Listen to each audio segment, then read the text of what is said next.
So yeah, let's start with another philosophical concept. I always like doing that a little bit, fitting them in here, which may or may not have anything to do with what I'm talking about broadly, but like the core defining tenets you can always realize is, this is why rule by omission and deference to invisible authority are so powerful. People aren't just stupid in like a subjective, myopic sense. It's a state that they're reduced to deliberately by society, but it also is a choice to value things that way. So people will value things in a very direct, very clear, very obvious way, and there's a lot of projection too. So that's why the dependent, overextended pretense, that necessary, invalid, that whole discussion, it's kind of hard to explain, a bit of a mouthful of a term, but like you can control people so easily by that token. Like give them something in sort of right in front of them, they'll focus on that and they'll ignore any sort of deeper or larger process. And so therefore you have no sense of self-awareness. And again, that's the fault of people for not doing that, but it's a case where, you know, again, anything that'll overlap. So it's like you value the wrong things and then you get the wrong result. So give us performative aspects, give us what we want to hear, give us appearances, give us age, give us money, zero-sum means, stimuli, acme, give us all of these things that if we were called upon, like, oh, that's what you value, people would be somehow offended or taken aback. Of course, no, we don't value that. Even though, so you'll pretend like you don't value it and that's not your sole basis, but then you'll dance around it and come back to the conclusion of, oh, that's what you value anyway, but you value it only partly because you're trying to pretend like you don't value it.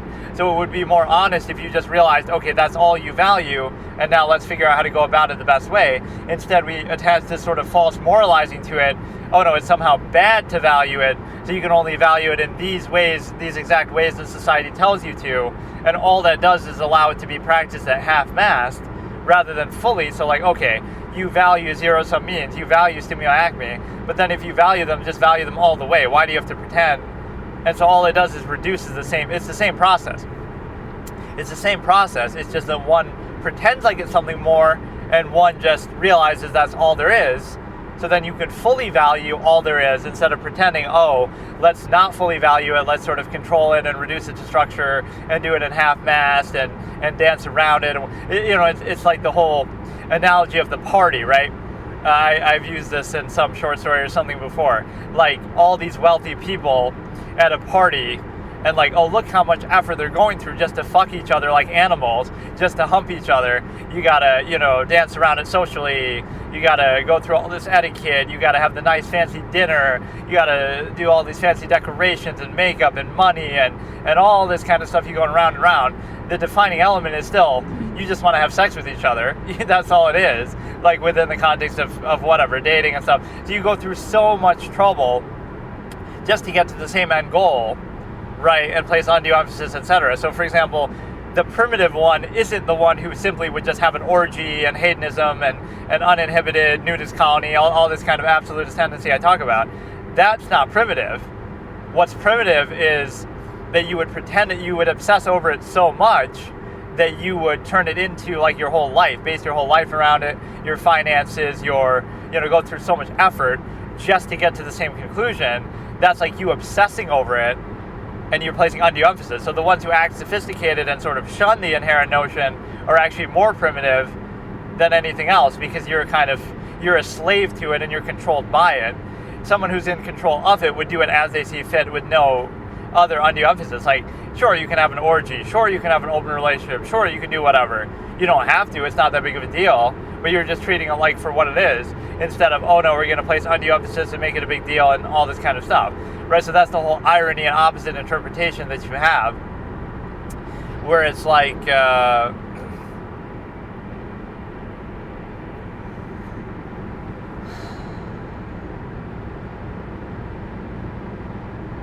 it's just a case where,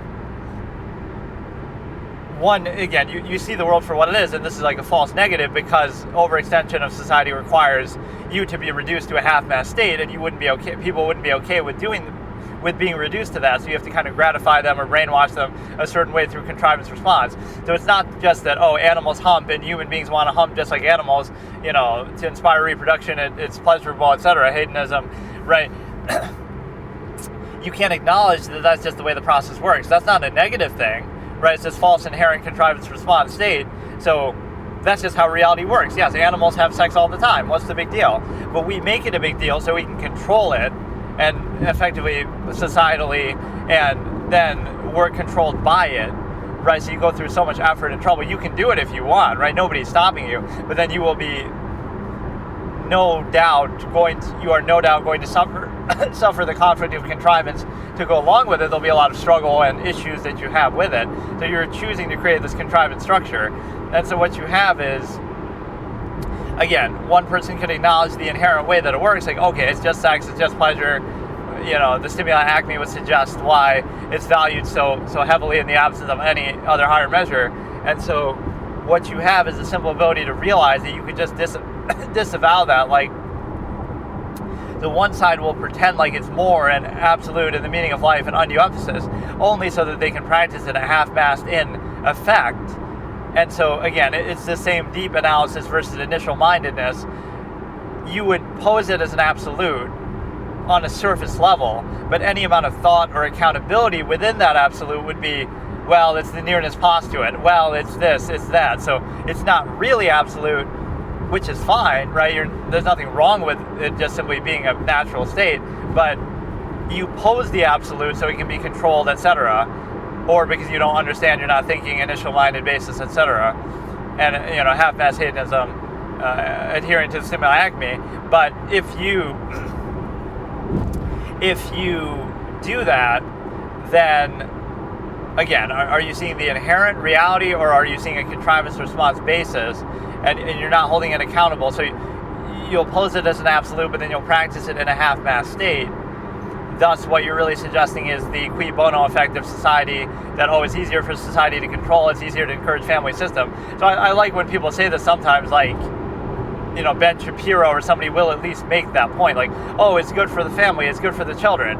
Okay, I can accept that. So you're making a functional argument, but it's still a lot of cognitive dissonance that you have to bypass, like, oh, it's because God says so, or oh, because it's the right thing to do. No, you're half right.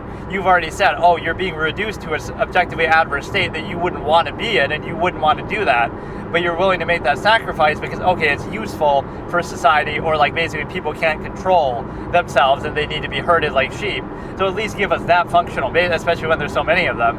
So at least give us that basis. Okay, it's useful, so you go against your inherent nature and sort of that. But instead people try to pose it, oh no, it's not just that it's functional basis that we're reduced to that's adverse to ourselves and finite, but it is, infinite basically just means, like, I always say that to represent the longevity process, like,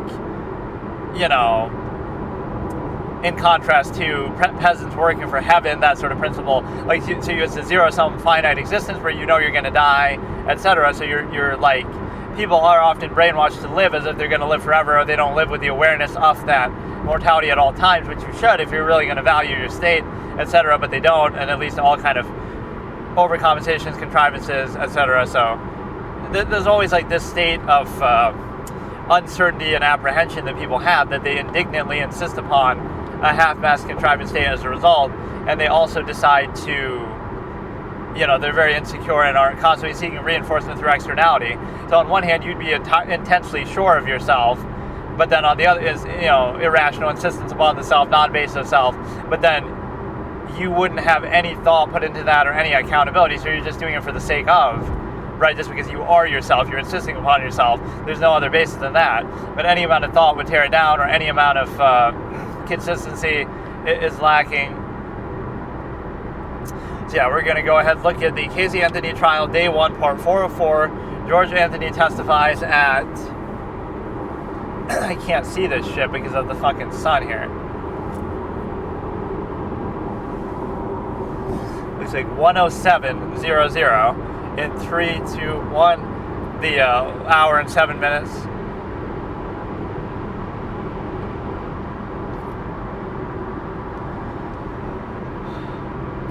So every objection, pretty much besides one, has been sustained so far. So Jose's getting owned from that perspective, but it doesn't matter. He's still going to win. Audio's kind of fucked up.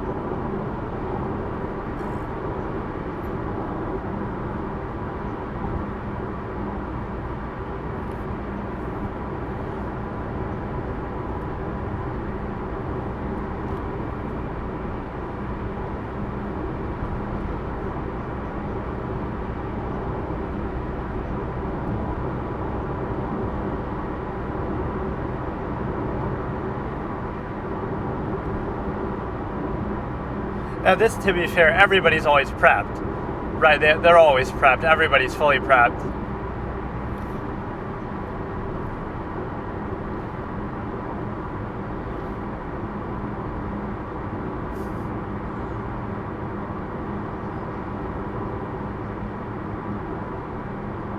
Finally overruled count 2, but the prosecution is doing a great job with their objections, though they've been on point with all of them, even against a master like Jose Baez.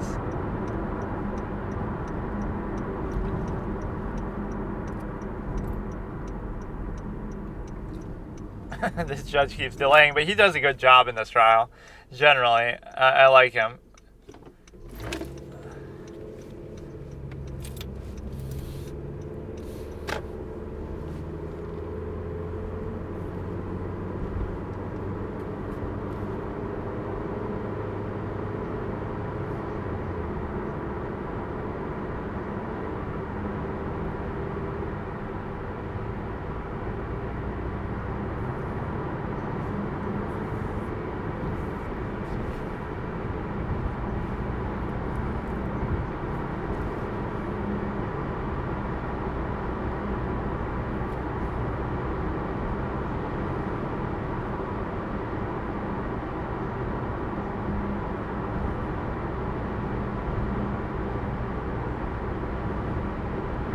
So it was such a bad line of questioning that you have to read a jury instruction to correct it.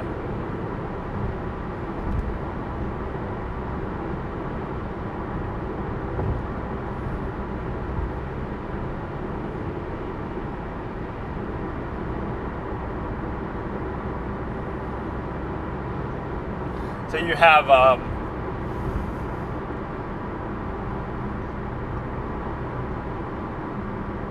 and he's like a family friend or something. But this is good to show, like, why would you need a lawyer? That makes you seem guilty. It's the same sort of flaky logic you would use on the other side.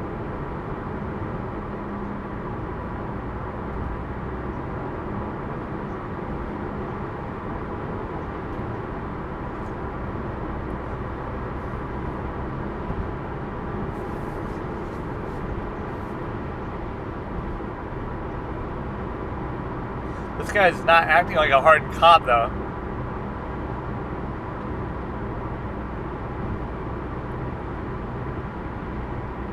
Look at him already flipping the page.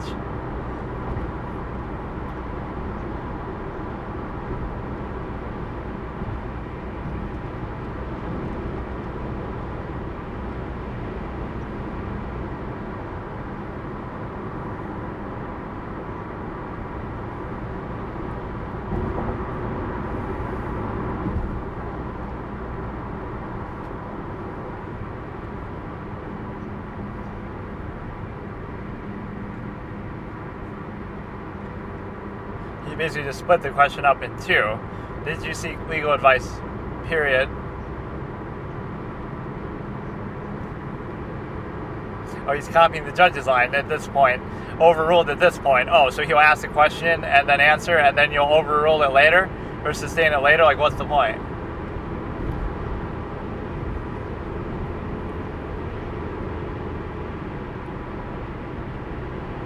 All you need is a lip reader in the jury or somebody with good hearing or paying attention to what they're saying, and that, and it would sort of discredit certain things. That's the only reason why they do that, but in this day and age, or they never really do that in the Darrell Brooks case where they approach.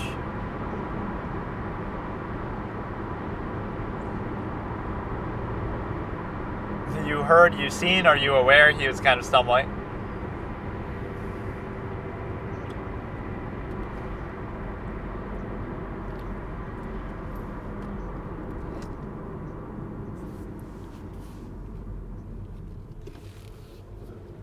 It could have been at the scene of the crime. This is a strongly incriminating potential. Whatever he knows about it, that only the killer could know.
Or there was something with this that I brought up as a point. I remember, like, I can't remember. Oh shit! It's like something that overlaps with the OJ, where you in possession of it, and it's like,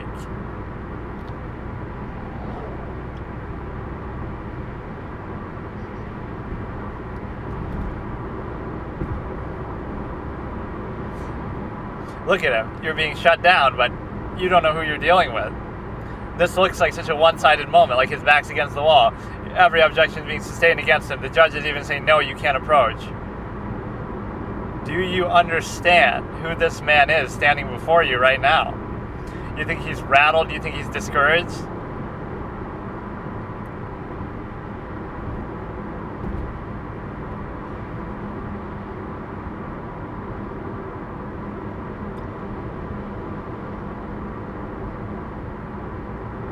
I like how he has to qualify when he says overruled too. Like, just say overruled, like how you say sustained.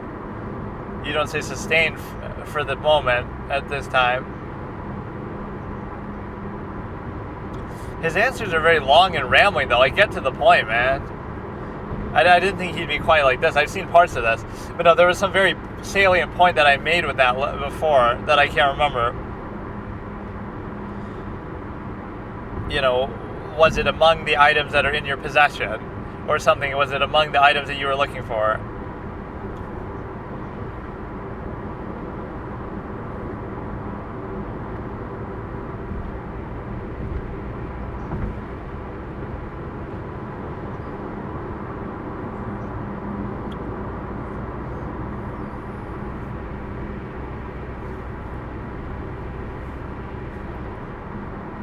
Now he's farming overruled. You know, and sometimes it's a temperament thing too. Jose seeing how far he can push it. A lot of these things he would know that there are objections that are going to be sustained, but he's kind of testing the waters a little bit.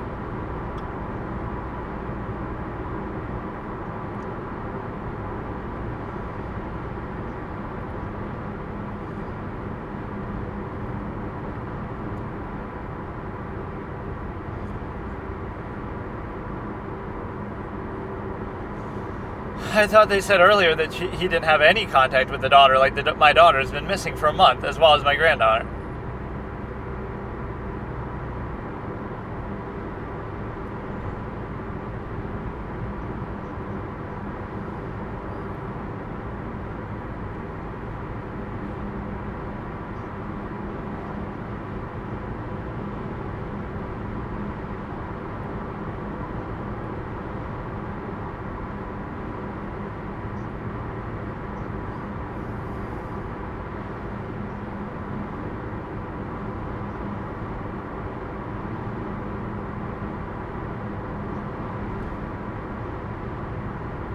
He destroys him on this point. He destroys George. Oh, is he going to wait till later? Human decomposition based on your experience. Why didn't you call the cops then?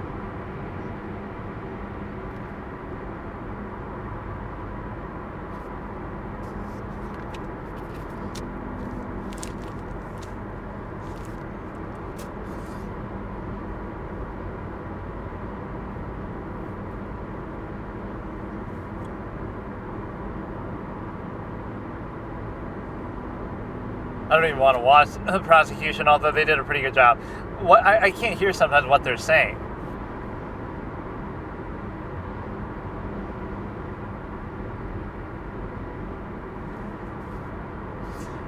What does he say here? Like, Mr. Baez, after you smell that smell,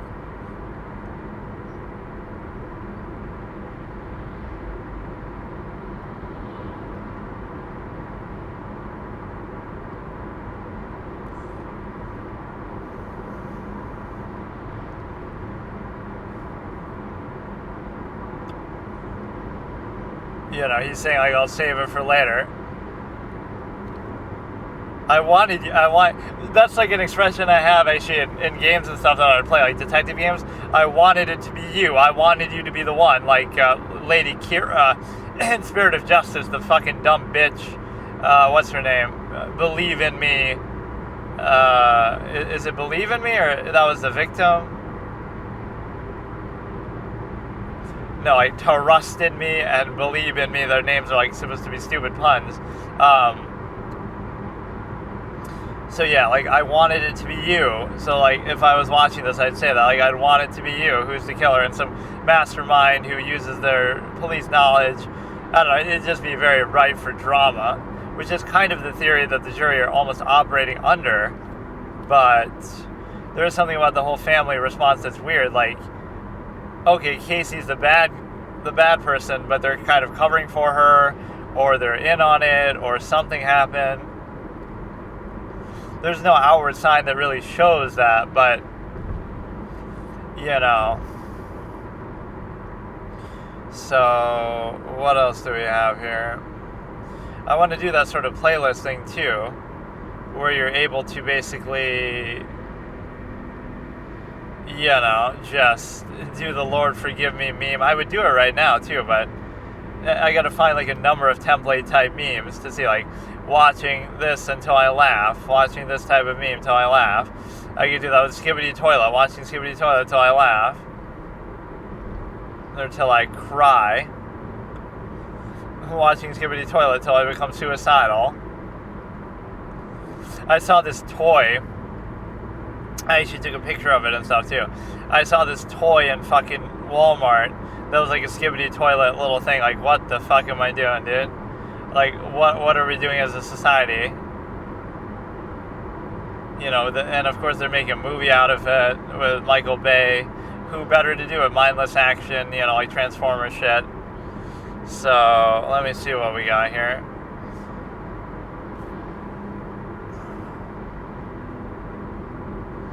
So this is going to be what exactly? George questioned about Kaylee's suicide. I don't really want to see it like this, so let's actually go through a few and just see what it suggests. Because this isn't like a playlist, it's just all recommended things. Kaylee Anthony case, blah, blah, blah. Or I could watch that documentary thing that they're doing here. The Peacock kind of bullshit.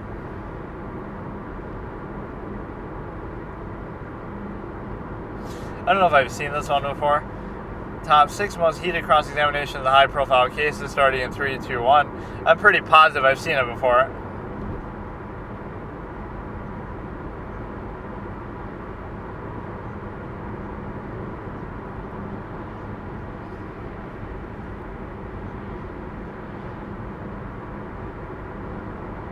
And what I love with these stage sort of things are,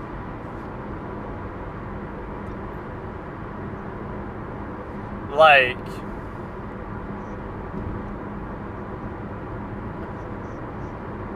stage,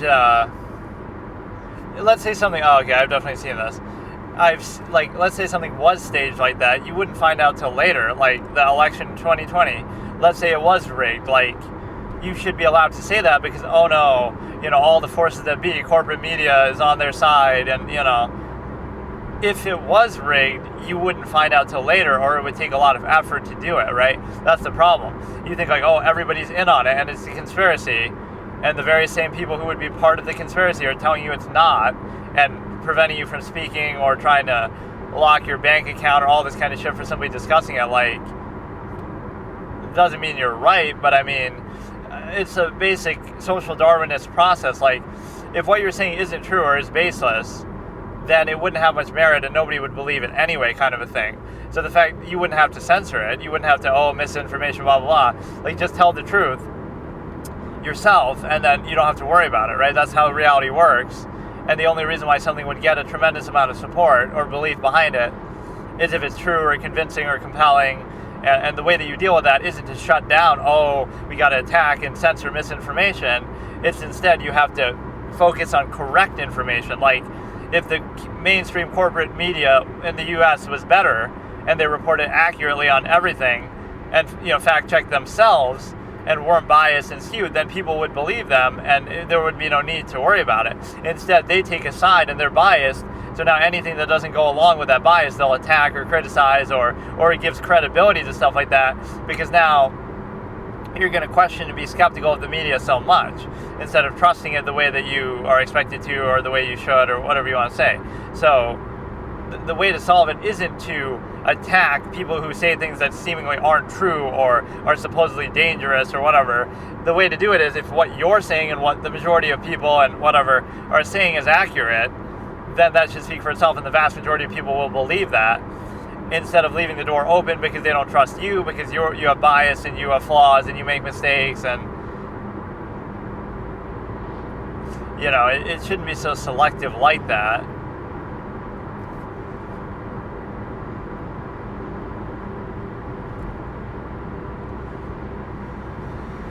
Most chilling admissions revealed during murder trials. I don't know if I've seen this one necessarily. I like to say, girls, did you know I'm totally insane? Or what's the other one? Like, I can't remember.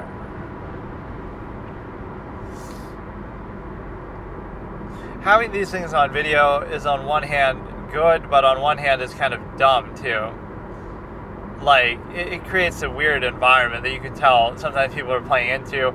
I especially hate it when, like, the judge plays into it. I'm a homicidal maniac.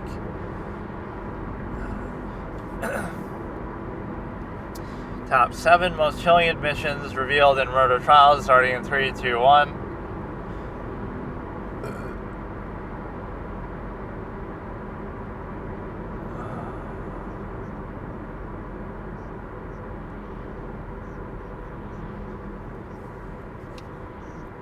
Sometimes the people do it just for intention, like they want to admit it. Don't show Daryl Brooks, dude. What did he confess to? What shocking admission did he make?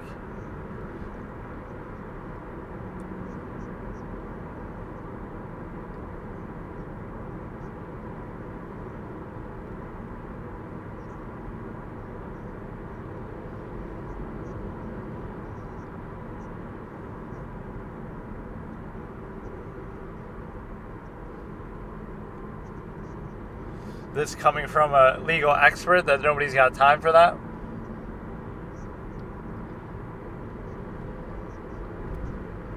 You're too busy making videos. I don't dislike this channel, but I'd rather just see the clips, but it's okay.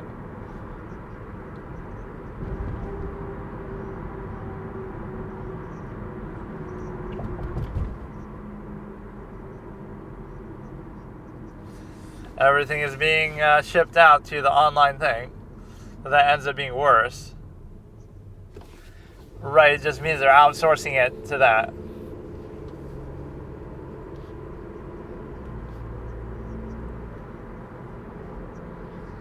They won't take a case unless you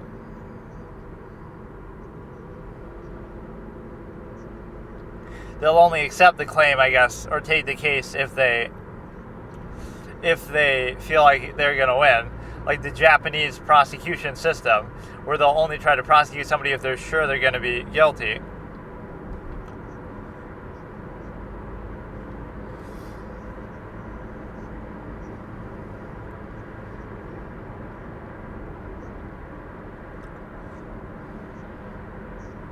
You know, a lot of people do the crime just for attention, too. There are certain things I almost want to see for myself. I'm going to live stream myself planning and committing a crime, even if it's minor, in such great, incredible detail that you would appreciate, and I wouldn't get caught, so it doesn't even matter. But I would, like, keep a camera on the crime scene and show it, and, like, I don't know, I do have, like, a sick fascination with it, but it could be something minor, like just graffiti or something. It doesn't have to be like you're killing somebody. Maybe you could steal something and give it back.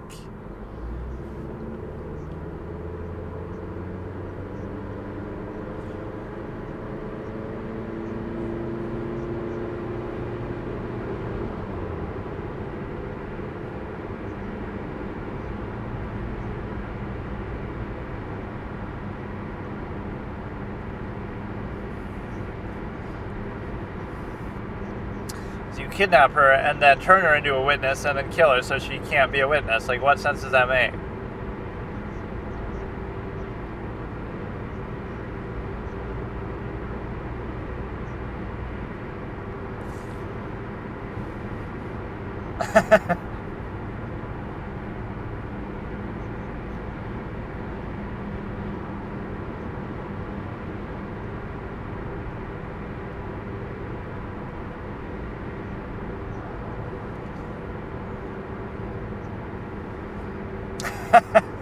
I like him. I almost want to see all of these in full.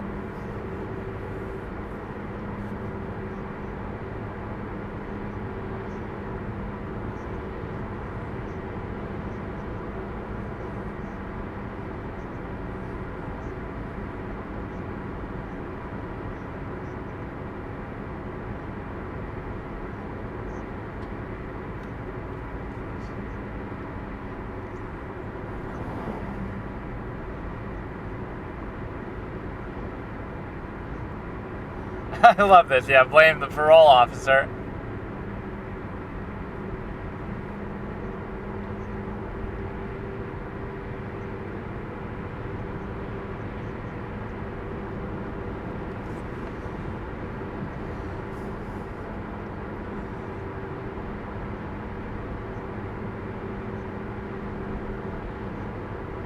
What did you do in the first place, though, I wonder?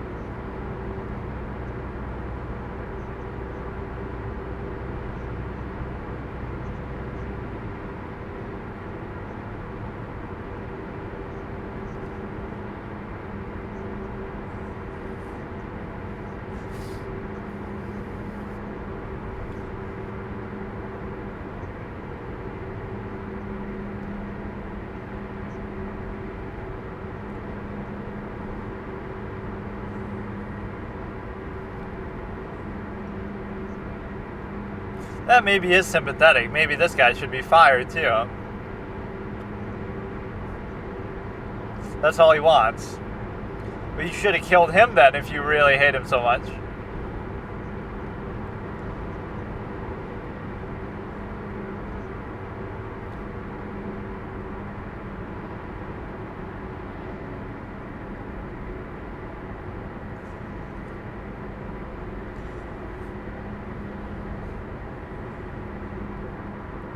Yeah, like I said, kill the parole officer then.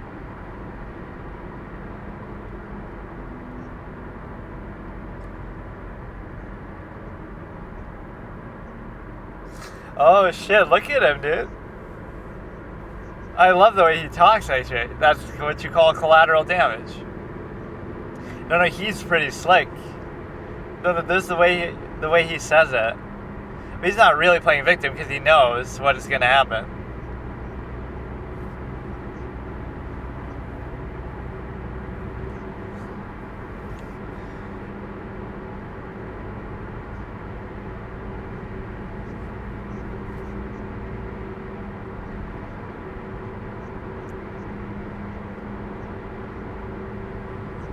Maybe that's because they don't want to give him what he wants, but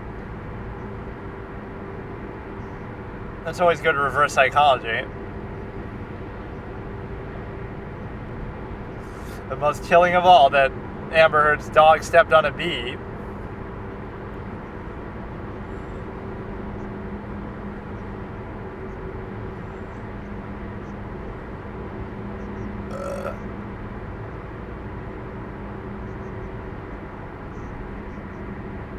Oh yeah, does that ever happen? Like when somebody is like tried by their own parent as a judge or something.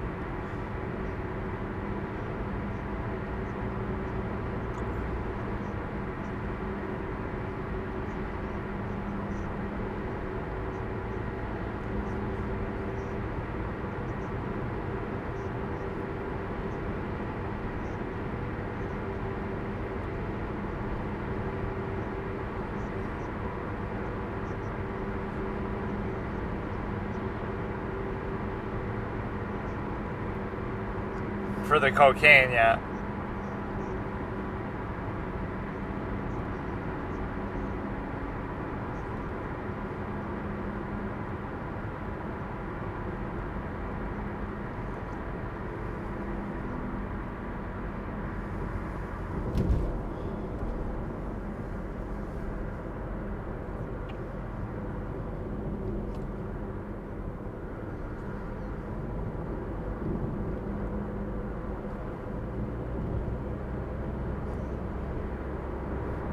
What now? He falls and hits his head and he dies, or was he already dead?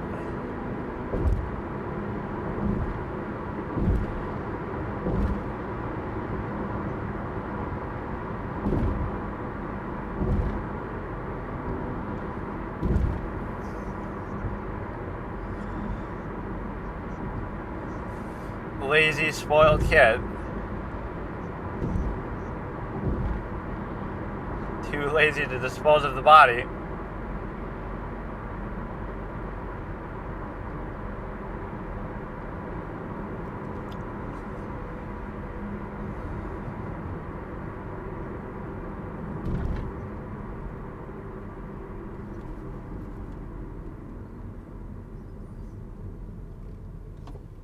Why do you feel you have to do any of this, though? What if he's telling the truth, though? This guy almost seems genuine somehow.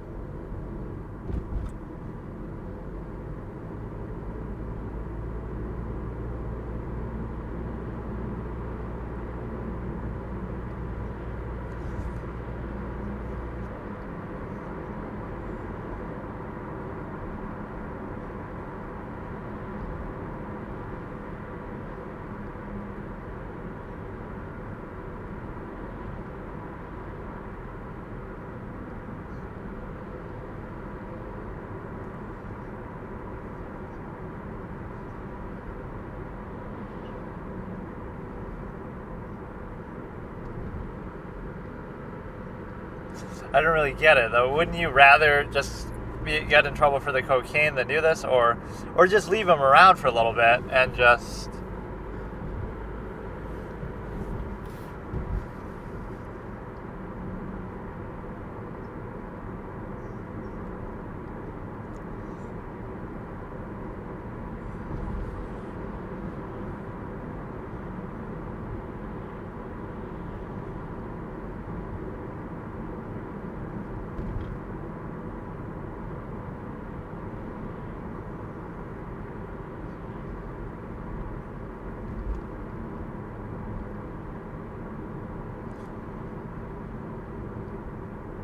He's being very cooperative and straightforward.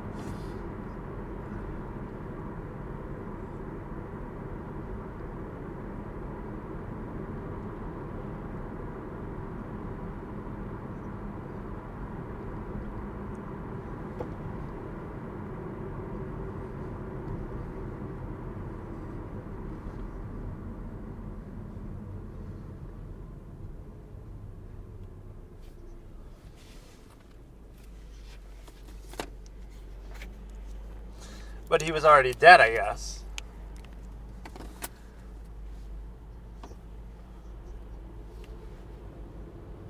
Maybe he was telling the truth.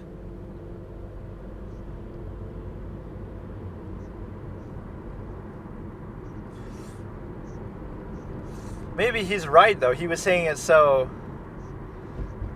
He might be right.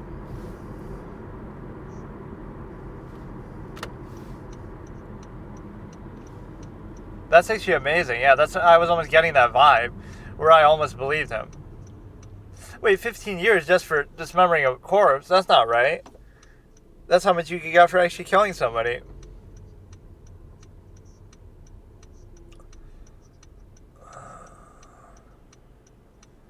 What? 12-year-old? Brought to you by Morgan and Morgan.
Could just be you were in the military and did it like that.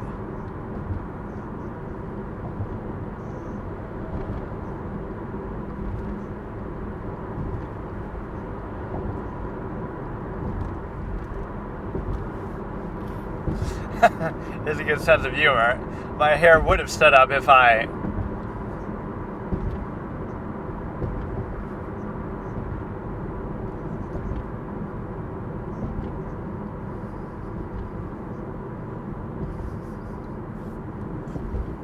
You could have been in the military.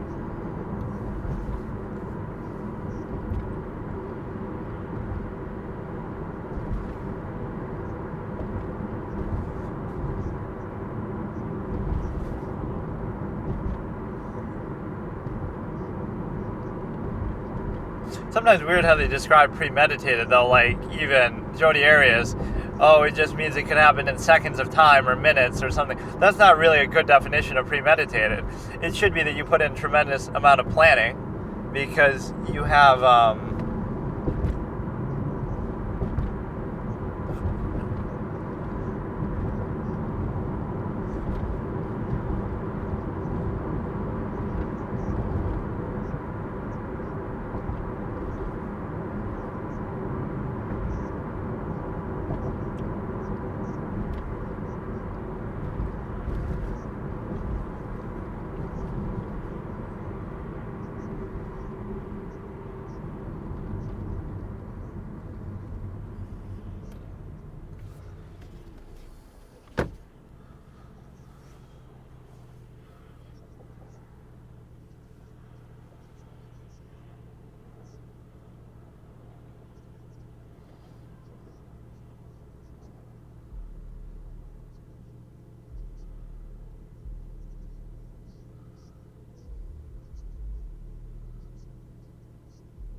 I love trying to use that as an excuse. Like, that really works.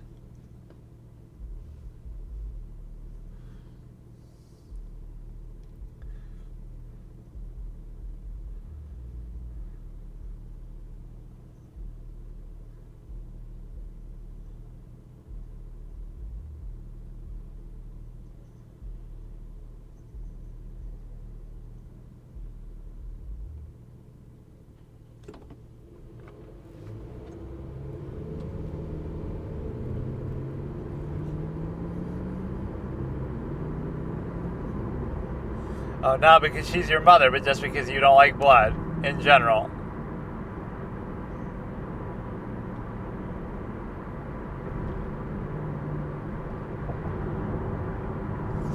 She's being open about it.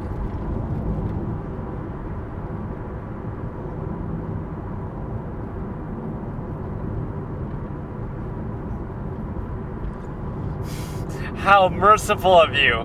How absolutely angelic of you. I want you to kill my mom, but please just at least don't rape her.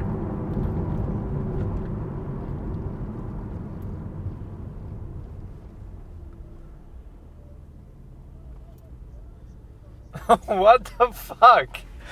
Why can't we just have consensual sex after the murder? After all, you are boyfriend and girlfriend.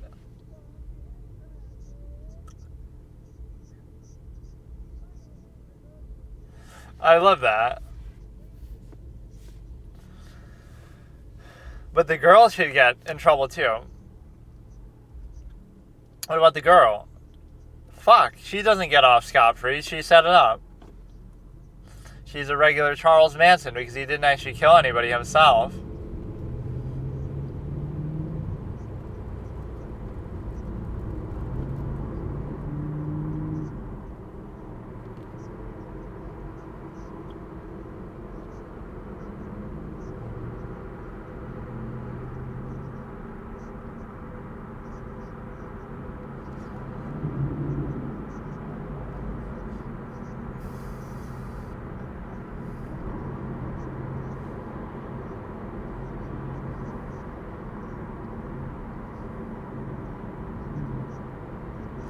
See, even all that doesn't justify it. Okay, you were cheating, you were having an affair, but...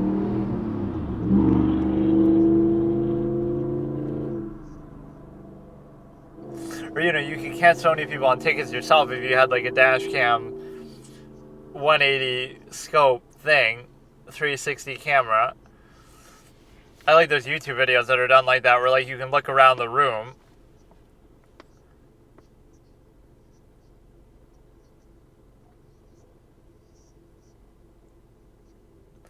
A lot of these people, I like that they just admit it openly.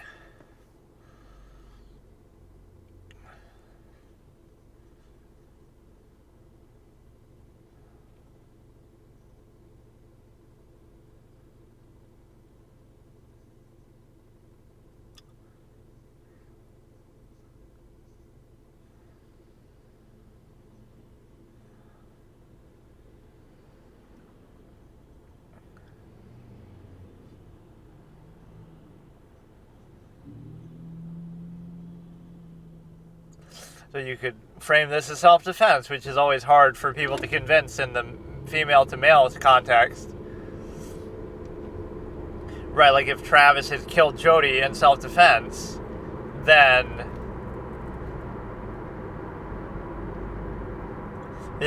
people wouldn't believe that she was trying to come to kill him.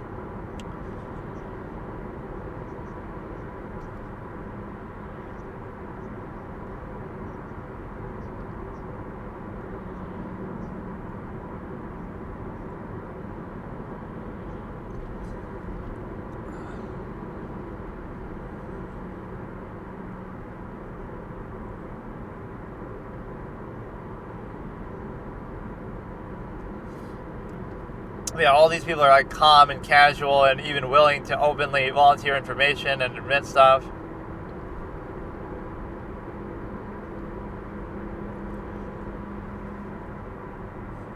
Oh, fucking shit. He says monotone.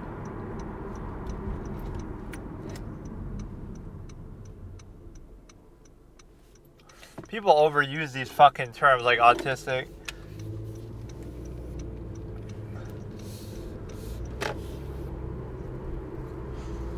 But no, I love that one guy's rationale that he cut up the body. Why do you have to do that?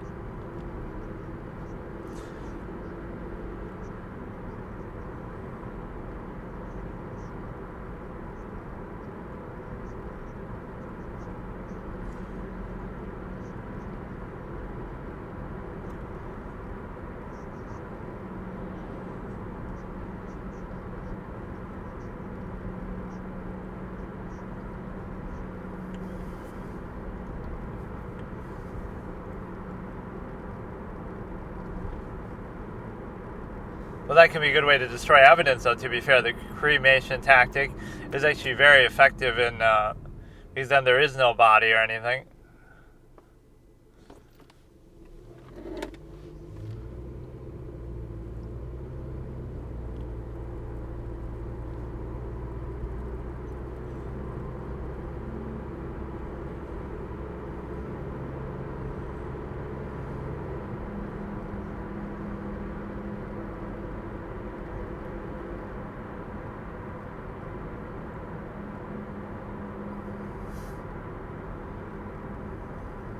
See, is this a good thing for the jury that, oh, look how cooperative he's being and how honest he's being? So that's a good thing. But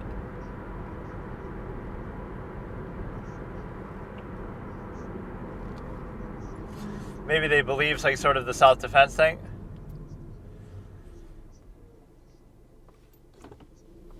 But no, it's like you have this. Oh, here we go, dude.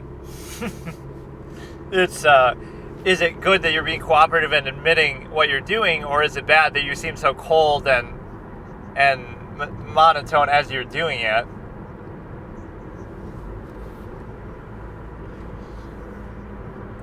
Sometimes when you're that straight up with it, people will believe you.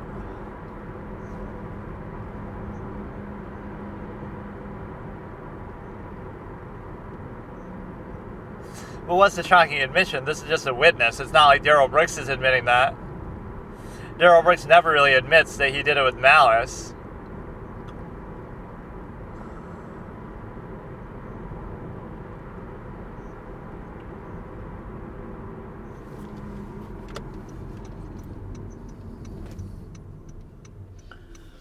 because you could have this in a lot of cases where it's a victim, friend, whatever, describing it. Jackson Sparks was like a little kid who got hit too.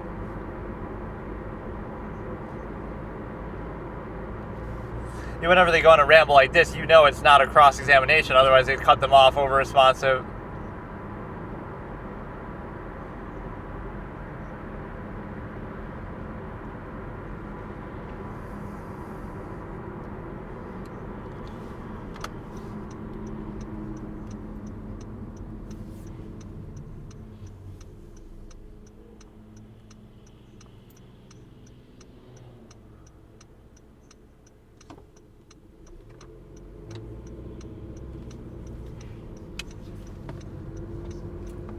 Objection, he doesn't consent to being called that name.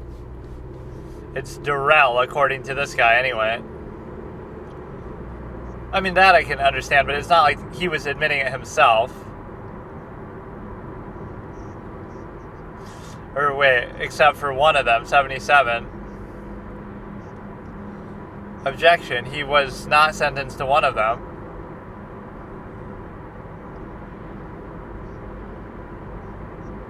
How is that an admission, though? That's just an observation. Like, it's not the defendant admitting it.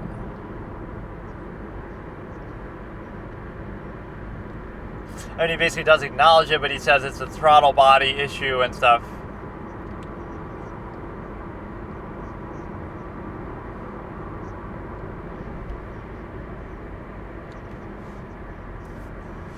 Okay, we'll move on to the next video. So this is just like random stuff. It's too much from the same channel here, which it doesn't always have to be like that.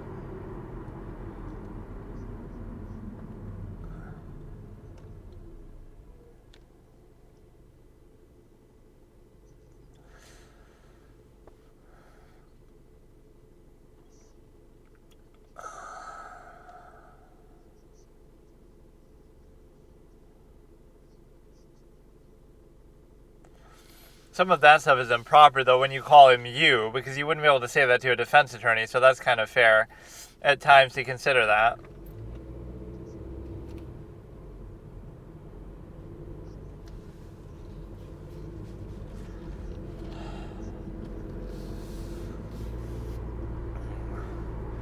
Like, who is you? This one I've probably seen, but let's do it again. Top 7 heated moments between lawyers and judges. Court moments between lawyers and judges by Law and Crime Network in 3, 2, 1.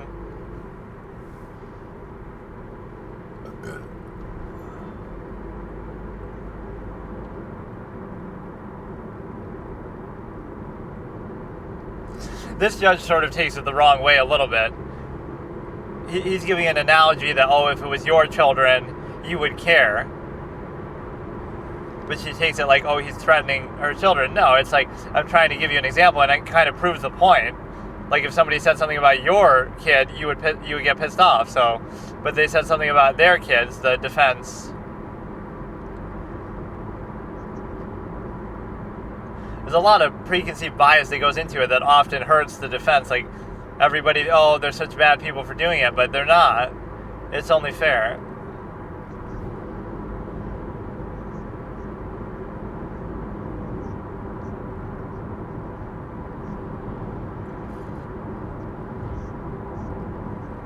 Yeah, I think I've seen this, but I'd rather see it just in the clip form, I guess.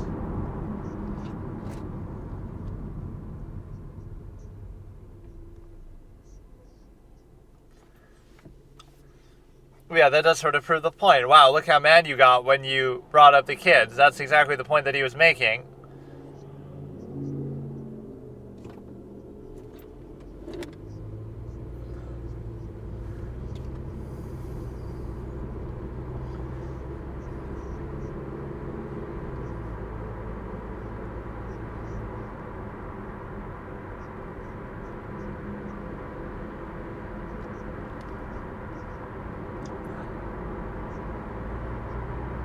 But it was a pretty clear case, too. It's not like it should have been that difficult to win.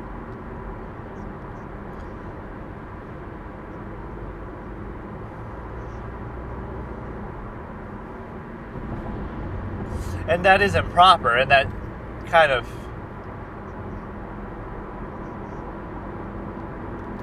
But that is a fair point. They do kind of overstep that.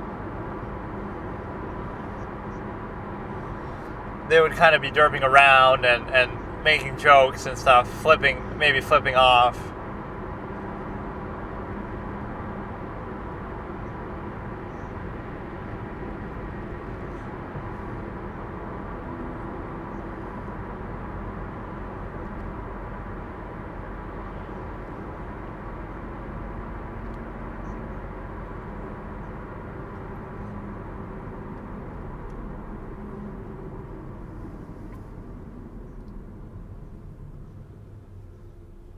See, she don't even understand.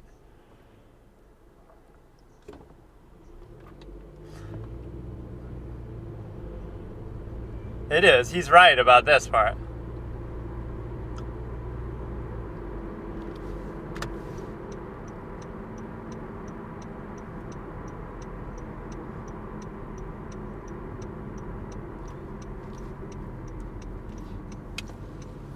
See, I actually think she's in the wrong here.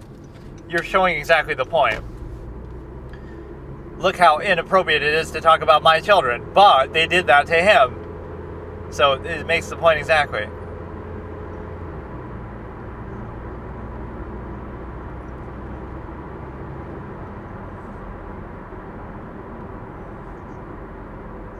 See, you're not threatening her children. You're making the example.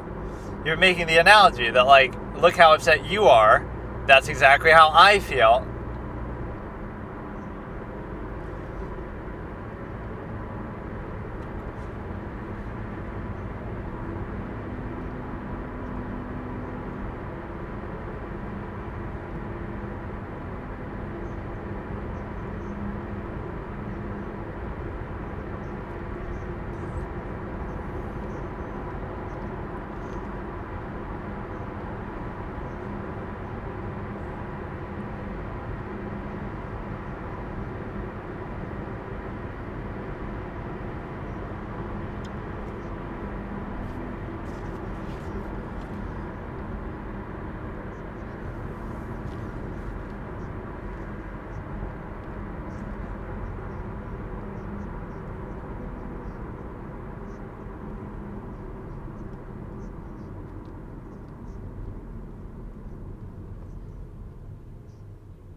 What is this, an ad or something? What the fuck? Hello, friend. The way she did that made it seem like it was a news report on the thing. Okay, whatever. We'll skip ahead. But yeah, I like that. When even if you think, oh, look at this bad guy that we want to punish or whatever, right? It doesn't mean that people involved can't be wrong too. Like Juan Martinez had his issues, despite the fact that Jody got what she deserved. So two things can be true. Jody can be bad, but Juan's got his own issues, just like here. I'm glad that she got reprimanded for that because, yes, the guy deserved what he got, but she also didn't do things exactly right. So clearly, she deserves to be reprimanded. It doesn't mean you really have to step down, but that's the whole point of being objective as a judge. You can't take sides. Oh, this guy's a killer. First of all, you don't know that. That's the whole point of a trial, right? I love the standard that people have. They go into it, whether they're watching it or paying attention to it and hearing about it in the media, they go into it with exactly the wrong view. Like, oh, Jody's guilty, or oh, Casey Anthony's guilty. You can't do that. If you were a member of the jury, you'd be disbarred right there. Not disbarred, but like dismissed right there. You can't go into it saying, oh, look at this. You go into it objectively, and then you decide, okay, you decide something as you go based on the evidence. So that's the problem. Everybody in the public, if they thought that way, it would be a problem. Top 6 funniest court moments in high-profile trials. Going to be something from the Amber Heard thing here. Starting in 3, 2, 1. Poured yourself a mega pint.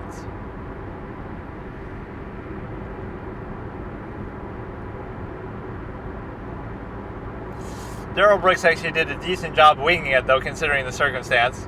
As dumb as people think he is, but some of his repetitious notions.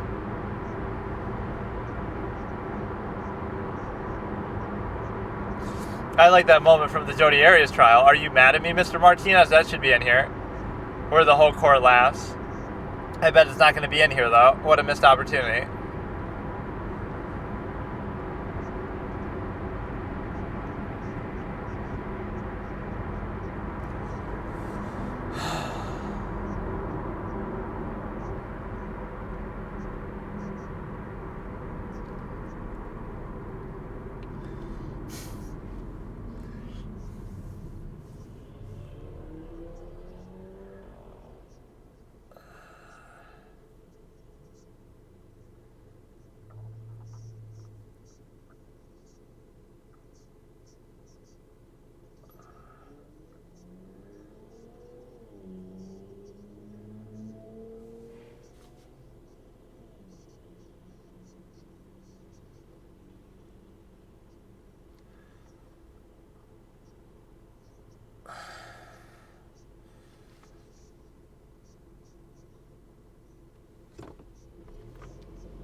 Or countersued. She had...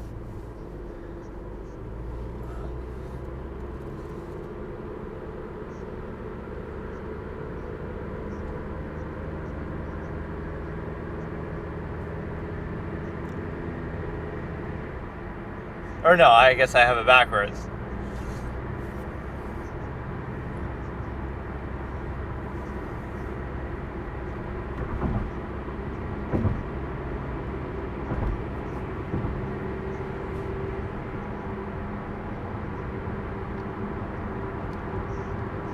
The public perception of... It wasn't really that serious, though. They was just two very successful people. Like, nobody really cares. Nobody got killed.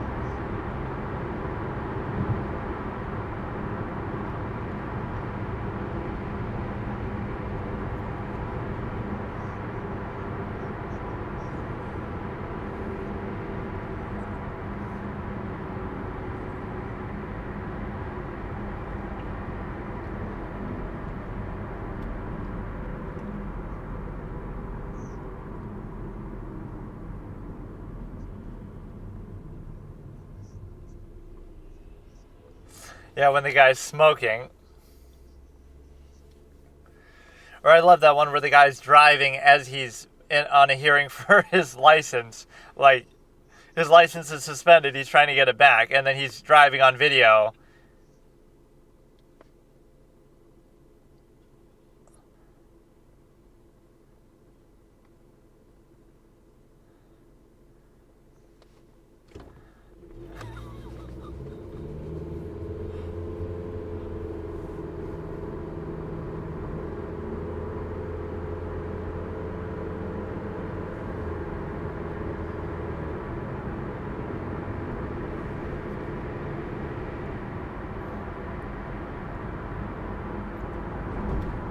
Now he smokes something. That's the part that Johnny finds so funny.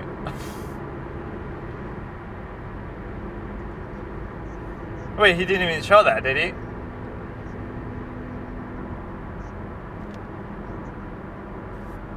Or people take it too much in a myopic way.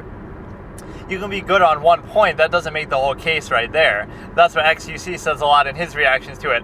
Oh, he thinks he's making such a big deal. But it's not about that. You got to go through 100 different testimonies, 100. You're trying to act like every one question and comment has to be a home run thing. And it doesn't have to be.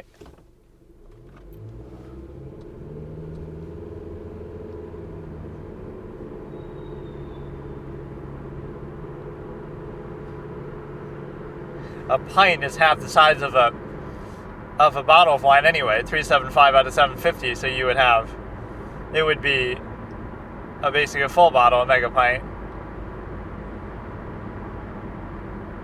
Stop talking so much.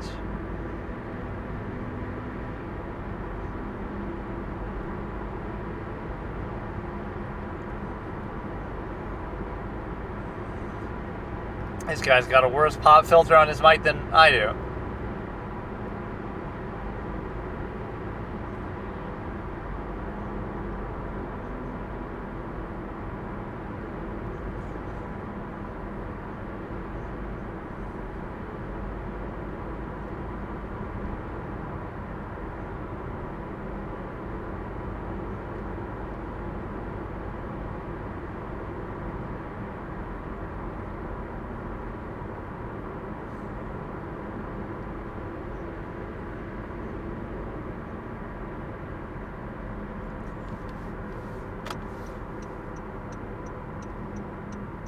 that might have even sort of been true, although it's not like it matters. Like, he's made enough money anyway in his career.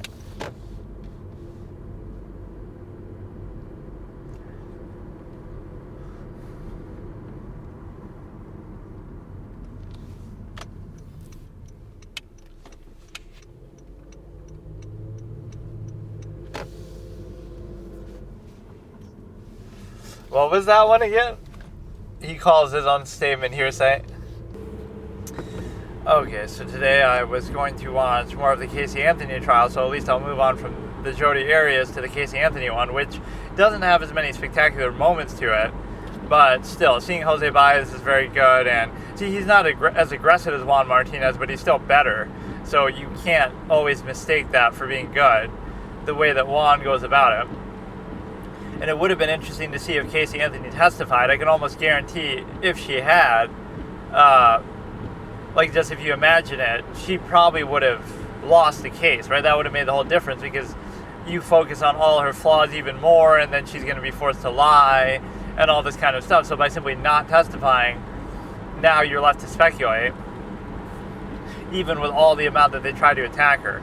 So this one is Jake Evans' 911 call. It's like 24 minutes long. I don't know how I even came upon this. It was just like an autoplay thing, but let's just see. I don't know who he is. Hopefully it's not a person talking over it, but just the call itself. Starting in 3, 2, 1. And I kind of was skipping around anyway. Like, if it sort of like has this related auto-suggested type thing. My house.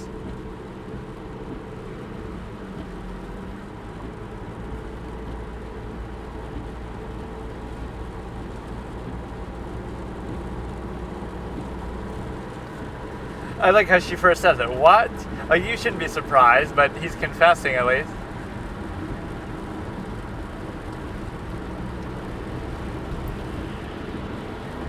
At least he's being honest about it.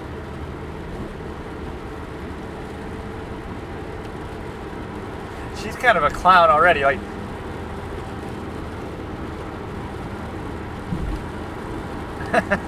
the second time she asks, like, how did you do that? Like, so calmly. You deal with the shit like this every day, so.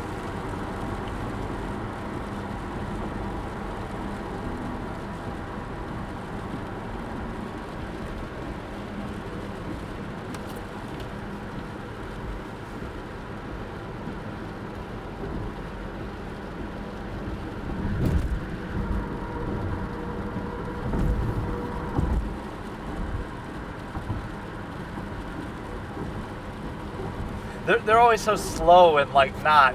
The guy's offering himself up to you. Now I'd love it if he hangs up and he gets away and he escapes. Like, you're gonna blame this bitch for he's offering himself up, but you're being so slow about it. Like, what are you paid for? You got to be dealing with stress situations in this job. He's so like just he doesn't give a shit right now, but I mean, at least he offered it up.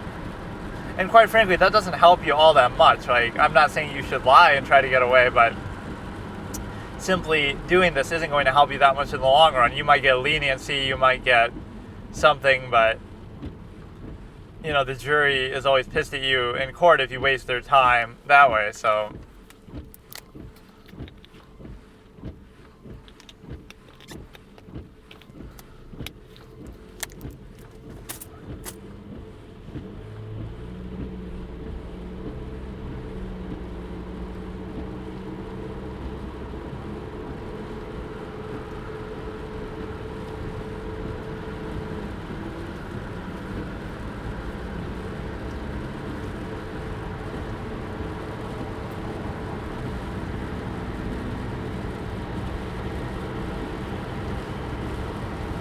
Yeah, try to blame the fucking drug. And if you are going to blame the drug, then you can have a lawsuit against them for it to do with the case. So it's obviously not a good criteria. I wasn't angry. I just did it. How do you know he was angry? I felt like doing it. I was bored. Yeah, see?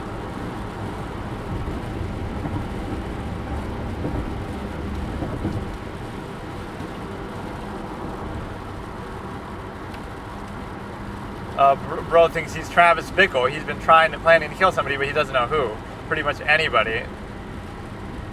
The family was just the closest.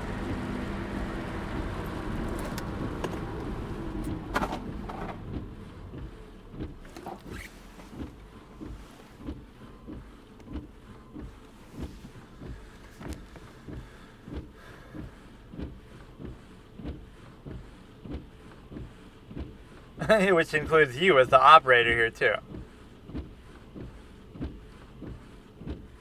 To each other, so I'm doing it as a public service. I hope she said the cops, but you're just gonna go into it's not okay.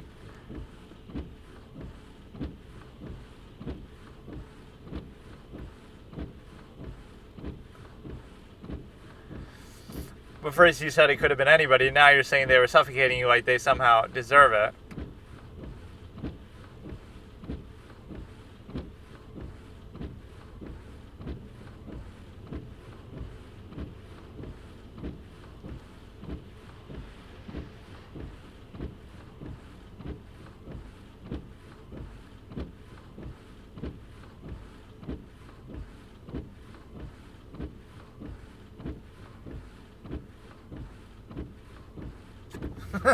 It's gonna mess up your ability to stay out in free society and free life. I like when younger people do commit crimes, they sometimes say things like that, like, oh, I have to go to school tomorrow though, or oh, this is gonna mess up my soccer like they don't realize the gravity of what they've done genuinely, right? Like they think all these mundane things that they would normally care about. That can happen with adults too, but it's like Jody being worried about her makeup or something like that. It goes back to an expression that I have, like, if the biggest thing you have to worry about is something like that, like if you're getting upset at your, like with FPS Doug or something, you know, people raging about games and breaking their keyboard and stuff, even though you might be mad in the moment, it shows you your life must be pretty good if that's the biggest thing you have to worry about, right? It's just stuff like that. If that's what you get upset about.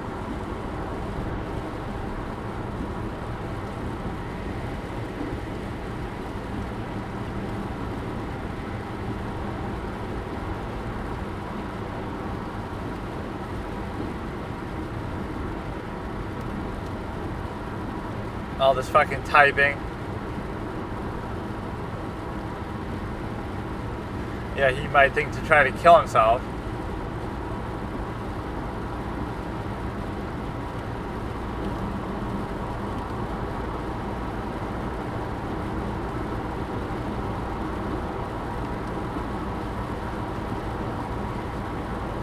Out of town as in like going to get milk his whole life, or?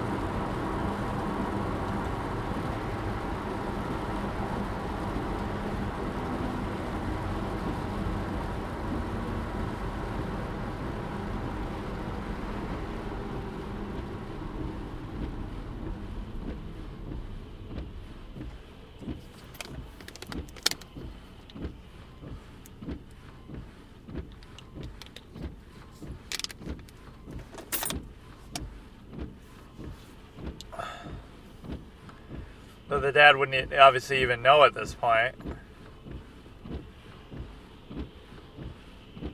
You know, he's 17, so I don't always, you know, what should the standard be? Like, if you're older than 10 years old, you should know better than to not do this. Even younger than that, you wouldn't have the compunction just to randomly do it. Well, not anymore.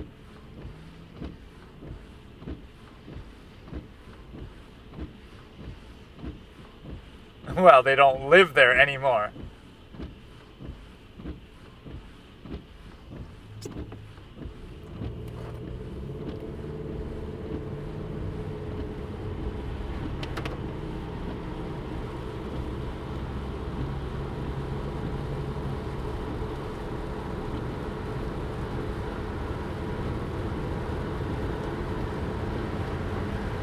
She could have saved and prevented the whole thing from happening then. If she visited one day early and came to surprise you, then you wouldn't have done it, and it might not have ever even happened. It's her fault.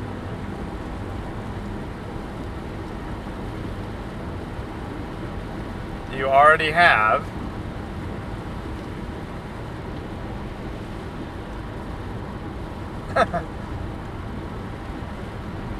Don't give him the idea. He wasn't suggesting that.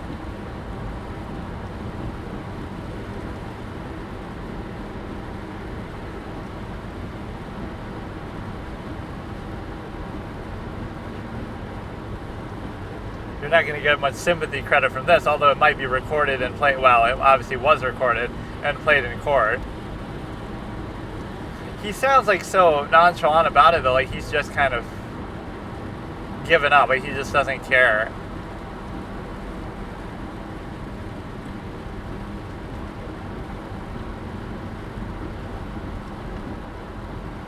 Yeah, they're not there to help you, though.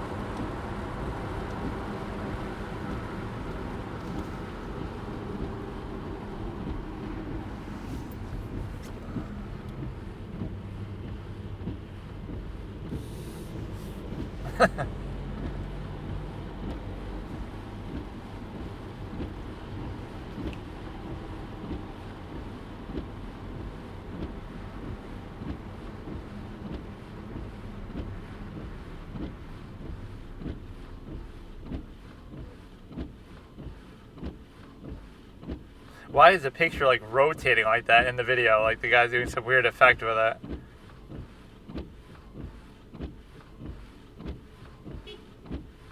But based on his overall view of people, he wouldn't believe that.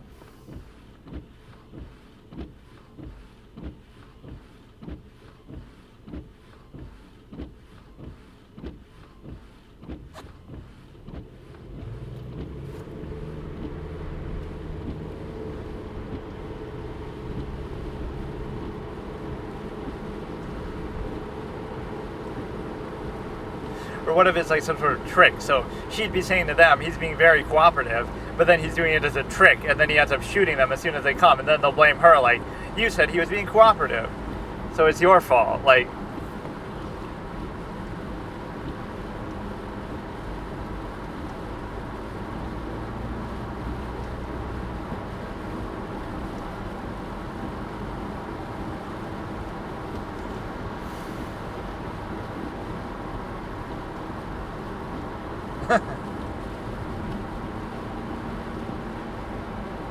I don't feel bad. In fact, I even say at a very early age, you don't use age as an excuse. It doesn't make you do this.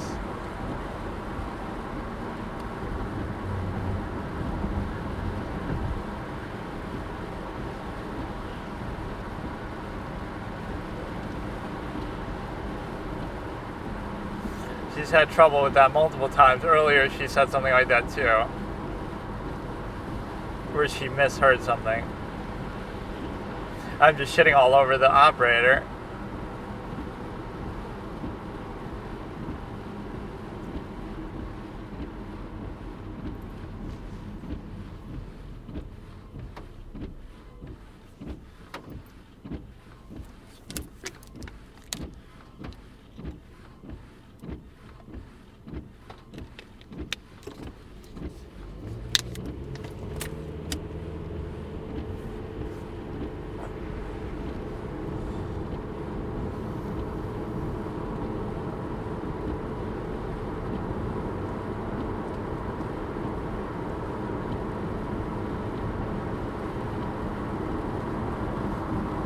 What is this weird rotation effect? It started the video with the normal orientation, now it's like upside down.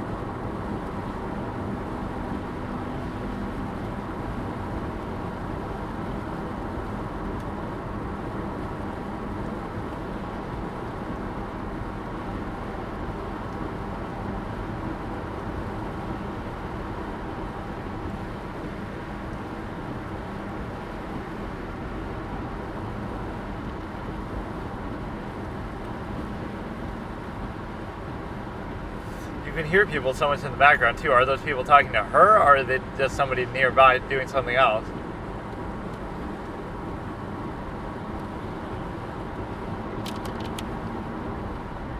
They're all out to get you. Why would you think these people are trying to help you when you killed your own family, or when you think everybody's useless and you were going to kill somebody?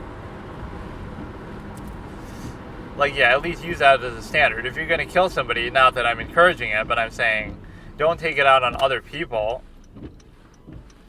Right, if you're so eager to do it. Then do honestly self-infliction.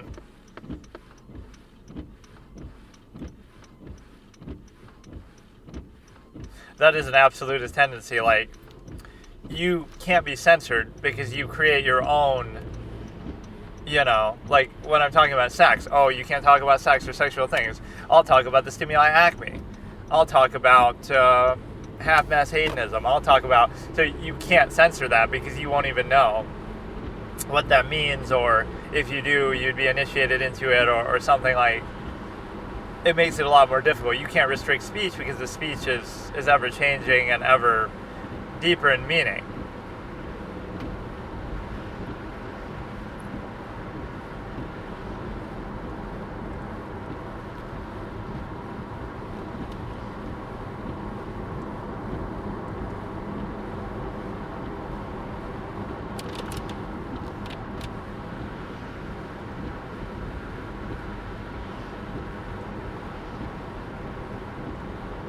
He's very honest and open about it, and just like almost the sort of thing that might evoke sympathy in some way, but he's like timed the picture to rotate all the way over in the 24 minutes. Like, it's some feature to do that.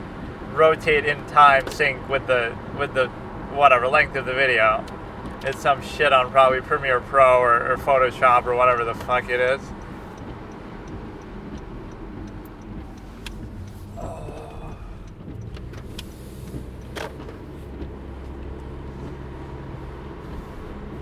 He was just very upfront about it.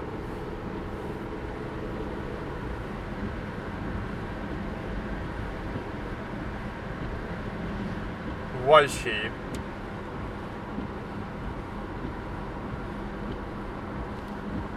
Oh, I thought she was younger somehow.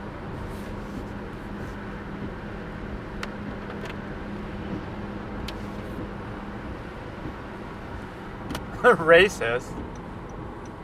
By today's SJW standards, oh, maybe she deserved it. Filthy racist, just like everybody else in the country who doesn't agree with your exact views on every single issue, and anytime they discuss any topic with nuance, oh, they must be that.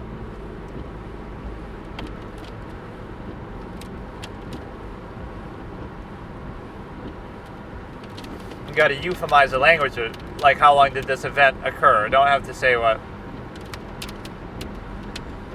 Well, you've been on the call for like fucking 20 minutes, so...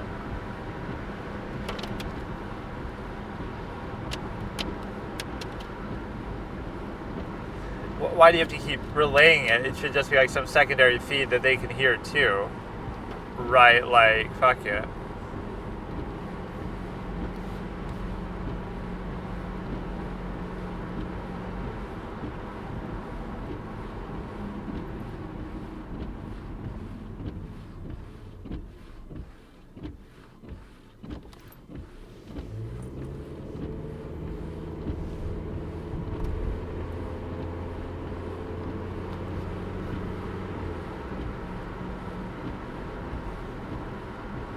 He just said he doesn't want to deal with his family.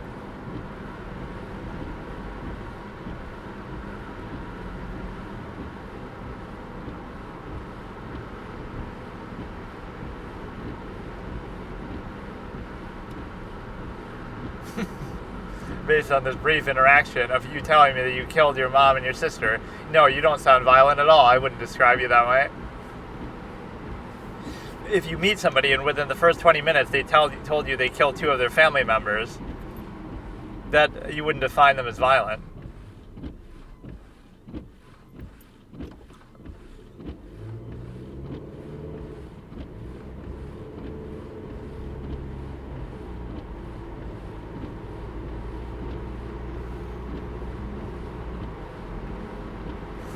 But no, the justice system is way too nice in America, the prison system and everything. Like, if you just dealt with people more swiftly, hypothetically, just kill them off in a cheap way, whatever, all that money could go to people who are starving, or ordinary, good, hardworking people, or even lazy people, but who aren't criminals.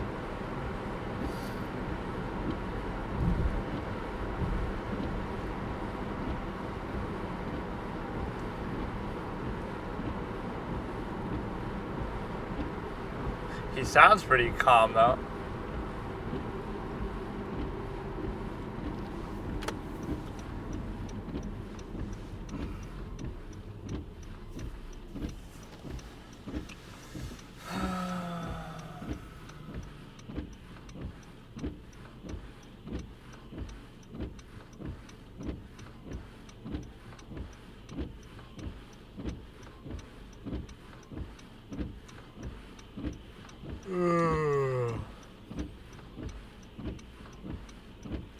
Or like, let's frame an absolutist with a similar mindset. Like, let's say they have a low opinion of people, but they wouldn't take it out in some specified way. That'd be like a waste of effort, or it'd almost be like doing them a favor, assuming this perspective, like, okay, people are pathetic and useless and whatever, but why is that my problem? Like, I'm indifferent, I could care less, they could care less. Like, you wouldn't kill them, because that's like putting them out of their misery, let them suffer through it. Or that you would, quite frankly, in an absolute sense, you'd have to kill all of them then. It's extinct the whole species.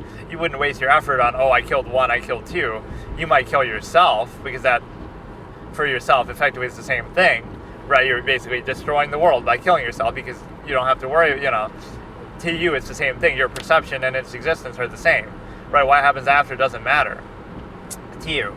So it's either one of those. You wouldn't kill anybody at all. You would kill yourself, because that basically ends everybody, or you would try to kill everybody in the world, which sounds like some sort of supervillain type thing, but you would extinct the whole species. But you would never say, oh, I'm going to kill one person or two people, because, like, what does that matter? What does that do? Right? That's arbitrary, and it arguably puts them out of their own misery. And so, like, you'd have to pay, these are like RP quotes you could do with it. You'd have to pay me to do that. Like, I'd be doing you a favor. Well, it's not even worth the effort. It wouldn't take much. Like, this is a line I think I've used in some hypothetical thing in the past, but little short story, like,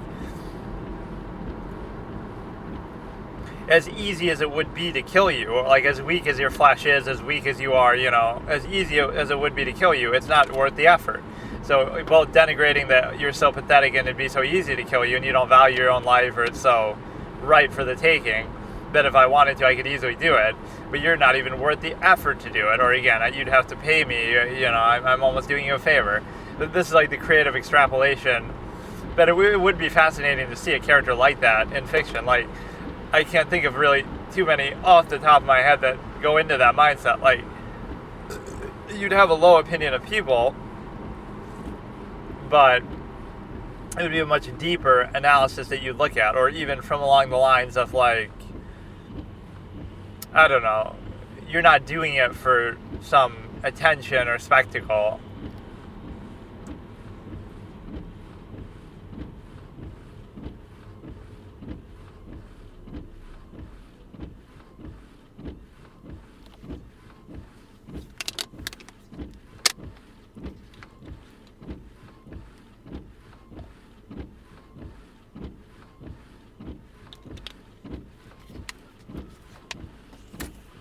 He said before it was like on the ground, though.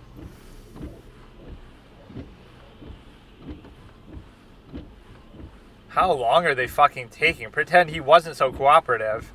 I killed my mom and I'm about to kill my sister, let's say, he said. But let's take our sweet... Or maybe that's why. The reason why they're taking their sweet time is because he's so cooperative and because there's nobody in imminent danger. So if you want them to hurry up, just say, oh no, she's still alive, she's bleeding out, and she could totally be helped. Otherwise, they don't give a shit. Like, why the fuck should it take this long? I guess it depends where they live, and they're in a gated community, and all this kind of shit. Oh no, this is a pretty pathetic response. The picture is almost rotated all the way back. That means the video is almost over.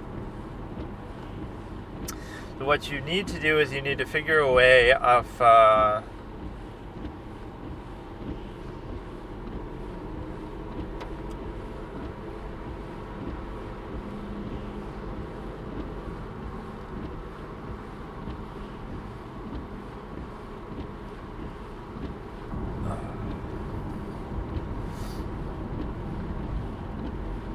Why would they need information like that? They have the address or whatever, don't they? And it's a gated community.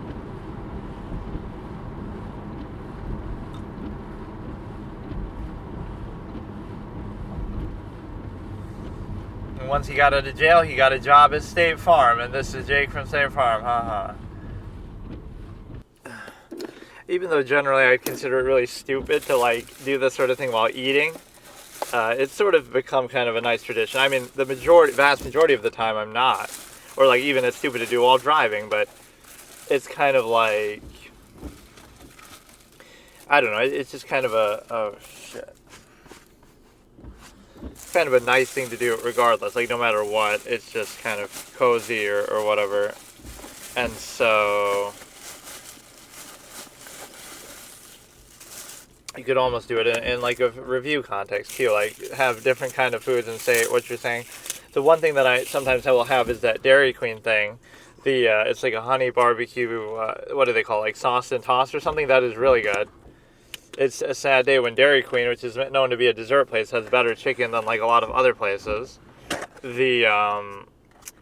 Like some sort of a, whatever, KFC or something.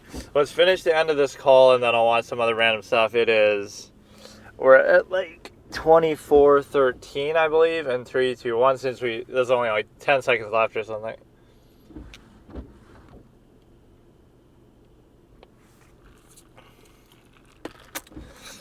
That's a lie right there. You're never going to talk to her again.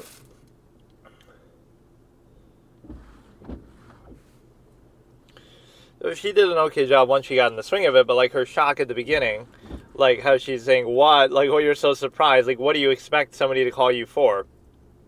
Right? Every time somebody says, oh, somebody's dead, somebody's dying, I guess just his willingness to admit his guilt is what might throw you off. So what you have is a simple ability to look at 9/11 call, frantic moment, baby found in trash can. But see, a lot of the people who claim to find something are actually the ones behind it potentially, so that ends up being probably not the case here, but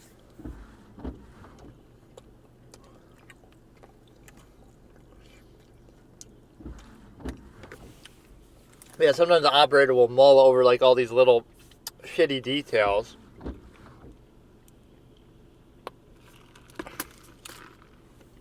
This is 9/11 call on HLN, frantic moment, baby found in trash can. These are just kind of random ones that is auto-playing, so I guess I'll go with this for now. So this is starting in 3, 2, 1.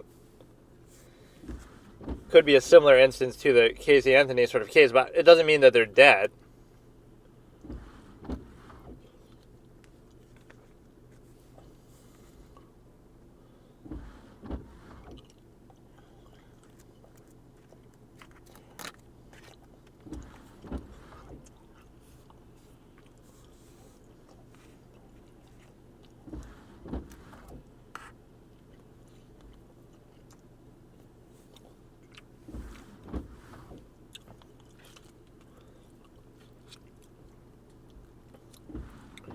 But now don't hurry, because at least somebody's life is on the line.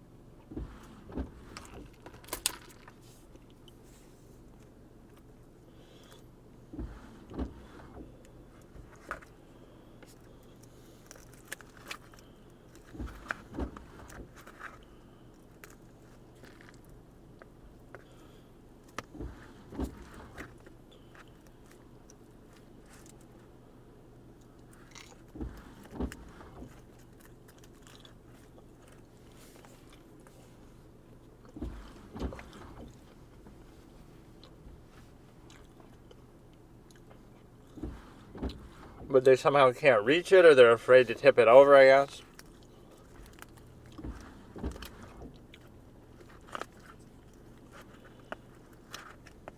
But yeah, are paramedics regularly going to be trained in dealing with babies? Like, you need some special pediatric one, or they'll probably be able to do enough for the time being, but that's probably not a common occurrence that they have.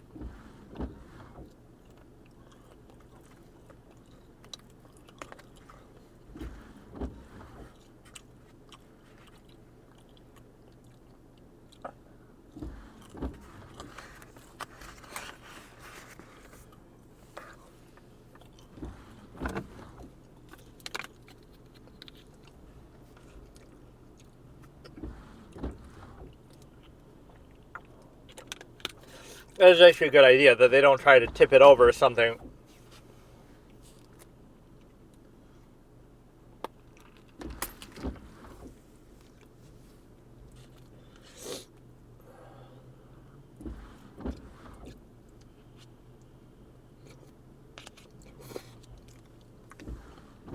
yeah, this is really what you want to hear when you're eating. Only when they start talking about that, not just the general scenario. Talking about the trash, talking about, obviously, the whole circumstance.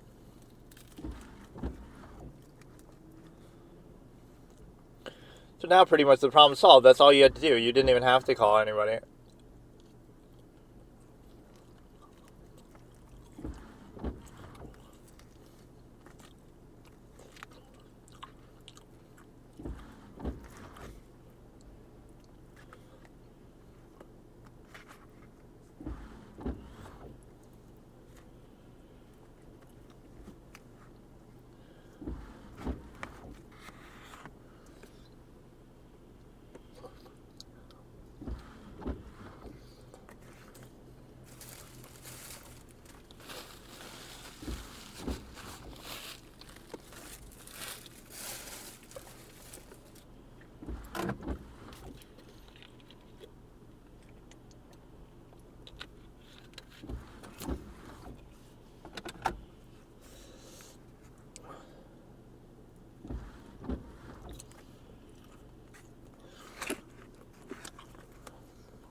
I wonder if they found out ever, like, who really put it in there in the first place.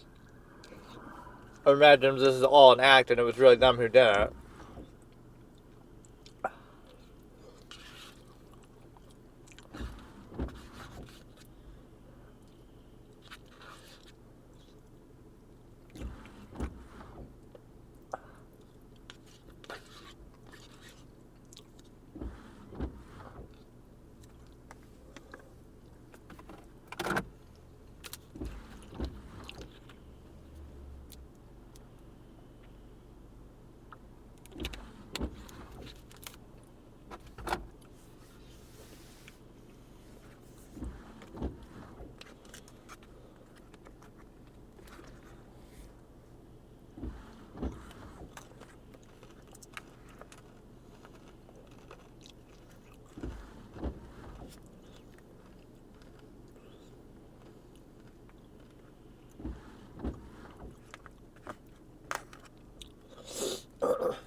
As if they wouldn't already be known that or be told all that, but 6 most disturbing moments from accused family killer. But yeah, like, you would love to hear more on that, but they probably never found out who actually did that. Probably just some random person. Right? It's unlikely anybody from their own neighborhood would do that.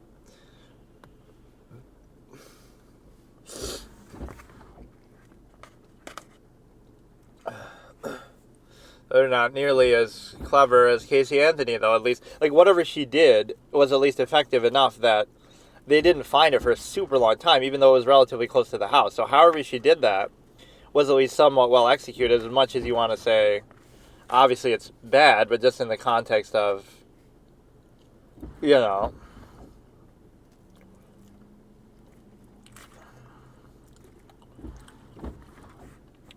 Let me see some comments on that to see if somebody is actually the problem is it rotates back when you do that.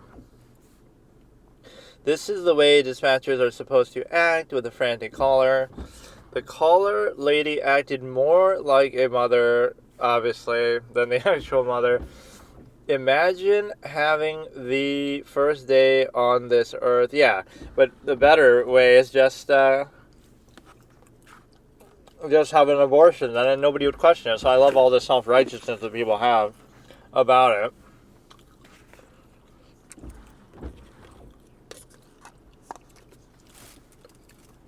Right, like, suppose you're objective and you're not posing a standard of what you should and shouldn't do, but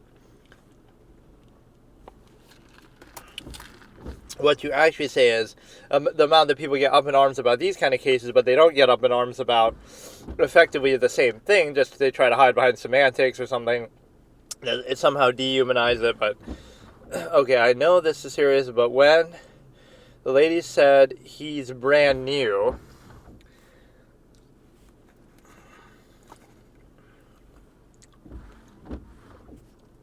I guess nobody really had any ancillary information on that.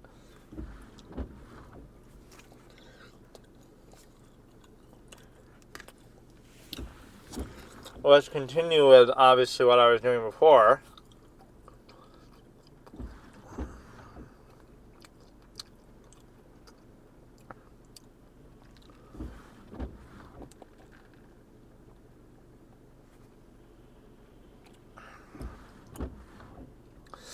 Some of this is cut off a little bit in a way that can kind of be difficult, but I think it's this David Lohr guy again.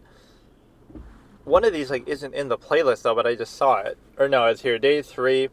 Here's your fucking gas can. I kind of don't want to see the other testimonies, but I guess I will. So opening argument. I've skipped some of this, but okay, let's do part 2. I'm sure I've seen some part of this before. So this is...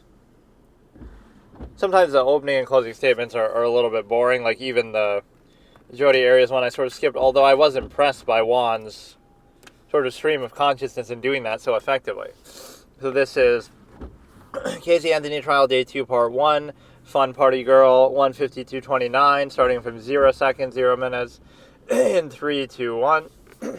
I'm sure I've seen some part of this, and I'll probably skip to maybe the cross. I'm pretty sure all this is state witnesses at the beginning.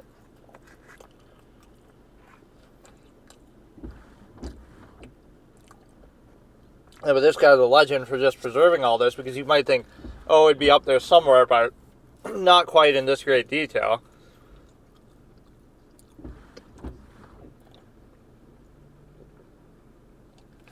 He probably personally recorded this shit himself.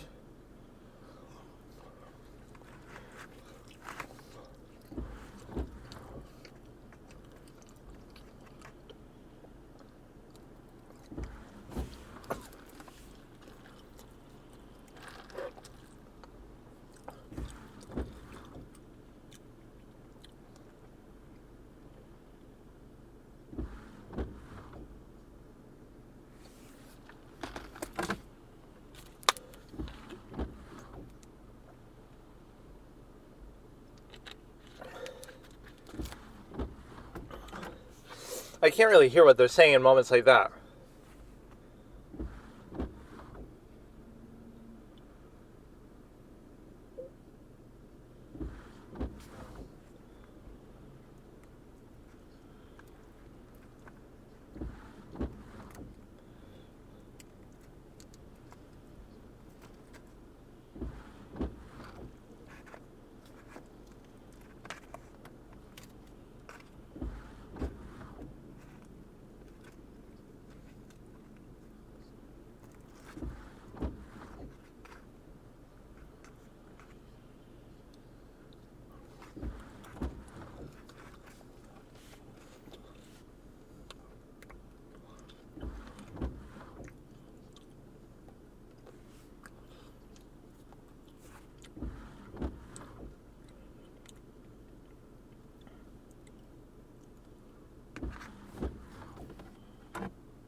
Jose is already trying to delay, which seems genuine.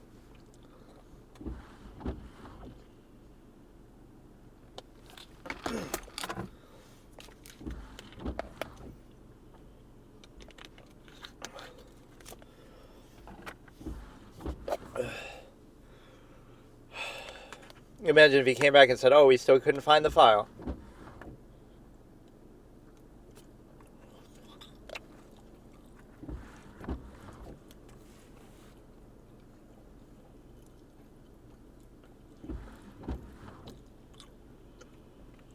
So this is somebody who probably worked with her, or no, this isn't who is in the thumbnail. It's some woman.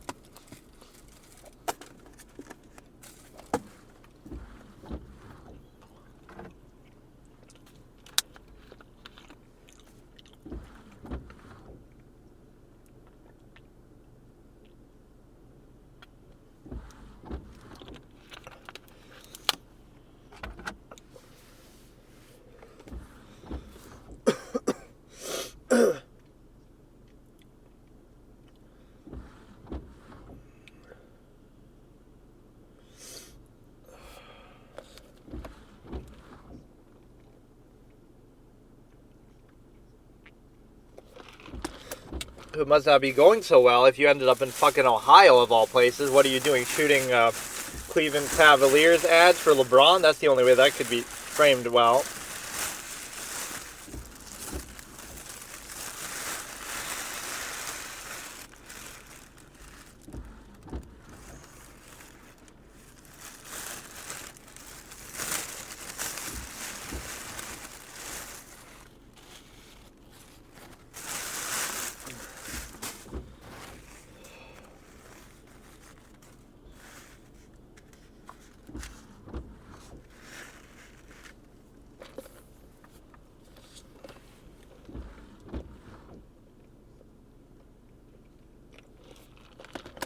What if it wasn't in line? Like, what are they going to do about it?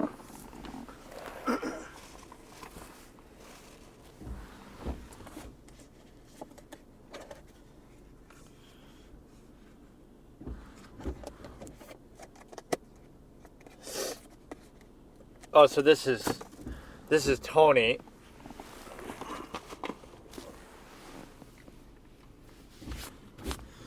That she was so desperately trying to call.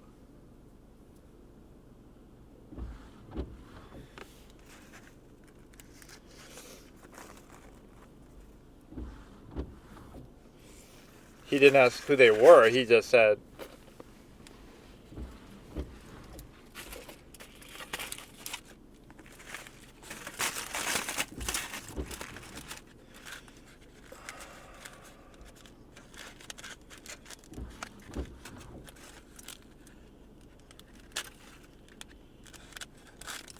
yeah, the whole suggestion here is that she's, obviously as the title would suggest, that she's like a party girl and this and that.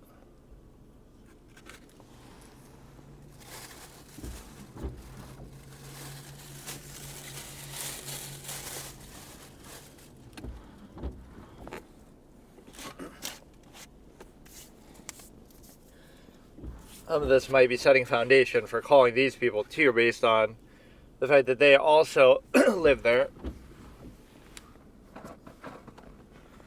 It's like, let's get everybody who ever came in contact with her just to assassinate her personality.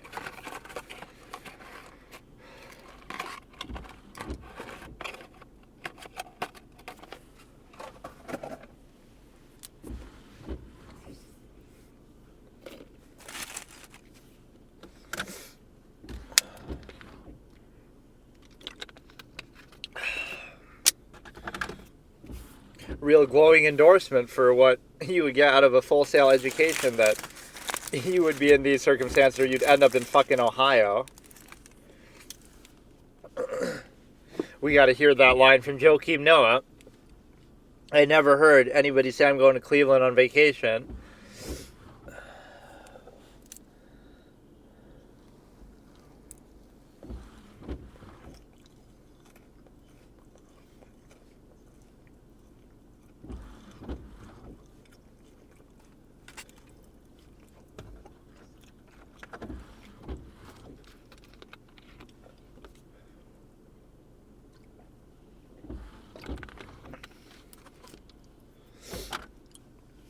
I can never hear, actually, the objections. This judge always pauses after that. He always says, just a second.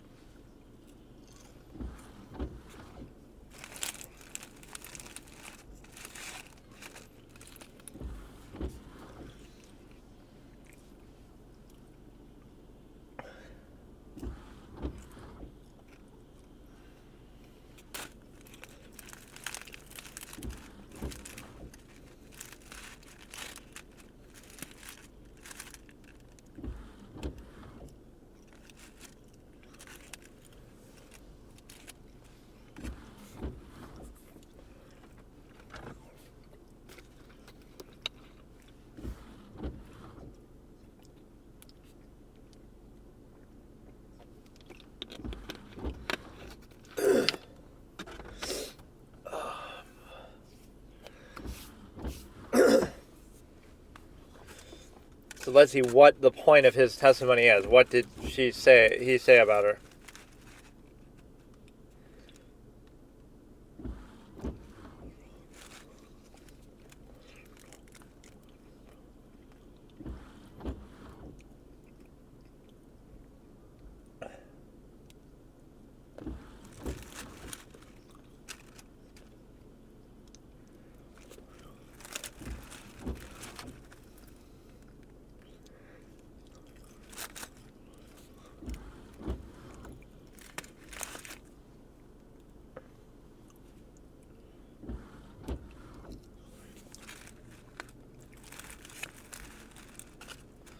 doesn't really seem too relevant. Like, what was her demeanor then? That had nothing to do with a crime.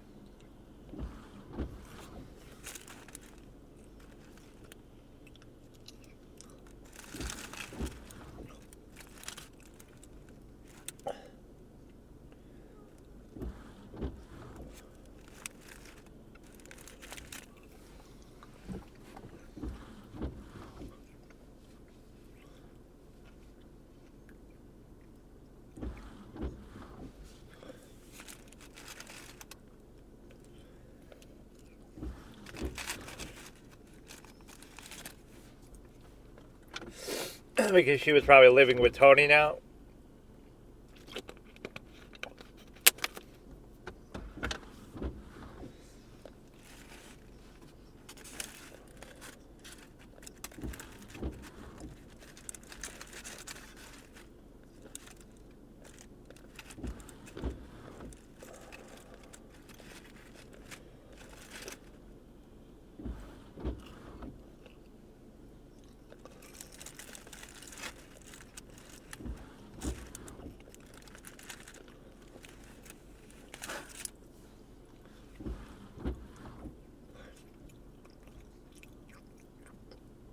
So she wasn't normally there with her, or?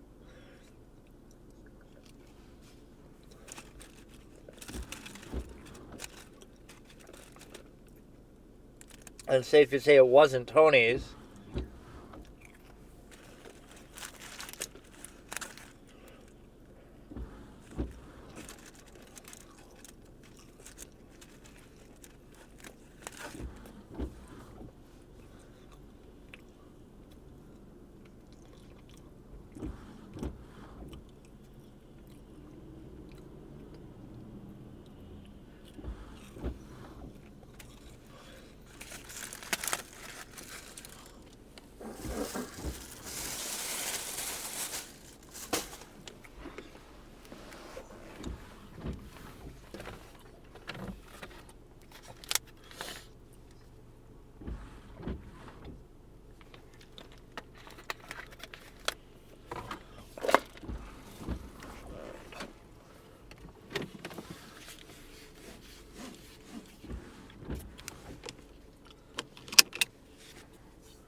This would have been around the Dark Knight, actually, yeah.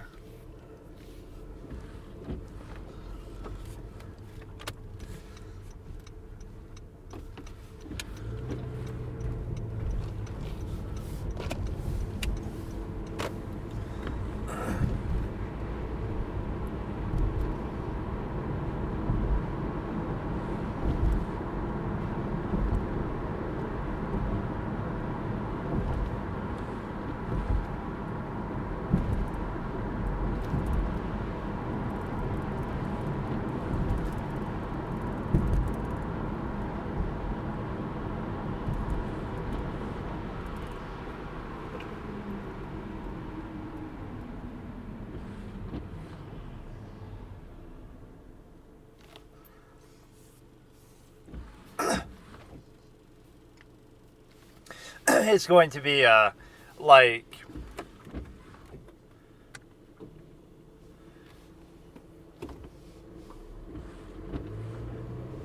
you can still ask about that, like what did she say about it, but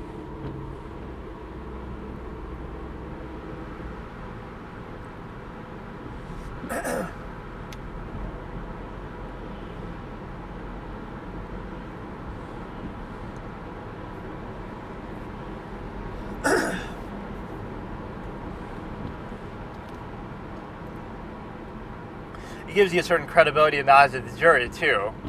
That if you don't object too much, or if you have a high rate of objections being sustained, so that's what the prosecution did a great job during George's testimony, that they were sustained on almost every single count. But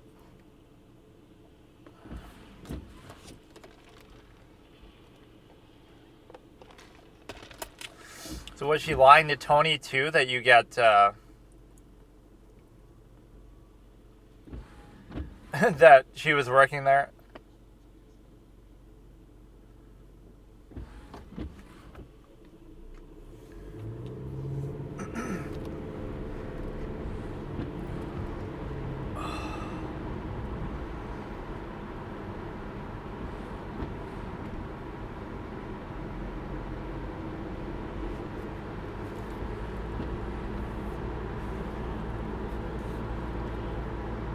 So what, she went somewhere else to get ready and then went? So they're just trying to establish that she's a liar about her job and stuff.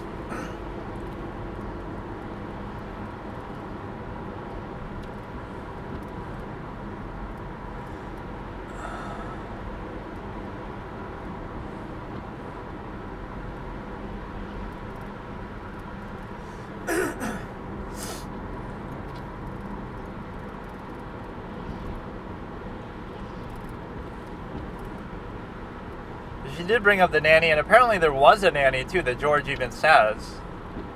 But that must have been something unrelated. Or there is a real Zenaida Gonzalez, just that name, but I don't think that was anything to do with the case.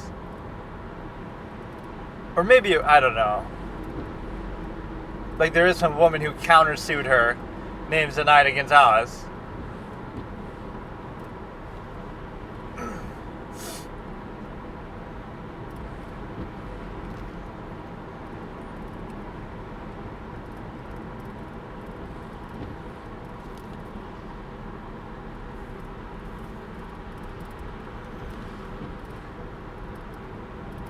That'd be really hard to determine.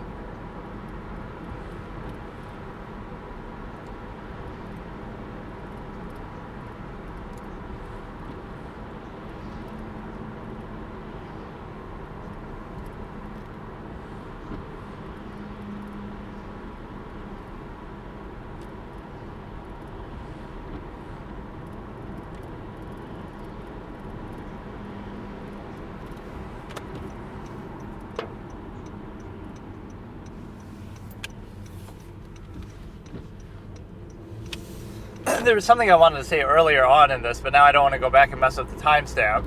I can't remember what it was.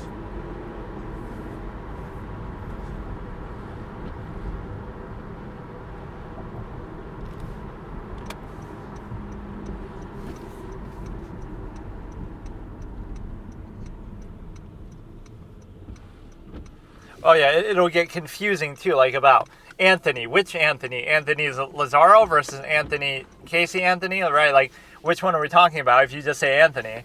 So it would be better to say, like, let's call him Tony instead of Anthony.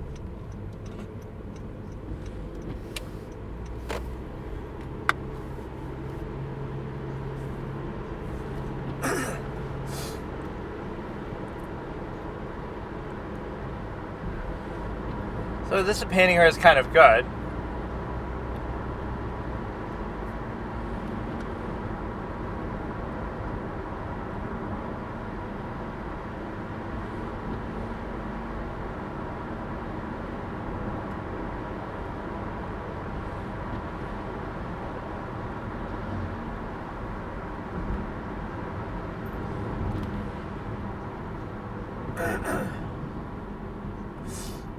They even asked to approach, but he didn't even have to.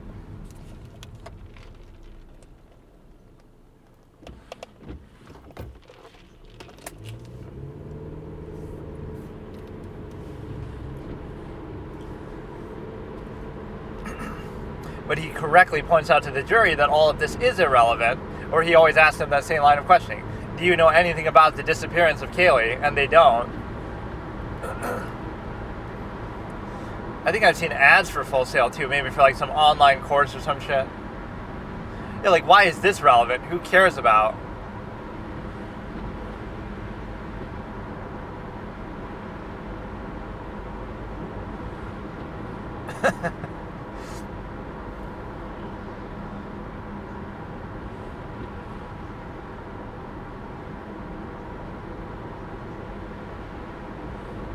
Isn't that a contradiction? A PC is by definition not a laptop. A PC is like a hard, what do you call it? Like a fucking, a CPU.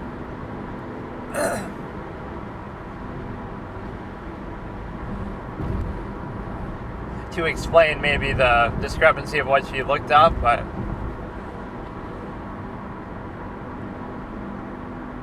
go to a library and do the research there, and how would you ever find that out? Right, how would you find out? Oh yeah, she looked up something in the library. Jodi Arias gets in trouble for that, but only based on her own testimony or like somebody's comment. But ordinarily, nobody would know.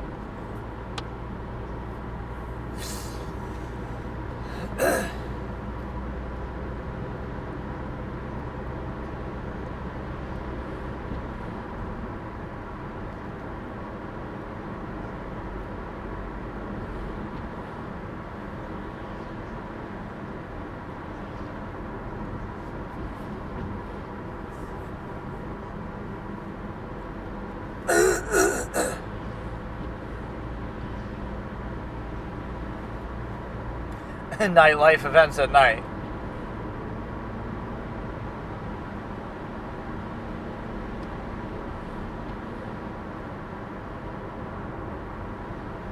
What was it? Wait, what? What the hell? I can't hear what he said. And he doesn't even admonish anybody. Everybody got a good, wholesome laugh out of that. I want to hear what he's saying, though. Fuck, man. I can't make it out. I'll go back.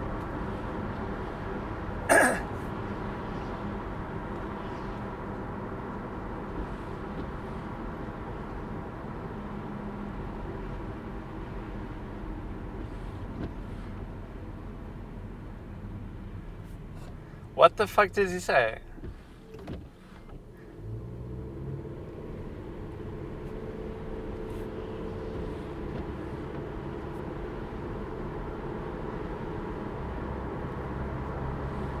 So this is Jose Baez's fucking thing. I really want to hear this. I'll disconnect my Bluetooth and try to play it on the speaker, assuming that that's even any better. Fuck, I just want to hear what they're saying. I can never hear what they're saying in these little objections. It's way too quiet. Right, like even when they're getting sustained, I can barely hear what they're saying unless they repeat it or something. So I can skip to another part, I guess, or something. But the whole beauty is that this shows you his courtroom presence right here. What could he say? Objection, something. Everybody laughs, and the judge isn't even mad, or it doesn't even admonish him. Right? Not the way that the other moments, like in the Jodi Arias trial and stuff. Because this testimony isn't too consequential anyway to either one, but it's only day 2, and they're already calling him, so I don't know if Tony actually testifies himself. He probably wouldn't want to.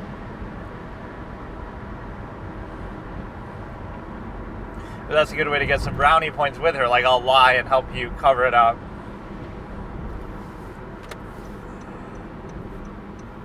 Like, did she ever get her long-awaited, sought-out... Oh,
big cop clown fiesta right when I was about to pull over there somewhere, but I guess I won't.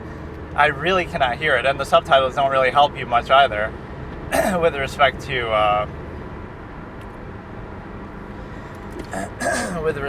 that. Like the I really can't hear it, man. Fuck off. Whatever, let's go to the next video. Let's see what this is. Casey's ex-boyfriend. Oh, this will be Tony, I guess. So this is Casey Anthony trial, day 2, part 2 of 2. Casey's ex-boyfriend in 3, 2, 1. So I wonder what sort of stance he'll take.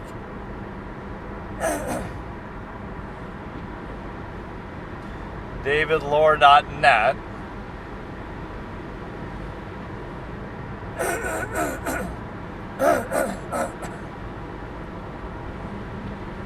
It's fucking music at the beginning.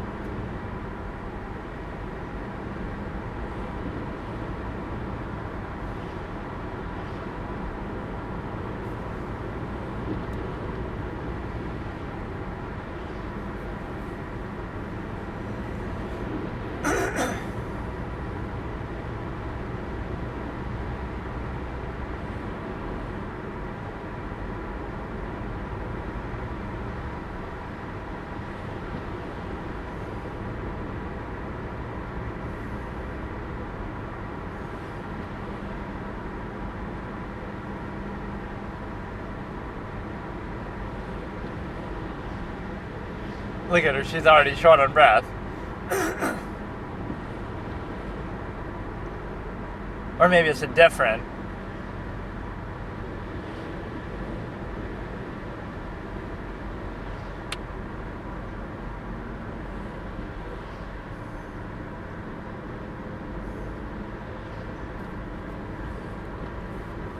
I've heard this before, or maybe she brings this up again later.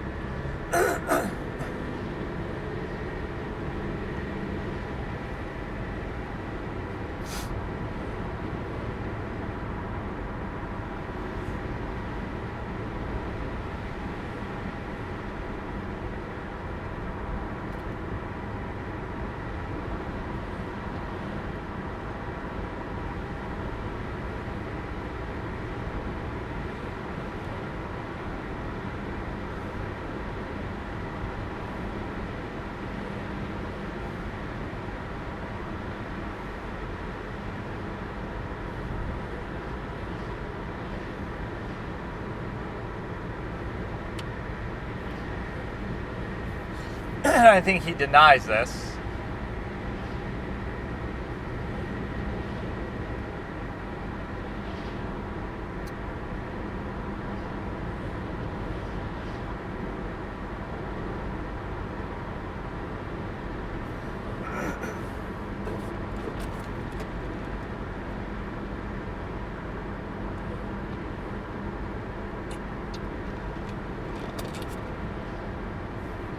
Or maybe I did hear this exact thing. Well, I'll never hear what fucking Jose Baez said, so I guess that's too bad. In the other one.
The whole mention of the search.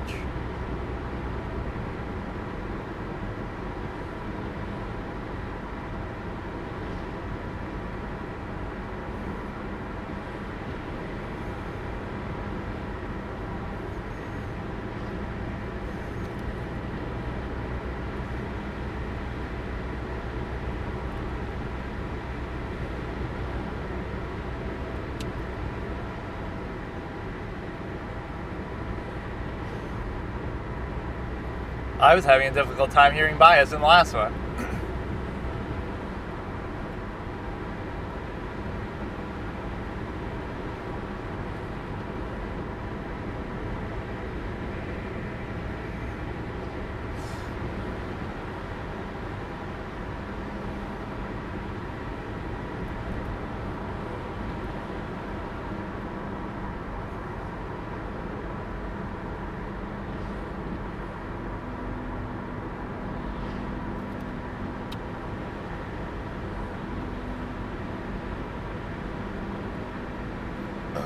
This could be like a Christian Bale moment. You're interrupting my fucking cross-examination where you get mad at the audio guy or the video guy. But no, even if you don't like the outcome of this case, the judge does a pretty good, fair, impartial job. And he really seems unaffected by the cameras. He's the one example. Like, Judge Ito is horrible about that, where he seems like stars in his eyes, as I always say. The judge in the other cases, like Alex Jones, is really biased, both of them. The one in even that Parkland shooting one or whatever, the guy with the glasses, Nicholas Cruz or something, she's really biased and she gets reprimanded. Even Jennifer Darrow and Daryl Brooks is too lenient on him. There's all kind of reasons why, but like, this is the one judge who does a good, fair, consistent job. He doesn't seem to really care that it's on camera. He's not, thinking about that. He's not distracted by it. And so you have the ability to look at it from a perspective that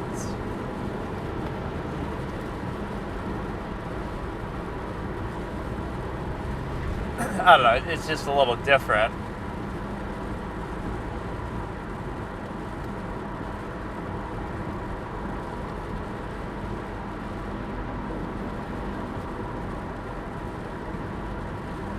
So, kind of fucked up my timestamp. There was like a whole big delay with the cops, or no, that wasn't why, actually. There was,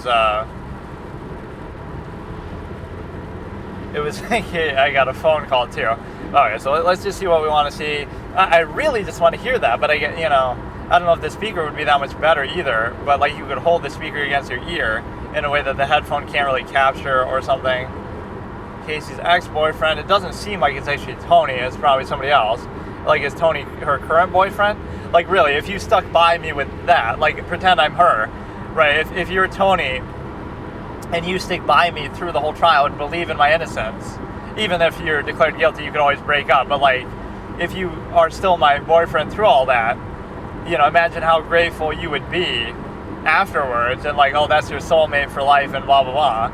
But even when he's being blamed for, like, oh, the party life is part of the reason why she died or whatever, and she was at a bar more recently and she called the cops on getting a drink thrown at her or something, which, again, you shouldn't be doing that, but I get people's perception with that. So let me look at it. I guess we'll see George again, which I didn't really want to right away, but Casey Anthony trial, day 3, part 1 of 2. Here's your fucking gas can, starting in 3, 2, 1, with a little musical beat. But no, I remember watching this like a decade ago, probably. Not right when it was happening necessarily, but maybe a little bit even over a decade ago, but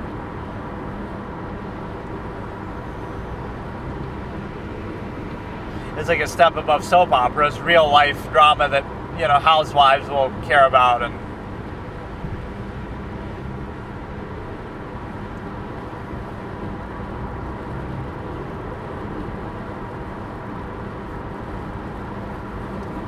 no, that's the best thing she could do right there, is not testify. Lazario.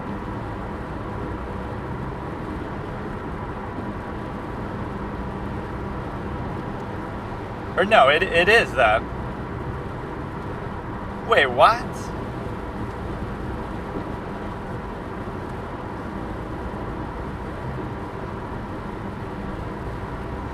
Or don't they sometimes do that differently? Like they'll have the jury come in first and then have the person take the stand? But I guess he's already been sworn in, so if it's the first time the witness is coming in, that's kind of more proper. Not to have him already in there, so you get to see him sworn in. But he's already been there. I want somebody to say no at some point.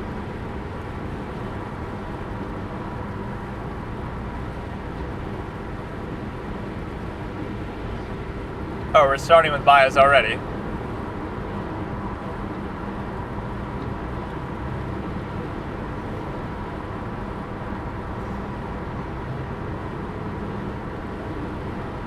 This guy is something special, though.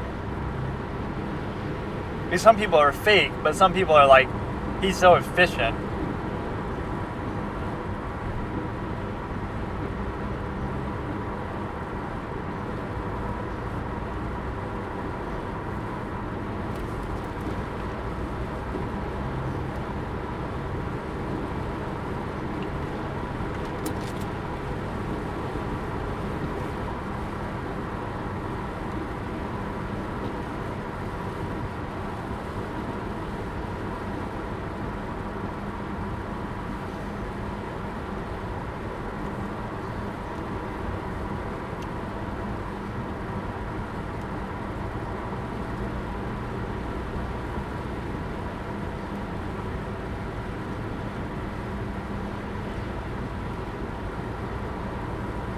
All I'd say with that is little children aren't exactly very selective. They're going to love their mom just because they have to, or they're just, relying on them.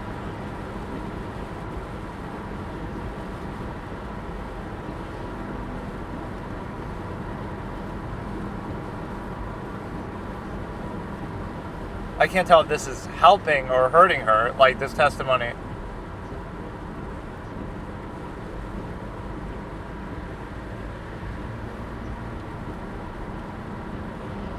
Wait, really? Wait, what the fuck? She can count to 40 in Spanish?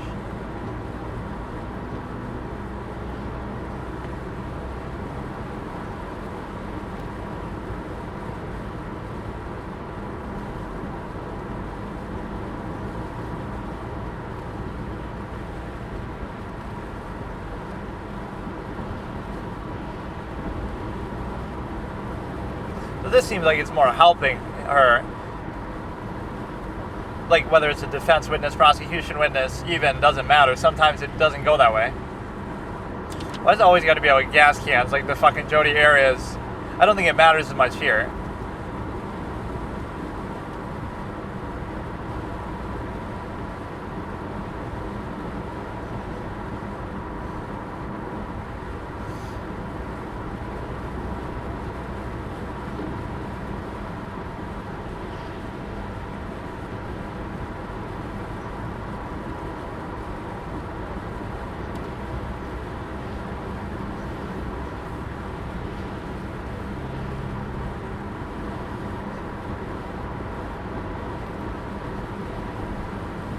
So you're doing them a favor that way.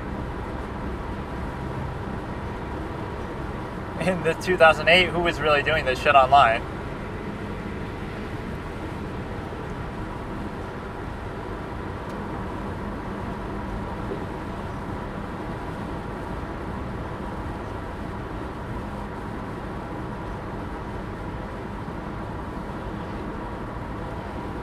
I like his disposition. So one of those pretty girls was Casey.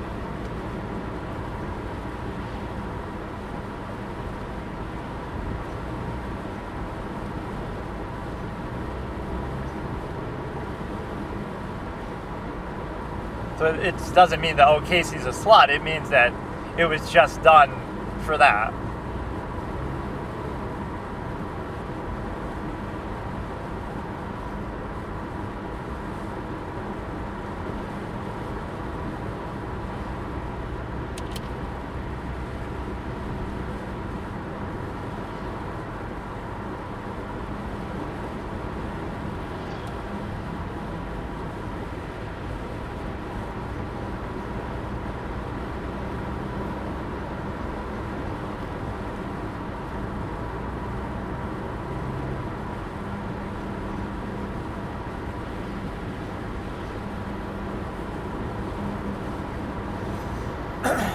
What was the secret? But you had to ask George about it.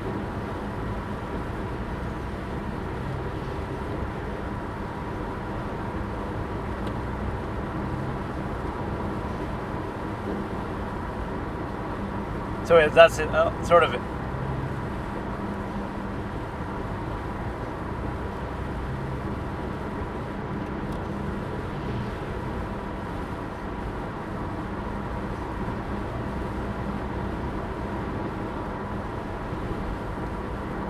it's kind of vague as to what the secret is. So is that about like the pedophilia and stuff?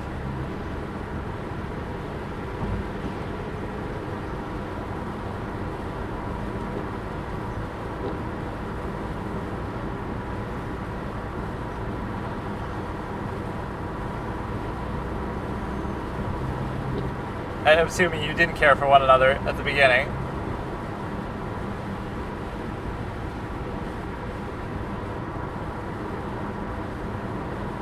That would have been awkward if you didn't, like, if one of you only did. What are you, George Costanza from that one episode of Seinfeld? Where he says it and the girl just says, I'm hungry, let's get something to eat.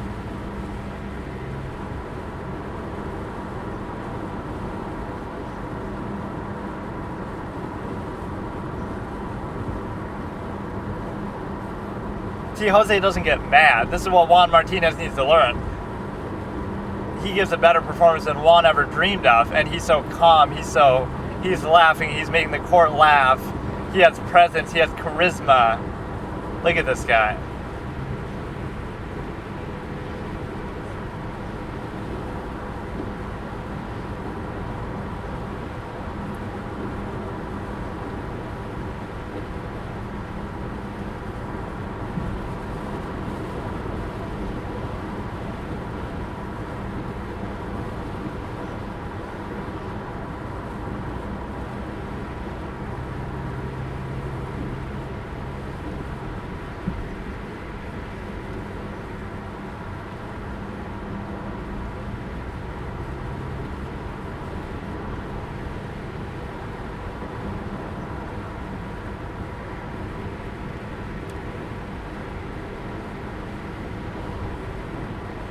This guy will sometimes cut off Jose's answer.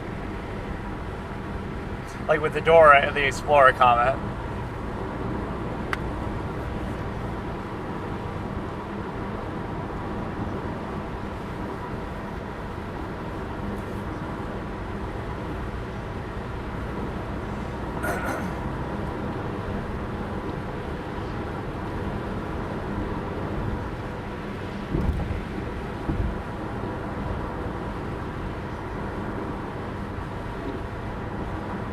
Well, he already let one of them get through. But I like how the judge overrules it, but then says, because of hearsay. Not relevance, but hearsay.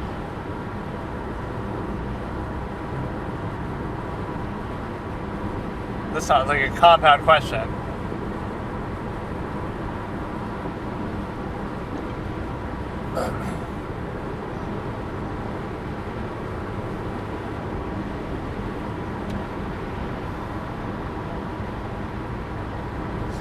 Unless he's directly quoting from something. Like, did he say that in a text or something?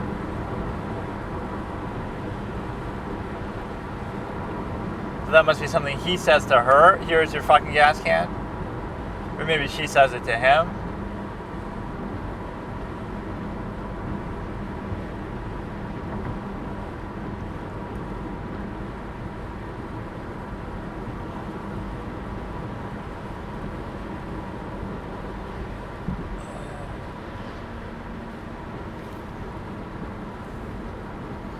Sometimes saying judge rather than your honor can be taken as a slight. Like, yo, judge. The way that Juan will just be so direct with it. But she doesn't mind.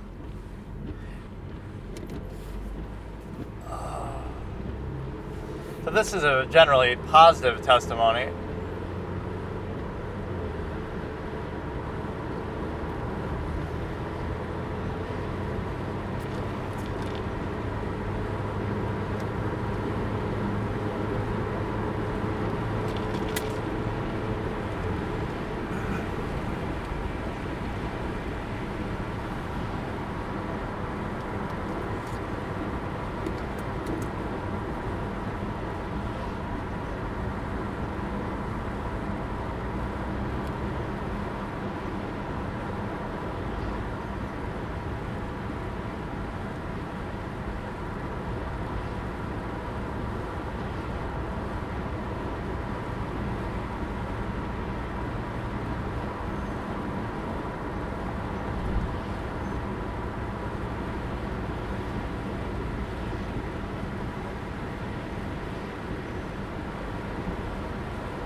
But she was right there, so that doesn't really hurt the point that we still talked all the time.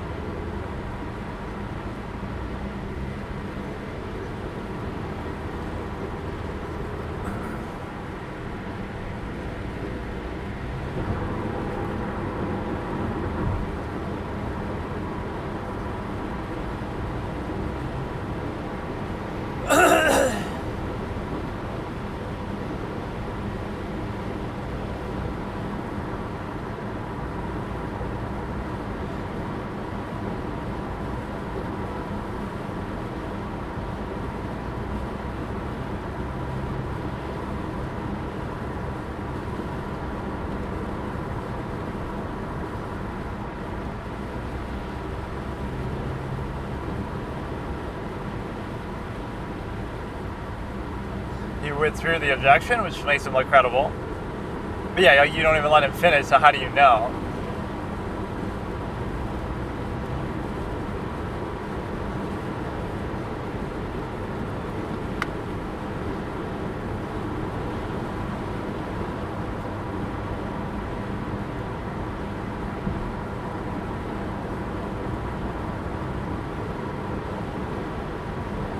Both attorneys are kind of being nice with him, or that shows you the demeanor. Like, you shouldn't be able to tell whether it's a cross or a direct or whatever, whether it's your witness or their witness. If you do it properly, you would do it the same way.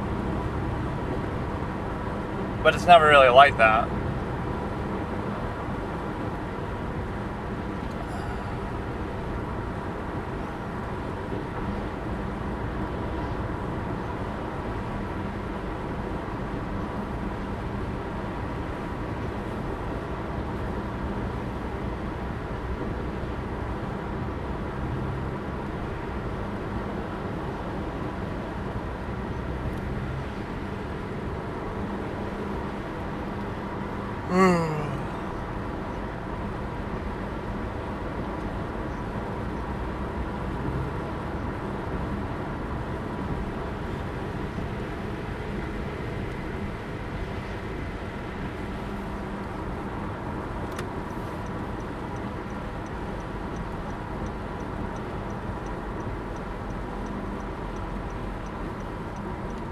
Was it a 5-gallon gas can? Like the fucking Jody had the 2 or 3 of them?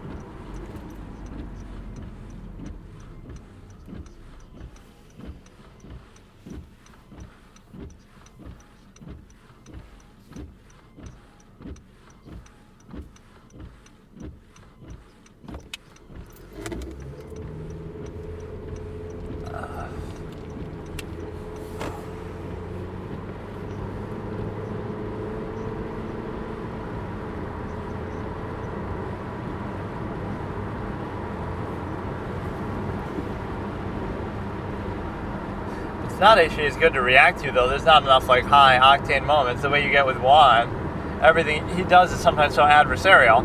Sometimes it's justified, but my tone would be so measured, though. It's just different.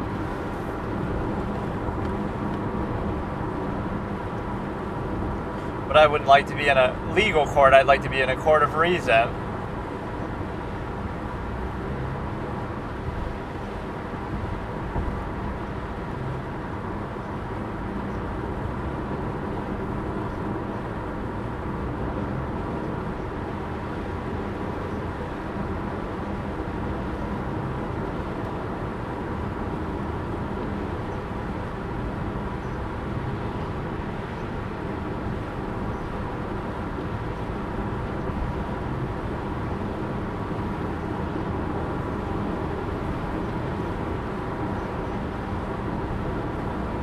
That means it was like sort of propped open.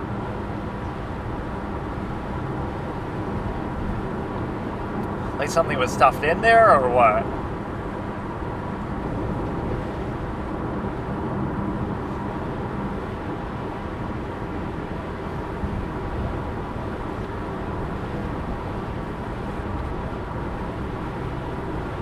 Well, Jose had a couple good objections there, but no, I like both of these lawyers though because they're kind of low key.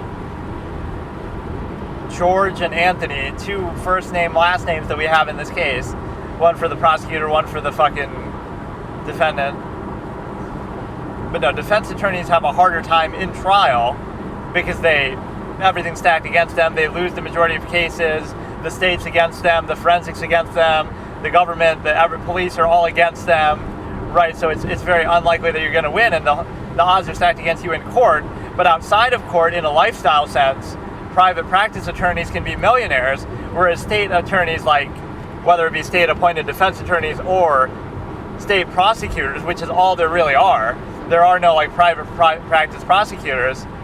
They never make that kind of money. They're all hired by the state. So you actually have it better off, or at least potentially better off, right, in the private practice thing.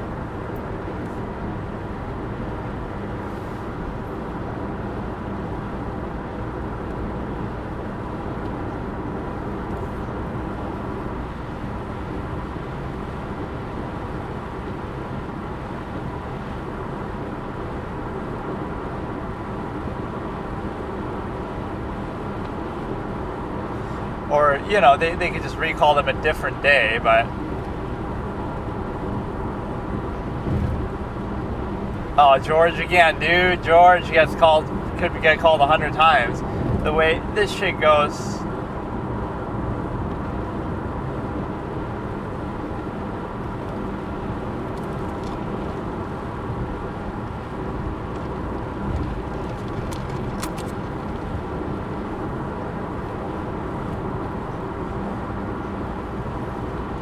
Now, Jose can get into stuff he was trying to ask last time.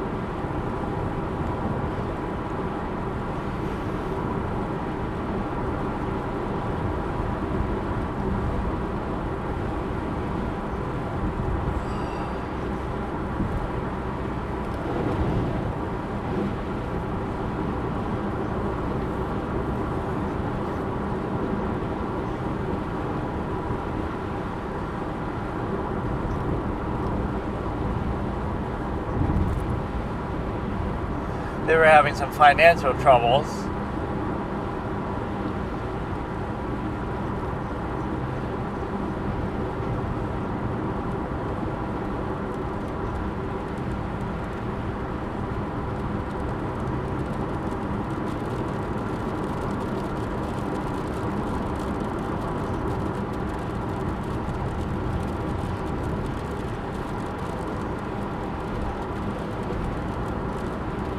Trying to use absolute as namesaking there. I won't explain what that means, but named for function or named in the most minimalistic way possible.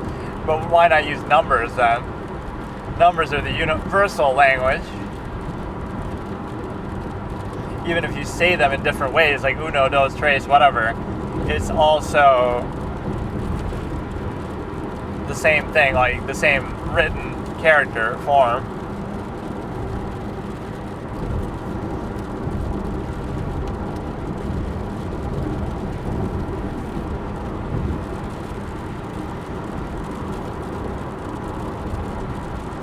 You're interrupting your own question. Haha, so funny, like with fucking Amber Heard's lawyer or something.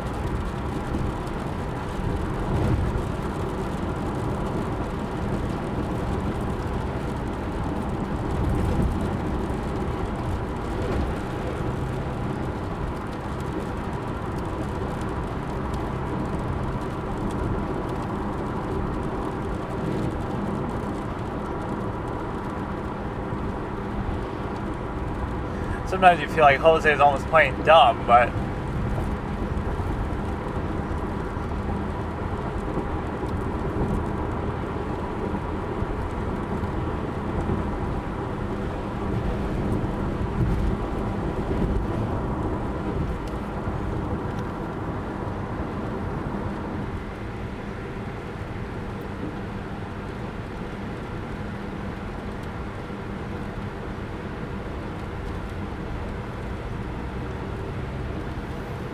how many times did he testify as a cop in his career that they make such a big deal out of?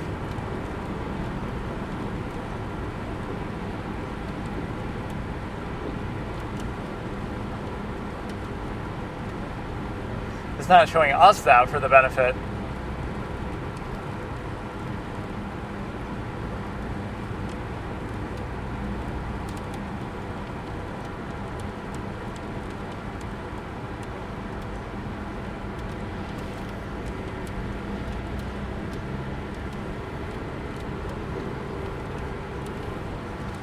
Or we're trying to see it now, but it's glitching out.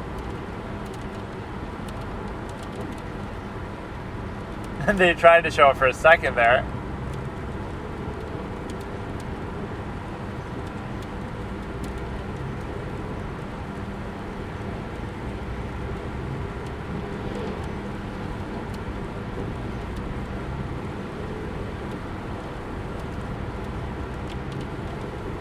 I'm having trouble actually having much of a reaction here. I'm not really feeling...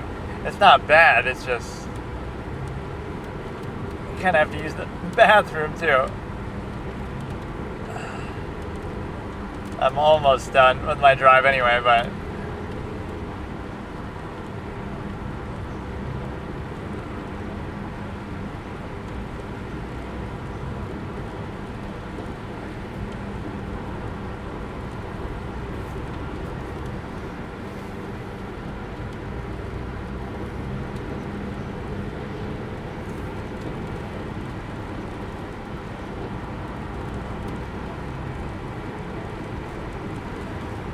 To imply that Casey broke in there to take something, or what?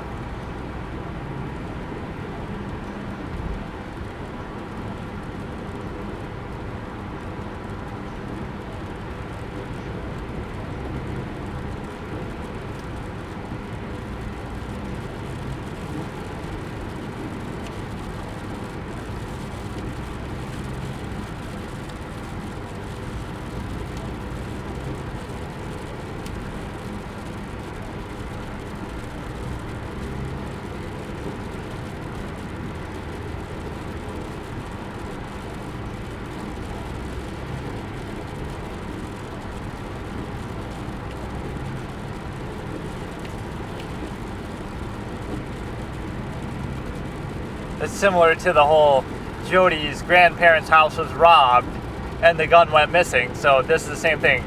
Casey's parents' barn was robbed and something went missing that she ended up using later.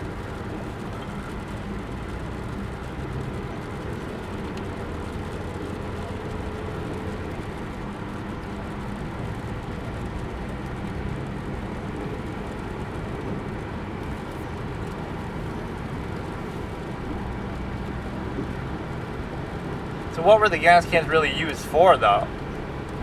Was it the same purpose of trying to go a long distance without getting caught? But she didn't go a very long distance.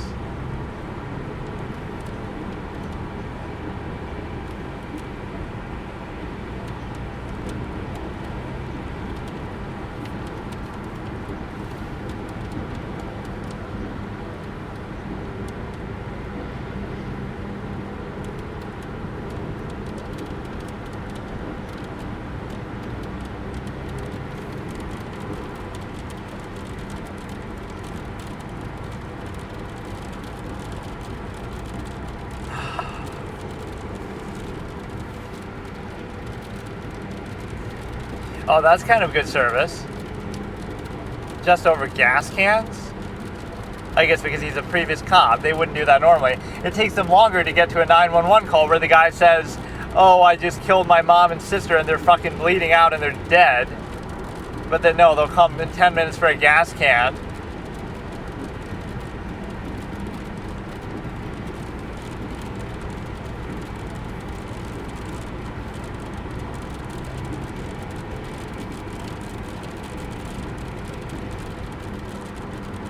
Yeah, it's really the gas that's worth something, not the cans.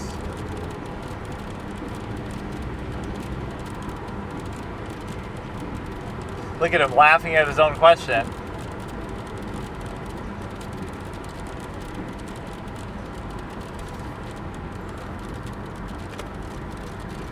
He couldn't stop himself, too. He kept laughing through that whole question that he himself is asking.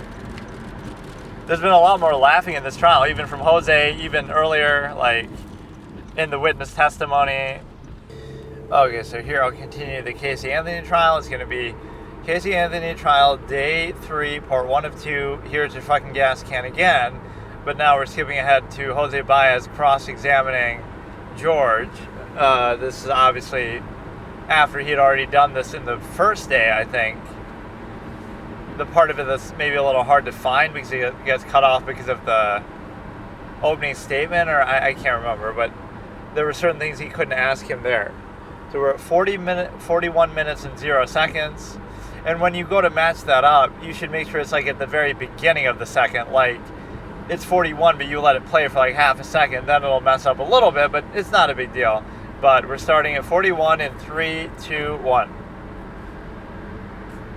So George is back. Baez is going to be on the cross.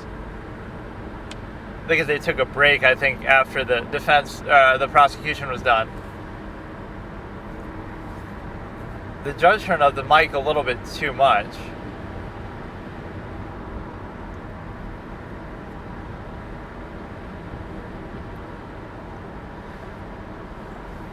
But no, sometimes they'll do that where the jury comes in first.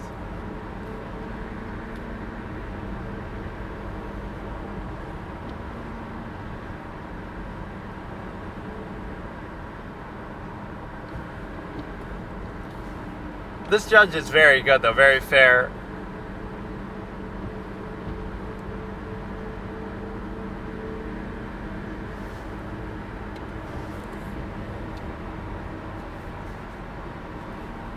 Sort of stealing it for her own car or something.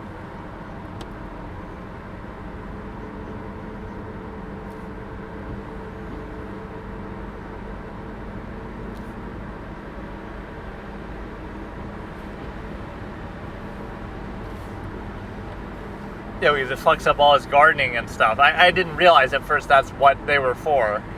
Right, it's nothing like the Jodi Arias trial, but it's a good pretense. Like, oh no, it's for my garden stuff and the lawnmower and all.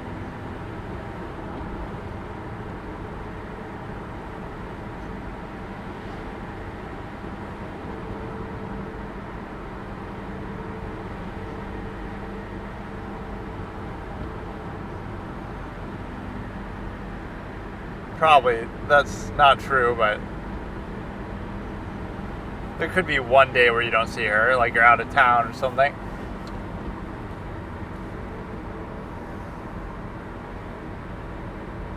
I'm sure I could contradict that.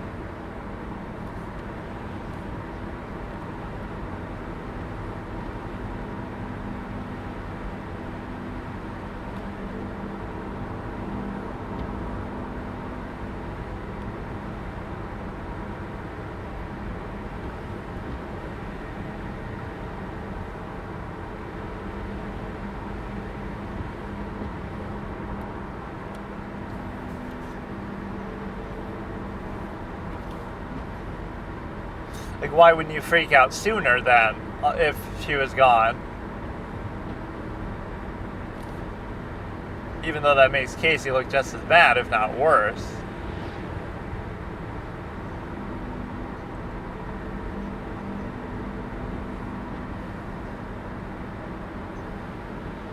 Oh, here we go. Look at the framing. Because he didn't know.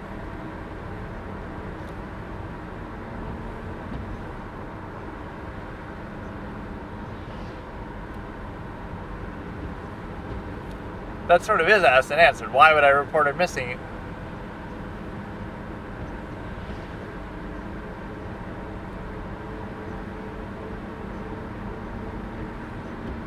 Well, because she wasn't missing.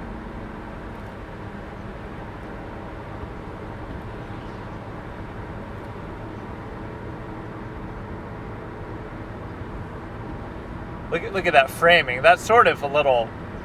That's acceptable, but sort of a little leading.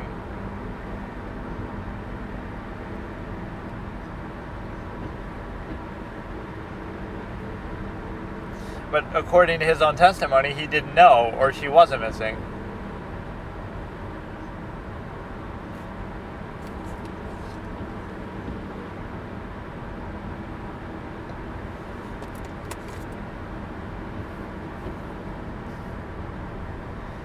But that actually kind of helps the prosecution that he's calling her a liar.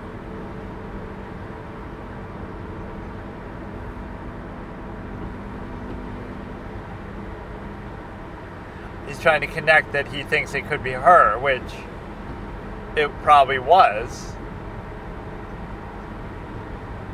So he's making her look bad, but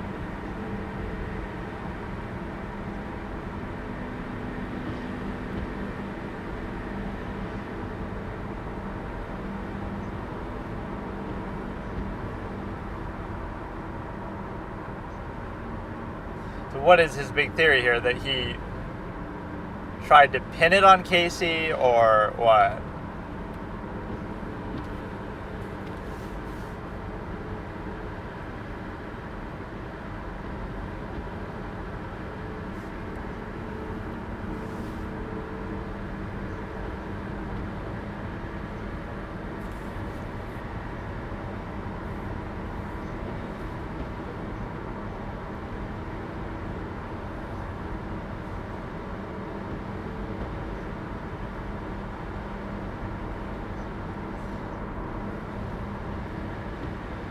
Now, what date is this compared to when the car was impounded and stuff?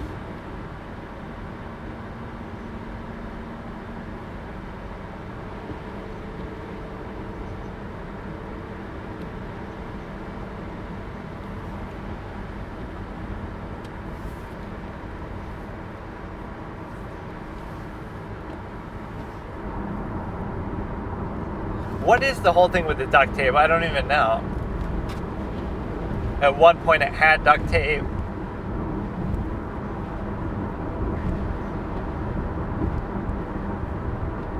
Or he makes a big point about this. Like, you could at an angle, but you couldn't quite see it. I remember this line, actually, of questioning.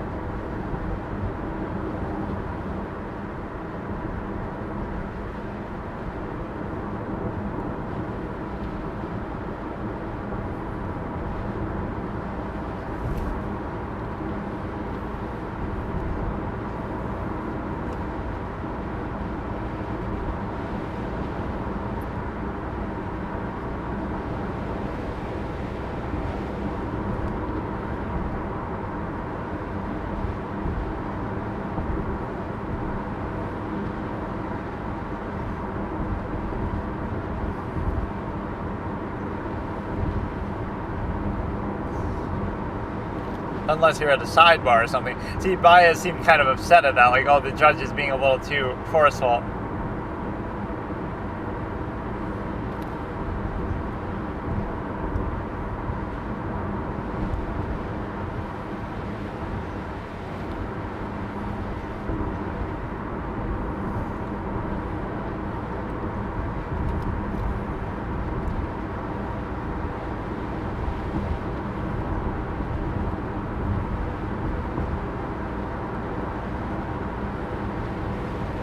To be fair, I can never hear the other person, the prosecution or the defense, when they're not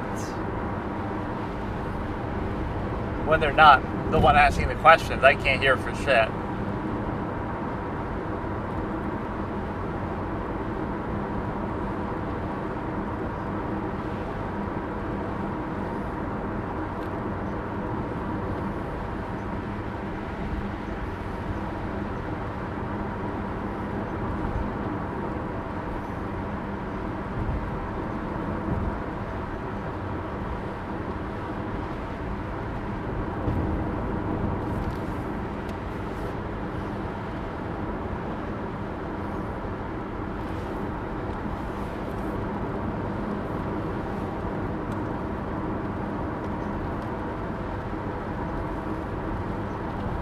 This is a pretty classic objection sort of scenario, though. This is why I remember this. Like, if you can see the clothes, how could you not see the gas cans?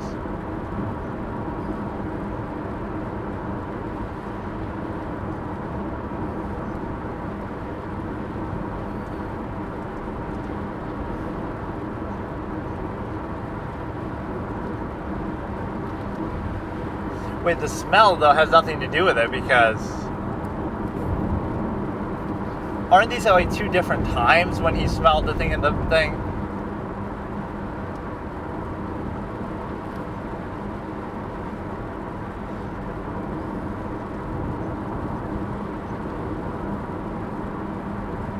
Or he just said he didn't smell anything?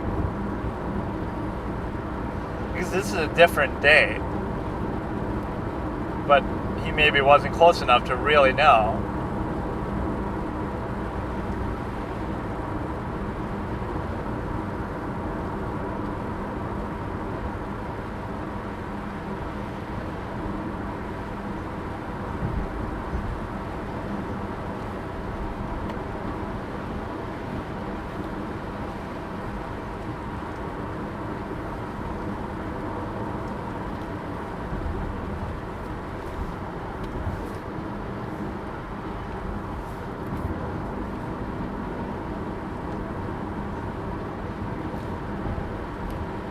both of the gas cans. I think he's being pretty clear. Why is he giving such a hard time?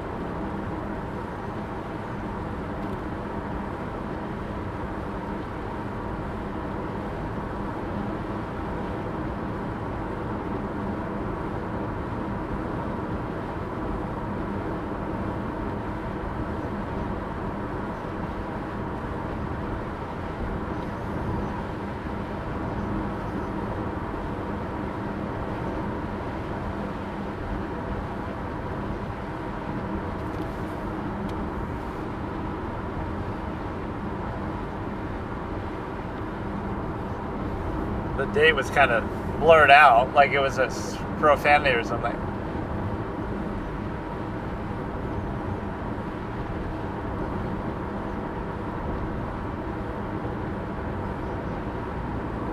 Not really argumentative, it's just more so ask and answer.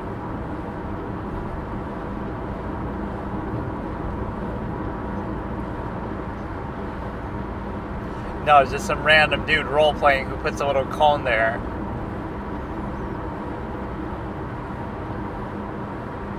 So the implication could be that he put the duct tape on there, or what?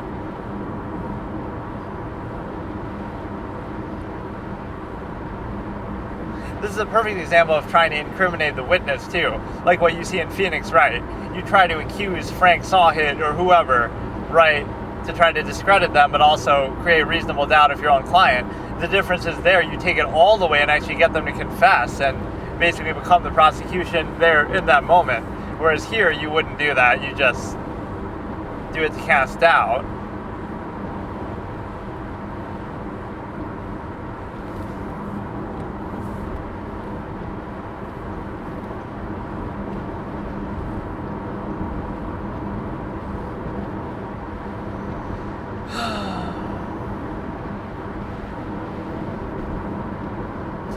Manual labor that is unfitting for an old man like him. You should hire somebody to do it, or have Casey do it for all the shit she does, they do for her or something.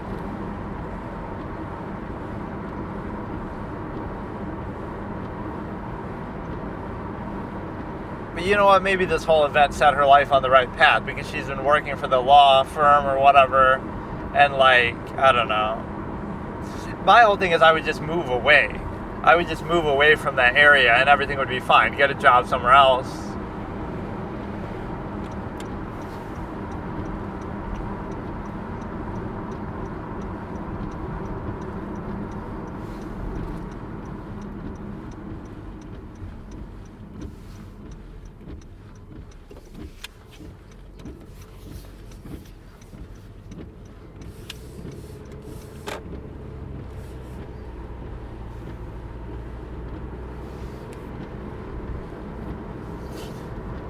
Whether it's inconsistent or not, you can still ask about it. Like what?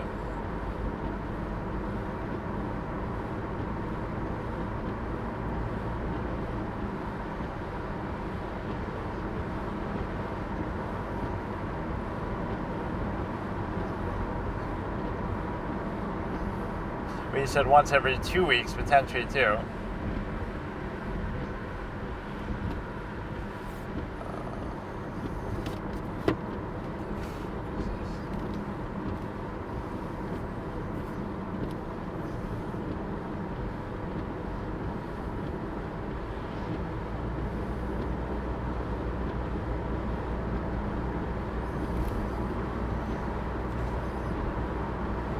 And then he never got around to actually doing it, as we established.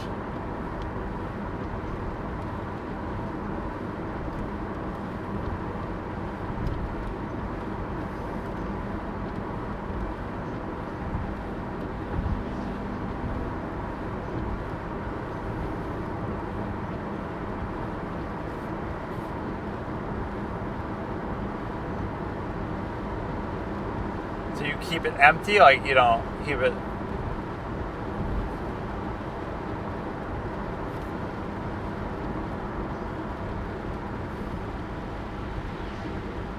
He's shaking his head and cracking up now.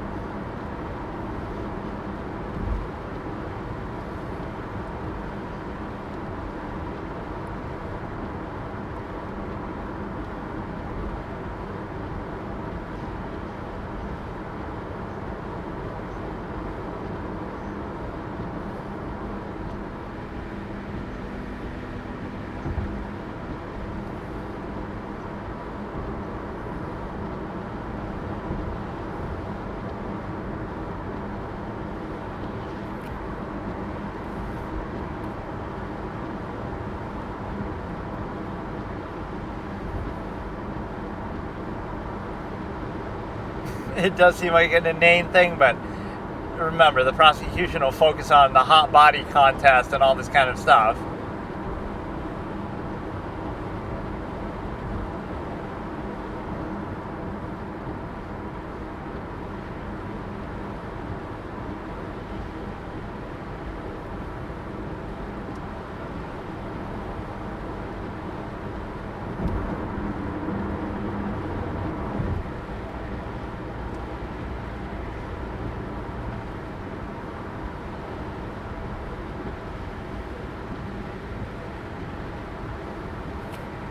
This is a little bit weird to do it like this. A little visual aid for the... Here we go, dude. Look at him, dude. Look, I don't know exactly what he's doing with this, but look at him. He has a design. He brought this big-ass calendar out to do this shit. And the police report was not about Kaylee. It was about the gas cans only. Just like how the mom tried to call and say it's about the thing, about the Grand Theft Auto and stuff.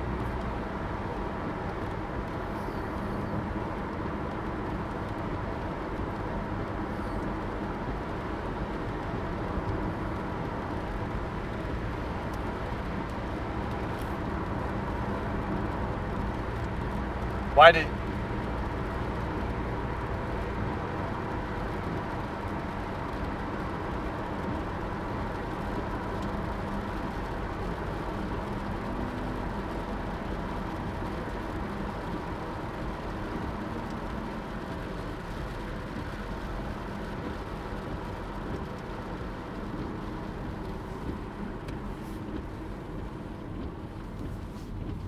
Oh, so he did mess up there, or maybe he was doing it as some sort of trick. He asked about the law enforcement, but he probably meant in the context of the daughter missing, not the gas cans.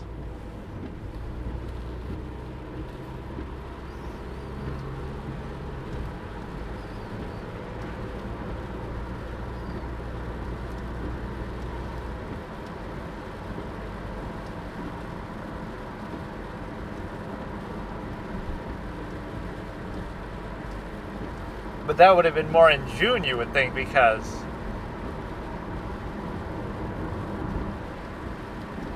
Or maybe it took them a long time to get around to it.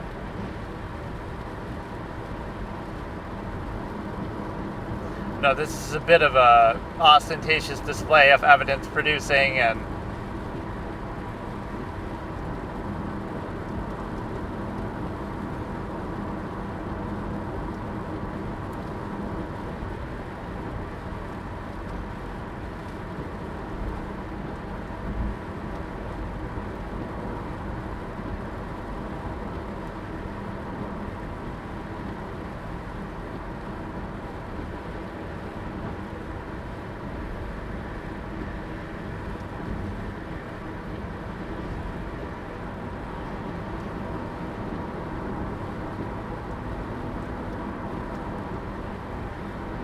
You can admonish the witness for that, these comments.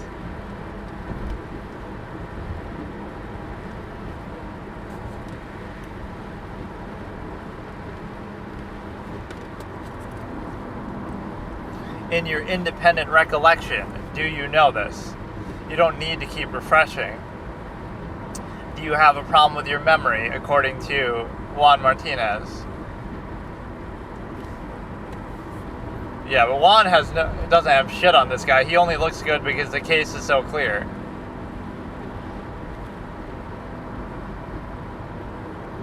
You know, tire this old man out by making him go back and forth.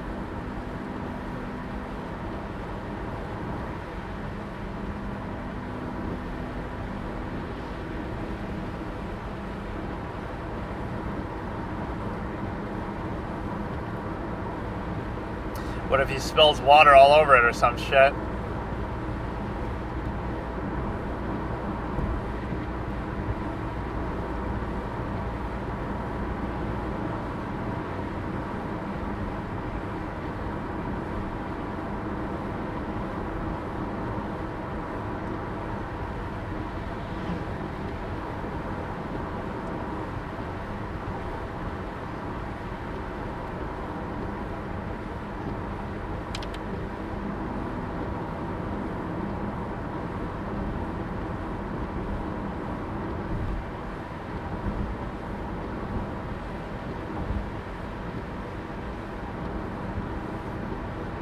I like him catching his own speaking objection, though. That one judge is really strict about that, the Jodi Arias one. See, every judge has their own quirk. Some will let them get away.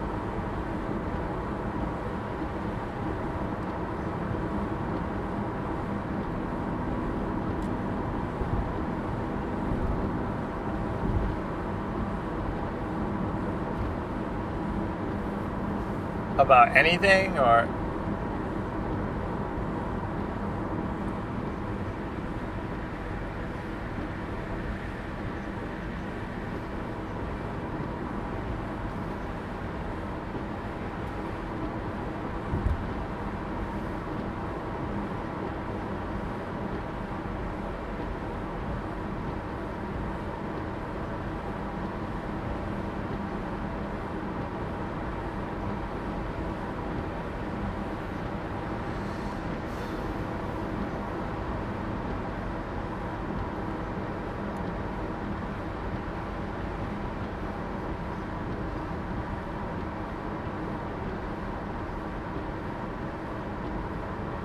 argument involving the gas cans, or between those 2 days.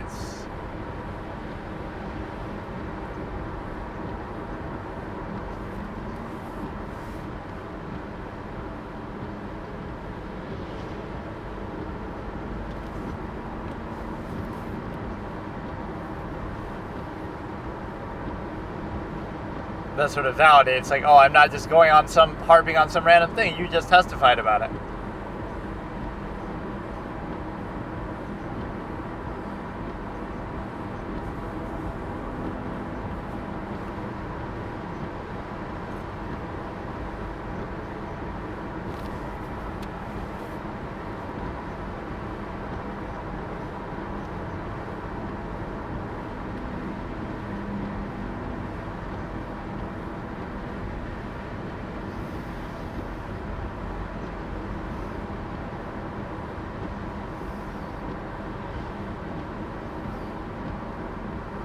In other words, did he use the opportunity of reporting the daughter missing to talk about the gas cans too, or did he let it go until... That's kind of what he's saying, I guess. Like, you didn't bring it up until the daughter was already missing.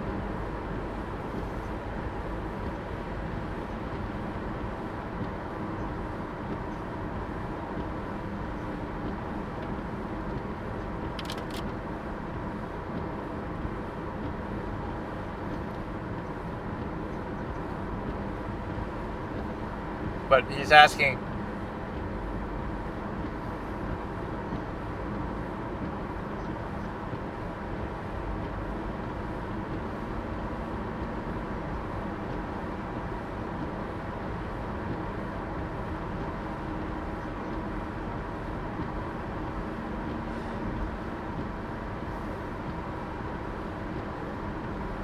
What, he's being all bitchy about it, the judge? Like, you have to ask his permission. That was a little bitchy on the judge's part. He asked him to mark it. He says, sit down, and then, oh, you got to ask me first. That wasn't necessary, as much as I like the judge. He's just trying to flex his power at this point.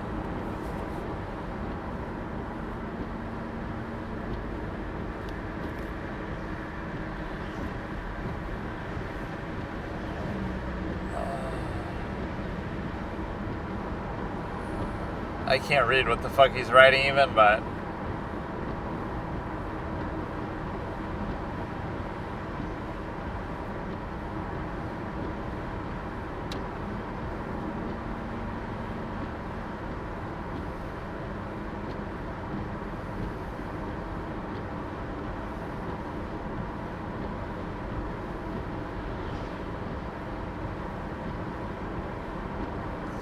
But no, he needs to ask the judge's permission to ask the witness to stand down. You could always just do it yourself and just ask, like, am I marking the correct thing? But that's okay, I guess.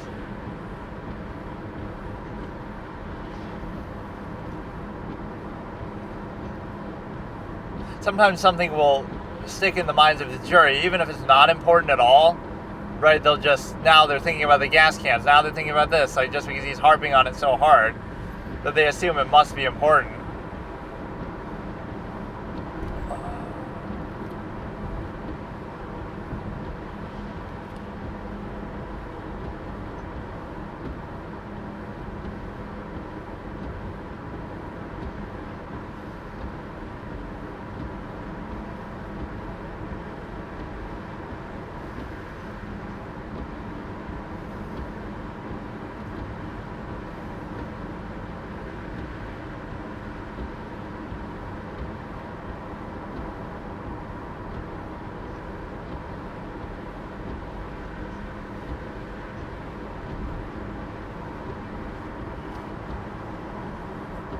I didn't even hear what he asked.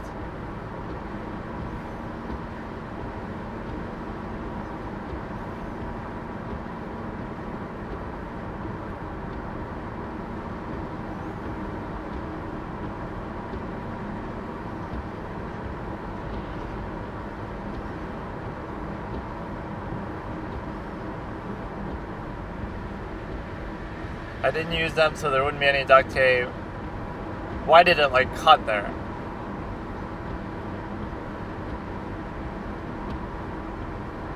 It's not really speculation because he would have been the one who did it, but it's more like asked and answered.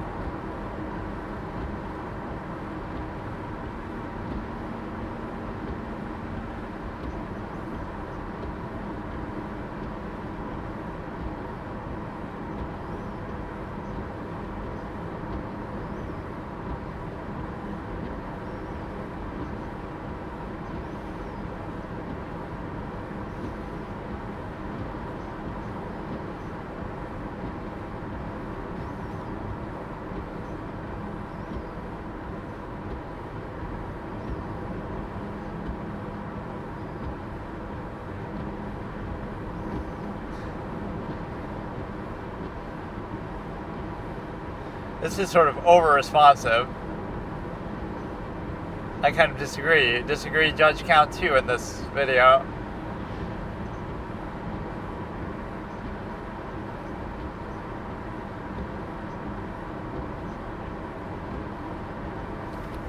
This is giving them too much latitude. You can always do this on a redirect.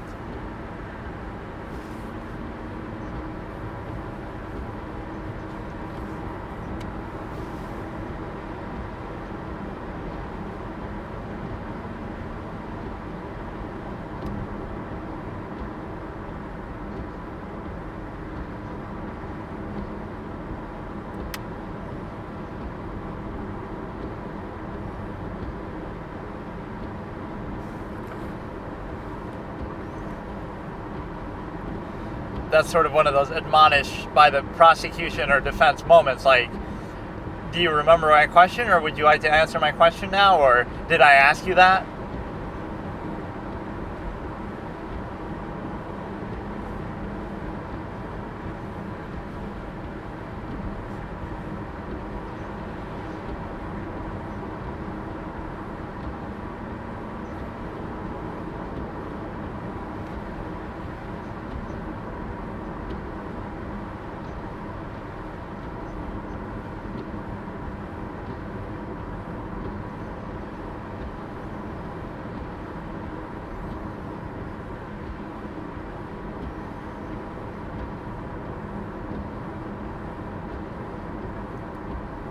Shouldn't it have like a natural seal to it though? Like, did something break off of it? You shouldn't need to put a piece of duct tape over it.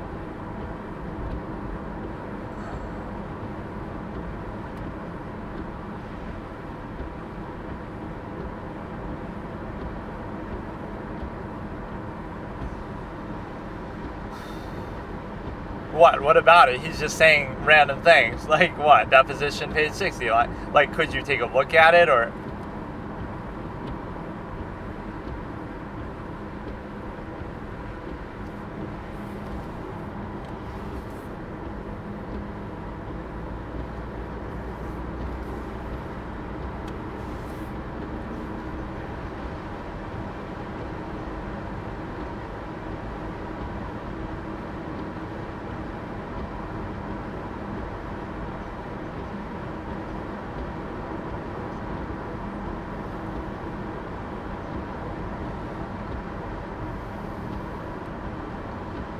saying like I was present is more like a statement. The defense is testifying. It's more like, was I present? But whatever.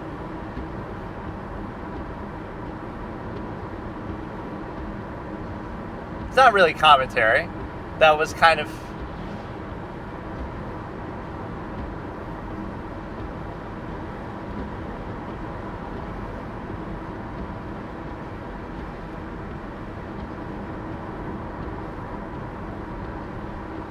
This is sort of compound the way he's doing it. You could ask first that you remember asking the question, and then the response.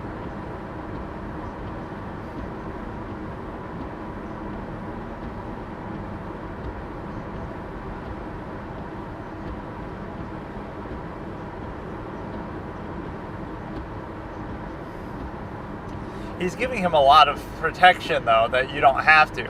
Because you can always explain all this on the redirect, right when the prosecution takes over. You normally think of the defense as like the villain in a lot of these cases, but actually...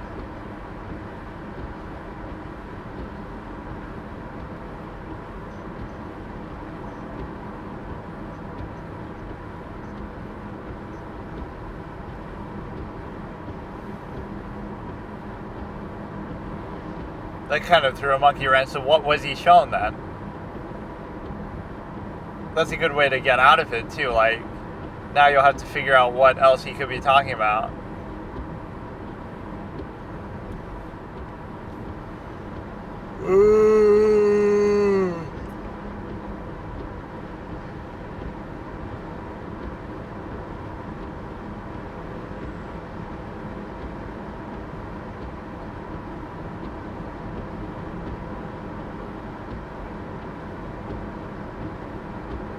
He just kind of jumps right into it. Give him time to turn the fucking page.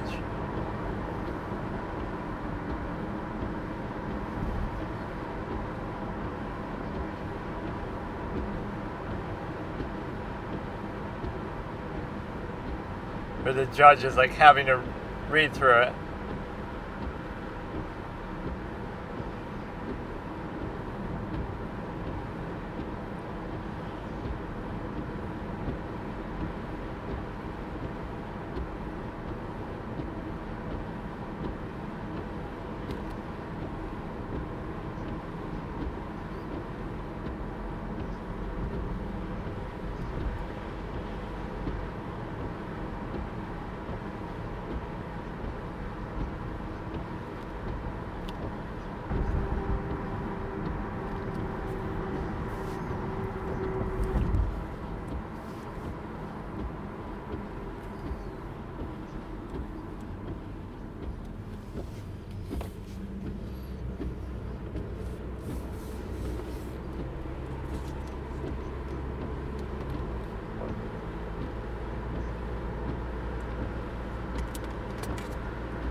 He's kind of presenting the basis for the evidence, though, to go find that. Then what picture are we talking about?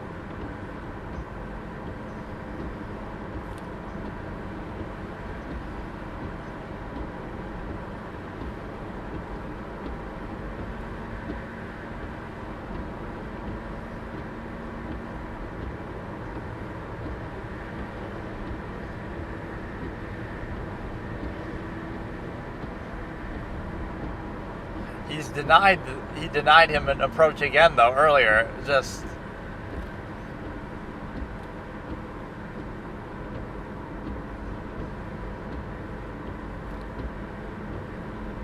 That's fine. He's just segueing. We'll return at a later time. That's fine. He's just segueing off of it. That's kind of like a sore winner type of moment. He's acknowledging that I'm not going to even press the point, but...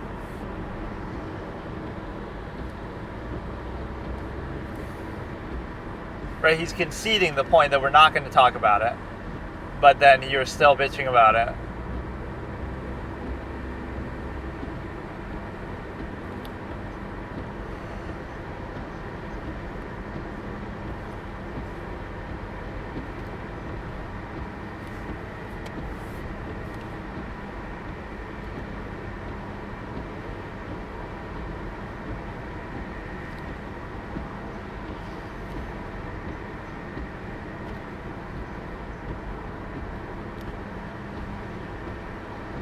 wait, now you're saying that is the same gas can.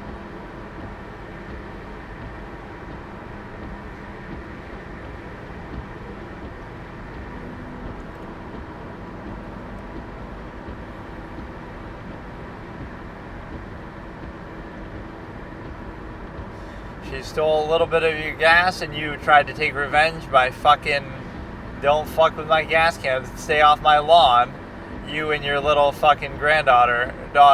But like, you know, you tried to take revenge by getting her convicted for murder. He was that mad about it, he held a grudge. For a case that doesn't involve driving a car really, like, that's not... He's getting all mad. Did you hear anything I said at sidebar?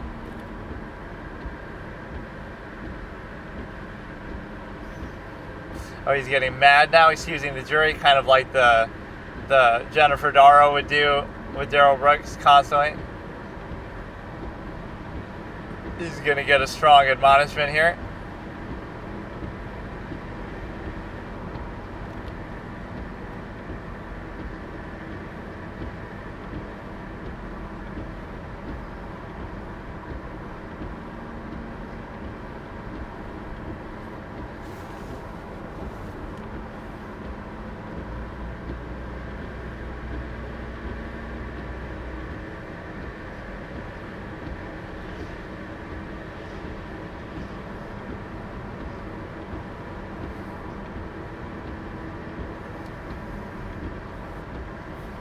So why don't we make it evidence then?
Going back to Tony, and then the judge is in kind of a bad mood today, but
how about...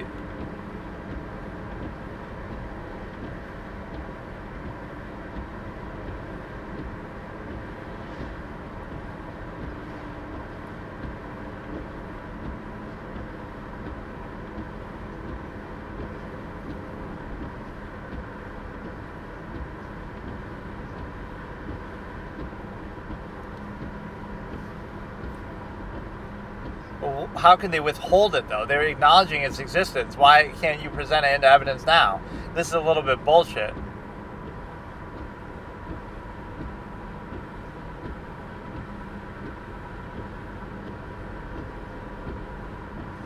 This judge isn't happy, though, about having to excuse the jury and all this kind of stuff.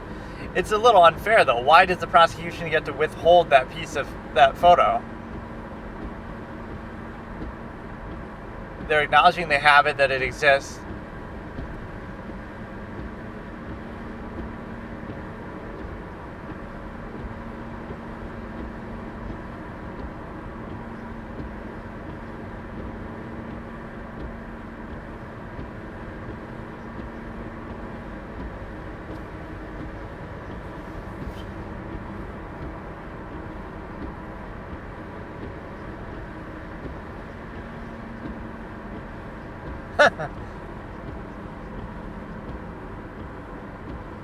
My proposed answer is I don't have an answer.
This is like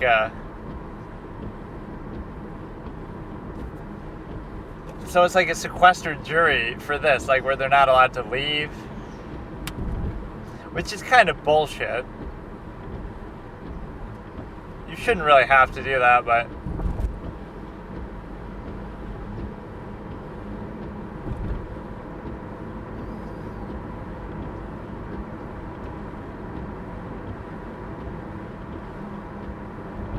it's like they feel like prisoners during this whole experience.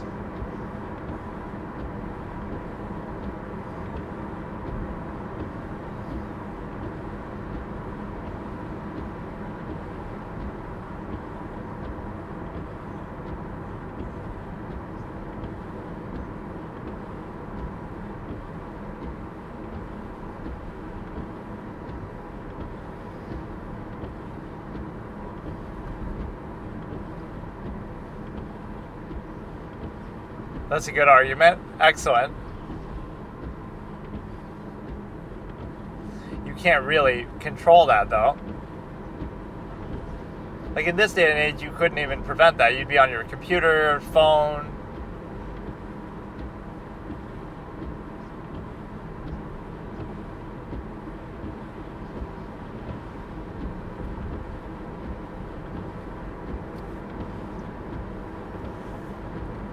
When are you going to discuss it then? Like, you're not discussing it in front of the jury or anything else. Okay, let's get back to the fucking testimony.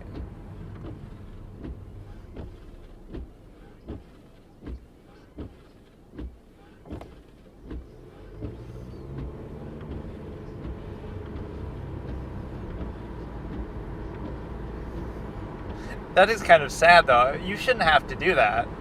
Like, I don't know. I don't like that whole thing, but like, you're really going to create a controlled environment.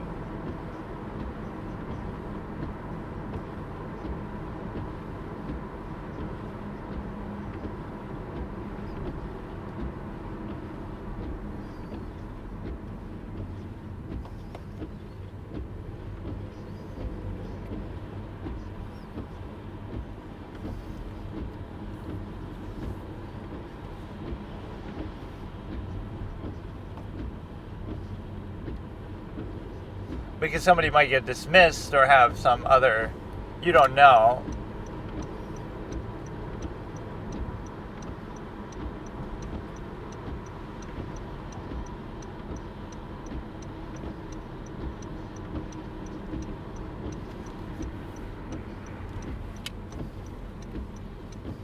Because if somebody does something now that disqualifies them, you wouldn't know who's going to finish.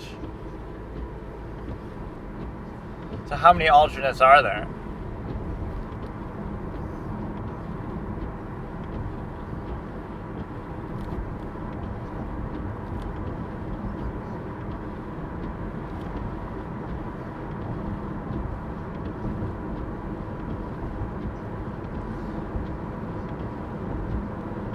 See, even though I find these things so fun as to watch them, I wouldn't want to do it myself if I'm forced to do it, even if I'm paid for it.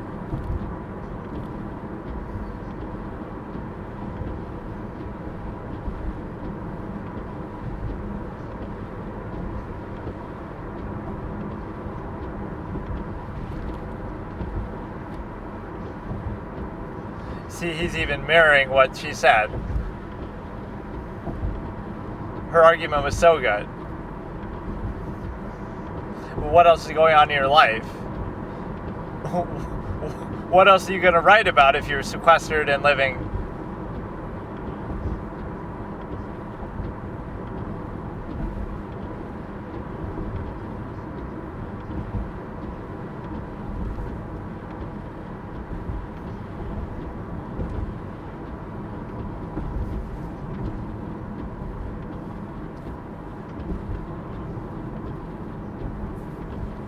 Really cruel to say that when you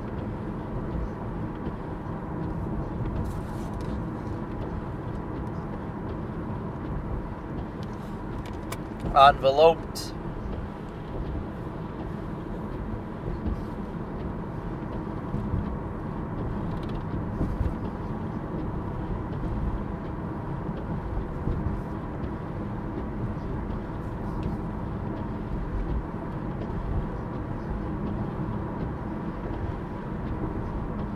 Like, nothing's going on in your life, so of course the only thing you would have to write about is your fucking thing. Is the trial.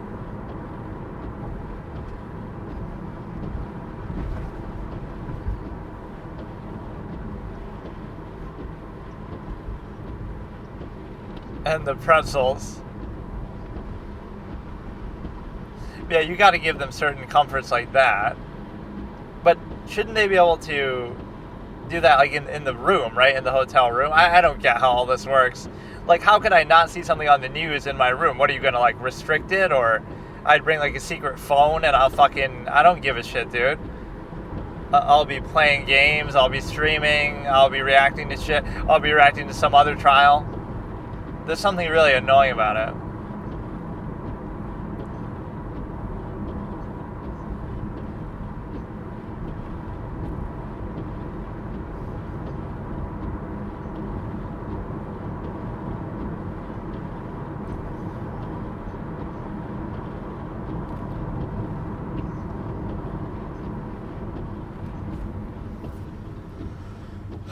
Here we go again with the gas can, dude. Here we go again.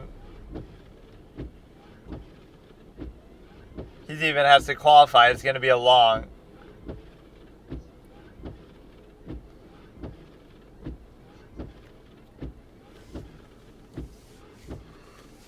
He wasn't certain that he was the one who put it on, though. He said he might have, probably has.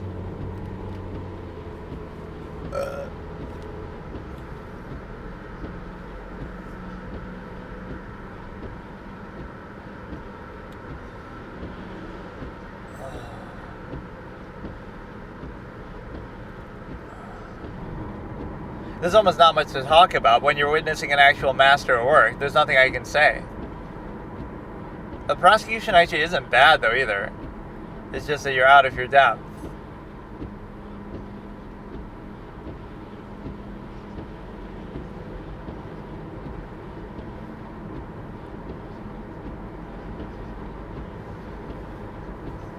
You can't ask about the picture, and you can't ask about anything besides the gas can.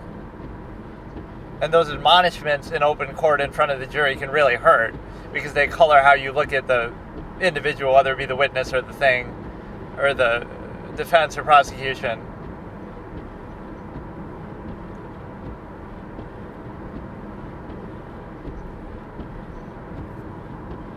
Confiscating the gas cans.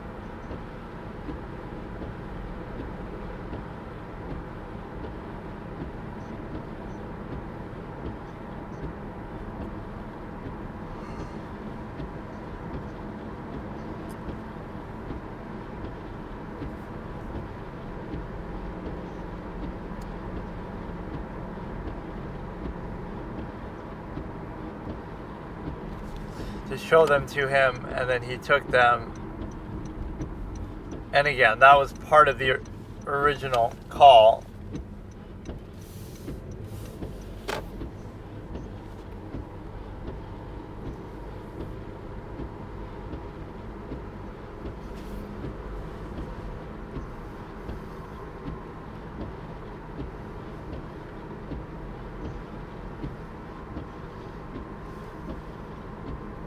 The shovel thing they brought up before. Oh, but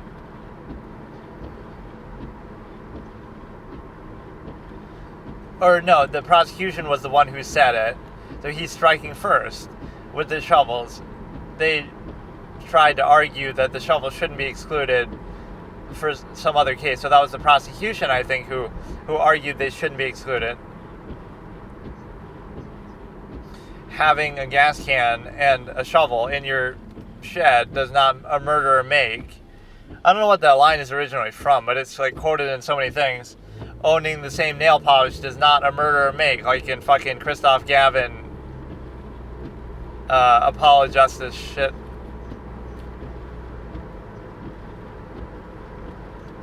I love people already have fucking Christmas decorations out. It's only October, dude. You should have your Halloween shit out still.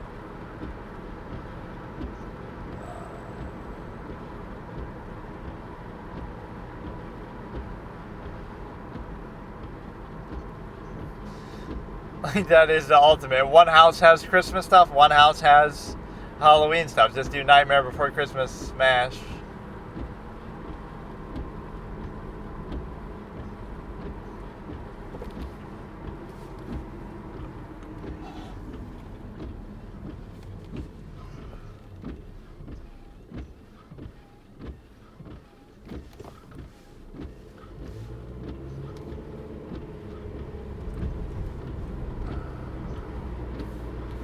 And the whole human decomposition.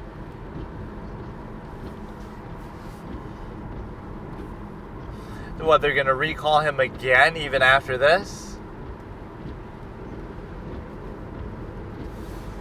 But it makes sense. There's certain revelations that'll come out later from other witnesses, etc., that are going to allow you to question him on things you can't question him on now.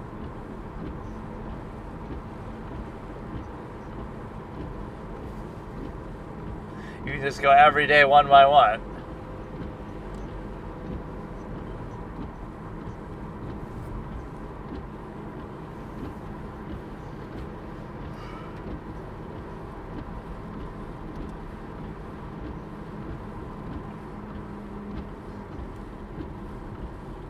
Jose is pissed.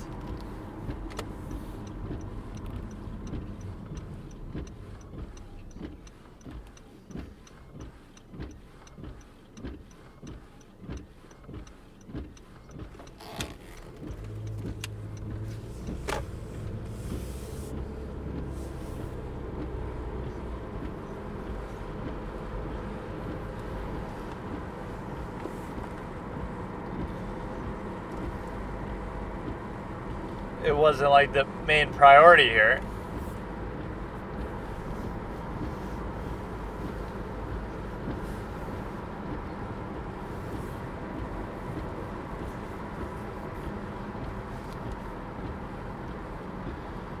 So that they didn't even have to object to that one.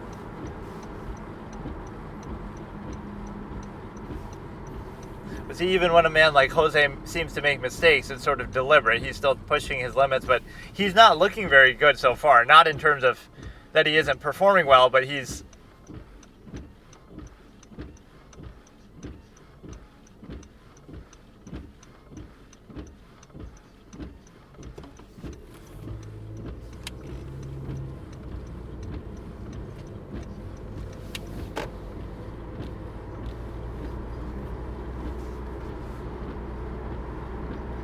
He's not happy about the whole development, but... Oh, shit. I gotta go back, actually. What exactly did he say to piss him off so much? What...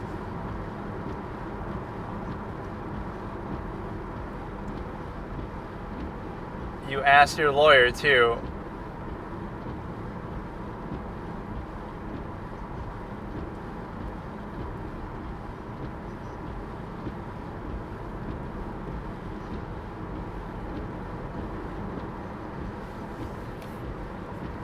So what, we're going to do George Anthony again?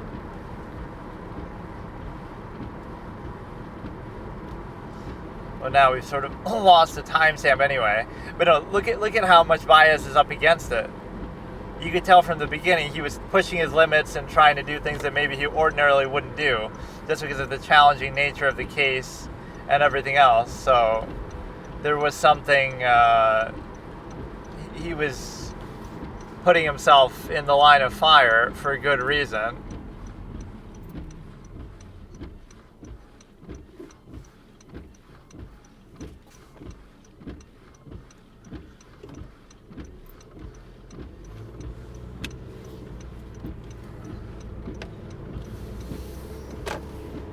And it arguably still doesn't have anything to do with it.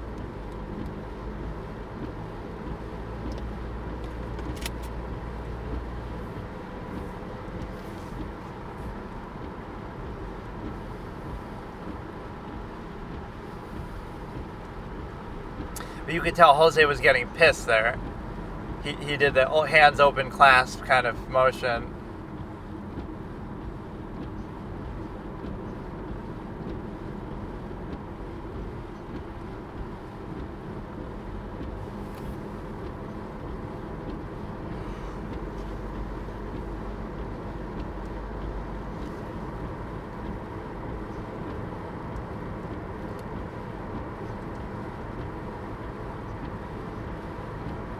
See, it almost seems like the judge is favoring the prosecution, but it's more so about the nature of the case and what Jose is trying to do. It's calculated, but it's still, he's up against it.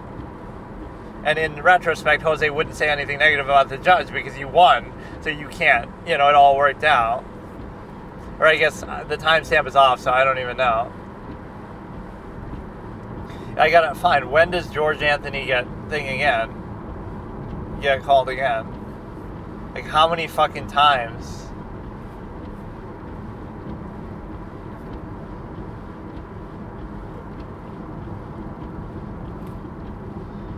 Dark Knight, High Fidelity. We gotta hear this. I skipped ahead. Somewhere in here. Let's see what.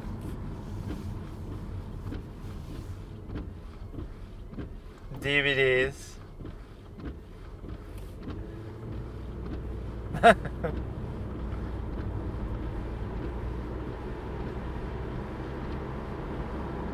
This is right when The Dark Knight was sort of coming out.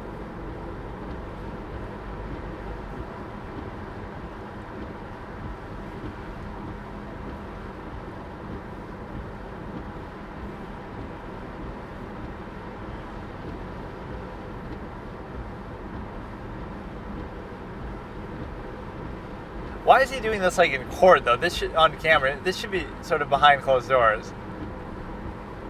Like, we don't need to see this. He's talking about The Dark Knight, and he's talking about...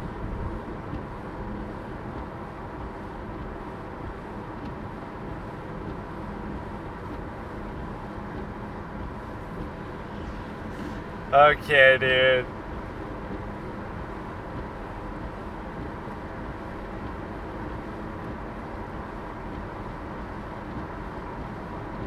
Okay, dude, he's trying to be all cute. You don't even know exactly what I'm watching, but it's hard to object to whatever the fuck he said. Humphrey Bogart and Cary Grant or whatever he said. So, I hate this, though, because it's like you're treating them like children. We need permission to get a movie. Fuck you, dude. This is not what the jury system was made for, like, to treat people like children. Nobody's objective. Everybody's talking about the case, thinking about the case. News articles. I don't know. I don't agree with the process entirely. You know it's not going to be 100% authentic, so fuck it. But it arguably led to the outcome here, which I wouldn't even say is a negative thing. See, I look at it more like, could it lead to an outcome that is not what the outcome would have been otherwise? It doesn't matter even if you think that's a bad outcome, right? The point is, the jury saw this case in a more objective way than the public, and so that's good. Even if it led to an outcome you don't like, the majority of the time that's a good thing, that they're not being influenced by media bias to just, jump on the bandwagon and just think whatever, right? I like that that's still a feature. I don't like when the media dictates the outcome of legal proceedings, kind of like what you see with Donald Trump. There's so much negativity about Trump. Find me an objective jury when it comes to Trump, whether they're MAGA, whether they're liberals, whatever, who love him or hate him. You're not going to find 12 people like me or whatever who are objective and are just going to look at the facts. You're not going to find that right with somebody like that. So that's where the media has absolutely poisoned the well when it comes to that, because it's impossible to find an objective jury. A lot of people are going to hate him. A lot of people are going to love him. A lot of people, depending on where you are, New York, like, it's totally politicized. You can't just look at the guy objectively and say, okay, I might not like him, but that doesn't mean he's guilty of anything. But you hear it and you see it all the time, that people are wanting to take him down for every little thing or any chance they get.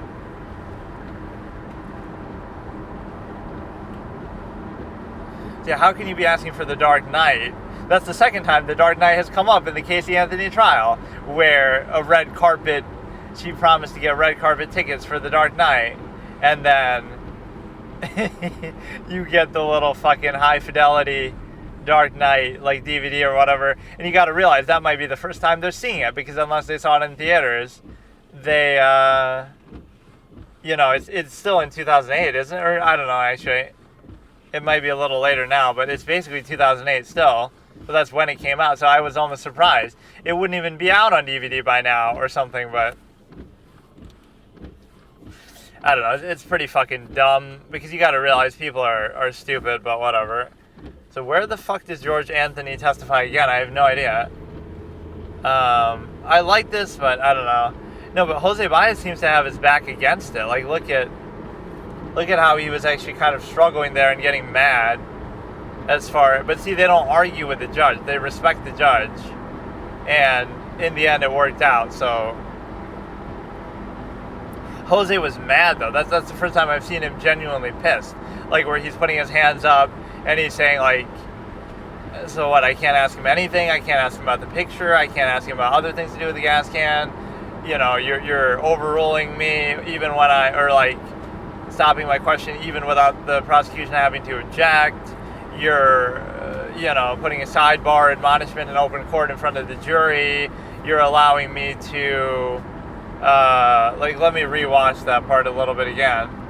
I almost would want to watch the whole thing, but I don't have the patience to do that. But no, Jose Baez is a different animal, and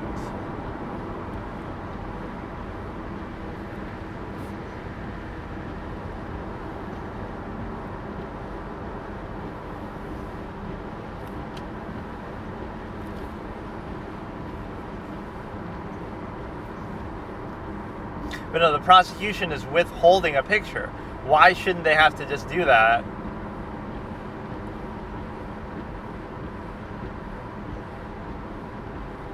Bro think crystal clear. He thinks he's Tom Cruise. Are we clear? Crystal. But that's kind of reversal of roles.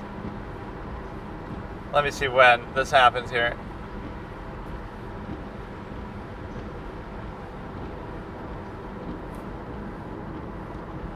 But no, Jose was getting really mad.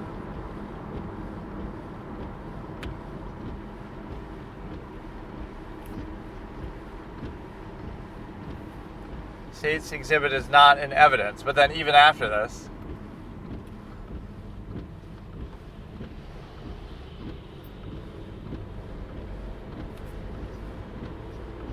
Lazario, but then he's mad at the prosecution. Don't do it again. Let's watch the ending of this with George Anthony here. He's talking about the jury shit. Oh, I get George's ass back in here.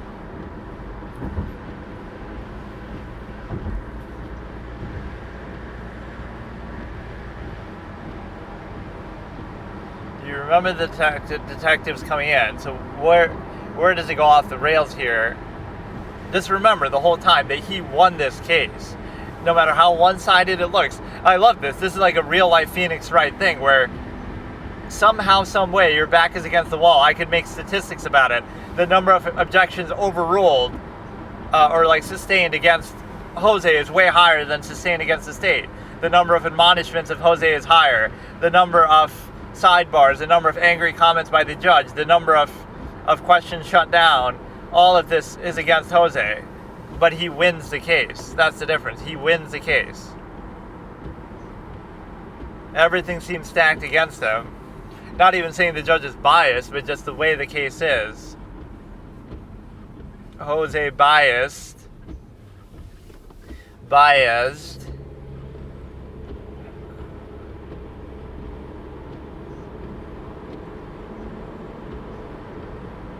This is a shovel question, but he actually allows this.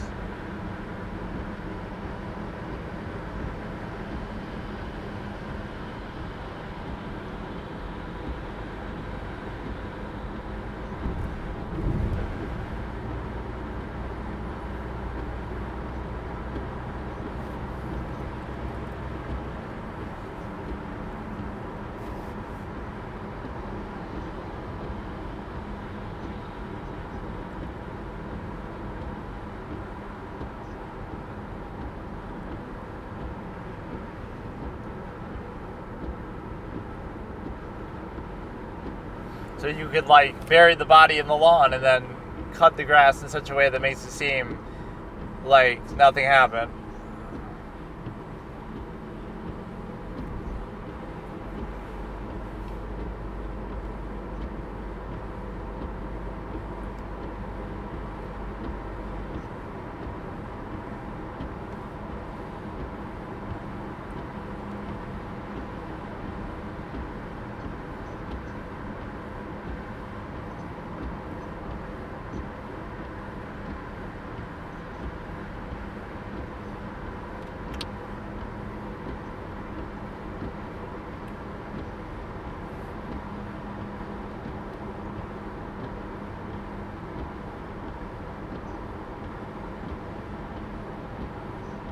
But no, like Wilmot abuses the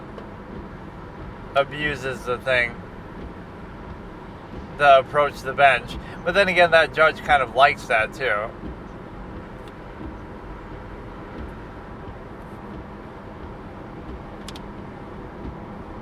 I'm sort of skipping around, so you don't even know what I'm watching right now, but I'm trying to find when Jose gets all mad.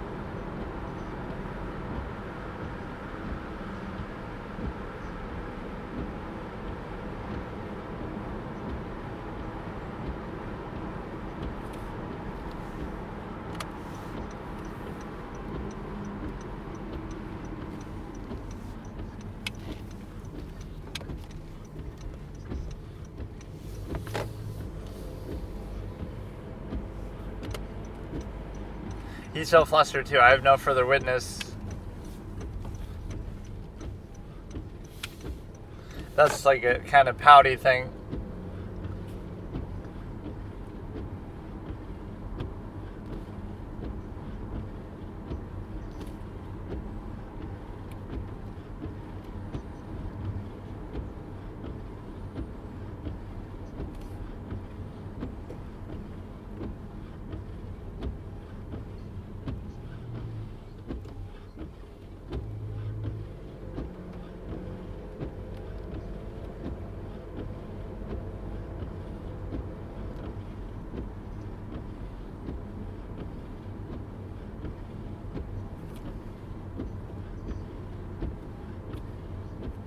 When does he put his hands up like that?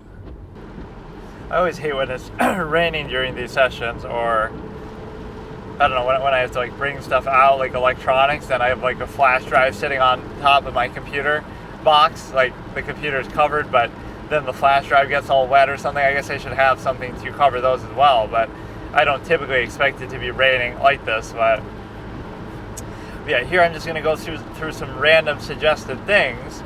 So this one is Sarah Boone rejects plea deal, suitcase murder trial delayed in 3-2-1. And then a jury selection has now been continued until next week.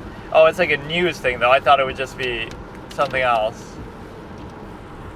Zipping him in a suitcase. See, these are the ones that get media attention just because they're, you know,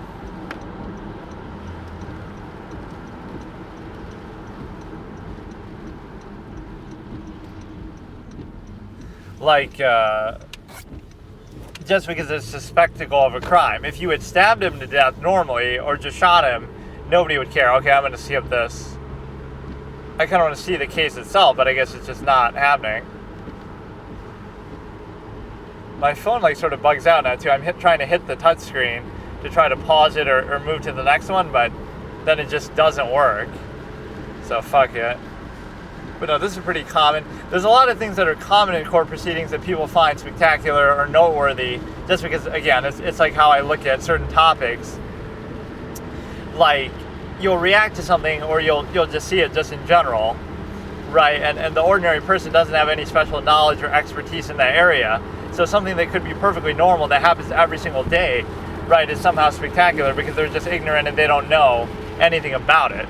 And so you have a case where, everything is seen from like a myopic, marginalizing basis, and that's how a lot of videos and things are made, because they're trying to show you something as if you're hearing about it for the first time, so they can misrepresent it or blow it up or something, and they can get away with it. This is kind of how the media works, the mainstream media.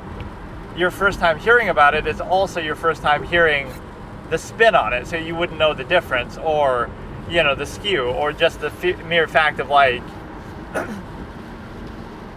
you've never seen a trial before, probably, a lot of these people who are commenting and stuff, so you've never seen a trial of any kind, so you wouldn't know whether it's normal procedure or something noteworthy or something, crazy, so you'll treat it like it's just like that. Either you'll take it for granted that, oh, this is what always happens, or you'll take it like, oh, what a big deal, what a crazy thing, but it's actually, oh, that happens all the time, so. Okay, we'll skip this one.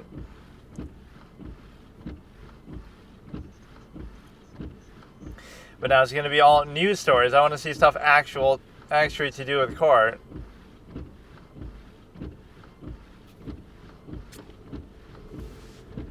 Okay, here. Sarah Boone suffers major loss in court ahead of suitcase murder something starting in 3, 2, 1. This is like Law and Crime Network. But it's not actually even started yet. Wait. It's like a pre-trial thing. It takes too long to always do these things. That's what I always object to. Like,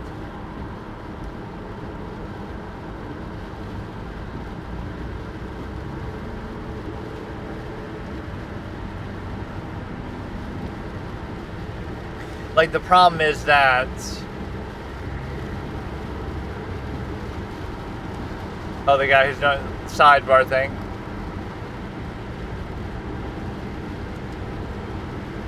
Sidebar host, but it doesn't say whether she's a lawyer, paralegal, or something herself. No, but the whole thing is like,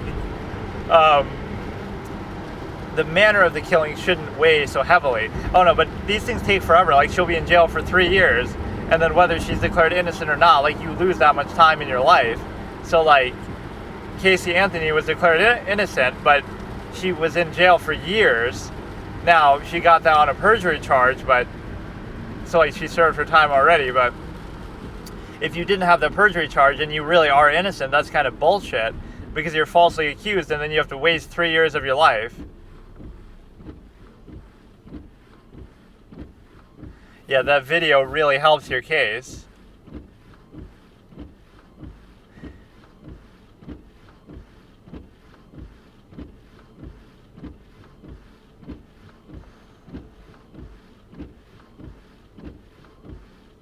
Well, that's pretty normal, being able to wear civilian clothes and stuff. But again, I wouldn't place any special emphasis on this case or trial. It should be the same as a normal murder charge. Like, obviously it's planned, but it's not like any different than if you were to just stab somebody or shoot somebody. It's just a contextual basis.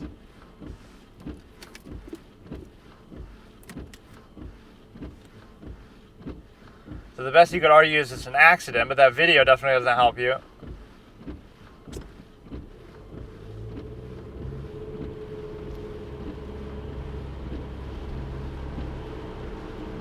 Like, why do you take a fucking video? You're the one in control of this. If you didn't take a video, like how Jodi Arias comes with the camera and the picture is like,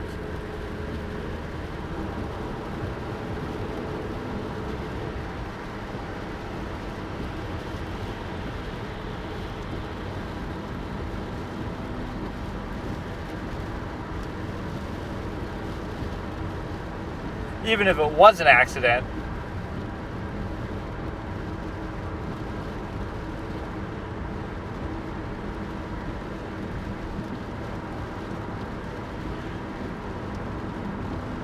The fucking video, though. Like, you deserve to get caught when in a video. It's not like the victim took a video with their last breath and somehow you didn't notice it. You're taking the video yourself, you dumb clown. Like, I'm not giving you advice on how to get away with crimes, but don't fucking take a picture. Don't take video of yourself committing a crime. Like, unless it's like the Damon Gant thing, like, oh, I'm doing it as insurance, so nobody can accuse me later that I did it because I'm taking pictures of somebody else doing it or some setup, like, scapegoat. But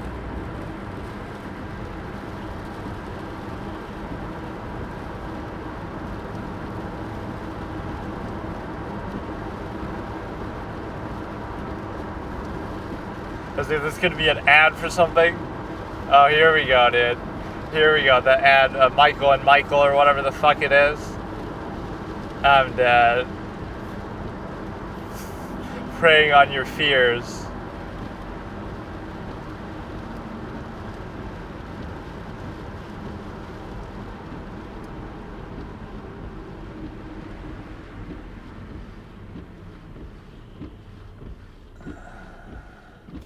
Right, like what security companies will sometimes do in that same respect. So this is Alex Jones defamation, plaintiff's attorney opening statement. Oh, I don't even want to see that. I'll keep skipping through these until I get something good.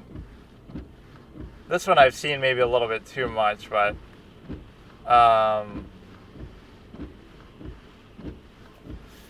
it is Alex Jones testifies in Sandy Hook defamation trial part 1. Starting in 3, 2, 1. Any of that from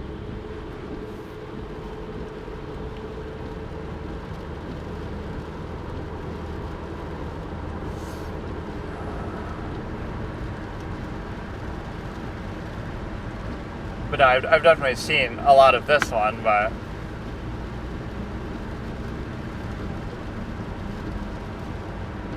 these judges are both biased and they're kind of snarky and admonishing, and I understand Alex Jones is a difficult guy to deal with, but it kind of makes the point exactly.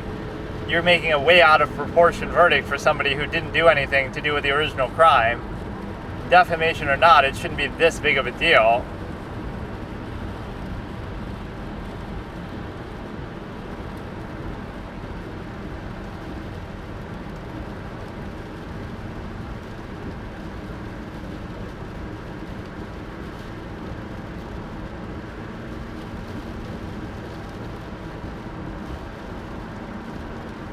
This is the kind of case where you can face your accuser, like the plaintiff in this matter, the way that Darrell Brooks kept asking for, but in that case it's the state. This is not the state versus, this is the families basically versus Alex Jones.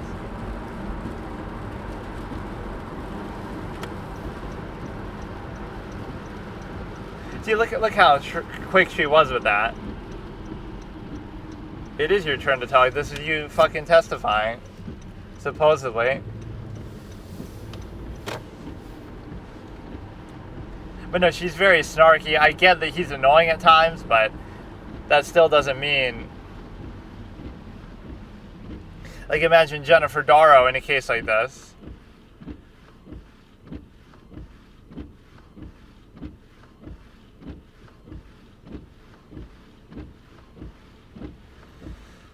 So the judge is deferring to hearsay.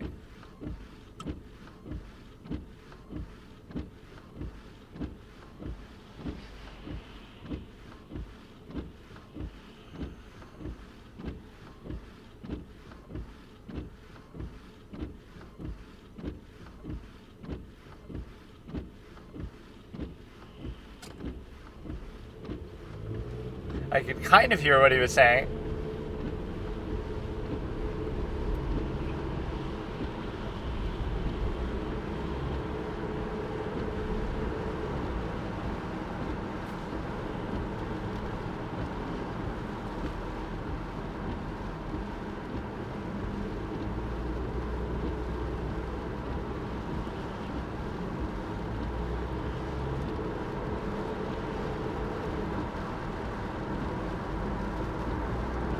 she's kind of got a snarky disposition.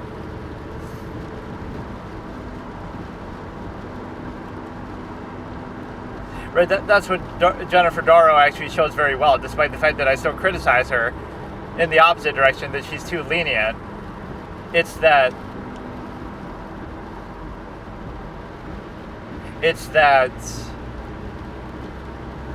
she doesn't hold it against him, really. She'll bring it up and hold him accountable, but like, she doesn't show like personal animus against him for his behavior. She'll let it go maybe too much, but she doesn't get snarky with him.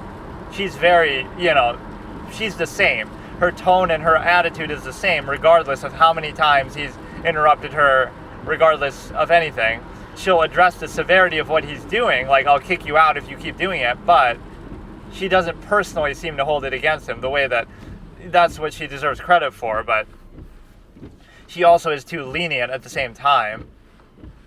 This is a hard thing to balance, but you can't be allowed to do that so long.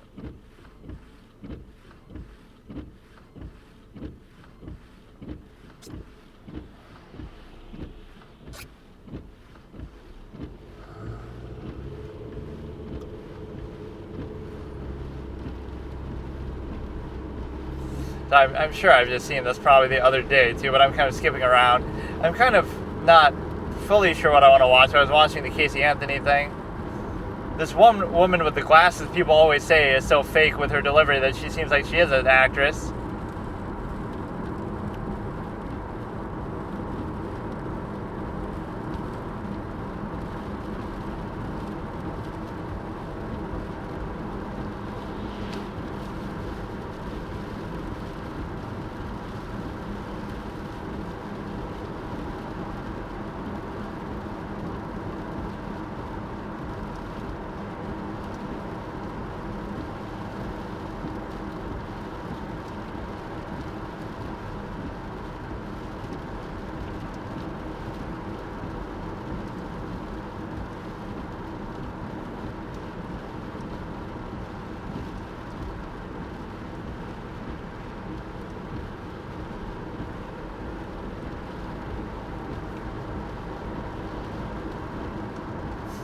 He'll always say he understands, but then he'll do the same thing, like with the other judge.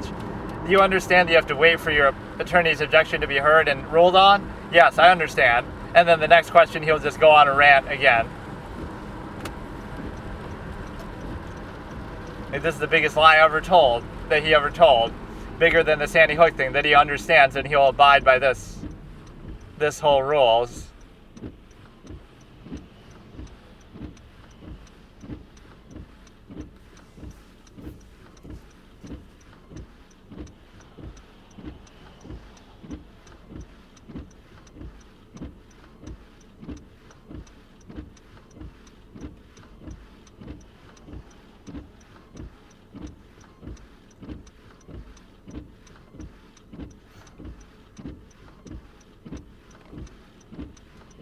It's fair to bring that up to an extent, too, because, on one hand, you'll hold it against him what he's saying in the media, like as a media personality himself, right?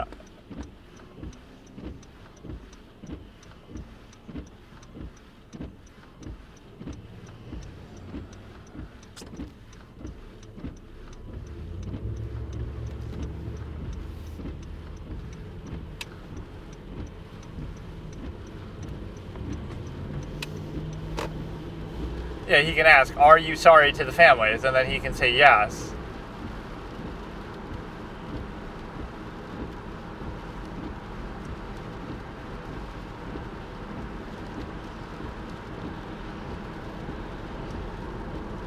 That could be a sign of guilt, though, the fact that you apologize.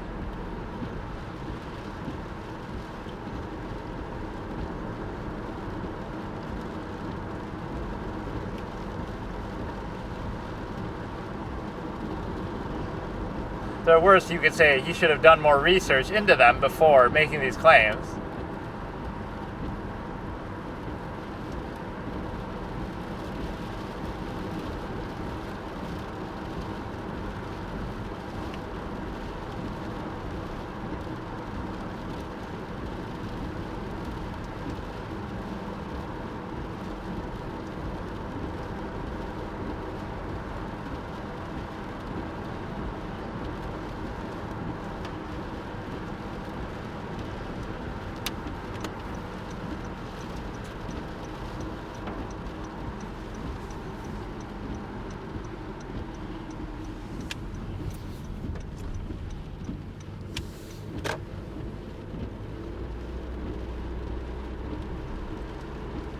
It's not non-responsive, it's over-responsive.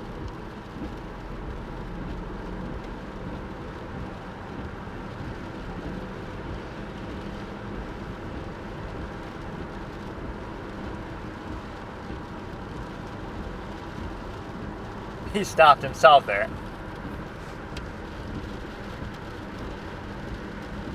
Which is fair. This is what they always do, like to Trump and stuff.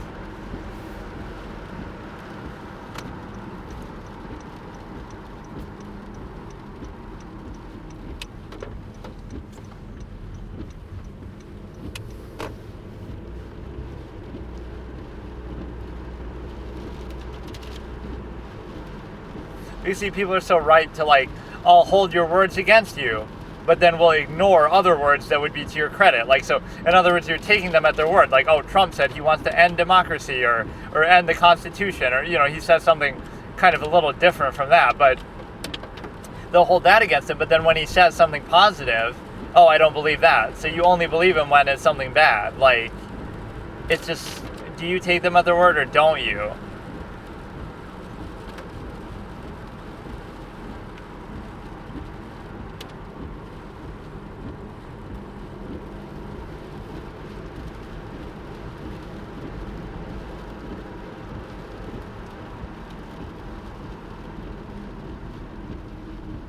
I actually have no idea about his personal family life. I don't know how many kids he has. I don't know how many, who his wife is, anything. Which is good. You know, you keep that out of the limelight. It doesn't really matter. But people are very ripe to personally attack. Like, that movie is going to be dumb, too. Speaking of, like, propaganda pieces. That stupid The Apprentice, Donald Trump. It looks so, from the few clips I've seen, it looks like such a propaganda piece that's going to portray him all negatively. Like, you can just tell, right, when something is going to be like that. It's one thing to capitalize on the interest in him because of what he's doing with the, you know, with the presidency and stuff, but it's a little bit too much.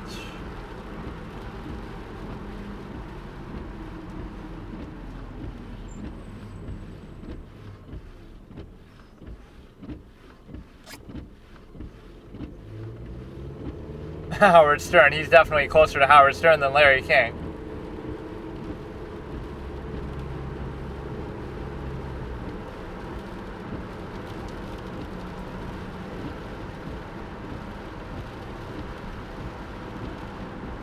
I remember Ben Shapiro as a kid who talking to like somebody on a radio or something. Ben Shapiro talking to, who's that guy? The guy who was always race baiting. I can't remember his name. He's a clown, but he kind of said something very base to him. Reverend Sharp? Something Sharp. I can't remember his name.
Howard Stern is sort of the best analogy to that, because you have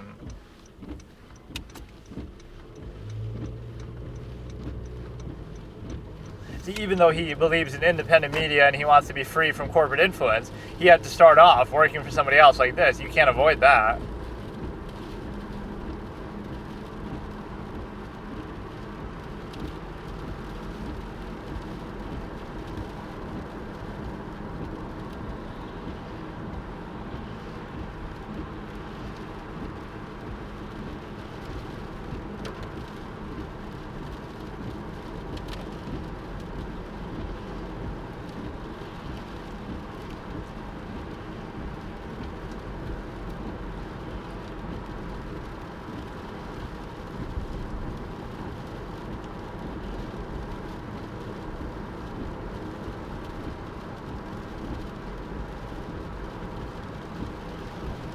It's more so he did it independently.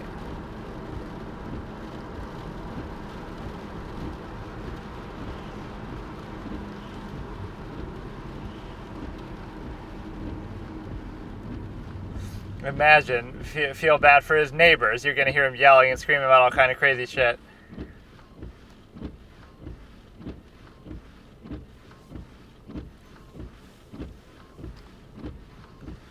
Definitely have to respect his business prowess and vision for what he did, though. That's why if you think, oh, it's just a guy saying crazy stuff, it wouldn't work, because it's like anybody could just say crazy stuff, then you're not going to get the kind of attention. So there's more to it than just that.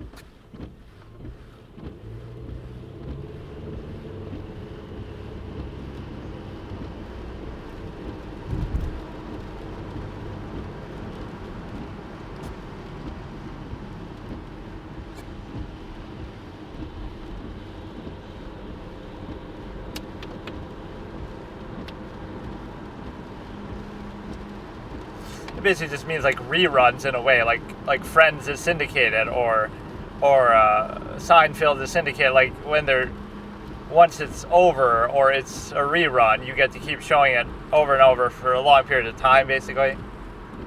But it can be still exclusive rights.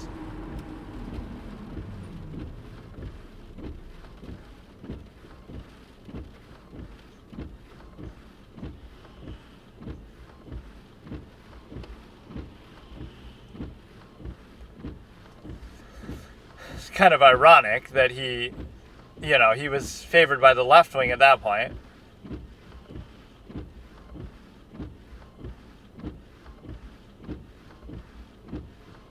Well, it's good you don't do it for the monetary thing, because that's going to get fucked over pretty hard right now. Right, the really bad guys don't get fined $1 billion.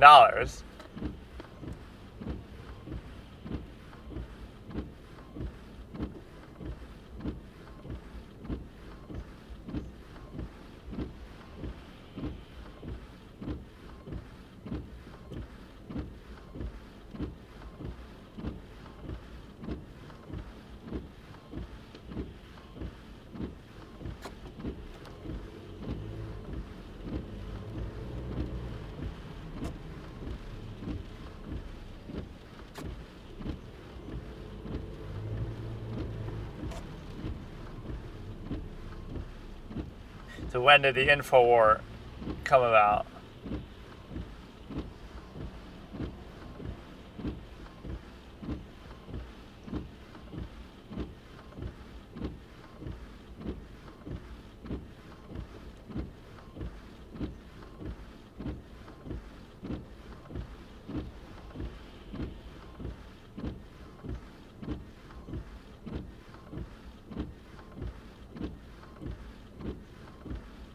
Oh, so he didn't come up with it himself, though. That's actually interesting.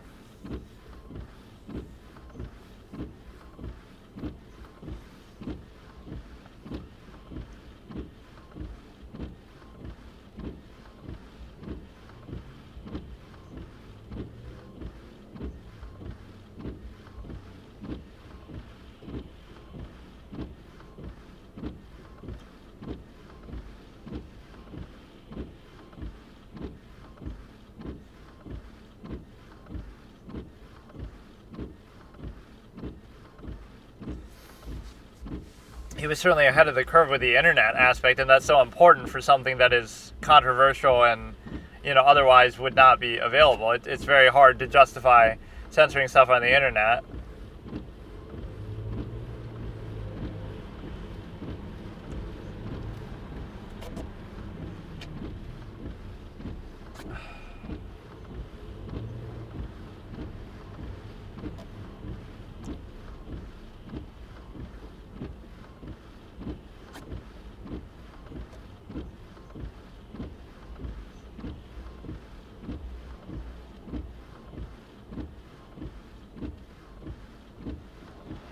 That is pretty impressive. 1997, 98, a lot of people took much longer to get to the point where they were worried about stuff like that.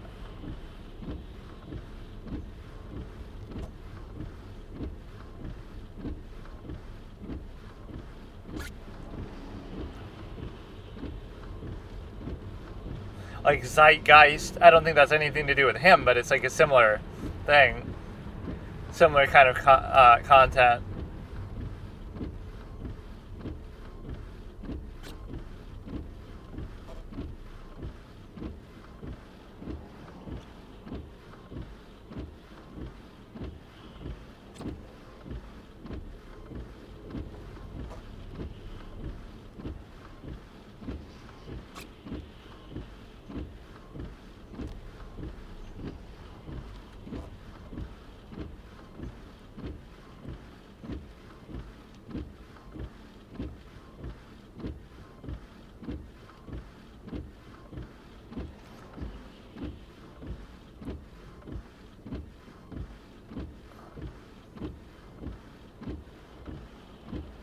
Yeah, like a little ASMR keyboard clicking in the background, typing.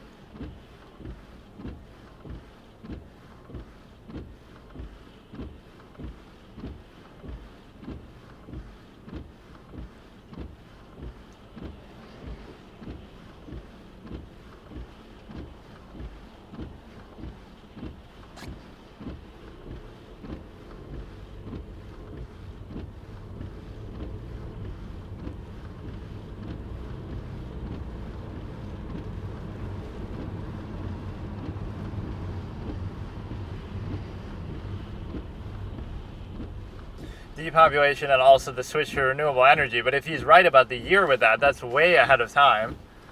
Right? These things don't happen by accident. That's why I don't like when the whole jumping on the bandwagon that people do with the corporate-owned media talking points too. Like, all of a sudden, something that you never thought about or would have said before, now you believe. This is where the term woke I always use, or people always use, but like how I define it. You're suddenly passionate about something that you never thought about before. Nobody ever really did before. So like, Al Gore in 2004 was ridiculed for it, about the polar caps melting and this and that, right? Al Gore was saying that in the early 2000s. People said it earlier than that even, and yet he's ridiculed for it. And now all of a sudden, you can't deny it, or you can't disagree with it, or they'll blame it on every little thing that happens, right? A hurricane, they're going to blame it for that. Like, it's the sudden adoption and co-opting of it that's disturbing, because it feels sort of forced. Assume that you were right. Assume that you're right now. That means you were wrong all along, and you were behind the curve, so you at least lose some credibility. Or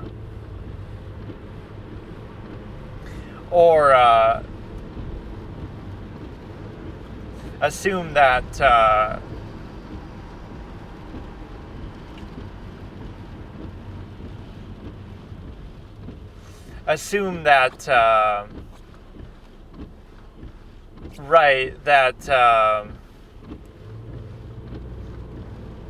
he really shies away from the left aspect. How times have changed. Ironic. Just like Trump used to be a Democrat, a lot of people used to be Democrats.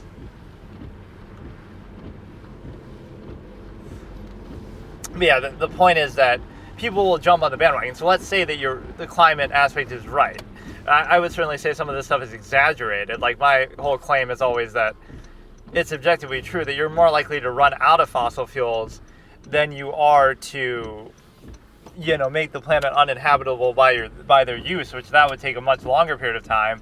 And it would be like, you couldn't destroy the planet even if you wanted to. But it's more a case where you're able to look at it from a perspective that, you couldn't destroy the planet if you wanted to, and you overestimate human impact. It's a little bit narcissistic, and you also feel like you'll run out of at least the known reserves that we know about of fossil fuels. You'll run out before you really cause damage to the planet. It was sort of a good subliminal way to get people off of it. Like, the way that you do it is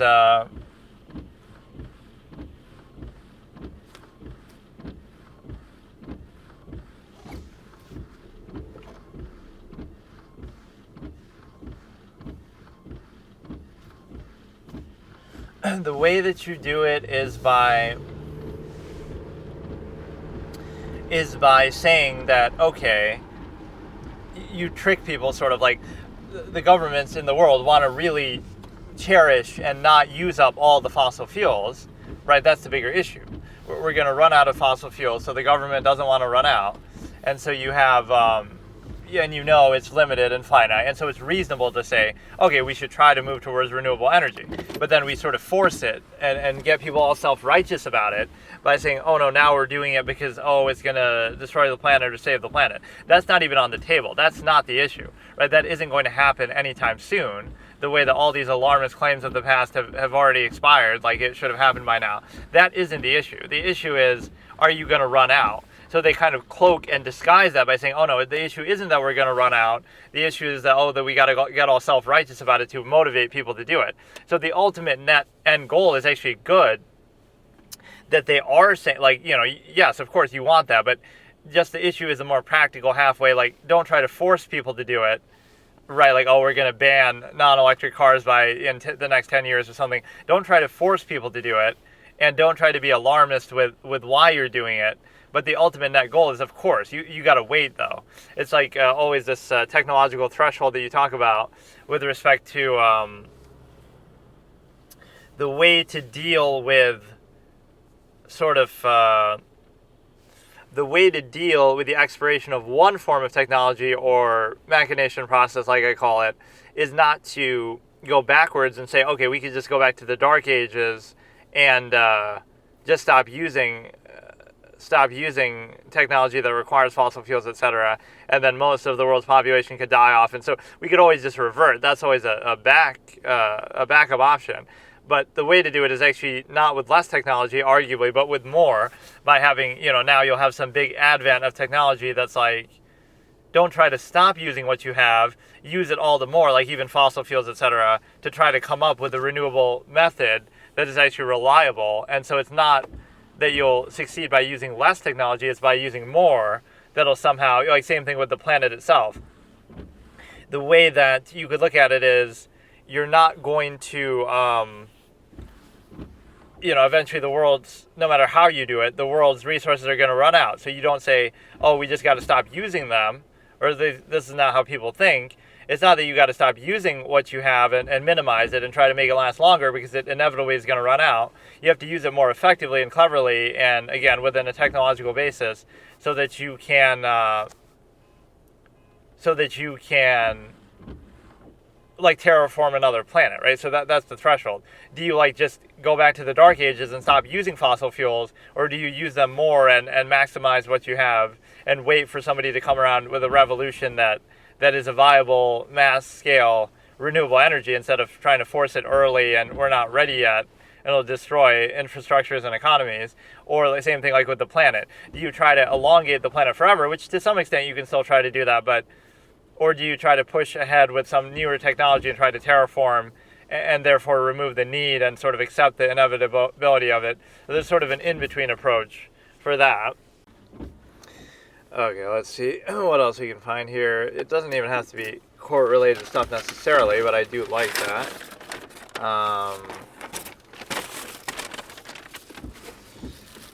Or at least I've been on a binge with that. You know what I thought I would have enjoyed more that was actually really boring were like the presidential debates. Those were actually really shitty. There just wasn't really much to them.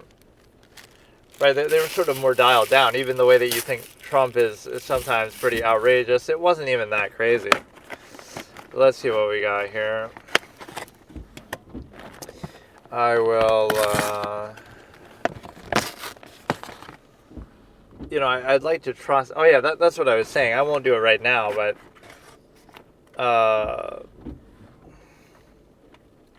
like the playlist thing where you have a heart doctor who... Yeah, let's look at this. But this is, like, too much the outcome of a case, but I'll still look at it. It's, what was I saying? Like, one of those meme templates, like, watch it until you laugh, the whole thing. Like a playlist of Lord Forgive Me or whatever that is. Or let's just do this, like dramatic reactions to verdicts, which might spoil some cases that I am not familiar with, but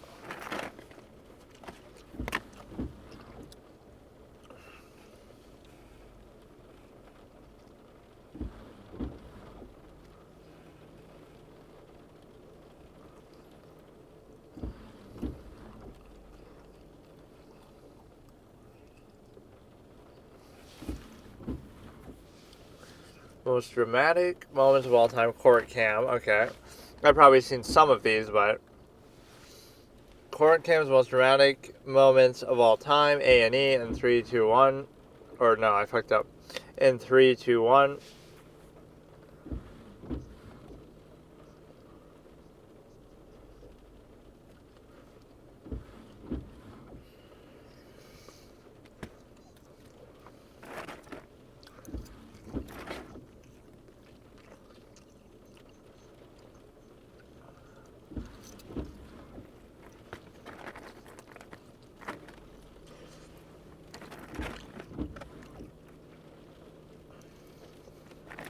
When he was 16, so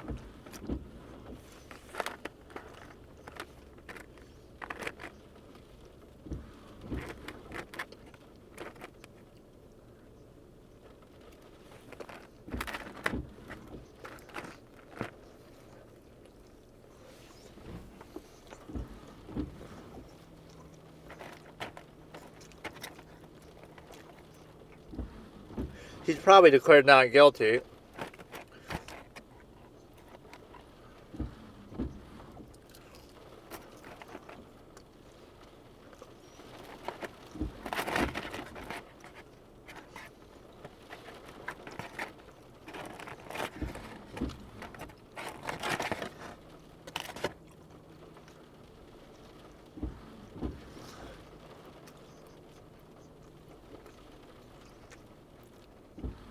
What good does it do, though, if you have 18 years?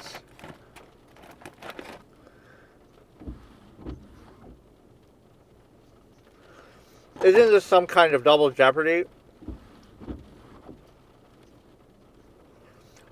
And it's so old that it would be hard to find on too.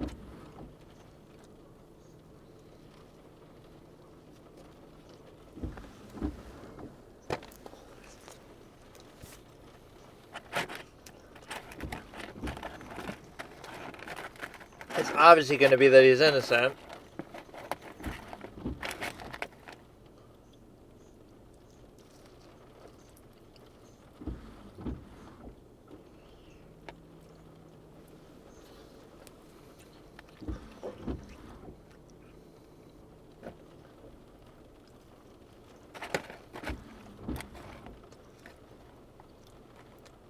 Clearly he had some public support.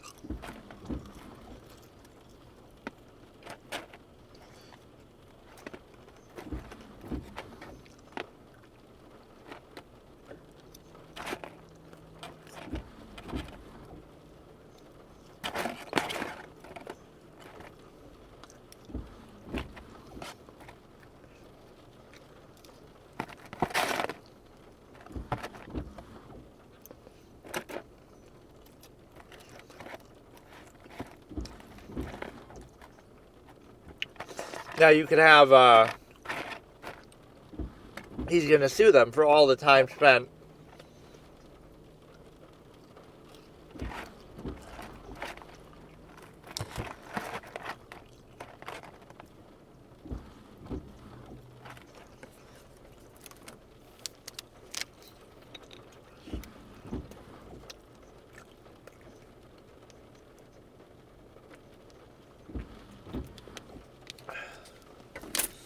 There's like a mass hearing.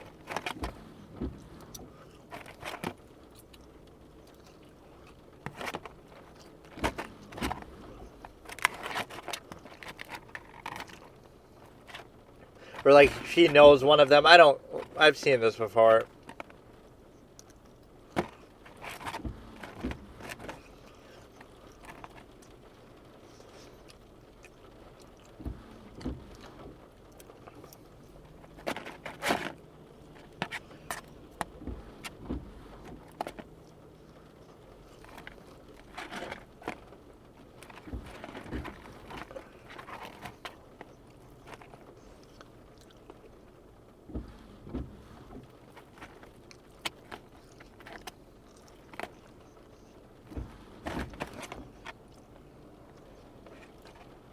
Which is maybe potentially biased. You shouldn't really bring that up.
Like, you don't think that would give her some sort of bias there?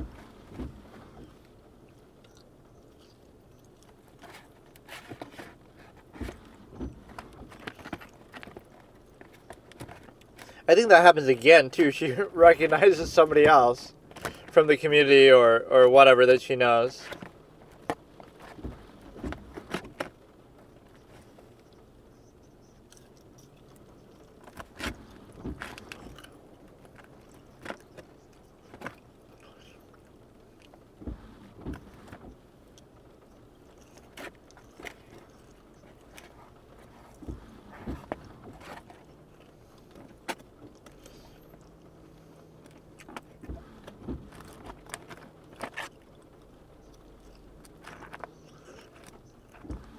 There's like some kind of 5 pirate game theory puzzle thing.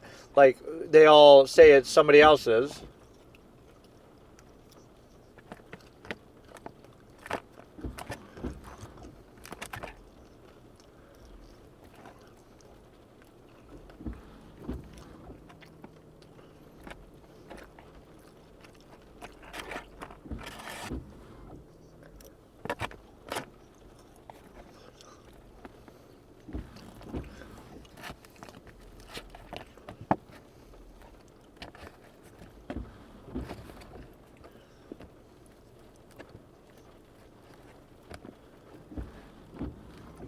Or like he planted it.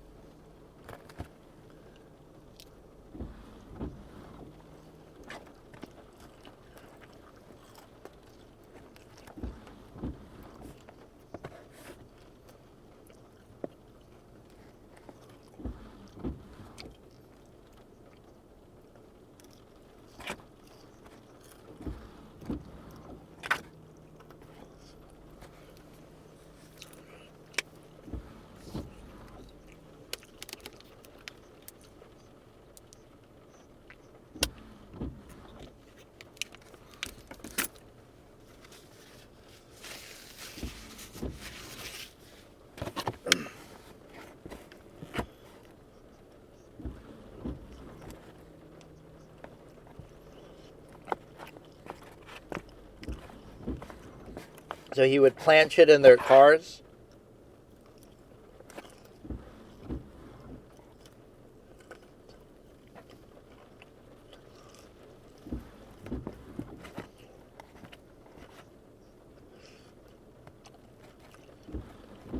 But why even do it?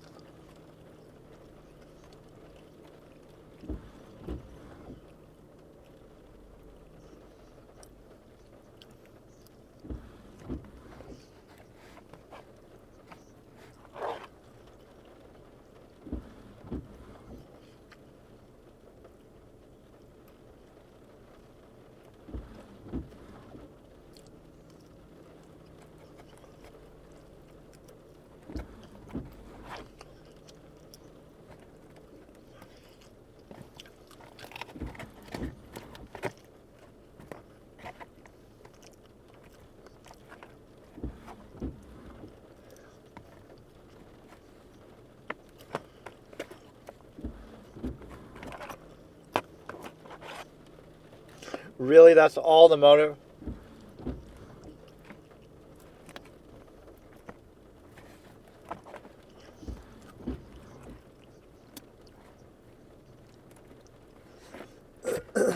That's such a stupid motive.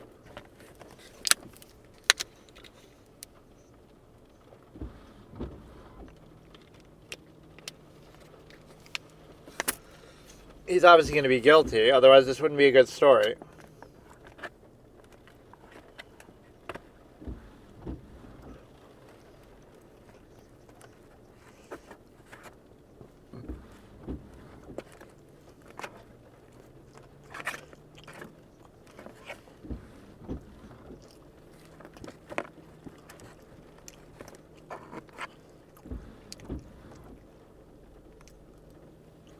It's so hard to catch people like this, but...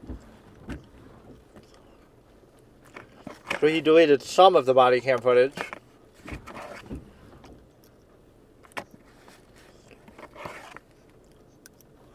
That's still not even really that long, but... certainly shouldn't be allowed to work in any sort of similar field, though.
Seems like he's almost an activist for it.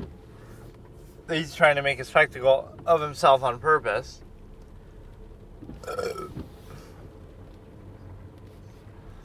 What if it was just a normal cigarette? Then it wouldn't have been as much of a spectacle.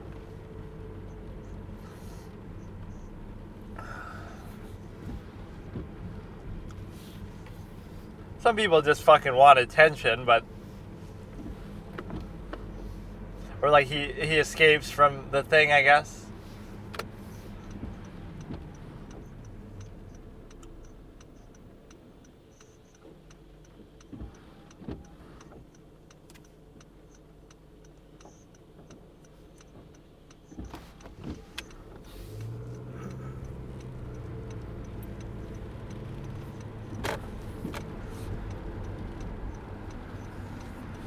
Yeah, he like almost escapes from this.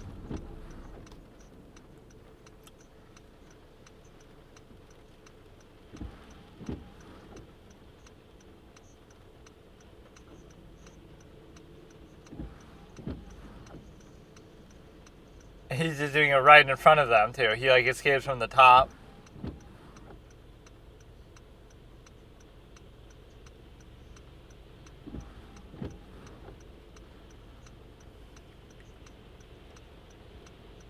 He's just biding his time for the right moment.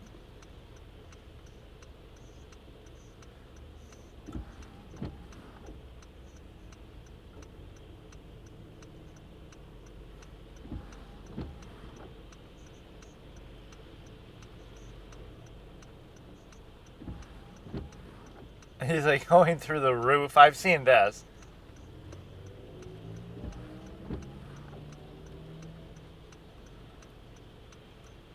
I mean, that is pretty impressive nonetheless. He always wanted to be a magician.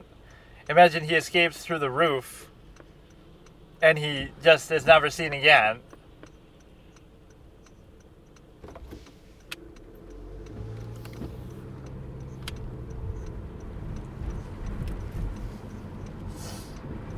That would be the best method of escape. Just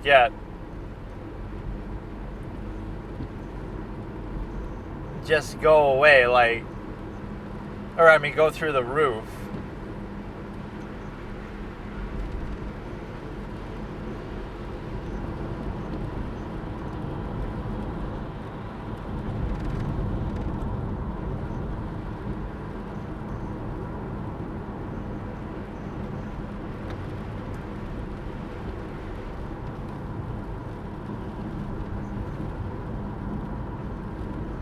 Or has he? He's just baiting them again. Look at how he's fucking suspended in air like that. He's just doing them a favor, revealing the flaws of this system. Even if you have no regrets, you should have more self-awareness and just not do that in a courtroom setting. At least feign it. Like, what are you trying to prove at that point?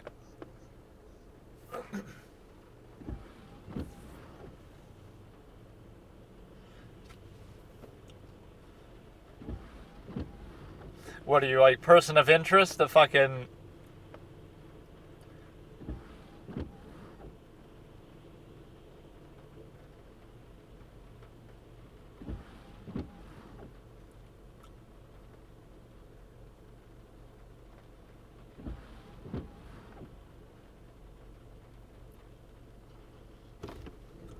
If you were really committed to doing this, you might not have said any of this first and just gone in there and done it.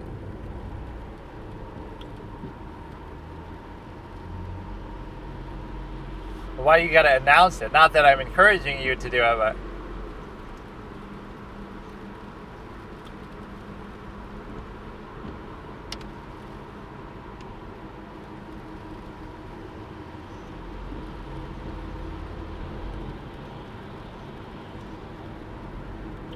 Why is it mistakenly?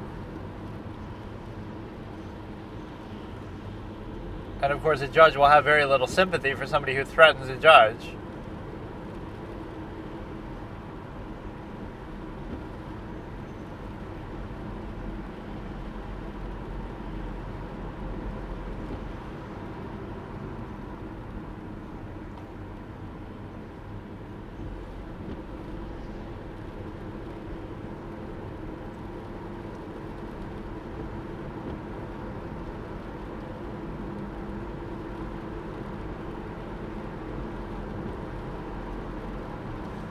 Oh, look at him. He's learned from the Darrell Brooks school of tomfoolery.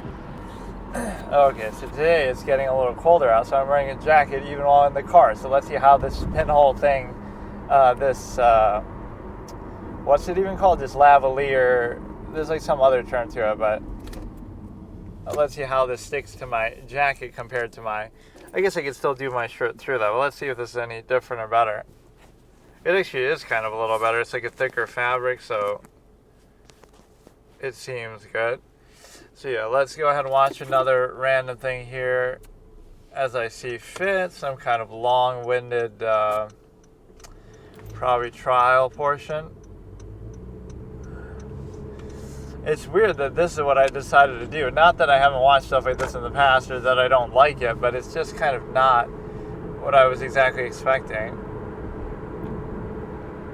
Even like the meme template or something of the sort. Right, but that's going to be hard to find. Or I always do this where a teen girl murdered grandma with her walker and belt because she was already dying. Cops. That's a mercy killing moment. Communicating with a pillow, but with brain rot. I don't go into this with like the proper preparation. I just kind of do it. Let's see if there's something else in the playlist that I had done. I should start using that more, because then it's like it doesn't matter what order I watch them in as long as I just watch it. So we had watched this one, Unsolved Cases Even in 2024, but I saw part of it and that was good enough. Did I actually see this one or not? The Jodi Arias, let's see. Jailhouse Interview 2, oh yeah, I definitely saw it. Because this bitch was singing at the beginning. Holy fuck. Alright, let's watch some of this, or I should almost do it, I don't know, like I want to watch it from the beginning, but... Okay, Jodi Arias full interrogation starting in 3, 2, 1. Let's see if I haven't seen it, or I'd have to do it on 2 times speed. I'm pretty sure I've seen this many times, or at least the beginning part, where she's like peeking over the, I don't know, let me skip ahead a little bit, like skip to some other random point here. Now, what's key about this is I try to get the beginning of the second, as in, not just like, oh, what second am I at? Like 2:18, 33, 44. It's got to be exactly when it turns 44. That way you can match it up. Because that difference of half a second time within the same second could fuck it up a little bit, but let's see what we got.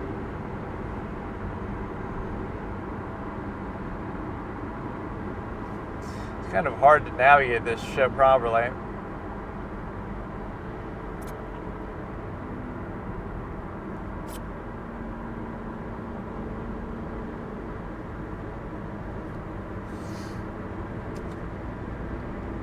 Yeah, they try to do almost this good cop, bad cop thing, and the portrayal of Detective Flores in fucking, in that movie, the Jodi Arias movie on Lifetime, was so fucking stupid. Is it so different than his real disposition, even in the interrogation or wherever, where he's not nearly as forceful as that, he doesn't look like that, he doesn't have that cliche mustache like that. So we're at 2:18:35 in Jodi Arias' full interrogation, starting in 3, 2, 1.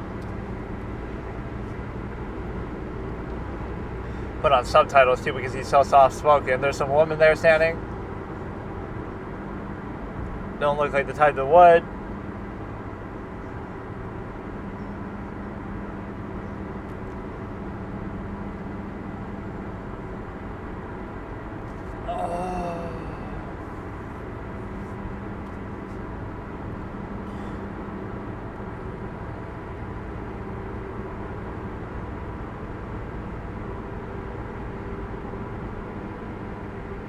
He's really macking on that water. I try to mirror some of what they say too. Okay. Puts the phone down or whatever recorder. Today's date is July 16th. And my name is Detective Rachel Blaney. Arias, according to Juan, occasionally. This is just a formality, even though you've been here for 2 hours and you're in your fucking orange jumpsuit or whatever.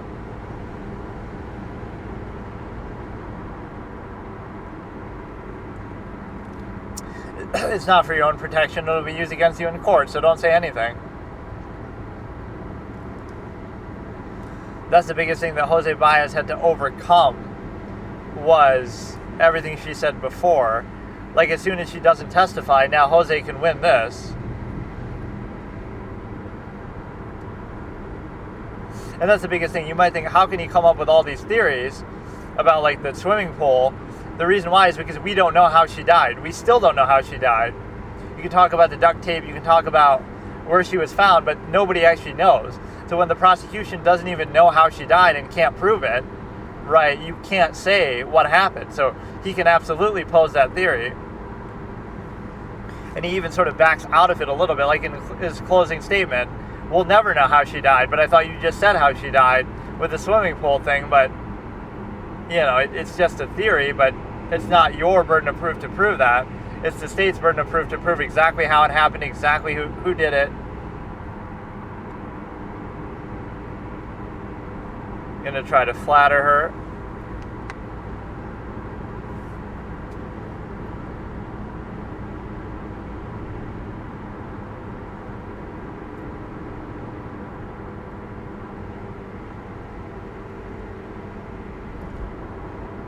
Yes, of course, JCS. They're trying to fluff her up so she confesses and thinks she's so smart.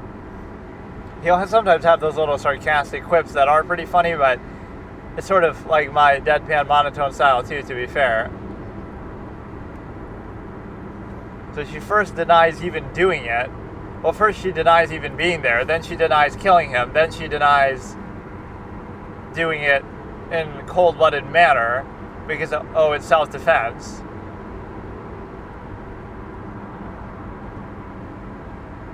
I mean, either way you slaughtered him, even if it was justified.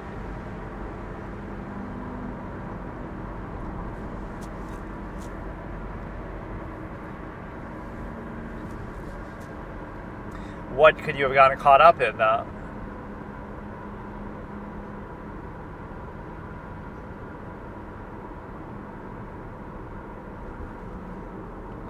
not stabbing them 27 times, though, excessively.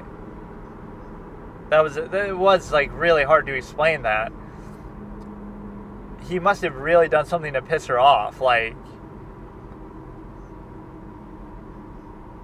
it's one thing jealousy, stimuli, acme, but, you know, for anybody to do that, but even someone who seems all mousy and whatever, she would slit his throat, she would shoot him, she would stab him 27 times.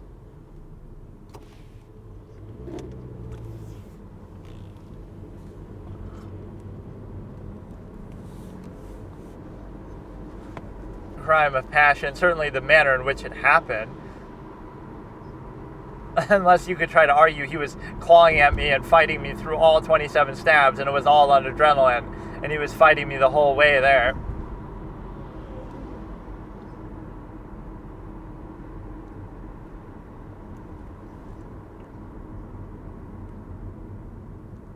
A Mormon player, a bit of a contradiction considering you're not supposed to even be with women or anything until you get married.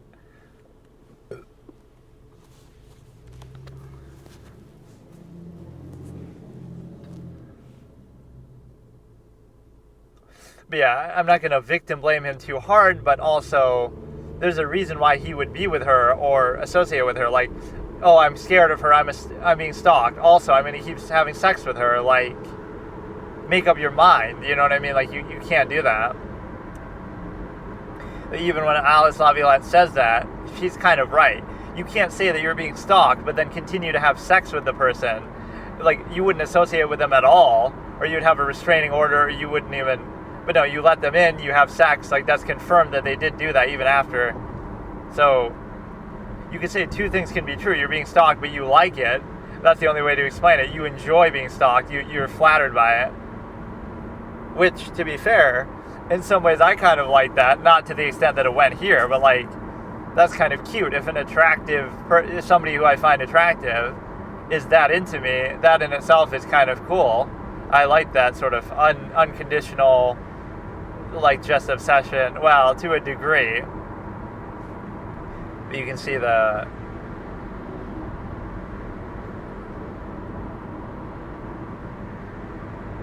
what couple different businesses. She just works at a fucking restaurant or something.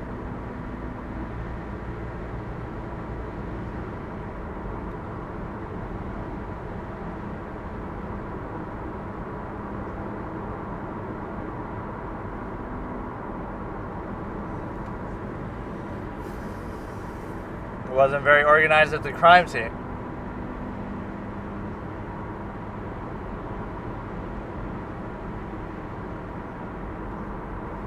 Yeah, I procrastinated in admitting that I was at the scene or admitting the truth that I'm the killer.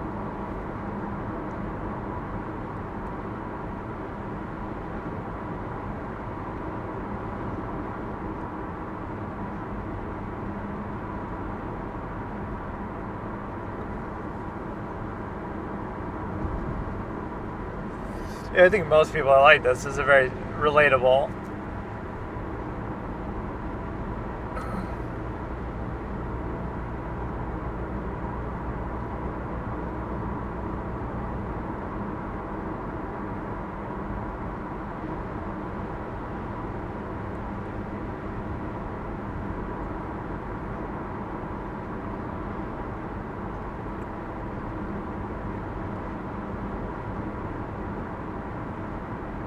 No, the way they portrayed it in the movie, though, is completely dumb. Like, oh, she just suddenly says, I want to become a Mormon. I don't think that's how it would have happened at all.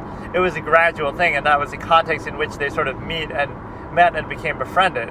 So they didn't immediately jump in the sack, nor did they, just become a Mormon just for the sake of it.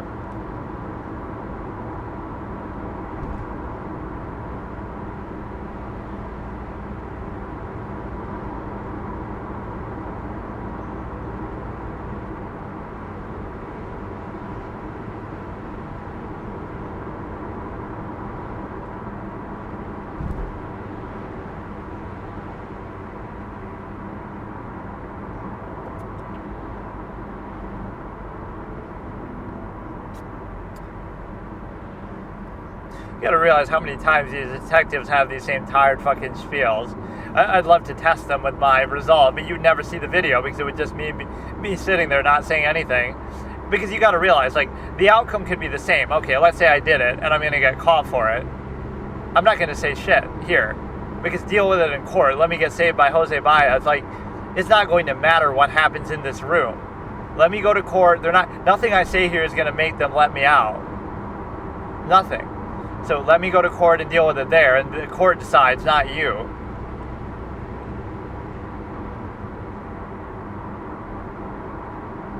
Yeah, what's that meme like? You can't even get into it because nobody would understand. You say it's okay even though it's not okay. I forget who says that.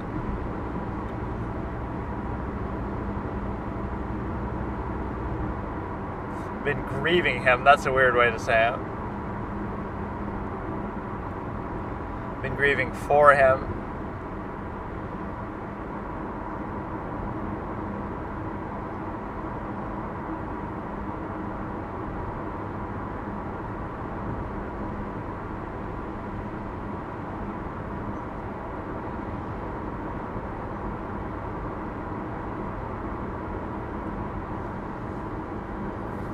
Oh, how selfish! You're feeling sad that you don't get to talk to him anymore for your own comfort when he's the one who's been murdered. That's the real loss of the situation.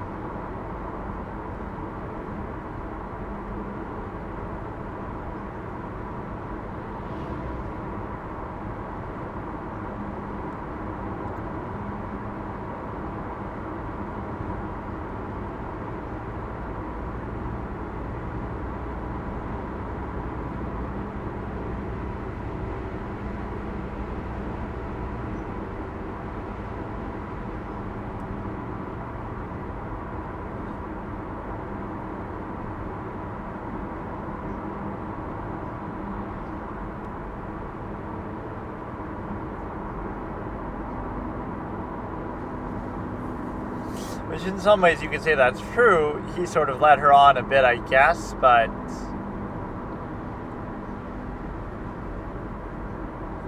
And how must that girl feel, Mimi Hall or Marie Hall or whatever, where she's like, maybe if I had gone out with him, this wouldn't have happened because he would have been more protective and not been with Jody or something. Like, actually, that dialogue at the end is probably pretty good. Where in the movie where Travis says, it's so easy to be with you, Jody, and it's taken as a slight, like, you're just easy to have sex with. In other words, like, you just give it up so easily, whereas like everyone else, like Marie and stuff, I have to work so hard for it. So it's like an underhanded compliment, like you're a slut and you just give it up so easy. He was kind of giving into it again. That's actually a really good scene, and it's like, I was going to say goodbye. And it's like, oh, I thought you already moved away, but, you know, she meant, like, goodbye for good. The ending was pretty good, but the court stuff was a little bit silly, the way they showed that. You could just show the real court. Shit, that would be better. The Juan Martinez guy didn't look anything like him. Nobody really looked anything like them. What is all this fucking door creaking, dude? Nobody's even going in or out. You only care in the context of getting your job done.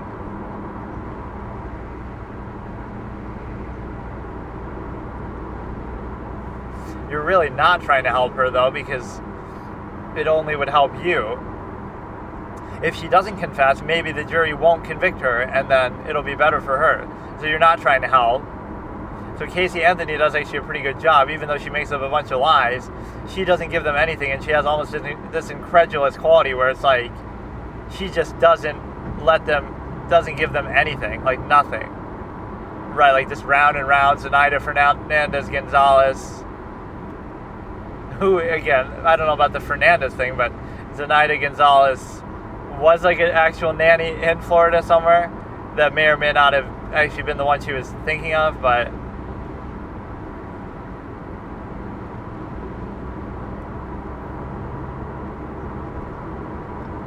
Yeah, I want to be out there like O.J. Simpson and get out away with it. Get declared not guilty. Great example, you dumb bitch.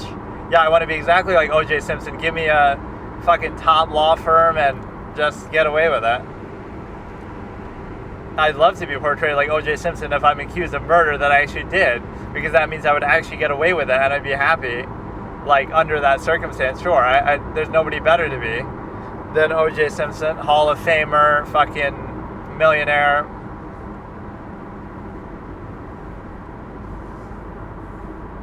She's not really talking as much here as she normally does.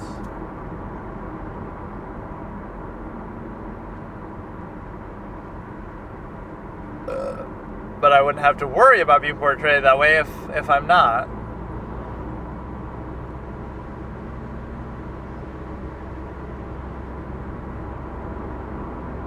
Yeah, just come up with some psychological fetish. I've always fantasized about being hypnotized by some hot cop to, in this case, some handsome hunk who's like fucking, really good with psychology, into making me confess to all my sins. Make me confess harder, daddy. Spank me, daddy, into confessing for you. Turn it into at least a little fun role play. Wear a little Travis mask as you're doing it. This is the kind of shit you come for, dude. Literally come for. Oh yeah, they keep saying this. Things are gonna move fast. They keep saying that, but it's not up to you to determine my guilt. It's a time for you to get away. Just get more information as you, yeah, exactly, it's up to them, it's not up to you, so I don't give a shit about you. Didn't come here for you.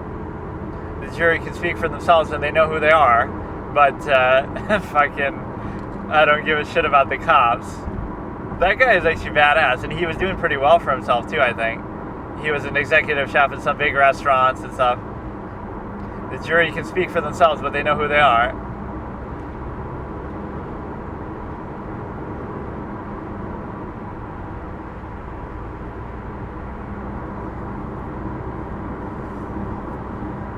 We don't need you, but we're going to sit here for 7 hours asking you anyway. Because we're a bunch of fucking clowns.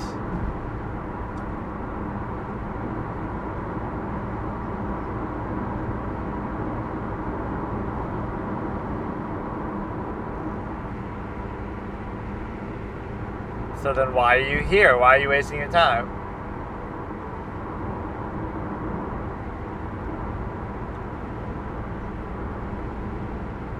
Well, then why do you care so much? Why are you wasting your time talking to me?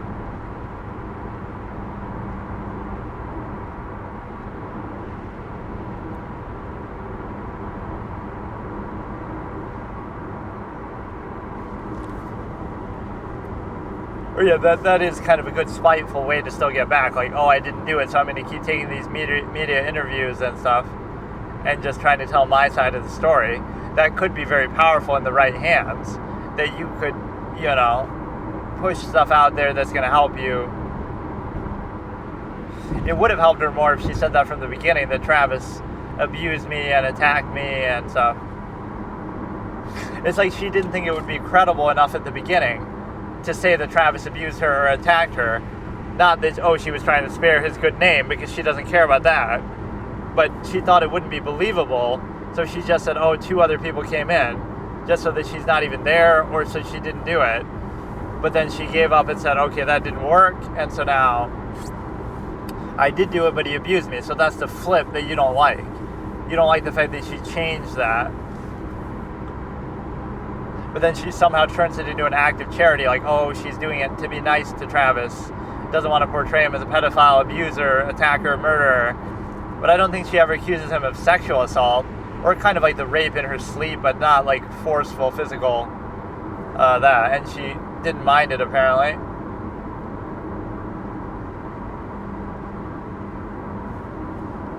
There's this really sick scene that I remember from somewhere where it's like, it's some weird thing, like, objectively, you do enjoy it, even when you're being, whatever, but, like, your body enjoys it, the sensation of whatever, right, but you obviously don't enjoy it psychologically, or you don't want it to happen to you like that, so there's a difference, but Like your body doesn't entirely know the difference. Your mind does, but yeah. What about the dating etiquette for cavemen? There was no language, so what was the etiquette? Like, you got to buy them dinner, give them a little fucking hunt and gather for them, and then they'll have sex with you. Like how would you define consent? That's the best way to look at it. How do you define consent in the caveman era with no language, with no modern, expectations? What would you do? It'd be hard to even, fully figure that out. So, and in nature that happens a lot, where it's like, it's not really consensual. There's a lot of that sort of gray area, but when it's animals and stuff, people don't care. But just because something is the case doesn't mean you're saying it should be that way, but it's hard to define it. So it shows you the artifice of that zero-sum means or other social contrivance, nearness postulate, all these kind of things.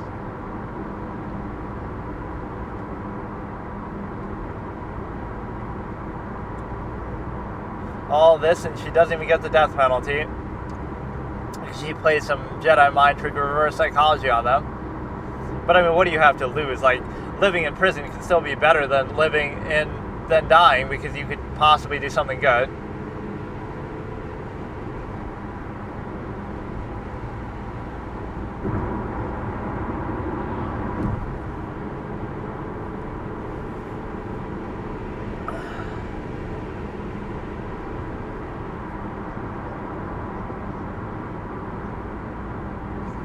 Yeah, you're totally not in it for the media sensationalization. Are you going to write a book about it after? Is what's his name, Detective Flores, going to write a book about it? Like,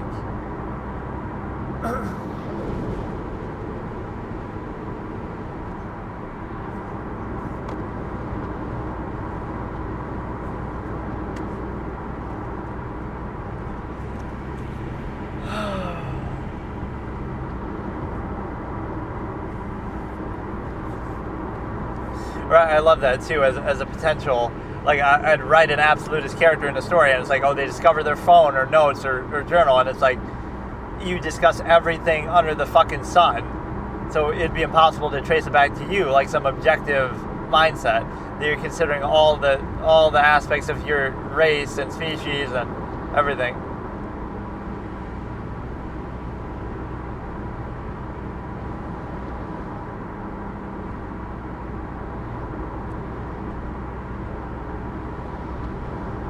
She's being pretty convincing.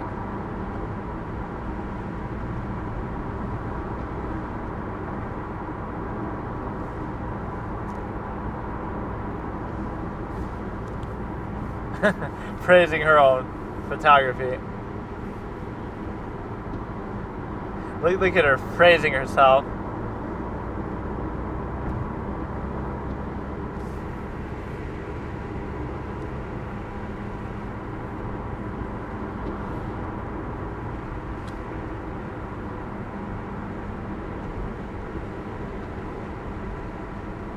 Your dumb sister Angela. You can get away with asking the question like that, like, this is a picture of you and your dumb sister Angela. There's somebody's reaction to this, like Bose versus the world. So she was laughing her ass off at that. I saw some of that. And supposedly she reacted to like a lot of it, but that's just like a highlight, so you would have had to see it on the stream the whole time or something.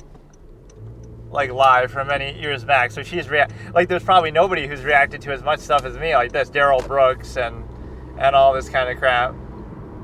I could literally sit here and watch the whole thing too.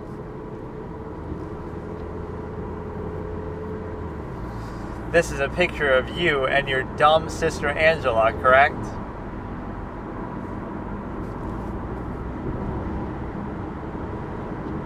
But no, that's the one thing Juan does that's sort of not proper. Did I ask you if you called her stupid? I asked if you called her dumb. That's not really a proper question. It's more like up to the judge to admonish and say, please answer the question, just answer the question, don't volunteer information. So you can ask the judge to admonish or say non-responsive, but you can't ask them and admonish them yourself. That's basically what that is. Did I ask you that? that's not really proper. That's the judge's job to redirect it or something, because it creates an argumentative adversarial environment, and I'm surprised he gets away with that. He does it a lot, and if you look at other trials, it's not a question. It's a statement you could make like, listen carefully to my question and answer my question if you can. Thank you for the commentary, but that wasn't the question. But you're not posing those as a question.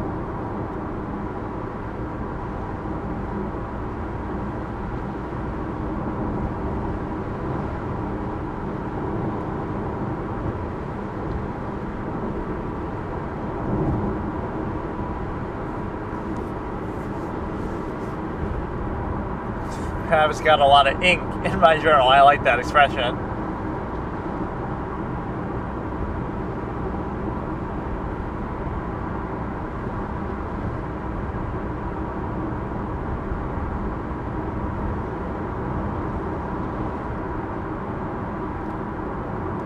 You're not neutral though, because you're looking for, once you pick a suspect, you aren't neutral at all, because you don't want to look like a fool for putting them as the suspect once they go to prison, once they go to court. I mean, there is a bias. Like, the police are absolutely on the side of the prosecution and the state, because it creates a bad thing if they get not guilty. You got to kind of dig in and admit, or dig in and commit to the suspect that you choose. Or so it's not unbiased at all. Like, let's say she really didn't do it. So the judge and the prosecution and everybody is kind of in with the police, and they all want kind of the same outcome, even if the judge is supposed to be unbiased.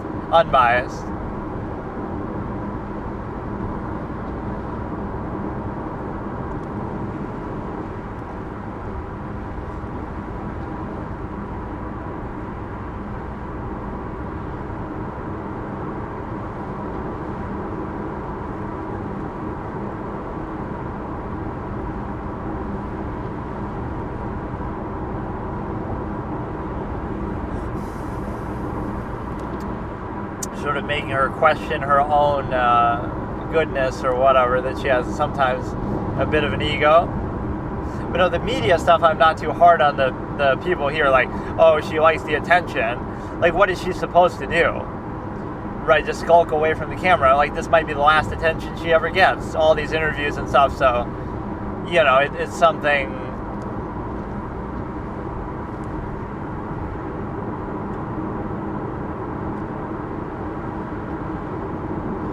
This is a part of my playlist, so let's see what this is. I'm sure I haven't seen one of these. Jodi Arias jailhouse interviews, something true crime, starting in 3, 2, 1. No, I fucked up. Something on true crime, starting in a second here.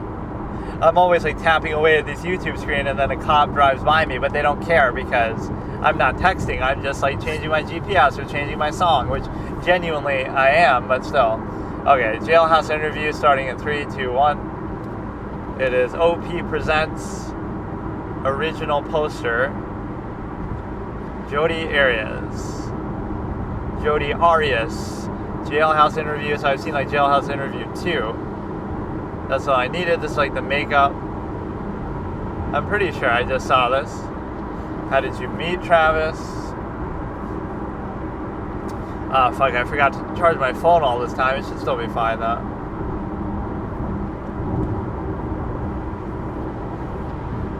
Yeah, Detective Flores is a great contrast between his movie version. Very, very bad. Top 10 worst movie adapted characters. First interrogation. Okay, we've seen enough of this shit. This is like the police interrogation stuff that's shown in court, I guess. Phone interview. Let's watch this. There's going to be Jodi Arias police phone interviews, June 10, 21 VM and 25, 2008, starting in 3, 2, 1. That was kind of maybe a second off.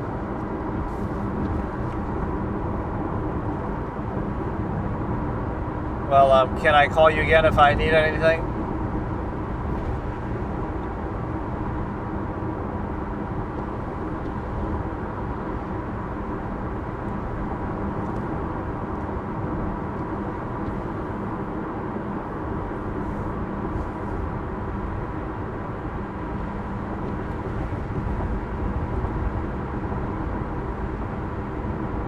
Yeah, he's using a technique by playing dumb.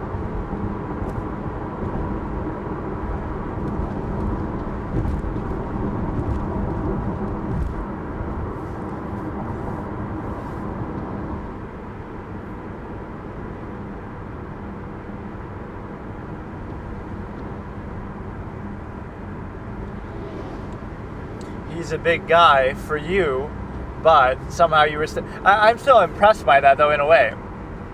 He wasn't expecting it, but also he's a big, strong guy.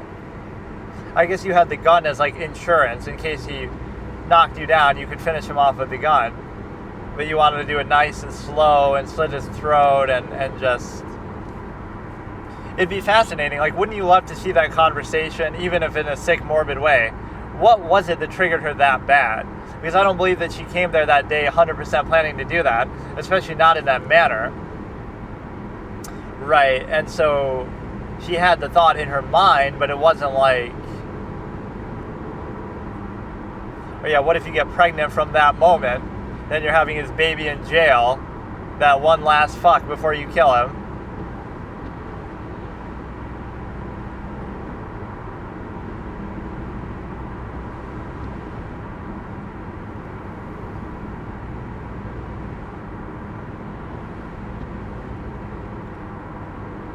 But this is like the beginning of the call.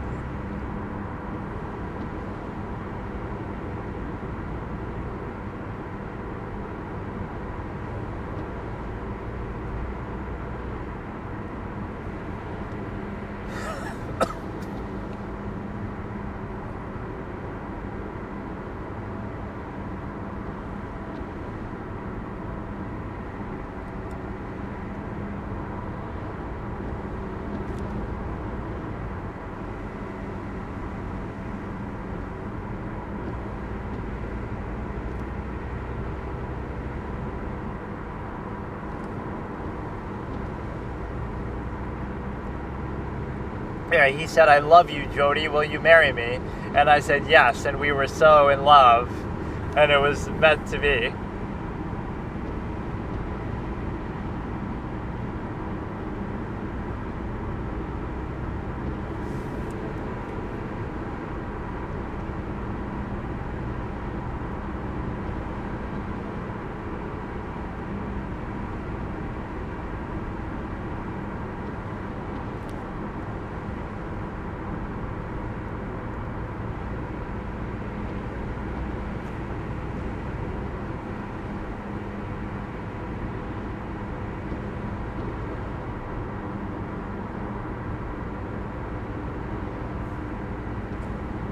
He's taking it at face value for now, though. He doesn't necessarily suspect her.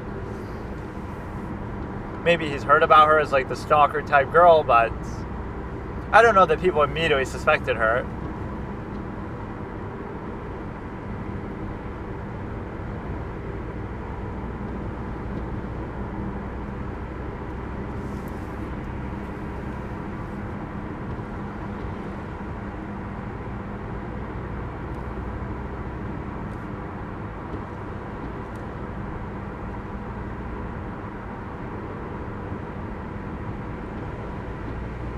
Before you die, huh? How fitting.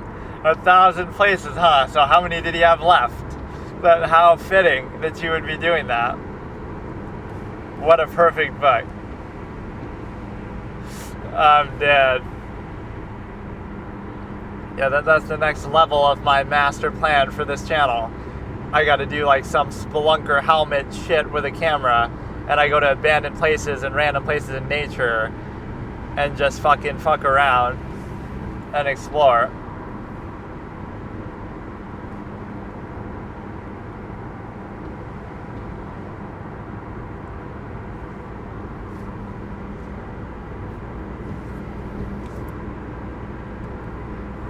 Even this could be showing some jealousy element that, oh, you only care about you.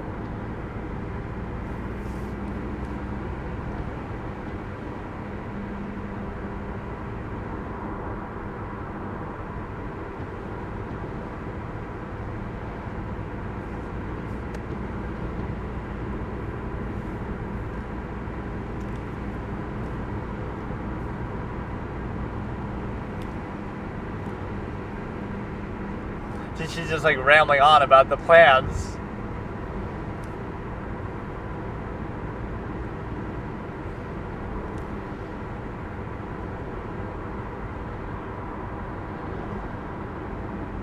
Oh, this is good, like setting up for the potential.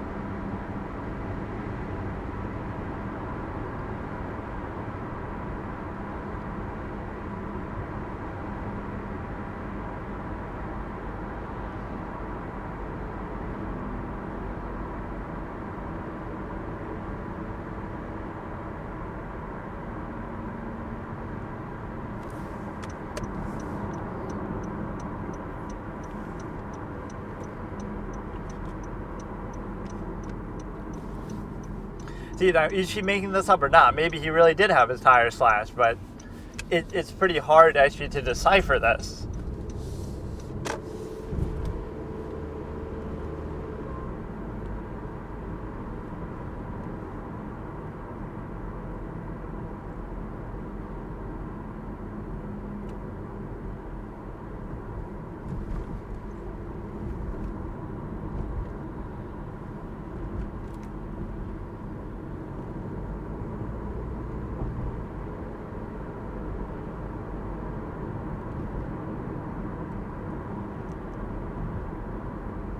And that is true. Like, she's not lying that they decided to remain friends because he was still, even though you would have sex.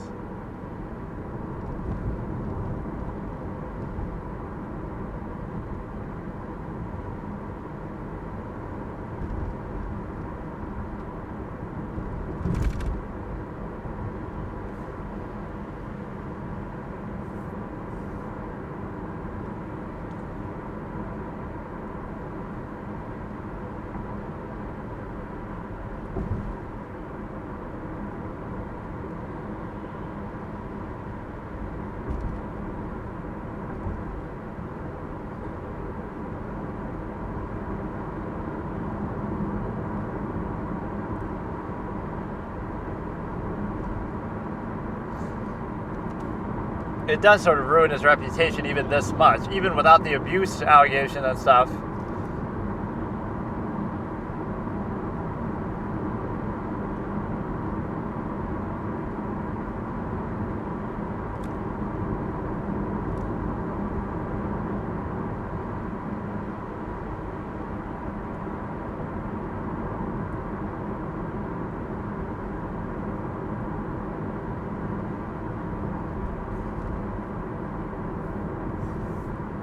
Being all cooperative, so I can't.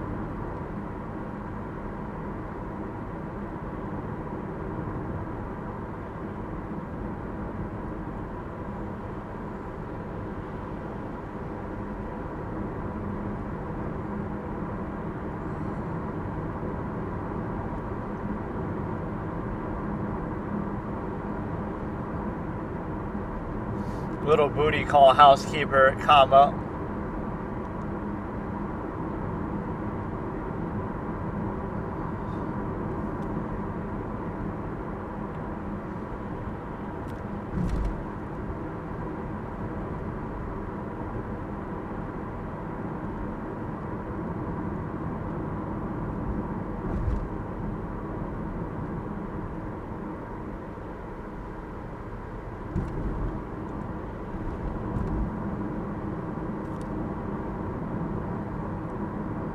Yeah, try to pin the blame on Zach.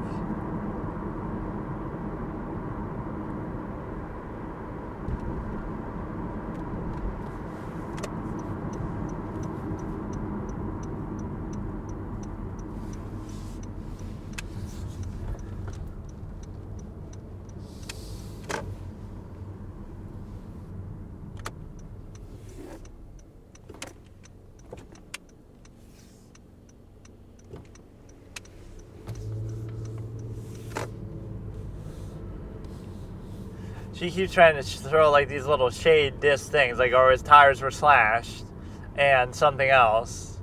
Like, okay, so today I'll watch another part of the Casey Anthony trial, but I'm kind of skipping around and doing exactly the thing I probably shouldn't do. But while I have the patience to watch big parts of it, I don't have the patience to watch the whole thing necessarily. Like, even with the Jodi Arias thing, I keep skipping around. And so in the case of this, I will be able to, I keep skipping the parts at least that I haven't seen, or again, I don't remember what, if anything, I'd seen in the past. Not really that much of this one, but yeah, enough to make me a Jose Baez fan for life. But this is Casey Anthony trial, day 6, part 2 of 2, in 3, 2, 1. So this is Cindy Anthony's testimony, or at least that's what the thumbnail would show you.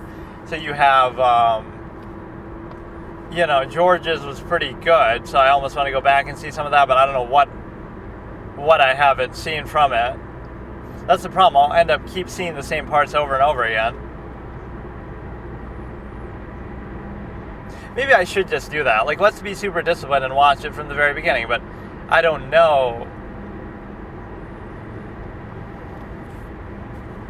I won't know which parts I have and haven't seen. Or I could do it on 2 times speed.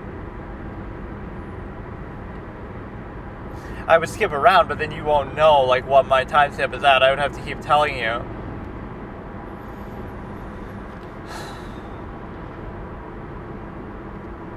So the prosecution was almost getting pissed at her because she's changing our stories. Wow, that was like a high-pitched, okay, let's return the jury.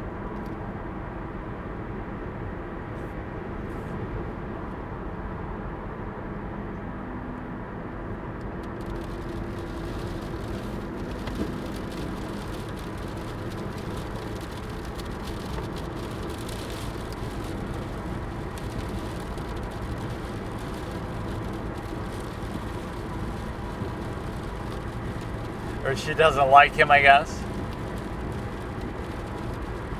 Because of all the... So if she would have killed her daughter, you would have killed her daughter.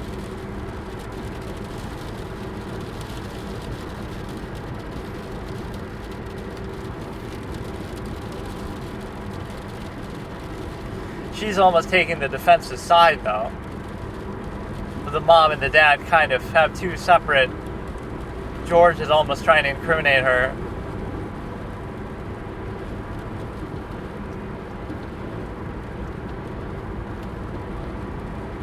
That's kind of bad. I thought I did.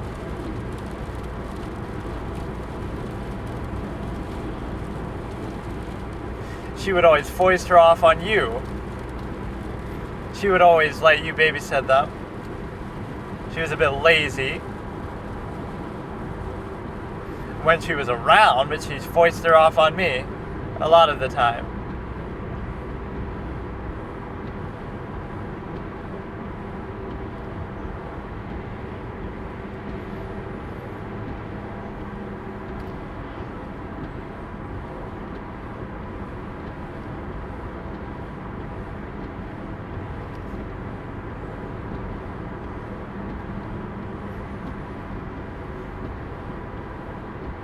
How often, this would be my cross, how often did she make me babysit?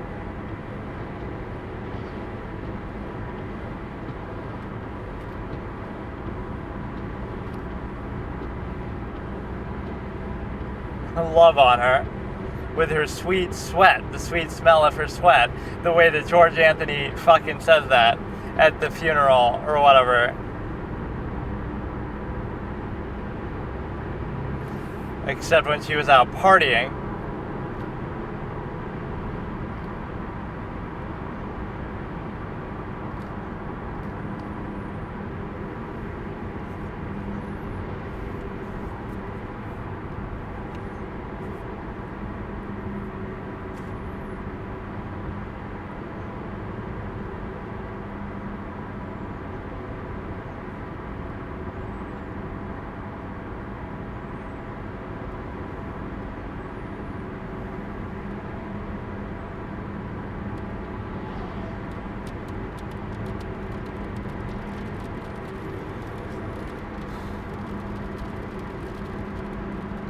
Well, partly she was partly the one who provided that, though, the grandma and the granddad.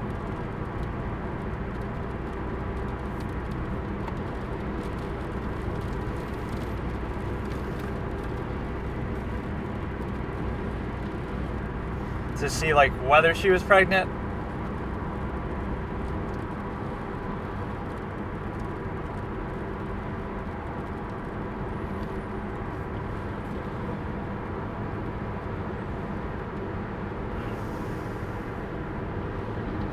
or that question is so open-ended. Like, the first time she went to the doctor and like her whole life, like that's not a very broad, or it's too broad of a question.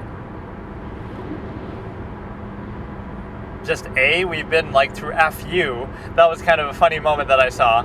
I'd like to introduce exhibit FU because they keep going into these digits, or into these second numbers, second letters.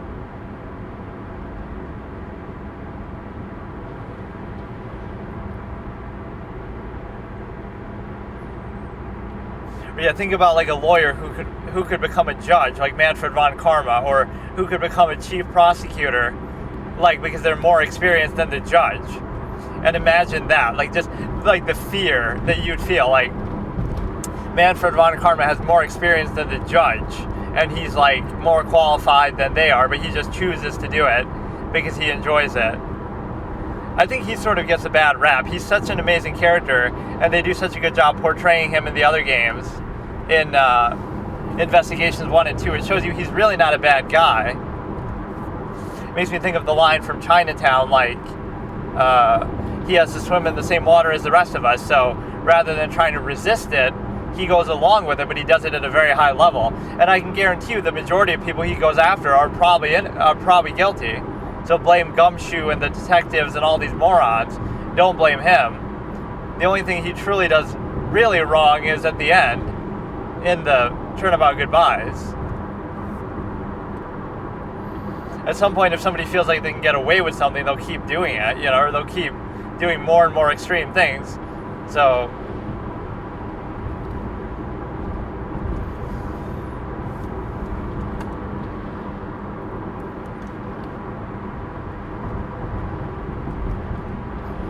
and then she lied about that, staying there.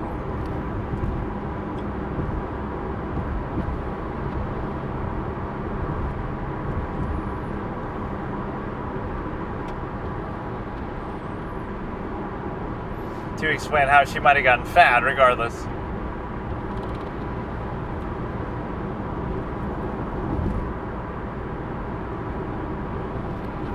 She was giving sort of good detail.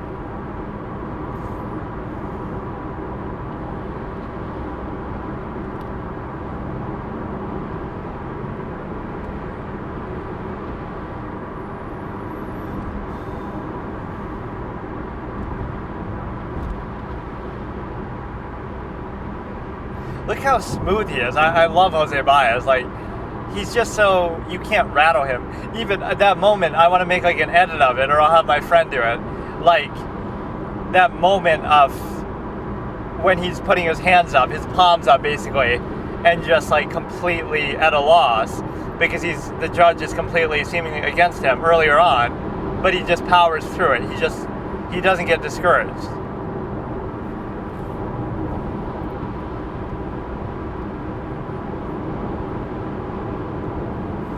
And I'm not asking you about any other time, just that time. The way that Juan would say that.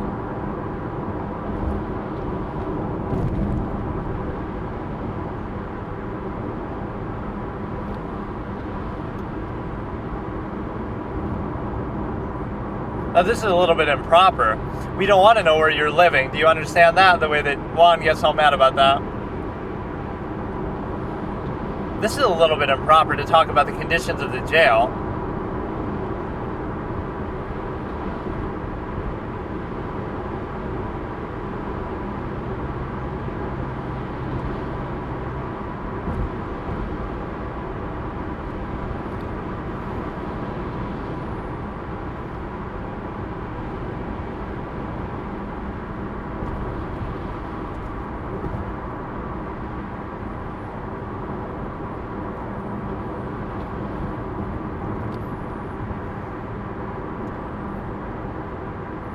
Oh, so she can't stand, but the defendant can.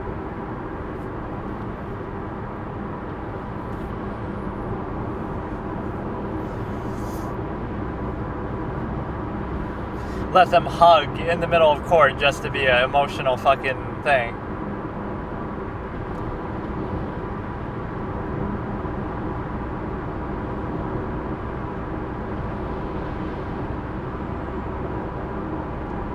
Like, how close do they let you get there? She hugs her and slips her a key for the fucking jail, handcuffs that'll get her out later, because her dad used to be a cop, so she knows how to do that, and he has connections, so then she'll escape later.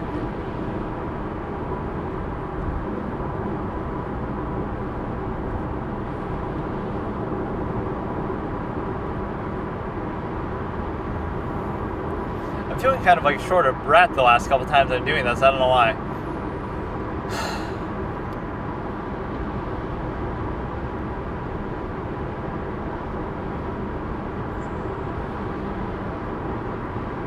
Yeah, it could be another lie of hers.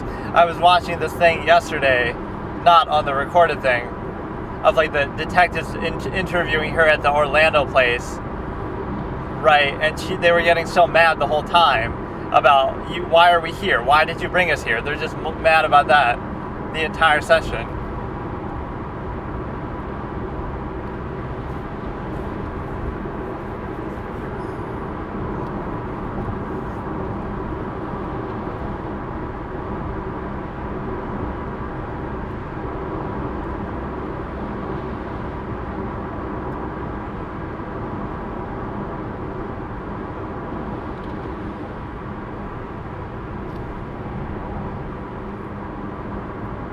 To your knowledge, you don't know, but they said she always had trouble with her periods. She looks a little bit older than what she is. Maybe that's what the whole jail takes its toll, but she's only like 22 at some point, like when Kaylee is gone missing. But she looks a little bit older than that.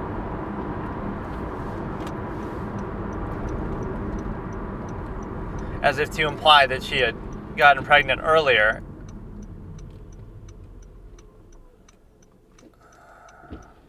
Right, that she had an irregular cycle because of that.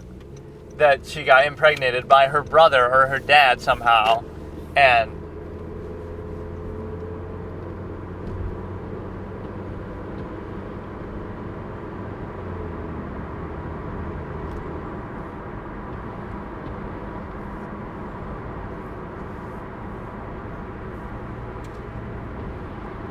you're a nurse too, so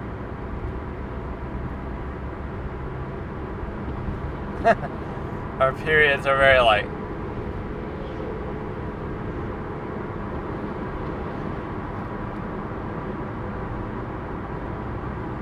No, you had said she always had irregular periods though.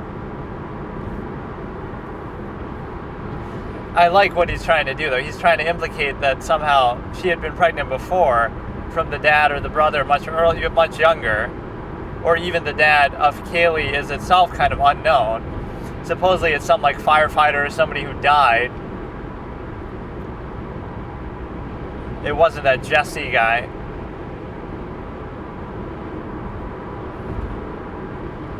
You wish you had Jesse's girl, but in a different kind of way. That his daughter, his young girl, just so you could save her fucking life, not like that.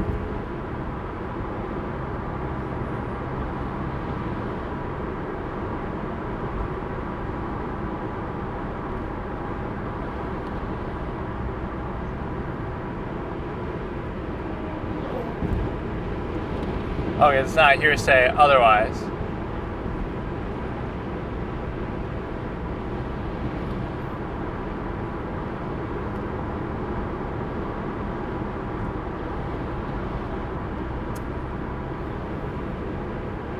And it turned out that it wasn't. I think maybe the dad did that, like where he said, that contradicts the dad. Or you're painting George in a bad way. Or like as if to imply that George already knew because it was his or it was Lee's. I gotta make an edit of that too. Lee from Walking Dead. That's one of my favorite moments in like any game. It's so funny. At the end of chapter 2, you kill the guy's whole family at the farm, and then he's just yelling after you, "Don't walk away from me, Lee." And then he keeps yelling your name, Lee.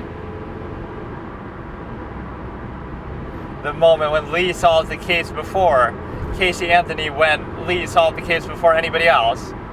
And then it's just the yelling,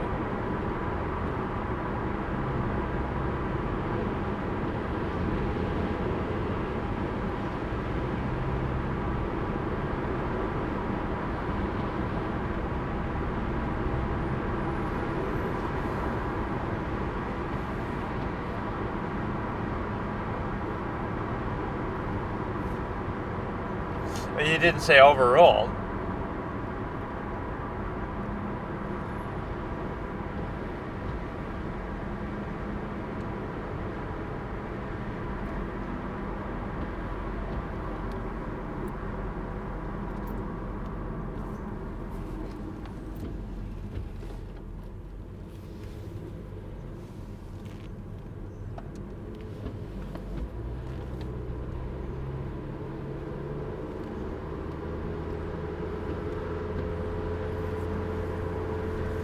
Wait, who is this? Is this the guy who got killed in a car crash?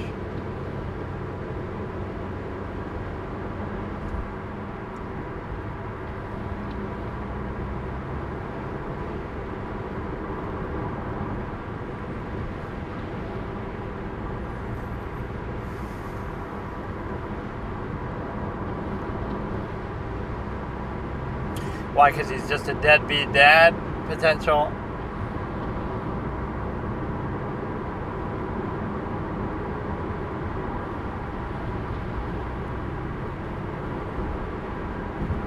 Because he died?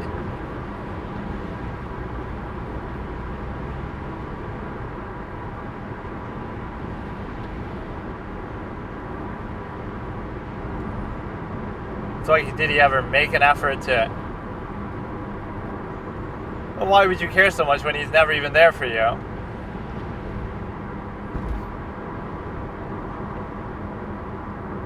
I don't think that's a lie either.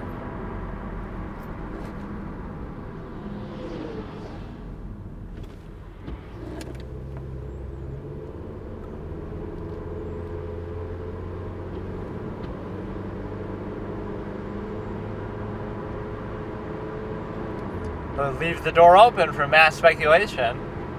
It's like,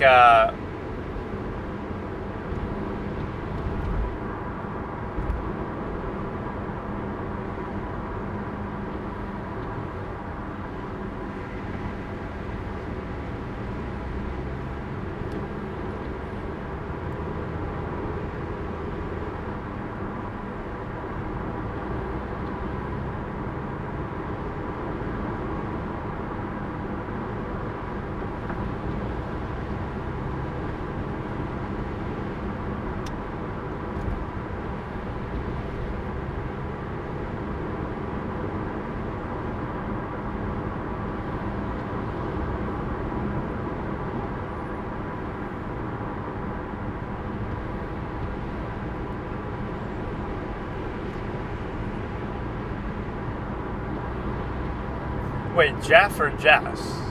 Jesse.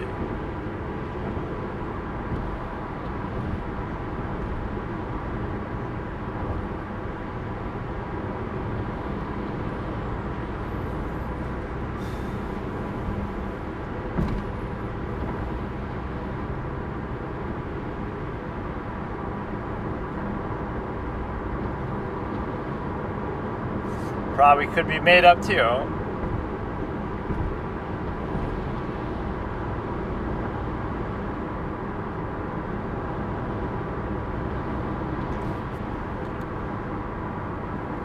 Perfect way to rebound. Complain about your boyfriend to your potential new boyfriend.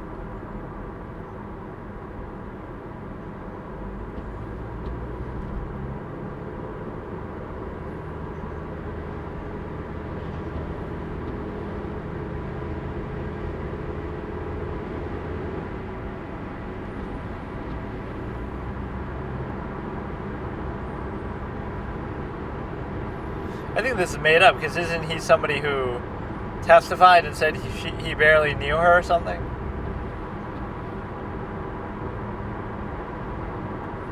The Zenaida thing.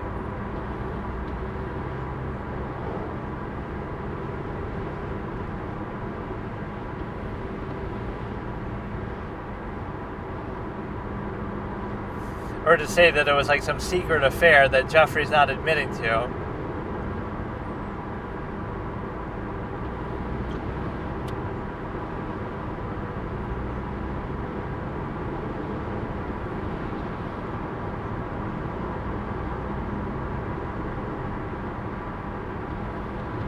She planned it like that, to just leave her phone like that.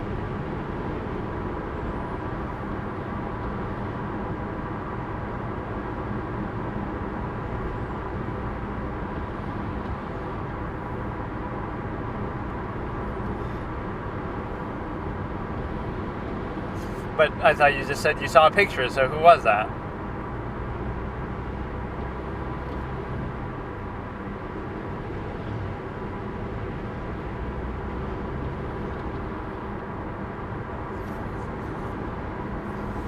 It's going to be the same thing. Do you have any evidence? And he'll overrule on hearsay.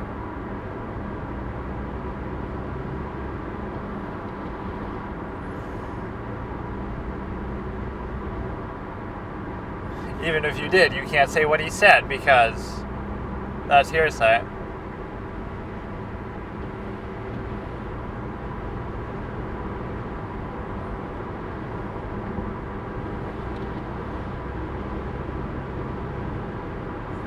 She always poses these like, oh, we're gonna get red carpet tickets for The Dark Knight, but then it never happens. We're gonna go to Christmas, and then it never happens. Like, she makes all these promises.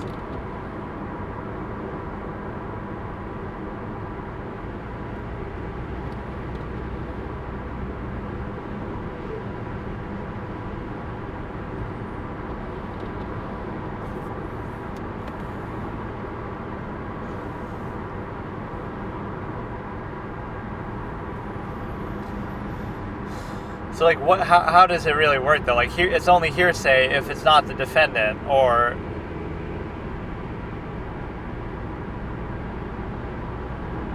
I don't know, sometimes they stretch the rules with that.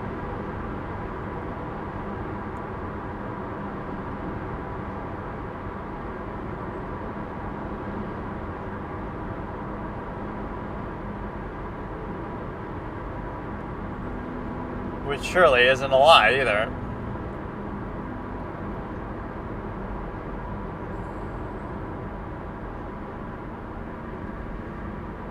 At that time or later?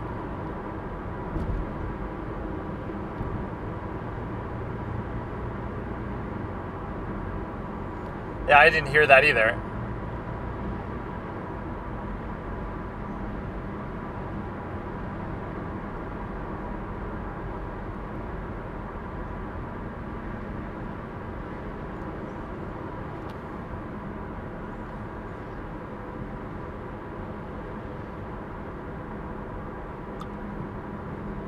Yeah, what is the cutoff point for toddlers to be called a toddler? Supposedly, like the dad of... It's a good bonding sort of story.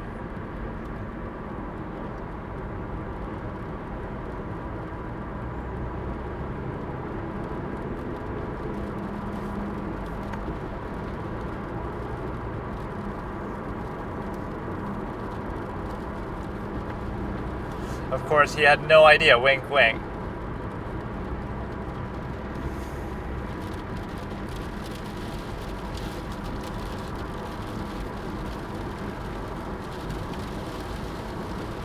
It's a match made in heaven, Mothman Prophecies moment. Like in Signs, if he ends up marrying that cop, like, whatever, just some roundabout way to find love after loss. Even Robin Scherbatsky moment certified.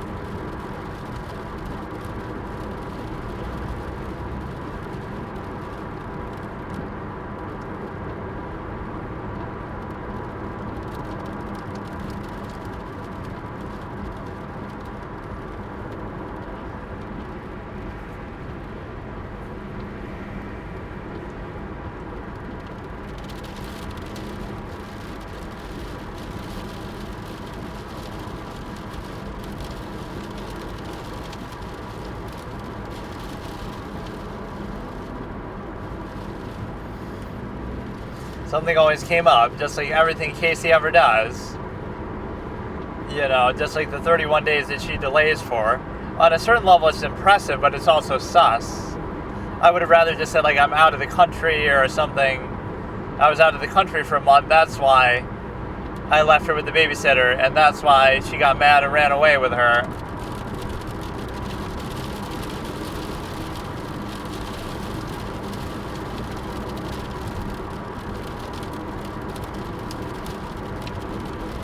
So basically the premise was that Casey was trying to woo him because he's wealthy or something.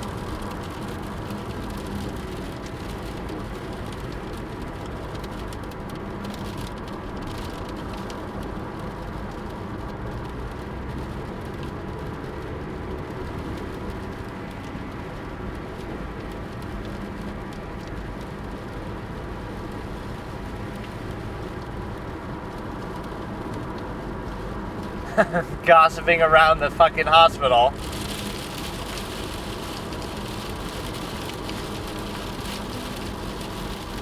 But, like, they're not real in the form that she's saying, but there is a guy called Jeff Hopkins, I think, who even testified, and he even said, I don't know who she is.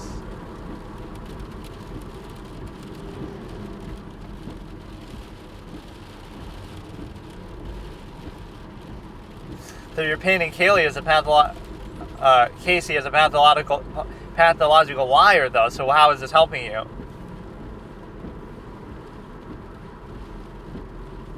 Or this is more like what the prosecution would do, like that she's just lied to her mom and made all these people up.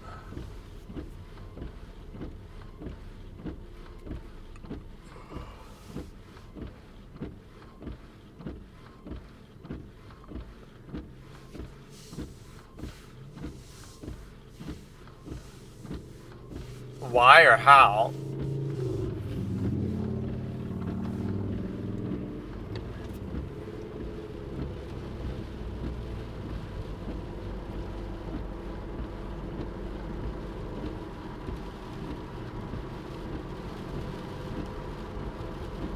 Yeah, you wouldn't notice a pattern. Like every single time we're gonna have something and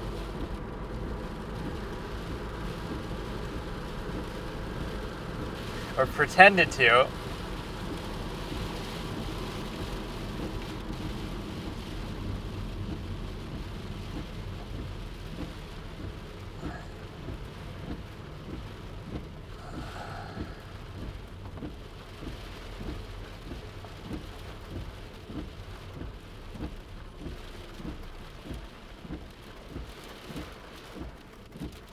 Wait, this is hearsay because Kaylee.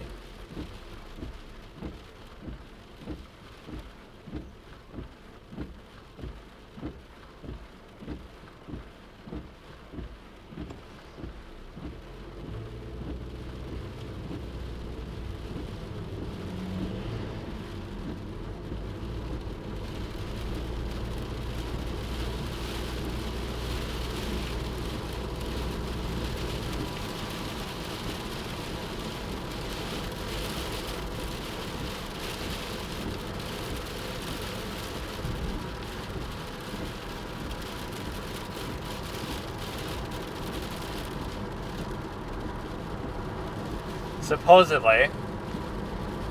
But she first said, I've seen a picture of Jeffrey Hopkins, and then he doesn't exist. So who the fuck was that picture of then? Just like some sort of catfish, pseudo MySpace era garbage? Like, just some random dude's profile picture?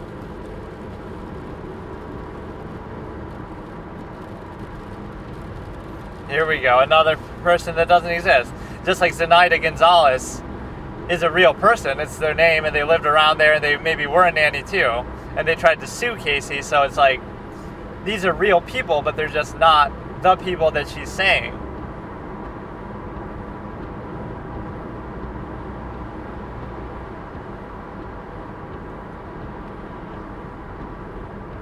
Sometimes they were objecting to these before, though. Do you have any evidence?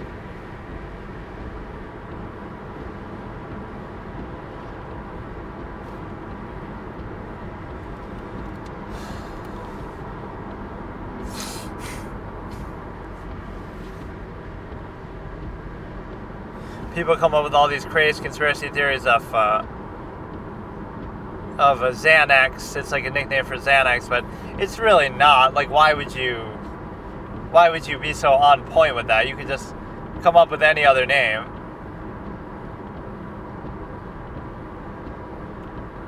She always gave those 3-word names too, like Zenaida Fernandez Gonzalez and Jeffrey something Hopkins, to make it sound maybe more real or more believable.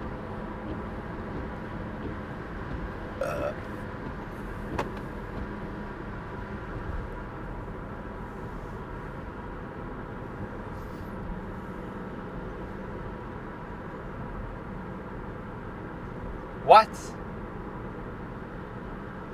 Wait, you're saying...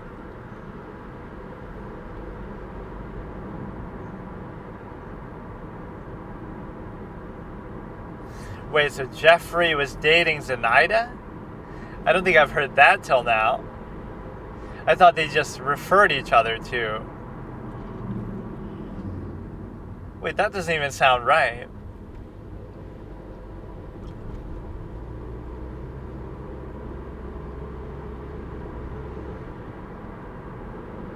But she is real. She's a criminal mastermind who fucking did whatever. Tried to sue her at the end of all this. Because she was wrongfully accused, obviously.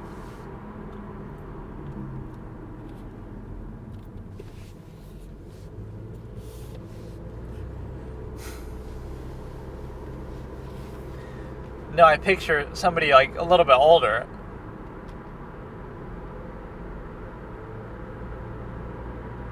And why does that matter?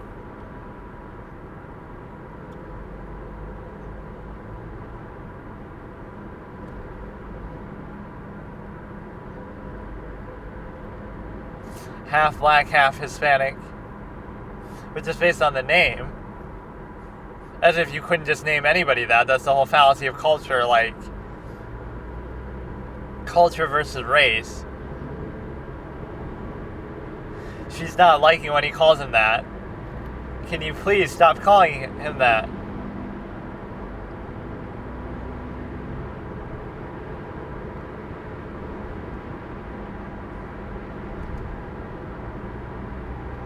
Oh, this is dude. It was Dora the Explorer that taught her how to count. Oh, wow. This is a Jose Baez moment. I never would have made that connection. Zenaida's Spanish, and Casey knew how to count from 1 to 40. Kaylee knew how to count from 1 to 40 in Spanish or whatever, that the other guy said, that Tony said or somebody. And it's because she likes Dora. But now you're trying to make a tie-in that, it's not just because she liked Dora, it's because Zenaida was real and taught. Oh, wow.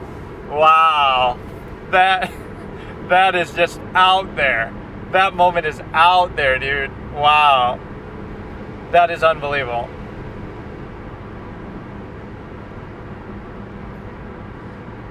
That's quite the implication to make. I like that a lot.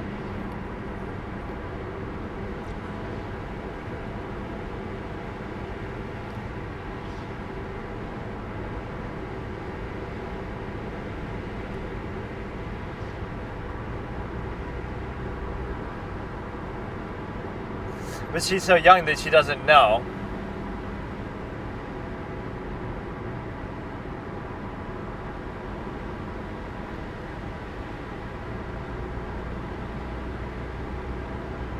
I don't think he wants this line of questioning.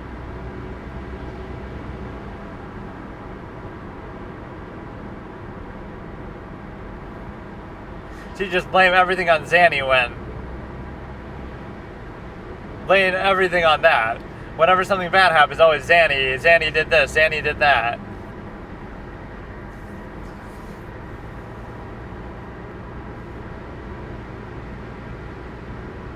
This is a cynicism that you gotta apply to all people at all times, though. Like, anybody could be lying to you like this at all times. The media, the government, family, friends, public, people. So you should never be too trusting. Why trust when you can verify, when you can hold accountable and know, right? Why believe when you can know?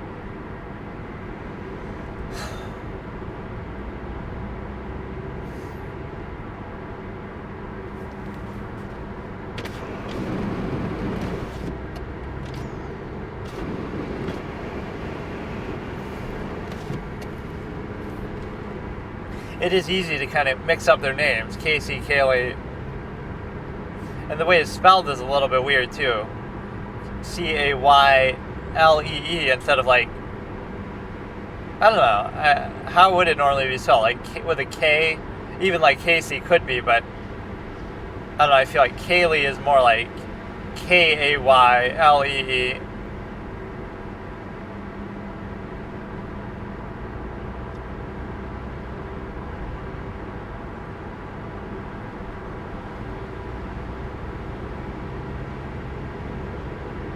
like how real she's talking about it when supposedly she's not even a real person, though.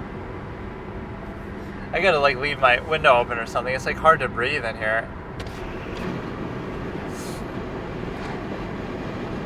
Maybe that's what it is, because it's getting like colder, so I don't have the window open, but I normally don't have it open anyway.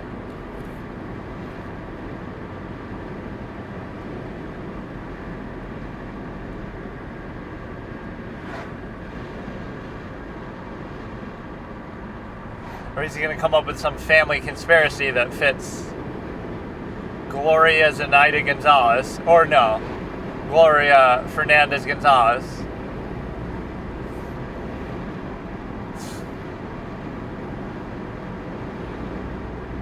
Or I guess just not having the AC on for a period as well will do that. Like they're talking so much as if it is real, but you just have like this infinite excuse lies generator. Anytime anything comes up, oh, it's Zanny this, Zanny that.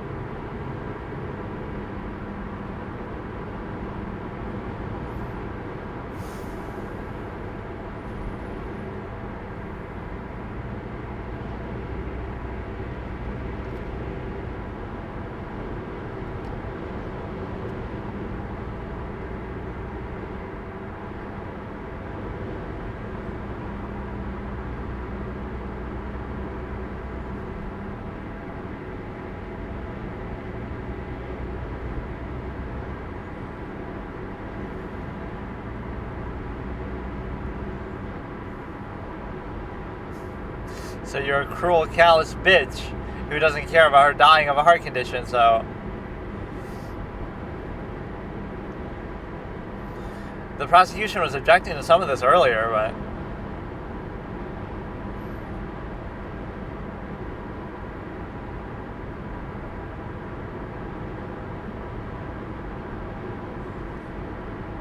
So she was keeping this lie around for a while, though, beforehand. You would think you'd want to meet the nanny, though, if you're taking care of them so much, too. But no, I didn't have that picture in my head that, oh, Zenaida and Jeff Hopkins were together. I thought Zenaida was some old woman that he happened to know through a friend and recommended as a babysitter. But, you know, like some old nanny who's, like, unattractive or whatever. Not like a 10 out of 10.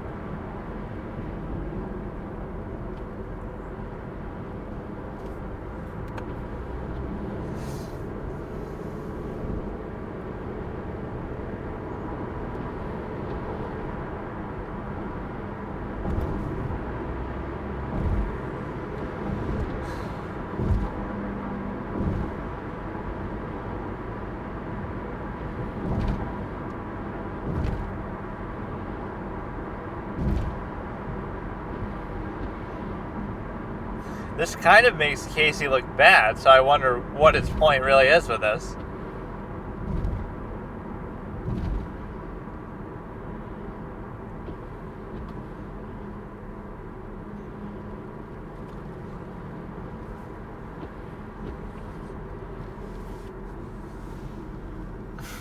Yeah, she just pulls that name out of her ass, and then there's somebody actually with that name who happens to be sort of in the area, and then they get targeted. Yeah, it's not really up to you to find them anyway.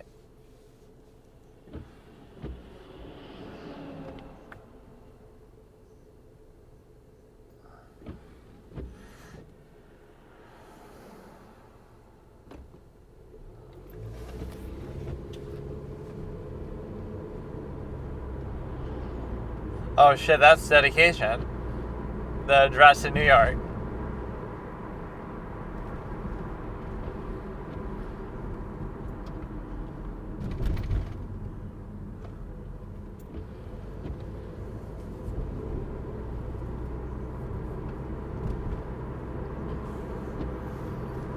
But no, it's like the plan is to portray George as the villain and her as the good person.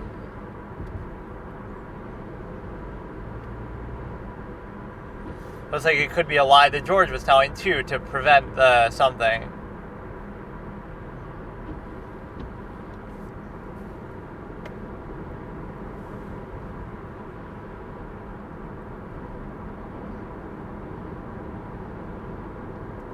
What is he, like a private investigator?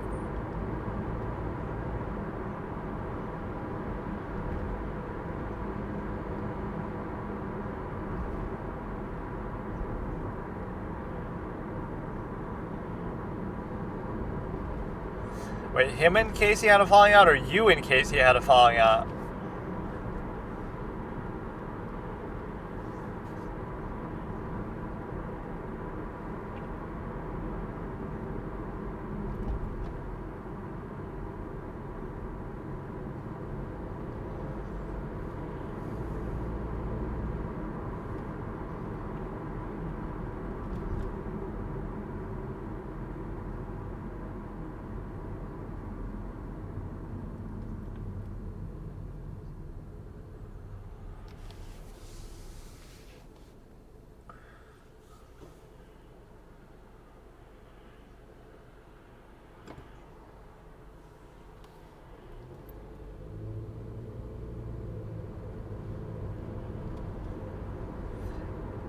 As long as you don't say exactly what they said, just generally what the point of what they were trying to do.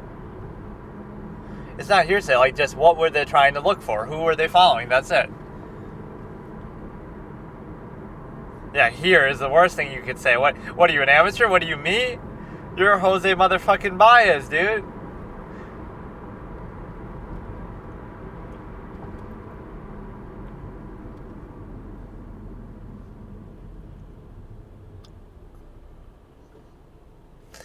You don't even get a chance to object. Some of these theories are just out there.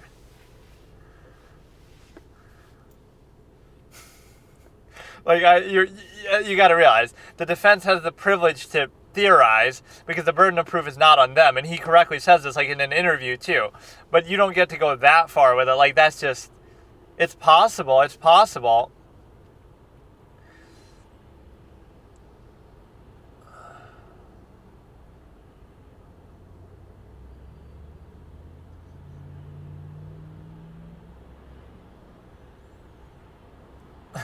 He's getting a little rattled, but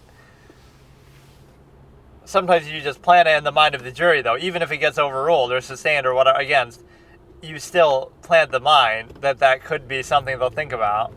The way that even Juan Martinez does that, like, whatever, just... Can you imagine how much it must have stung when you stabbed Mr. Alexander right in the chest? You know that's argumentative, but he does it anyway. Yeah, I like this as an angle. Like, you see the person driving behind you in your rear view mirror, and it's like, wow, it's love at first sight. I'm going to get in a car crash, because, wow, that's the most beautiful person I've ever seen. Look at their face. It's Allison Williams or something. Like, you could totally have a scenario like that.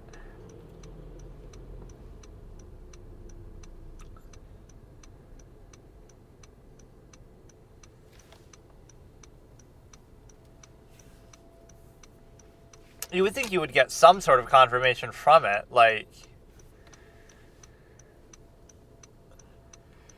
So, if Sandy isn't real, then what was she doing with Kaylee? I don't get it. Where was she leaving her? When she was supposedly, either she was taking her with her, leaving her in the car... I don't know. Sometimes they'd have the parents, her parents, you know, obviously the grandparents, babysit or somebody else, but I don't know what she was doing. Nobody came out and said, like, I was the babysitter, although under the circumstance.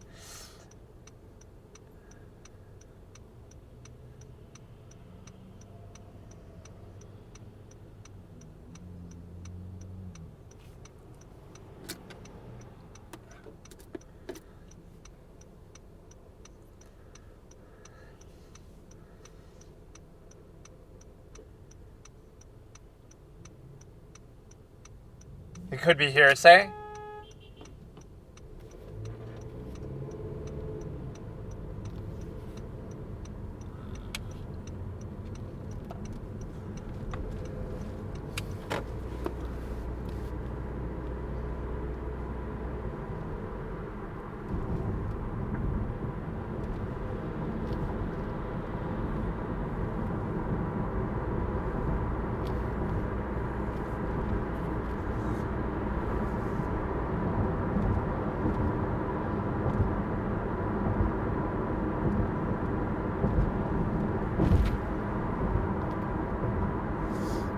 Does that mean he can rephrase, or does that mean...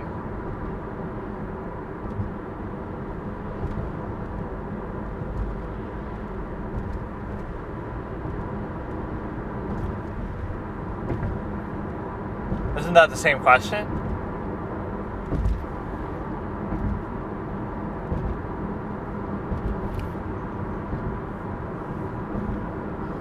Yeah, that's a good way to qualify. What I thought was, because I don't know.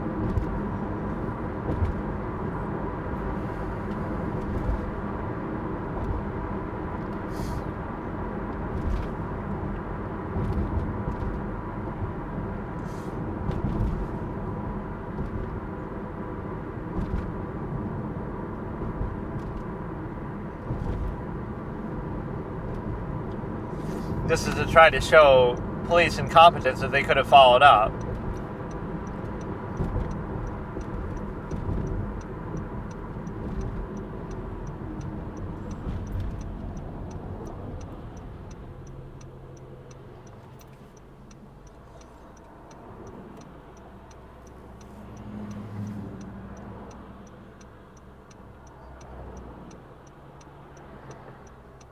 No, it's only Miss Anthony because you're broken up with George, aren't you? Or I forget. They were having some divorce issues or something.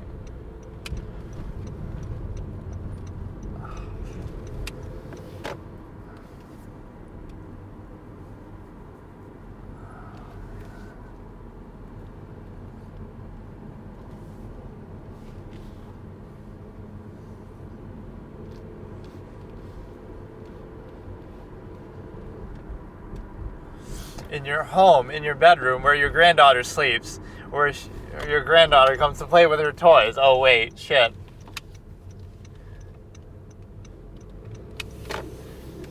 Or sometimes using the past tense is unfair, like, oh, she was so lucky, she was this, she was that. Well, it's still the past tense because she's not here right now, not because she's not here at all. So, like, it could be a Freudian slip, but it's not really.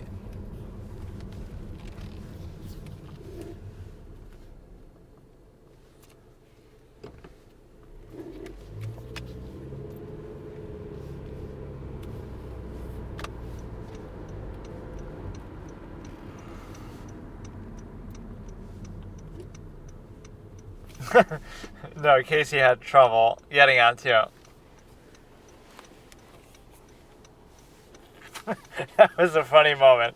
Casey could get out quite easily.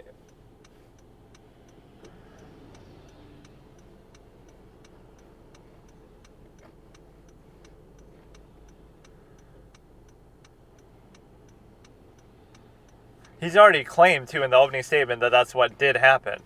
Which, again, it's totally fair to bring up. You might say, oh, no, you can't do that. But how do you know? Okay, then explain what happened. And the prosecution can explain. So he comes in. Think about it this way. The defense comes in with more answers and certainty as to how Kaylee died than the prosecution does. The prosecution had less of a theory as to how she died than Jose comes in the opening statement. So you come in on day one with more certainty, and you wonder how Jose won this case.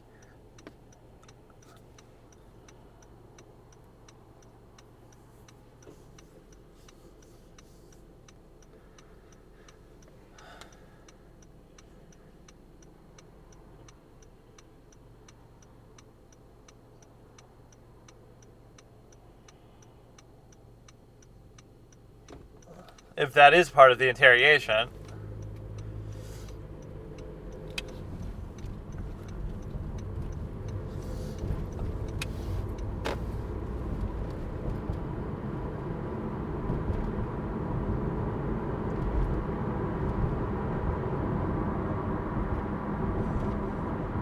And again, let's say that actually did happen, although the tape and stuff doesn't make sense, then why would you need the tape?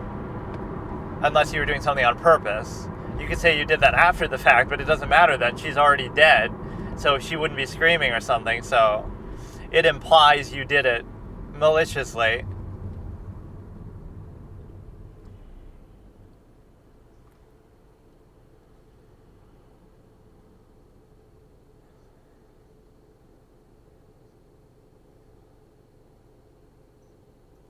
She's a gossip fucking queen over here.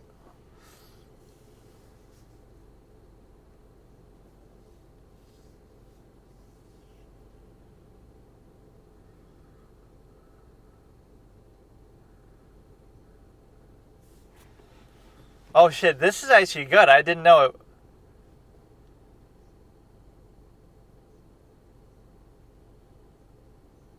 Could be Kaylee.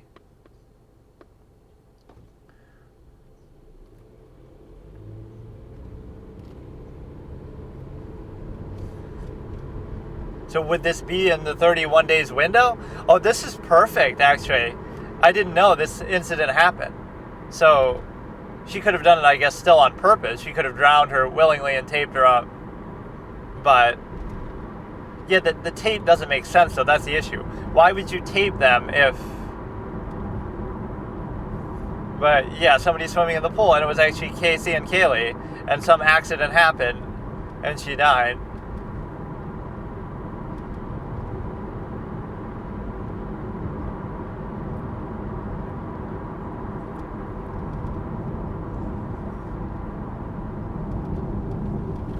She's saying she doesn't like her boss.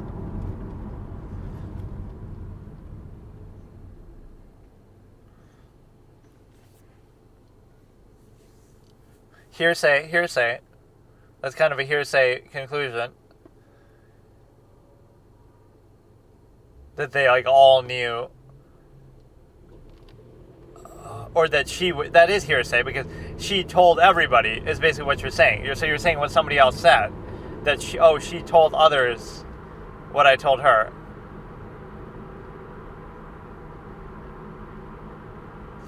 He had this from day one.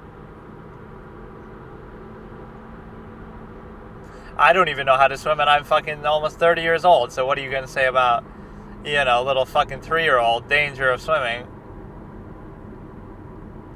Like, I'm not a fish. I don't live by the water. I don't need to swim, but...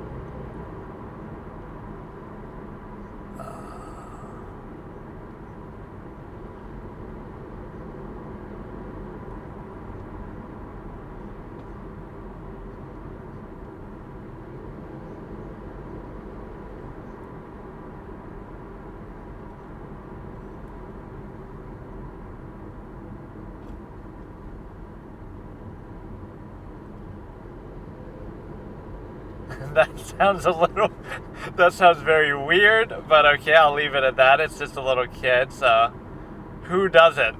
This is the man. This is the greatest lawyer of his generation, which unironically he might be. Who doesn't like feeling that little jet stream on your bottom in the pool? Who doesn't? Jose Baez, 2008. Holy shit, dude. Is it 2008 or 2009? Because we're talking about 2008, or this could be like 2011. Like, I don't have the chronology all down, because she's been in jail for years. So, like,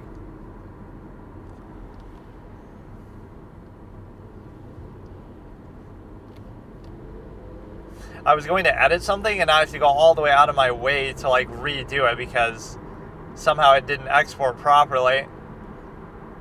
Not for this, but for something else. Okay, so here I wasn't actually going to start right away, but because I'm, like, going a different route, but then I ended up I'm going a different route to a different place because I have to drop something off somewhere, but it ended up taking me on my GPS the exact same way I normally go, which I was not expecting that at all. Like, it's very weird. Now it's going to diverge a little bit, but now I don't know whether I should stop here and get something to eat like I normally do, or I guess I probably shouldn't. But, and I also have to fill my gas. Sometimes I like testing that. Like, I'll let my gas... I've done that before. I've let it... Like, Kramer does that in Seinfeld or something. You let it go completely empty. I guess not so much with the needle now. It's like a little block, basically. But, yeah, sometimes I'll test it, and you can get pretty far even after it's out. But you shouldn't fuck around with that. Like, really, I don't know what exactly happens. You would think it would gradually be smart enough, the vehicle, like, to know... not to just suddenly shut off when you're in the middle of driving such that you'll crash. It should gradually, slowly slow down, right, and start to lose power and have like an emergency function. It shouldn't be like, oh, it'll all of a sudden just, you're going 60 miles and then it just shuts down in the middle of the fucking highway. It'll start to stutter, it'll start to struggle, then you have time to pull over and you know it's really bad, right? That would make more sense instead of something else. So yeah, that's almost a form of content you could do. Like, if you did the dash cam type thing, you could you know, I mean, you could talk about your environment anyway, and it might give you ideas, but I could like react and rate even as I'm driving to people's Halloween decorations and whatever. But I just don't want to like dox myself or whatever. But yeah, that could be something you do. Or that's even fun as like one of those Mr. Beast style type of content. Like I'll go around a certain area and it's like I'm gonna give whoever has the best Halloween decorations like $1,000 or something, and so then you just kind of figure it out.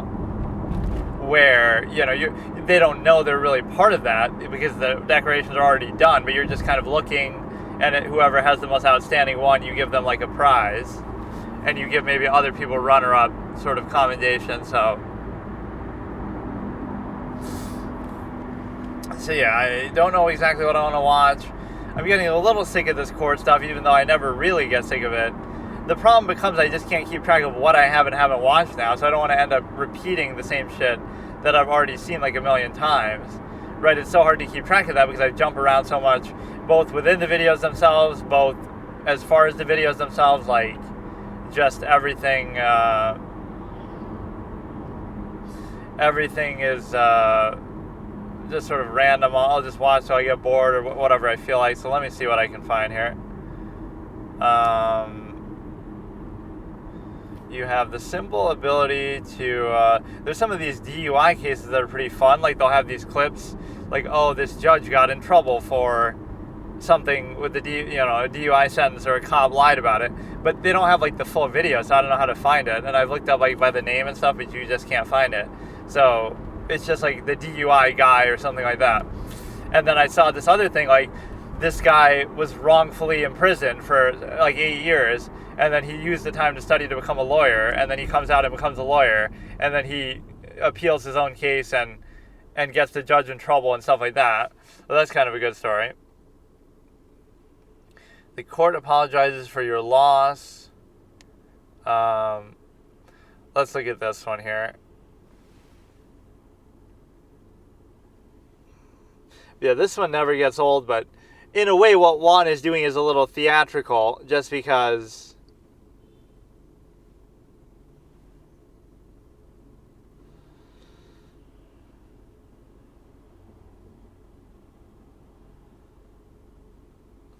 okay, so this is Jodi Arias trial, day 22, 2 of 3, God is not here, no sidebars. And it kind of confused me why he calls them all that, God is not here, because that's a line that they say at some point, like, who else is watching, or who else would know? God, and then God's not here. Should we subpoena him? Like, he says it like that, but that, I don't know if that's in this part, or 1 of 3, or 3 of 3, because I think he uses the same title for all of them. But yeah, these people who put these things together are actually pretty good. So we're going to start in a second here. Hang on.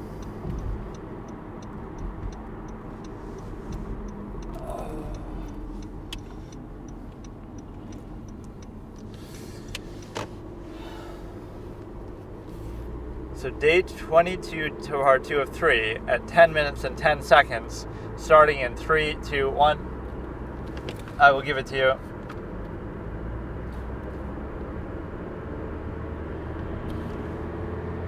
Yeah, I want to see some stuff on like forged evidence too, like when has that happened in a real trial? Like Manfred von Karma does it. When you say forged, it doesn't mean necessarily that you make it up either. Like that, there could be layers to it, right? There was something like this I wanted to talk about, but now I can't remember. Like something to do with the Phoenix Wright series. What was it? I had like a great idea. Like analyze Manfred von Karma and something else. Fuck. Okay, there's layers to forged evidence. The highest level would be you just make it up from scratch. You just bring in something. You bring in a cloth of your own, right, that you got yourself, and you smear somebody's blood on it at the scene. Like, so that one you're just making up from scratch, completely out of nowhere. Then the other side of it is, so you would just come up with it completely yourself.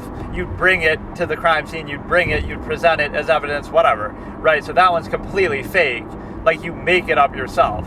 The middle level would be like, you take something that's already there and you conceal it or destroy it or manipulate it somehow. You smear blood on it, you wipe something off, right? And then the bottom layer could just be sort of, I don't know, like, you just sort of misrepresent it, or I don't know exactly, but again, the first layer would be like you're literally making it up out of thin air. The middle level is like, okay, it's there, but you manipulate it, you remove something from the scene that was already there, or you do something to it, you wipe it off, you smear it, you manipulate it, you break it. And then the lowest level would still be you misrepresent it somehow, like you lie about when you found it, where you found it, something like that, or, you know, something like that, I don't know.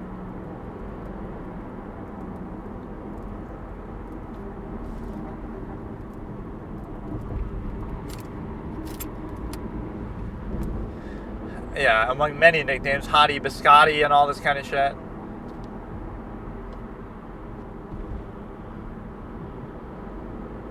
Oh, she's getting all jealous of Marie Hall, the real villain of this story, even though she wasn't even interested in him either. So that whole conversation in the movie is pretty believable, that Travis gets all dejected. That's why he goes back to Jodie, just because she's so easy. But in her defense, maybe she's just easy for him. You don't really hear that Jodie's sleeping around with a bunch of people. Well, more so after the crime. She starts to do that with Daryl Brewer, whoever the fuck in Utah. Ryan Burns, I mean.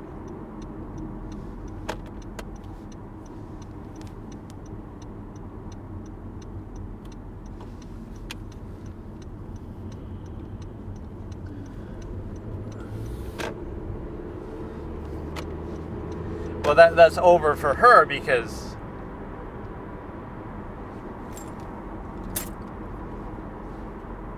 and it was never over because you were having sex with him. But see, when you say this to try to make her look bad, it also makes him look bad. Why is he having intercourse then?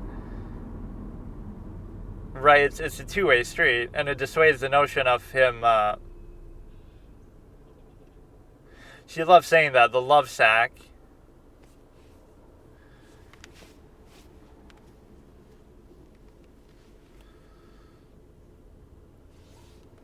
Anyway, sometimes these segues can be a little objectionable too, like almost like they're testifying or giving commentary, but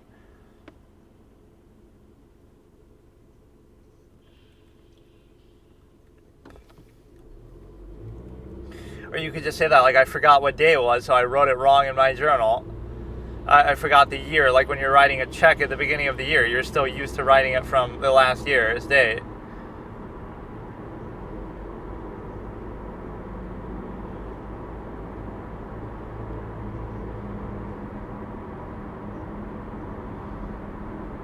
No, it was actually, I was fasting.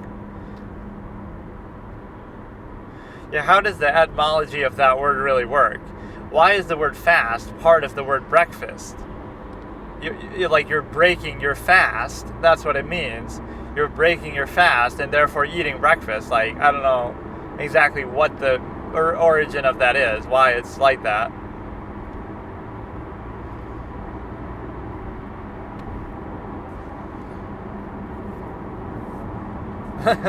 Now to get between your legs because God damn it, I've always seen this.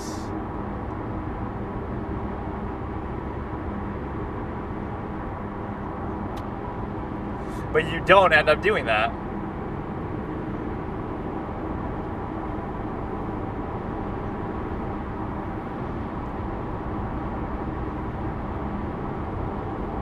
That means that's what should be the case, so that doesn't mean it actually is the case. Now I'm going to like some storage place, right?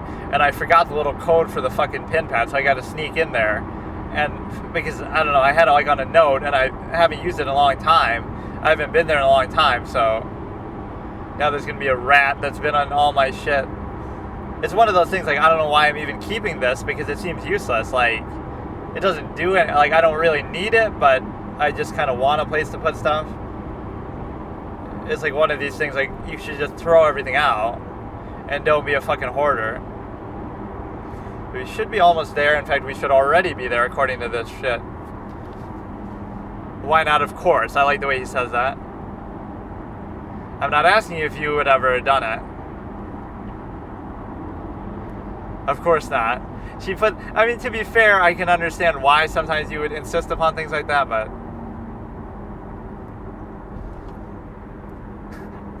No, of course not.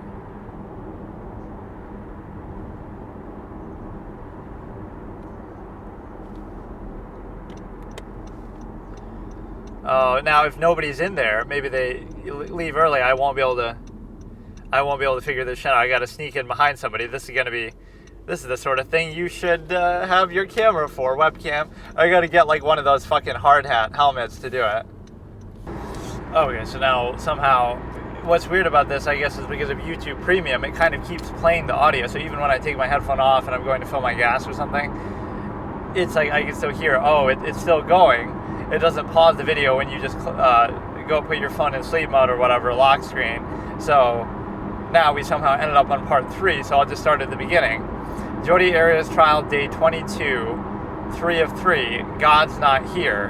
No sidebar starting in 3, 2, 1. But he uses that for too long. Like, I'm sure they don't say it in every single part of this. Cross-examination day 2.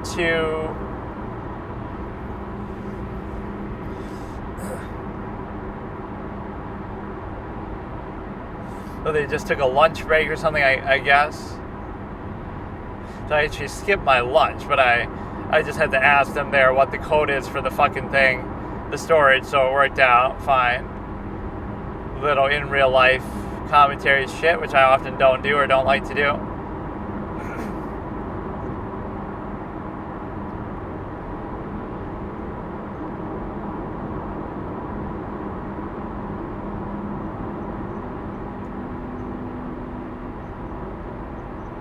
He's like banging something and he's mad or something.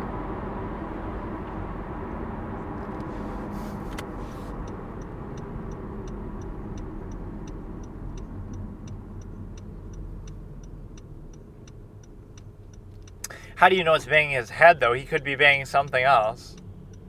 I guess she sees it.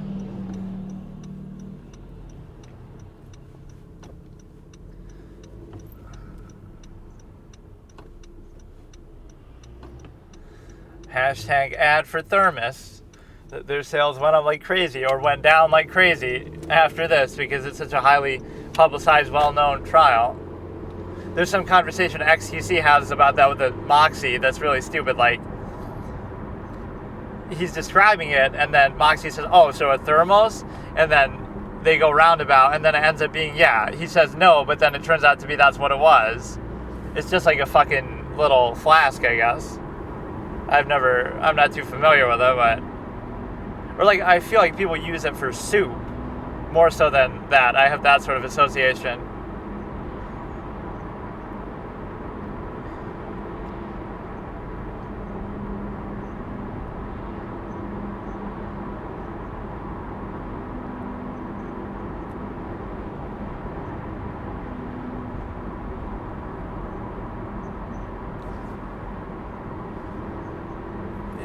And Juan either has some issue hearing, or he just does this to, like, he does that a lot, where he can't hear her.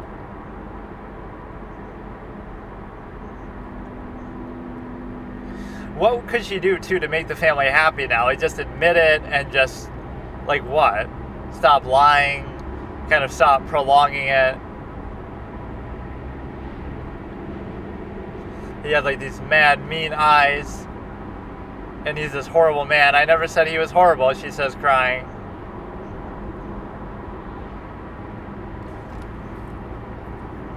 It's always in the fucking shower that they're having all this shit happen. But yeah, people in the Casey Anthony trial always complain, like, oh, too much talk about the gas cans, just like this. But this happened after. And the gas cans there were just to do with the lawn, like, not to do with the crime, like, trying to drive away and be undetected. It's just to do with the lawnmower and stuff. At first, I didn't even know what they were talking about. Like, why is it even relevant? But obviously you got to use it to mow your lawn or fill your lawnmower with gas.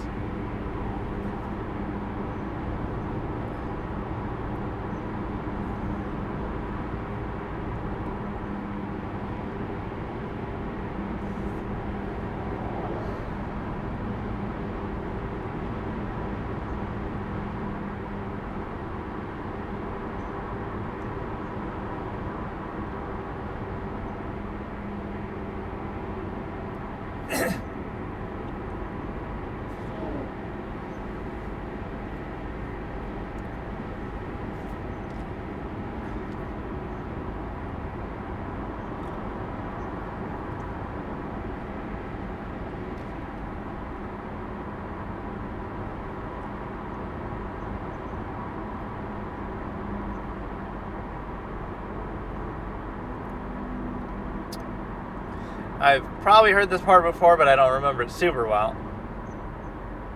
So he's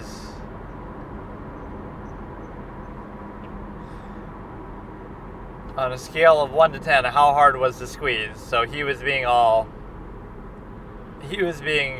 aggressive, but about what? I don't forget the whole context of it. Or it was when I was filling my gas, so I didn't hear it, but it was still playing. But he didn't really do anything physical to you, he was just banging his head. And again, some of these things could even be true, but so what? Like, so what if they are true? You might say, oh, he would never do that, but you would think, oh, he would never have sex with a whore like fucking Jody as well. Like, you know, there's a lot of things he did involving Jody that are true sexually that you would assume he wouldn't do or think he's too good of a guy to do. So it is sort of validated, like, you wouldn't think he would do this thing either, but that's just like a secret second life that he couldn't resist doing.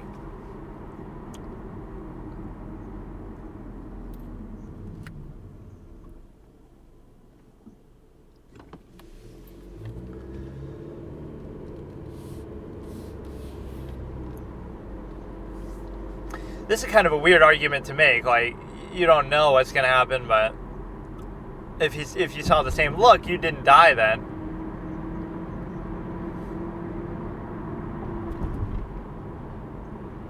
Or it wasn't like exactly the same look, but right, it's too vague.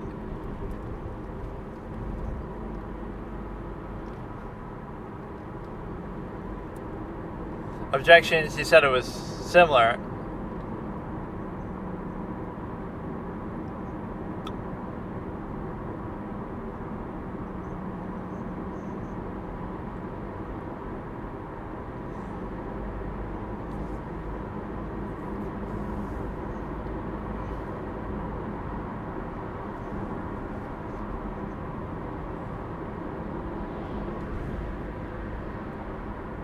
You know, you might say she's all quiet and soft-spoken and going for the librarian vibe, but you know, you can still hear her pretty well. Like, which news station or whoever got to capture this?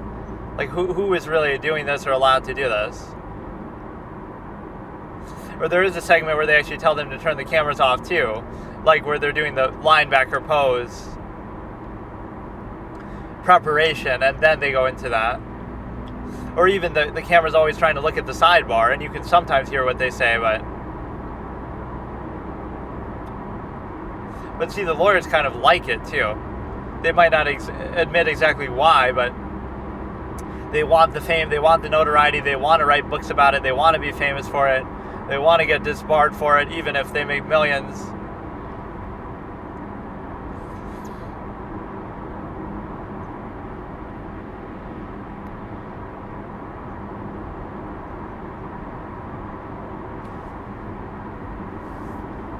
Breaking Juan's rhythm over there.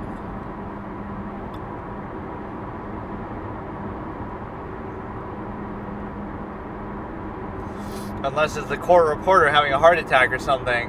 You can always see him in the frame too. And people get amused by his facial expressions, but they might not be related to really what's being said, more so just his own effort to record it. I don't think you're really mentally processing what they're saying. You're thinking more about just the typing. So I doubt, right, like what I'm doing now, I'm not really listening, but I'm just, I don't know. I doubt he's really concerned about it that way.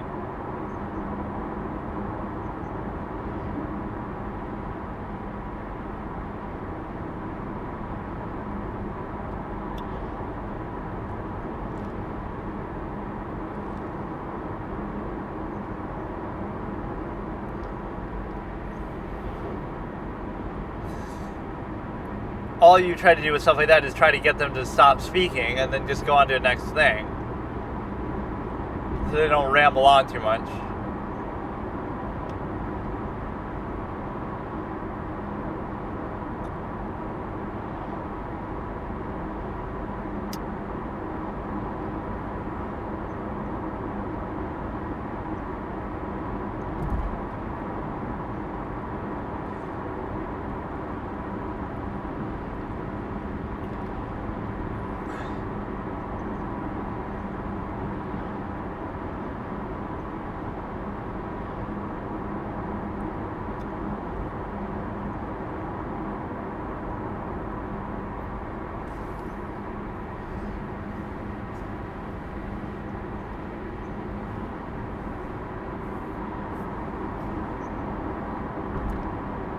And you never bothered to take any pictures then?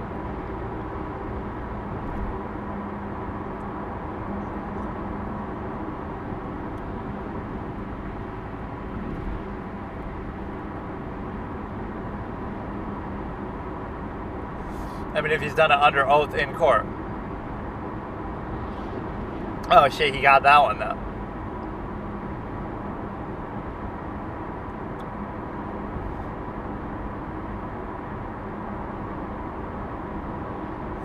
See, you'll do an objection that you're not confident in, so then you'll follow it up by maybe approach. So it doesn't validate or invalidate the objection yet. You got to explain it there.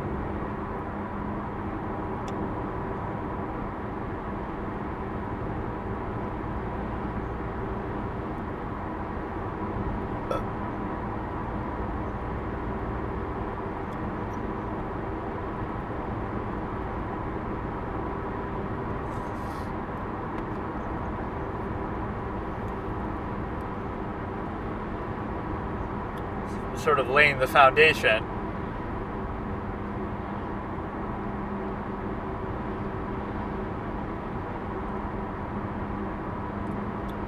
It sort of could still be hearsay though.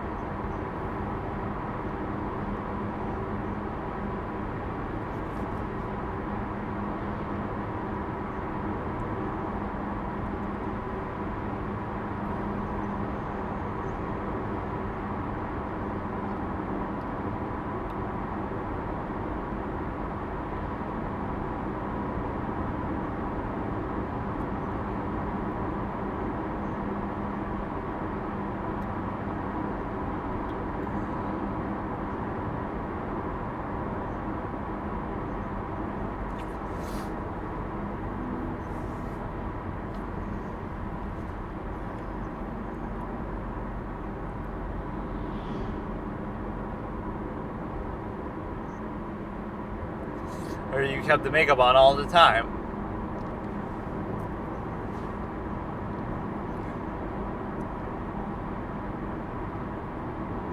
It was a new advanced fucking video phone that I had at the time and that I got rid of later. So when did he see them?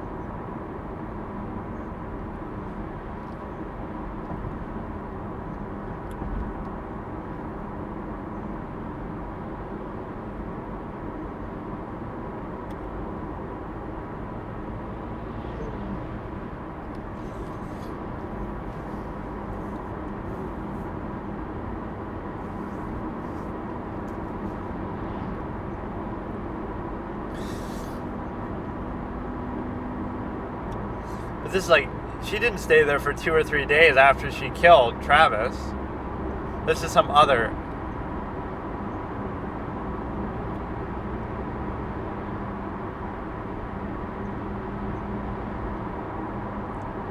Oh shit, that's kind of clever actually. After the incident of the confronting versus the incident that you're being confronted about.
I don't know if she really made a mistake there and switched up, or if it was like, if she really misunderstood that she's just trying to be peevish, like she sometimes is.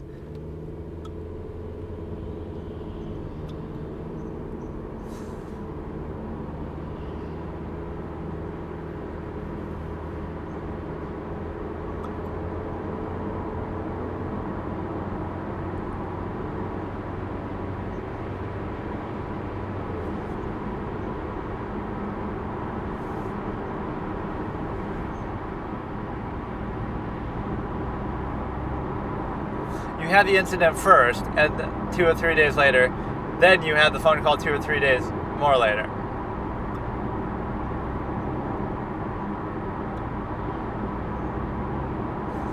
And not the kind of good choking that you enjoy, like the little fetishized. I know a girl who likes that kind of thing. It's like, I mean, everybody likes it to the extent of erotic asphyxiation.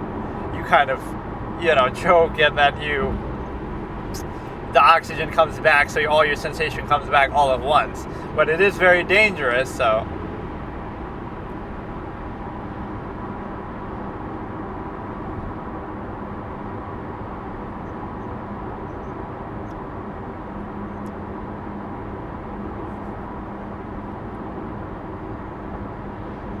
I love that moment that I captured of the cop pulling me over, though. One of only the handful of times in my whole life. One time because my lights were off, which he didn't give me any problem for that. One time supposedly about a stop sign, or actually 2 times about a stop sign, which doesn't make sense because they were both wrong. I stopped and then I went, but they only saw that I stopped, or that I went, like, I don't know, they didn't get it, or they want me to stop for longer, but they didn't do anything either. Or one was like during a big storm too, and so she was all bitchy and saying, I don't have time for this kind of, so works for me. So you use that, like when a hurricane happens, right? Everybody's looting and you don't have time to worry about it. You loot, we shoot, whatever that expression was. You loot, I shoot. If you loot, they shoot. Which is not a bad standard to have. I mean, what else do you expect? Democrats being all easy on crime, acting like that's somehow a humane thing to do or whatever, but you end up fucking up your own country like California, New York.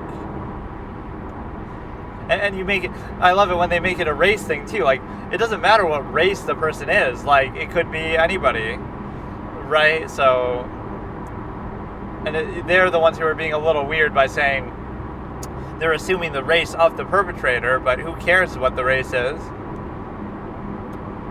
Right? You only care who it is, what it is that they did wrong, or if they did something wrong.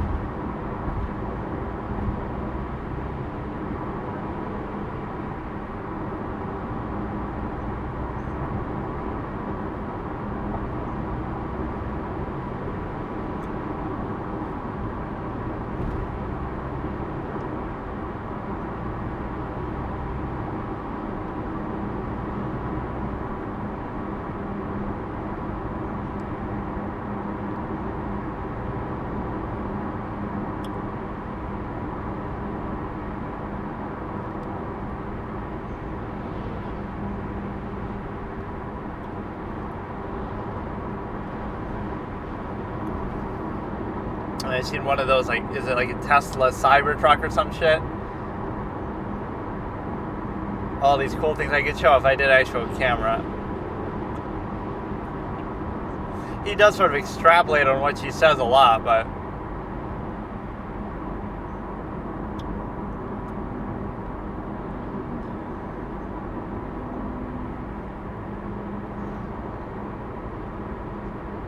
or you could make a whole chronology of this.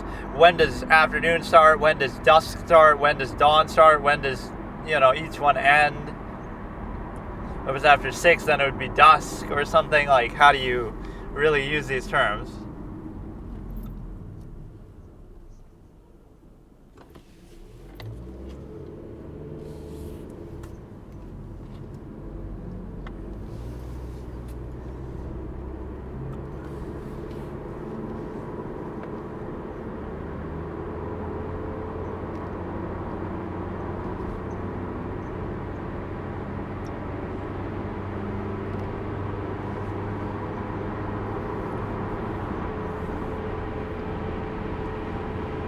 Yeah, she went to a Hollister clothing store, and everybody made fun of her because that's so out of style.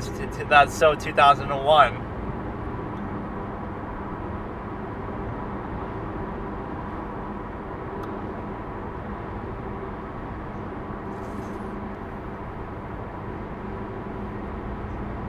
You sleep in the clothing store in the dressing room of Hollister.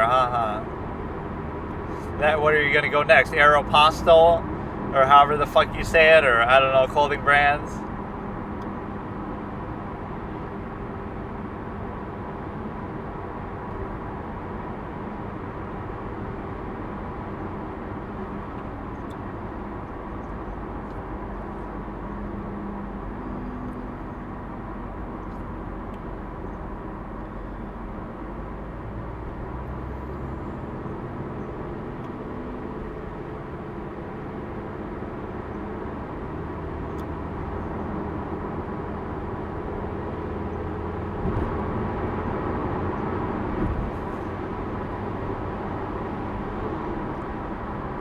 I mean, it may be different where they live then versus now. Like in the Casey Anthony trial, they say, oh, do you live there now? Do you live in Florida now? But no, like I live in Utah or some shit now.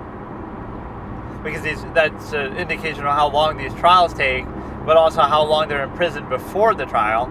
Like, really, the Phoenix Wright system there is actually pretty good.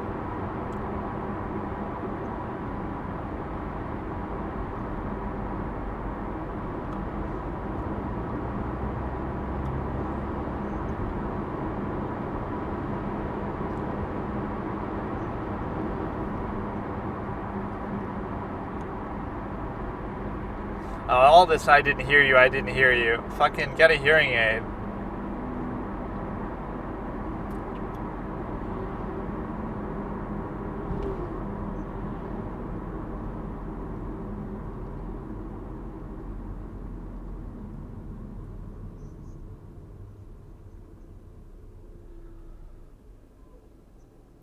Your dumb sister Angela.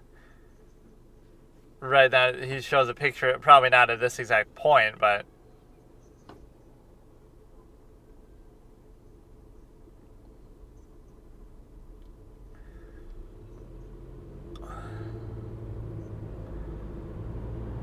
she's being very vague about times. Juan very rarely chuckles or something, but he had a pretty good one. I can't remember exactly what, in some other part. Like,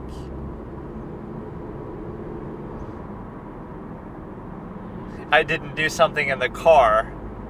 Like, he says, you did this. No, I didn't do that in the car. Like, he said it all in sequence. I can't remember.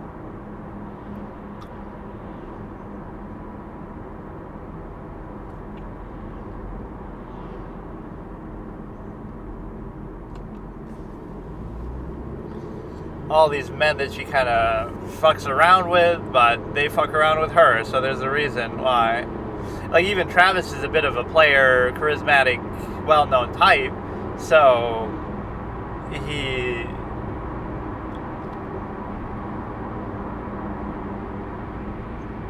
You know, you want to find, like, some tender thing that makes Marie Hall feel bad, Mimi Hall. Like, I loved her, she could have saved me from this horrible, cruel fate of Jody, and whatever, like his last word was for her. In fact, they were even going on a trip too, so she probably feels somewhat guilty. Like, again, if they had been together officially and she had pursued him, maybe Jody would have been out of the picture, but because of her rejection, that's even how the movie portrays it. Like, oh, you're so much easier than these other people, right, to fuck around with. You're so easy to be with, Jody.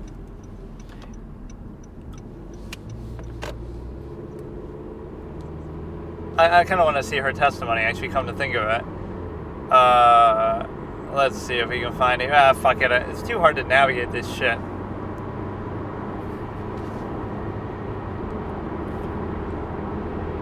I usually tell everything, but then you fucking don't tell anything about the murder. Wouldn't betray me, even though probably in testimony they have, but it's hard to, even if they were trying to play along with you, they'd be like, fuck, man, you keep changing your story every day, even if I was trying to make a lie for you, cover for you, I wouldn't be able to because you keep changing it.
So how could he never betray you if...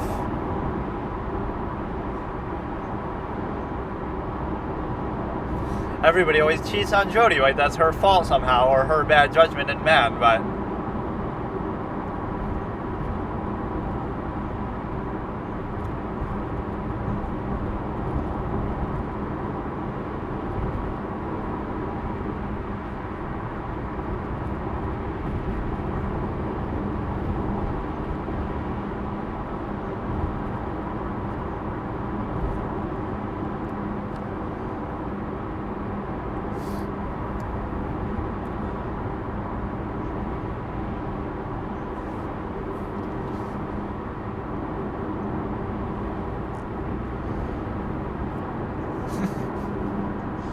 That's not really what betrayal means. It doesn't mean he'll do you a favor. It means that they won't go against you or do something, you know, even though you can argue that's exactly what happened, that, oh, his testimony...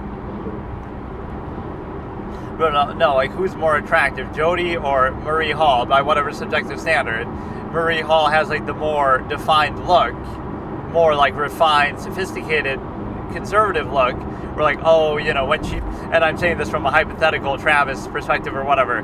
Like, when a person like Marie puts out, it really means something because, oh, you had to work for it and she's all elegant and whatever. Whereas with Jody, it's like she gives it up so easy that, oh, it doesn't mean as much. So she's more of the playboy, whatever type. They go through their whole fucking life story of every relationship she's ever had. He's like a brother.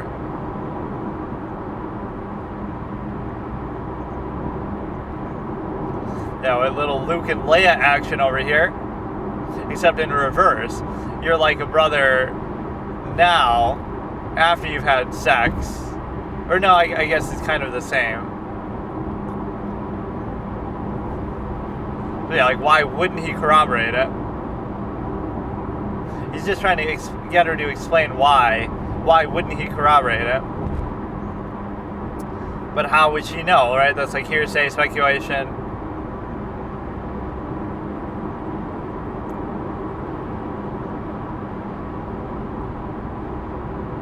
Yeah, if you're sapiosexual, like Alexandra Botez, you get to fucking... No, we need a new term. It's not sapiosexual, it's like clout sexual. She's attracted to people from whom she can chase clout, not so much who have intelligence.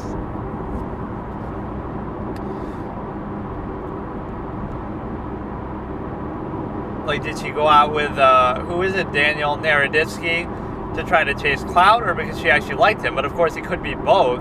It's like, oh, some woman's a gold digger, like, if you say that. But it's not just that. Like, I'm sure there's more to it, but... And if you have the opportunity, then so be it.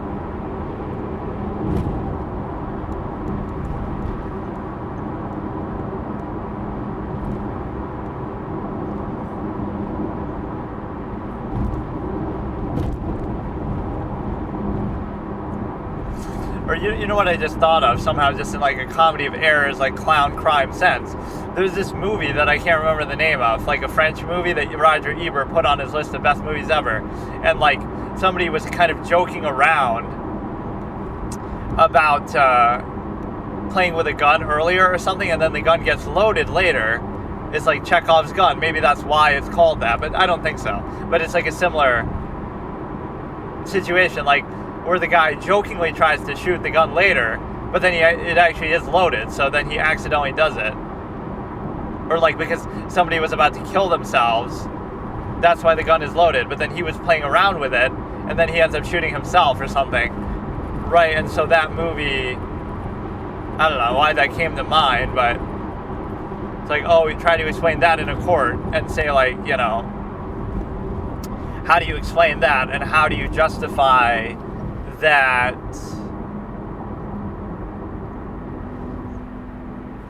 she's smiling right now? You can smile for a lot of different reasons, right? Different, like what? Just because somebody passed away, you have to be sad and sullen all the time? You still have to go to the bathroom. You still have to, you know, get through your day. You still have to watch a show. You might watch a comedy to make you feel better. Like, there's so many different reasons behind it.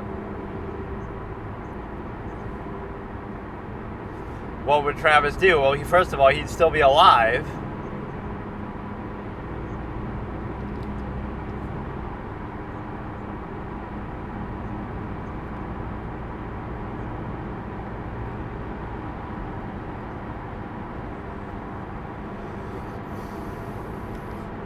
But yeah, this is like sort of the king of comedy effect that, you know, Scorsese showed with that, or even Taxi Driver. Like, you become almost a celebrity, and you have like a better...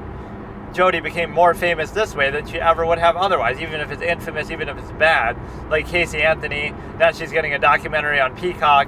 So not only was it not a bad thing for her, the case, it actually turned into a good thing, potentially. Because who knows what else she would have done. Right now, at least, she's famous in some way, like... It ends up turning it into a positive somehow. Or like Joker, that scene on the show where he shoots the comedian and stuff, is kind of like...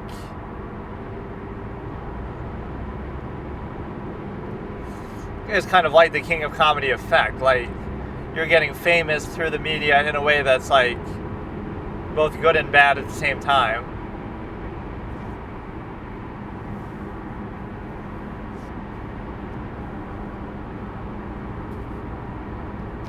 Yeah, when is the God is here quote even seen? Said.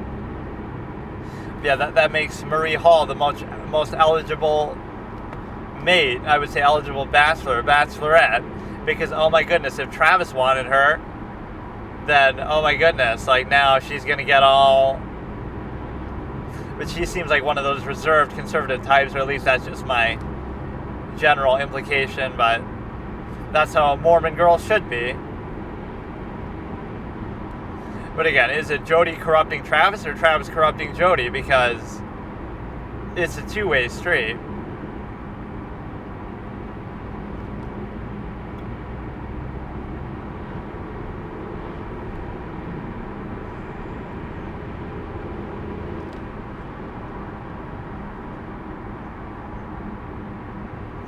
But then as you're saying that, you're smiling on the fucking camera in the fucking thing, in the interview, like...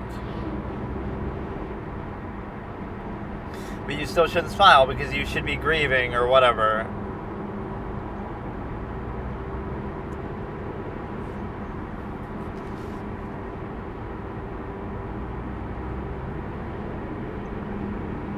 But you wouldn't admit that. In fact, the way she says it.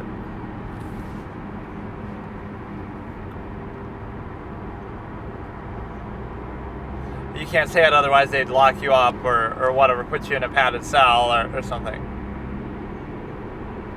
It's believable that you wouldn't admit that.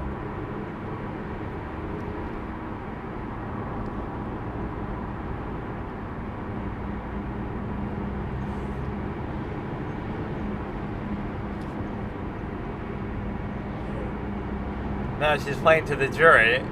I didn't specify it.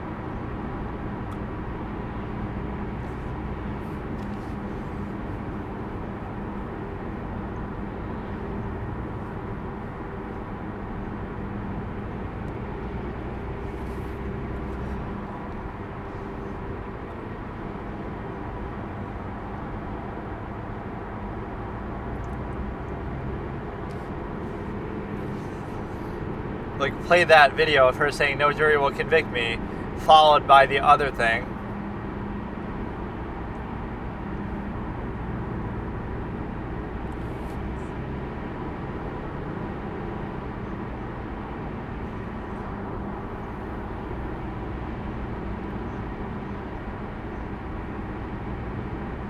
First degree murder qualifying. You can't prove that's not what she meant.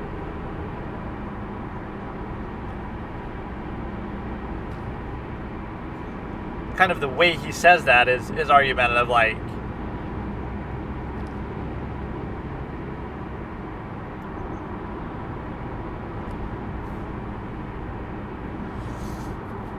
they talk about this maybe again, because I remember some other conversation on this, unless it comes up again here.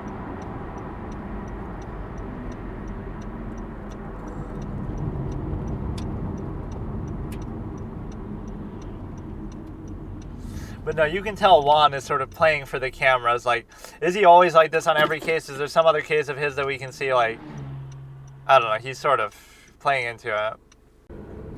Okay, here we'll maybe skip around some other extraneous court videos. This is Stephen Foster DUI trial part 2. Detective John Edwards and traffic video played, I think. We're starting in 3, 2, 1. And this is like my interest in a DUI trial that goes wrong, because I see all those clips, but they never have like the full thing out there. Like the full trial. Somebody lying or somebody doing something. I appreciate the DUI is taken seriously, but it feels kind of weird.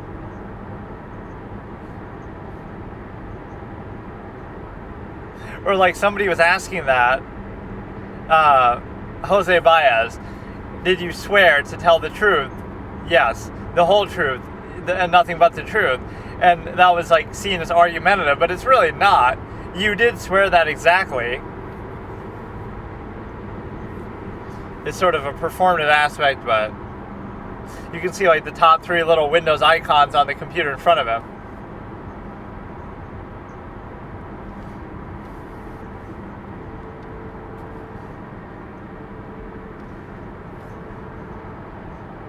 So he's going to get in trouble for something. Or that's kind of what I want to see. I want to see a real life Damon Gant moment, or some big dude get taken down. Like a chief of police or something crazy.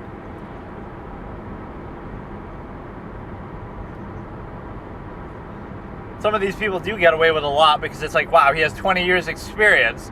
So who's really going to question him? You might think, oh, of course we're supposed to if they do something wrong, but nobody's really going to do that. Like,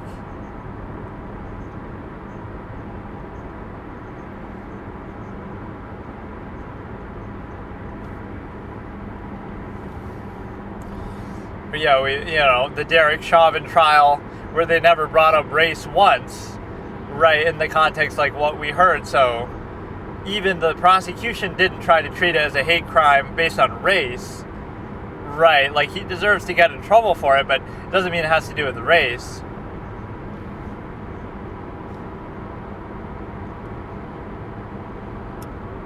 So he was like training somebody.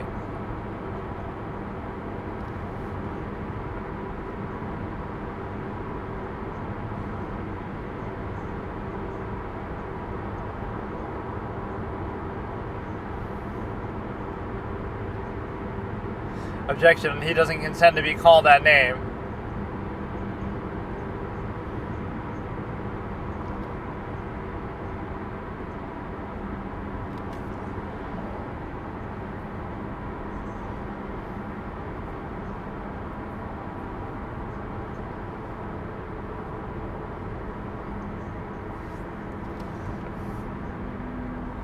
But that gives them good cause, but then whatever else they find after that is weird. See, I don't know anything about this case, so I'm just kind of looking at it as we go. As if I'm the member of the jury who's going in for the first time.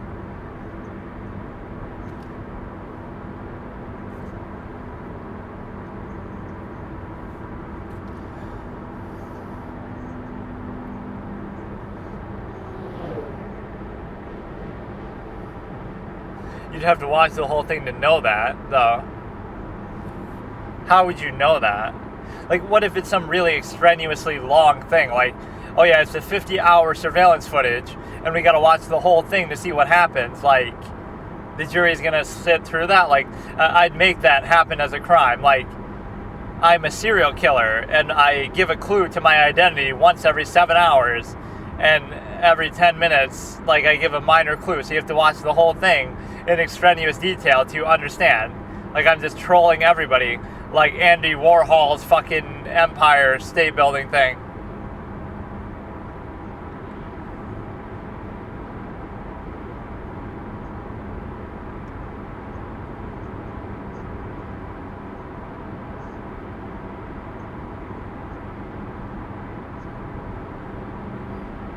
Oh, how convenient, though.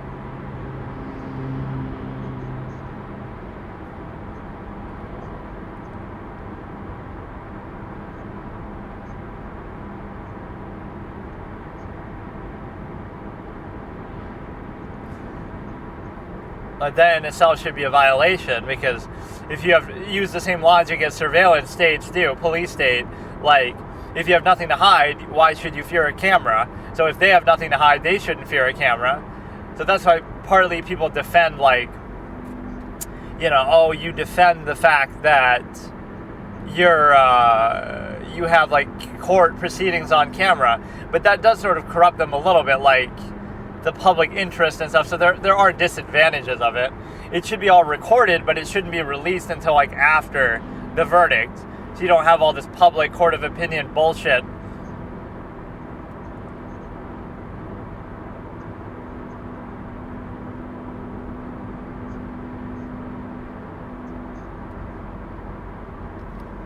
Yeah, I'm a big fan of universal body cam for most people, whether it be medical officials, whether it be police, whether it be anything like that. Even in an extrapolated sense, court officials get to do that.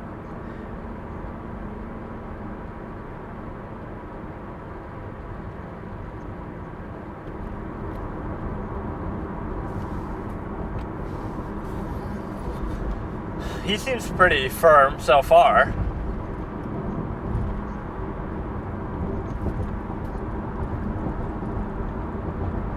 Yeah, just throw him under the bus. Throw him under the cop car.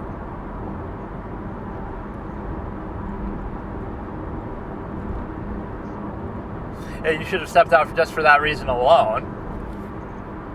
You're just chilling, sitting with your feet kicked up in the car. Will it actually...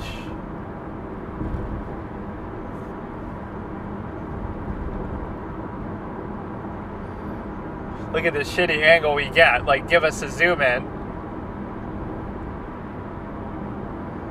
Isn't this ironic? Like, this is video camera inception. Like, you're doing your job and the stop, and you get recorded by your body cam. Then we're in court watching the body cam that you recorded on your job while we're watching the video of the courtroom itself being recorded, right, and broadcast. So you're watching a video, of a proceeding, of a job. Like, it's good for accountability.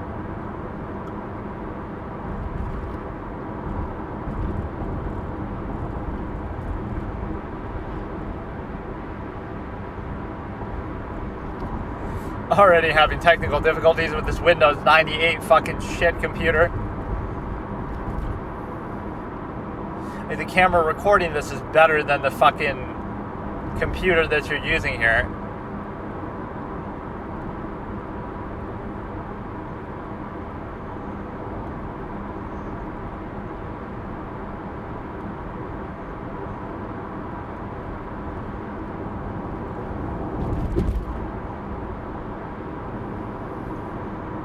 You should have a bigger screen than this, though.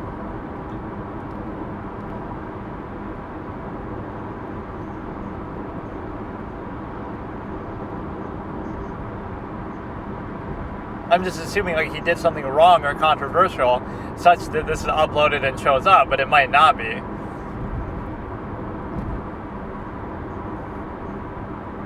Mr. Foster did nothing wrong.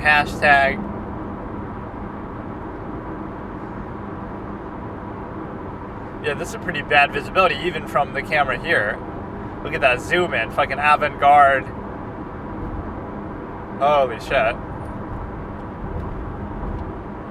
So the audio would be working now, or it depends, I guess, maybe whose video you're watching. Like, one will have the video, one will have the audio because his audio doesn't work or something. The trainee. It is such a power trip for people, too, though, to be a cop.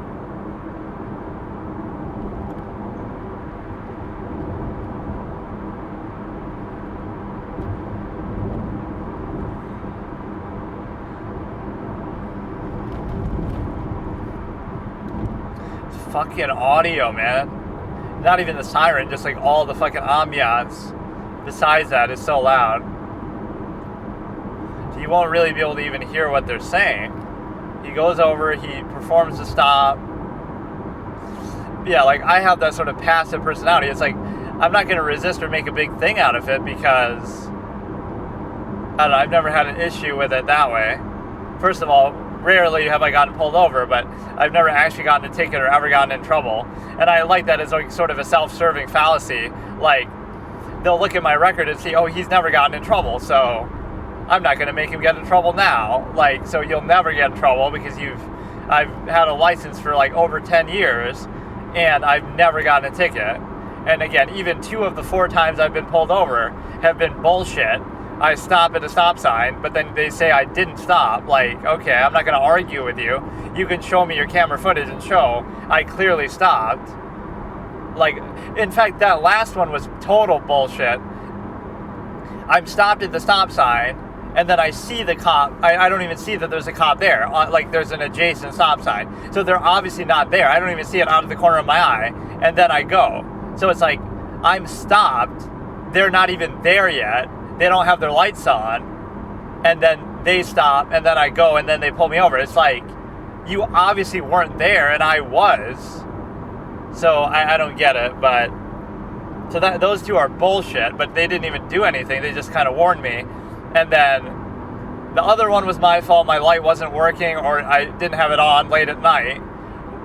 One night, and then the other one was also kind of not my fault, where like the tires of this were fucking up a little bit on these shitty roads, and he thought like I was driving erratically late at night. But I'll still take the credit for that. So like, this is Zenaida Fernandez Gonzalez's lost cousin over here. Something Gonzalez.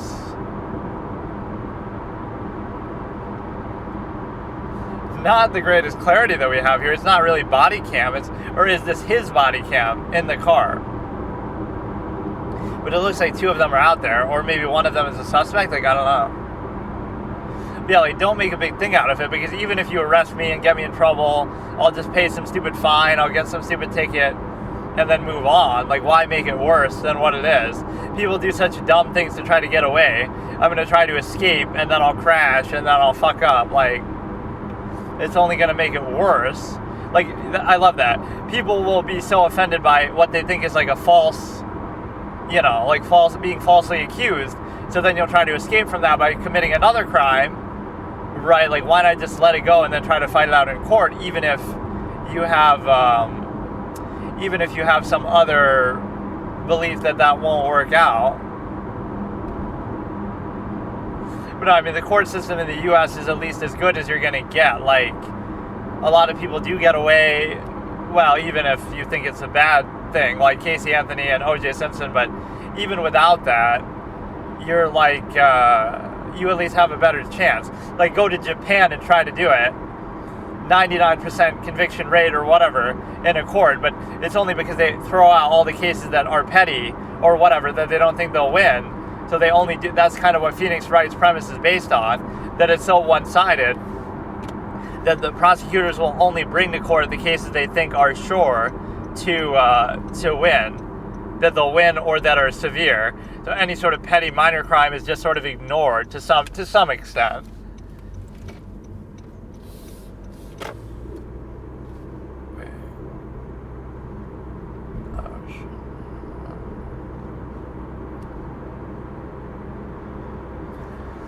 Well, this is kind of boring. I guess I can always skip ahead to something else, but I didn't realize what we were dealing with. What you have here is the simple ability to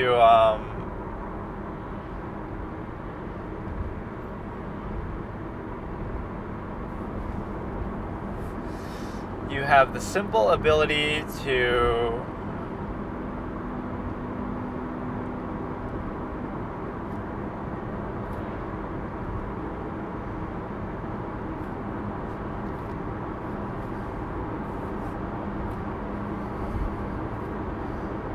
I'm trying to change something on my GPS too. I'm going to get in trouble for texting while driving or something. But yeah, like there's always like a like safety zone with that. Like you can like change your GPS and interact with your GPS. It's like when you're on Uber or something.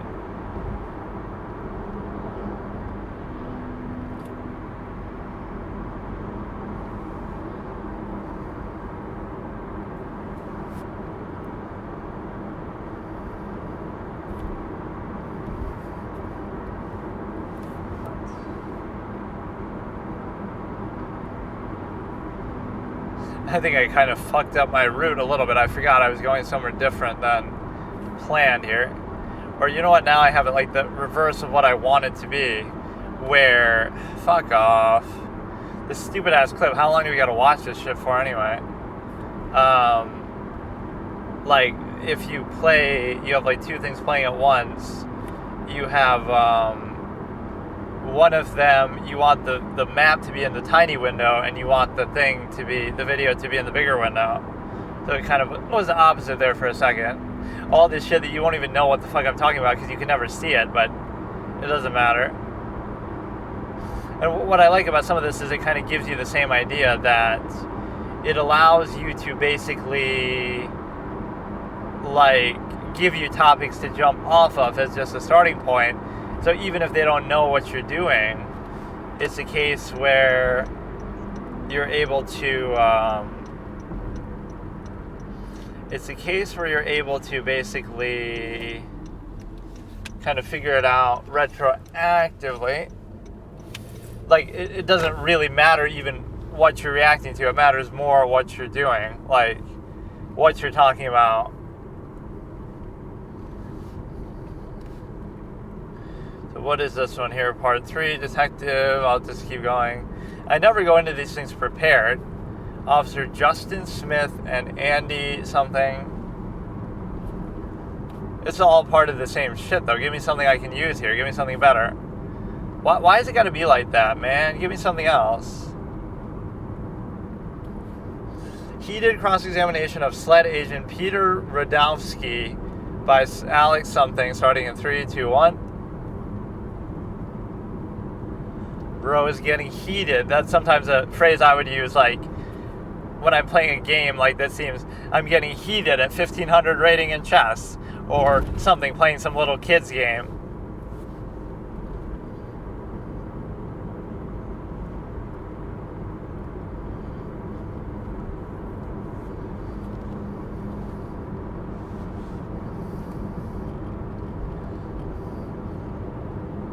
Was this just him trying to discredit the detective, or is it him trying to completely rewrite the thing? Like, trying to accuse him of something himself.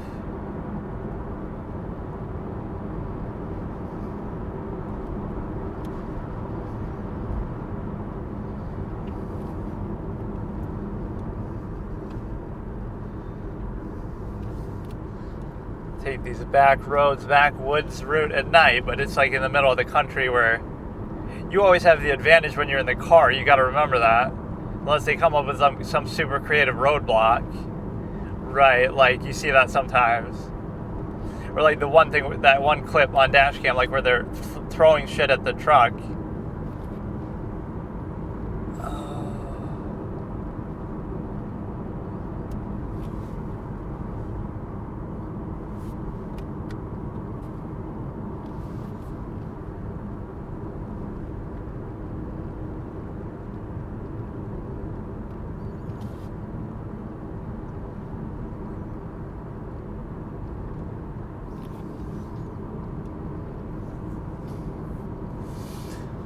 So he's already being snarky about the time a little bit with respect to something here. When does he get heated? He's already showing he has some animus here a little bit.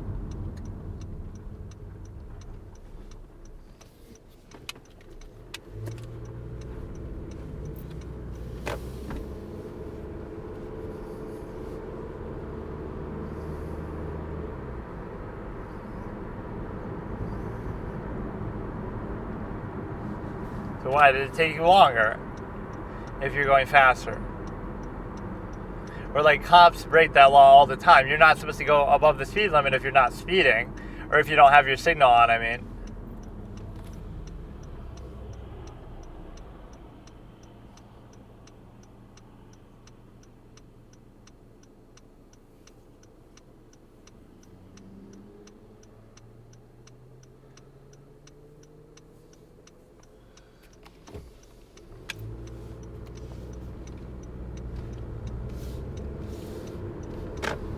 Wait, is this another Murdoch? Like the fucking whatever that one case is that's so conspicuous?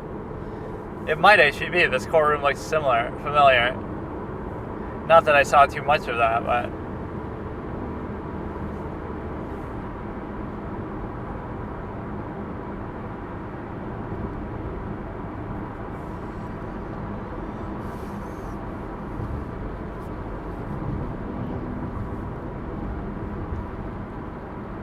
But then it would give you a timestamp of somewhere else, of the next thing.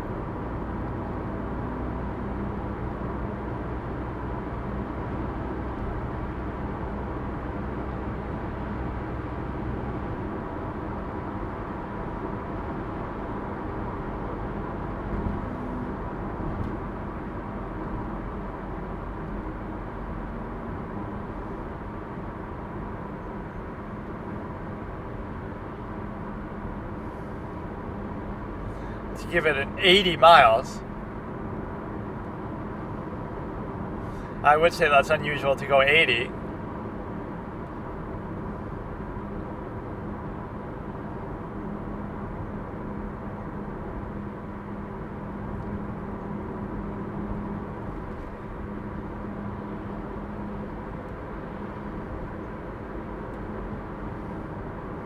Test Drive Unlimited, the game that Chris Smoove would use in his NBA 2K videos that was so iconic at the beginning, where he makes it seem like, oh, I'm driving to the game, or I'm doing this or that.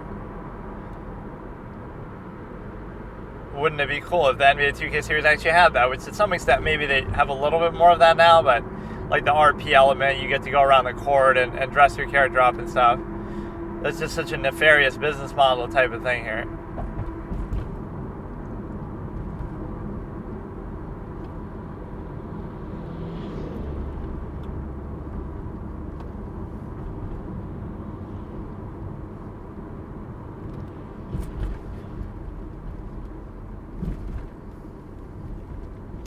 Bro using a PowerPoint like he's in computer class in 2004. All this antiquated shit technology that we get here.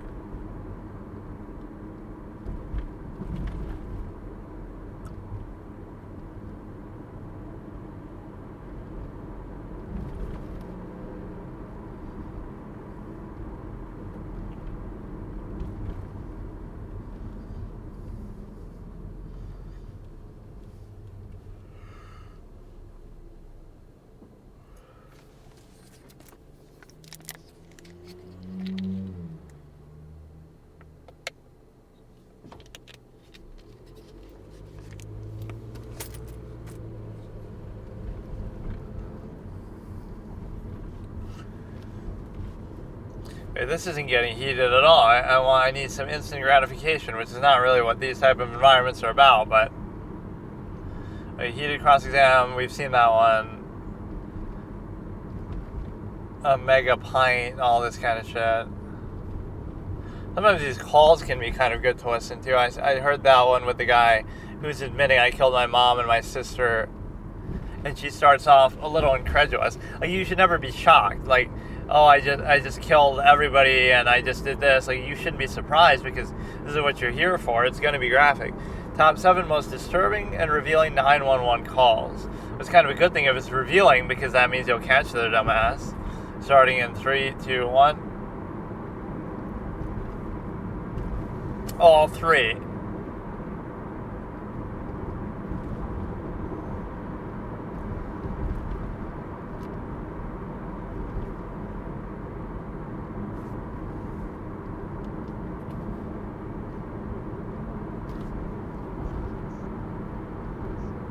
Or I want to see one that's like super smart, where they give themselves an alibi early.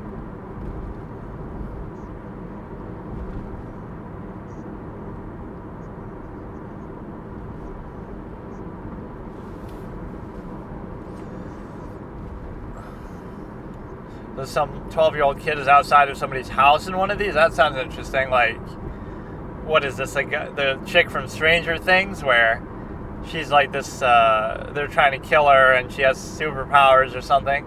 I only saw episode 1, so I wouldn't even know what the fuck's going on, but...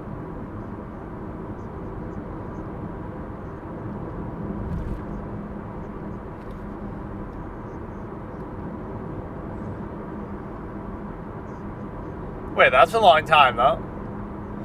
How old do you expect it to be? 1968 wasn't that long ago, dude, apparently.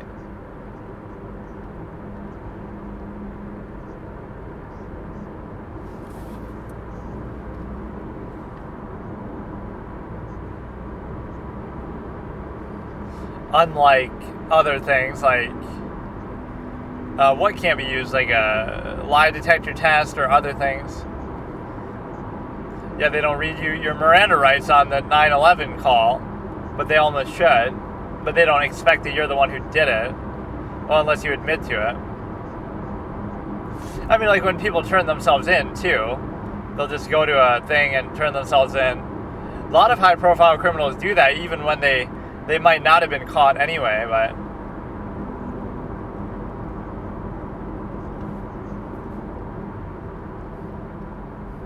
Yeah, I want to hear like all 3, all of the above. Something to do with her mommy.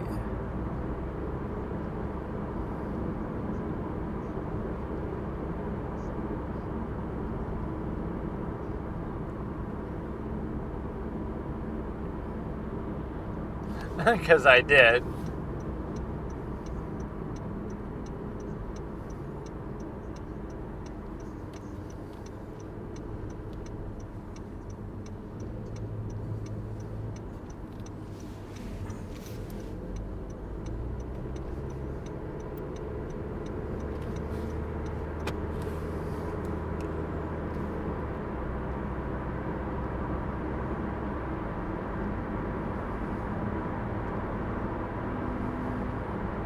Like, if you have like a solid glass table, that can be so fucking shitty. Like, oh, whoops, I accidentally fell down and I died to a glass table. Like, shit like that can be very, very dangerous.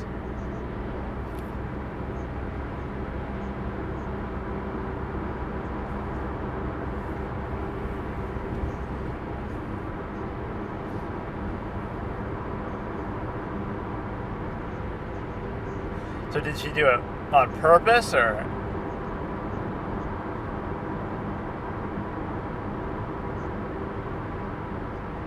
Oh, that means she's free to go. It's California, LA.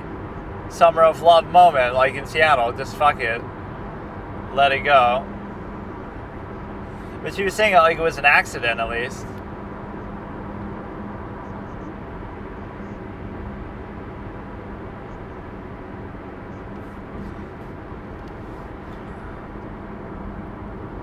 I don't know who she is, even if you think she's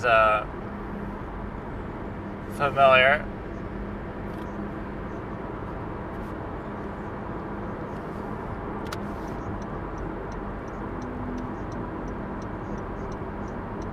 Oh, wow. That's pretty good. You're just jealous. What are you, Simone from Smallville or some shit?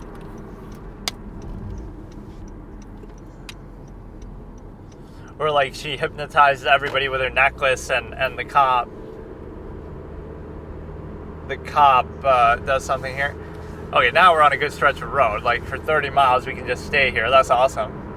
Oh, I love this. Those are all kind of jokes I made about this one. Why did you do it? None of your business. Like, none of your business.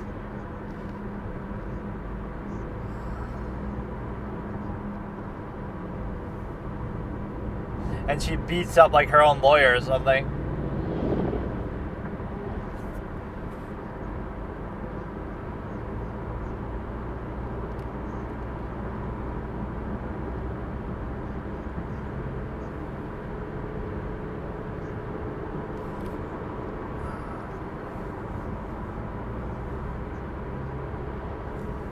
A dog collar?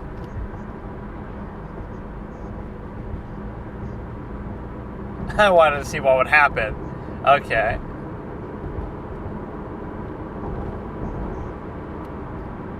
Yeah, that's what I've seen. The attorney asking her, "Why did you do it? None of your business."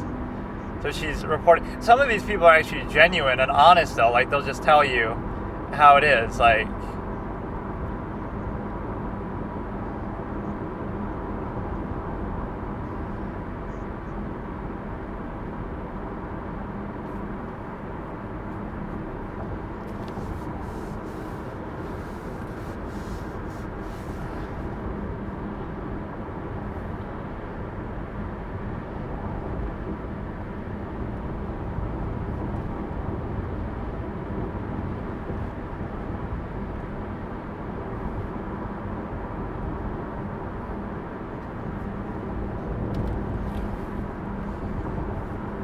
something to do with a dog collar? Where are we going to hear that? Is this even a 911 call? Why does it show me like a flag like that? I don't know. Let's skip ahead. Next video. Whatever, dude. Some of these you got to have better context to what we're looking at. I should have found. I'm a homicidal maniac, this guy. I like to dissect girls. You know I'm totally insane. Bro thinks he's Patrick Bateman over here. Well, would have made that better if Bateman was more self-made instead of being a, what do they call it? Like a Nepo baby. Like, just that his parents are rich. Times Daryl Brooks thought he knew the law. I hate when to see us on the same channel, though. Like, I want to see similar videos, but by somebody else. Outburst in Daryl Brooks' trial. Let's maybe hear this. I'm sure I've seen it, but top 5 wildest outbursts in Daryl Brooks' trial, starting in 3, 2, 1. Or no, in 3, 2, 1.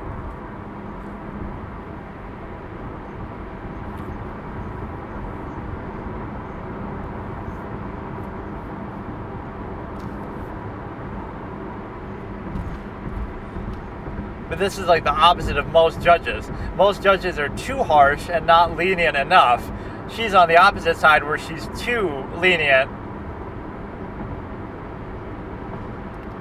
I don't want to see this fucking clown, though. Fuck Jesse Weber, with all due respect. I appreciate them putting these kind of things together, but... Okay, dude.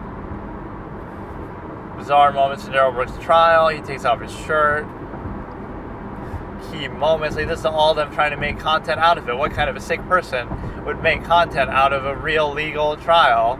Also, that's kind of what I'm doing right now, but a lot of people do it, but even the attorneys themselves involved in the very case do it too, like Juan Martinez, Kurt Nurmi, all these kind of people.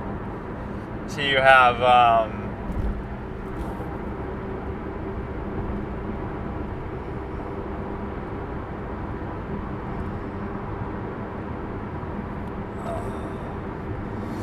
I'm trying to remember. There was something else I wanted to see, but I can't really navigate this shit when I'm driving, so it becomes pretty fucking annoying. Like, I just kind of am too lazy to plan it out ahead of time. So what you have here is the simple ability to, I don't know. I didn't really even eat anything today. I normally stop for lunch, and I didn't even get anything.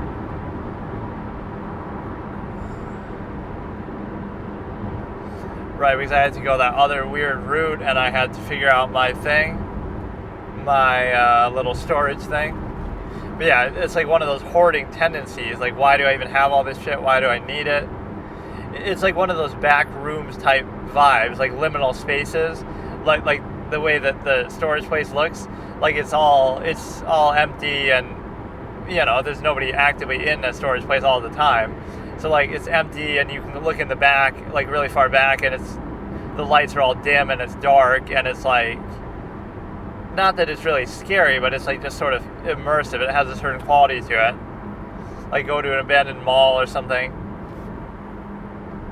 And that's what I almost would want to do. Like if I'm wealthy, I'll buy like some shutdown mall and I'll turn it into like a studio and like make movies there and shit, instead of using it as an actual. Because thinking about how many things you could do there, you could have certain rooms for certain things, you could use all kind of effects. So like it would still be expensive to do, but you don't have any ability to do it any other way because of the simple fact that whatever, it's just kind of a cool idea. Or like what's that one movie by I forget, John Huston or something, where it's like they're in like a supermarket together overnight, and it's like a coming of age moment, and it gets robbed and all kind of stuff while they're there. It's like that really attractive young girl who's Jennifer Connelly or some shit, who I don't know. It might be the same guy from Black Velvet. What's his name in Twin Peaks? It might be that same actor. But yeah, it's some weird movie where they're in the store the whole time, and Siskel liked it and Ebert disliked it. I've seen the review of it from them. I forget the name of it. For some reason, I'm wanting to say Arrested Development, but that's the fucking show that had one of the best first episodes in TV history, according to me. When I saw it, I was amazed, and I've never watched it since, but that was a good moment at least. So we've seen through, like we're going to start some sort of audiobook type thing, possibly later, right, in about a week or so, maybe towards the end of the month, basically towards the beginning of next month more so, will be relevant. And so what you have here is the simple ability to try to look for something else here. But no, let's look at other things like preconceived notions as a general societal thing. Like that's why race and things like that are so important. Like, why does race matter so much as opposed to something else? Because you can see it on somebody's, you can see it right on someone's skin. So you'll judge them by that before anything else, or like gender, or like all these superficial elements that don't really have any value to them. Age is obviously a big one, although you can't always tell somebody's age just like that, but you have, I'm trying to think of some performative aspect, like two people could say or do the exact same thing, right? But it'll be looked at differently. That's always a good test, right? You could do the exact same thing, but they'll be looked at different ways based on some performative aspect, based on preconceived notion, based on identity, based on dependent overextended pretense, zero sum mean stimuli acme. So that's something that always sticks in your mind, that is very powerful because it's such a farcical, arbitrary basis, but yet it is still valued in a certain point of view. And so what you have now is a simple ability to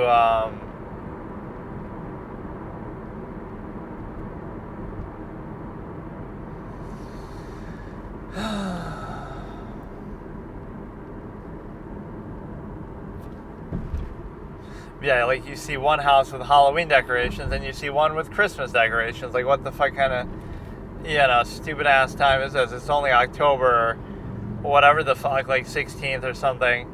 So you have the ability to, you have the ability to look at it from a perspective that is relevant.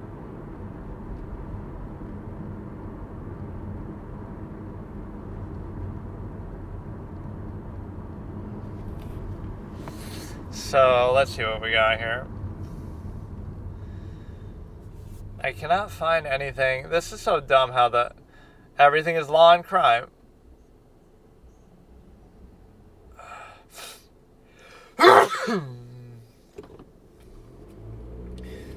let's see what we got here. For fuck's sake, man. It won't even let me go to like the overall suggested thing. And then whenever you go out of full screen, oh my god, it'll kind of fuck up and it'll go back to the horizontal thing. And it also closed my other shit, the directions. But since we're pretty much going all the way there anyway, right, and it should play it on my audio too and stuff. But no, I love that performative aspect. Like,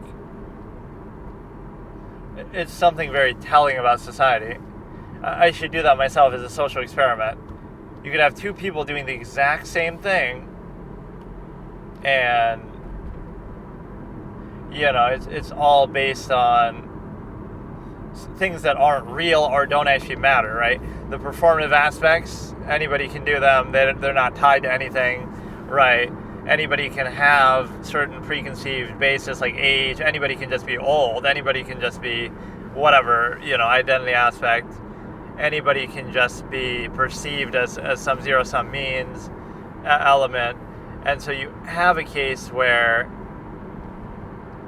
it is very strange. And so what you also have to look at is the simple ability to... that's another good thing with age. Like, somebody who's younger, like, who's very accomplished or knowledgeable or does something, right? They'll be looked at like, oh, you're just trying to prove something. Oh, you're just trying too hard. Somebody older does it, and it's like, oh, we give them the benefit of the doubt, or we, you know, like, they're doing the same thing, but, you know, oh, if you do, that is a very bad way to look at it, like, the way that society will work. Like, if somebody younger does something, oh, it's the exception, or oh, good for you, or oh, this or that, but it's like, you're not doing it because of that. That's just how it's perceived. You're just doing it because you're doing it. Like, if you publish a book, or if you're doing something above and beyond, it's like, no, you got to stay within your station and be reduced to this very narrow contrived structure, etc. But it's like, you know, like, oh, you're trying to prove something, or oh, this, or oh, that. You have all these qualifiers, but that just shows you the criteria is not really pure. You're trying to do it in a performative way that is just a superficial basis. So the superficial basis is the simple fact that you have some sort of thing, like, it's not really about what you're doing, but you want to pretend like it is, and you want to sort of dress it up, even though there's a zero-sum incentive or some other incentive there, like, whatever, like, that's all it's about, but you want to pretend like it's about something else, but then it comes down to that. And so if you're presented with something, that's exactly what it is. And so you have, that's why, like, an absolutist perspective wouldn't care about any of that, but it would still be inhibited by that to some extent. Like, you know, you're not, that's really what society takes comfort in. Let's hold everybody back and everybody down, so it's more important, right? Society doesn't exist to enable you, it exists to inhibit you. Let's hold everybody down so we can control them, reduce them to structure, collective contrivance state. Let's all be dumb together. Let's all be mediocre together so we feel comforted in that collective, rather than really pushing ourselves, reaching full potential, absolutist tendency, all this kind of stuff. And so when you do that, you realize that you're able to basically not be honest about it. You're very... or you know what, that thing is still open, but it just went to the other side of the screen.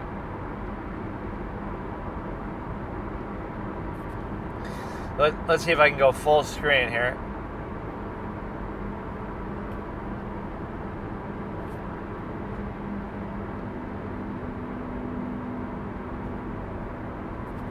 A lot of people probably carry gas in the trunk of their car if they make long trips. Oh, you don't even know really what I'm watching, but Jody areas.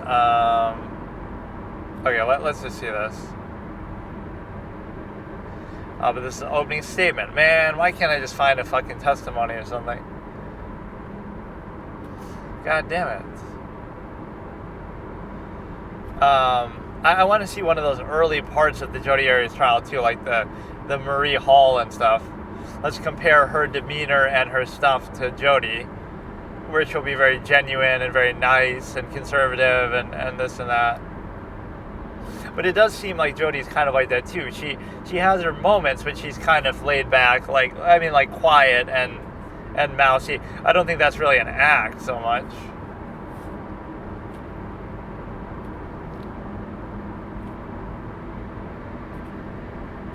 Prosecution, rebuttal, and verdict.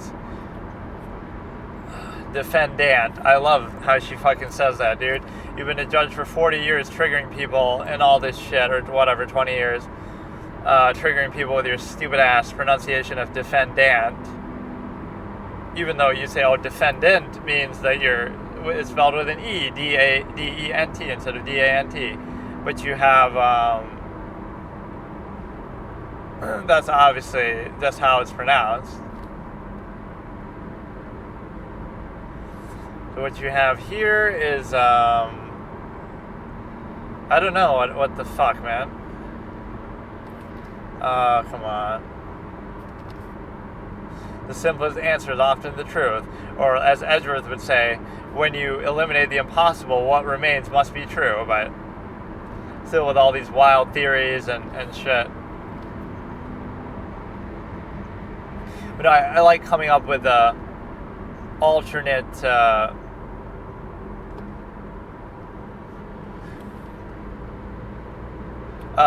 alternate ending, like to some of these, like, oh, it really was Casey's dad and he's like the supervillain and his knowledge as a cop. We get a deer sighting here. I wish I could somehow show some of this stuff. I'd get 1 million views and go viral for all this kind of random shit, even though, I just show it like that. I should have that as an option. I keep saying that, like, it should just record everything and then I just save it if there's like a noteworthy moment in there. And I don't even have to upload it as part of this. I can just upload it by itself. Like, look, I saw a deer today. Look, if this is the kind of dumb shit that people do, like, you wouldn't expect. Let's see what he says here. I don't know. This is Arizona versus Jodi Arias, prosecution, rebuttal, and verdict. Objection. She can't face her accuser. She's got to face the state of Arizona. Starting in 3, 2, 1. Record will show the period, the defendant, and all counsel. So now it'll be like the closing statement by Juan. Or is it like when he... I guess it must be, what?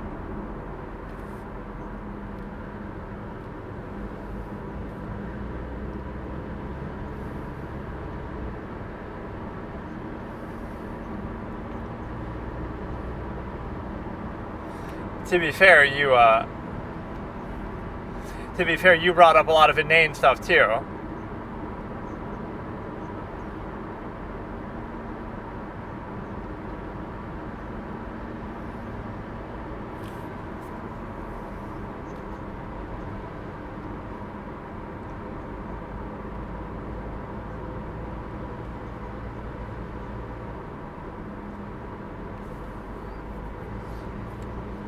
Sexual orientation to do with what?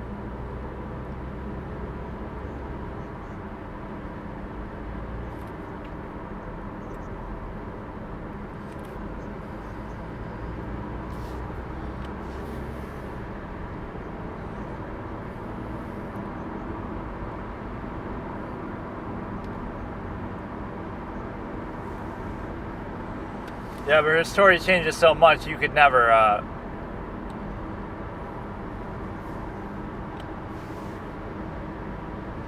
She said she's ambidextrous.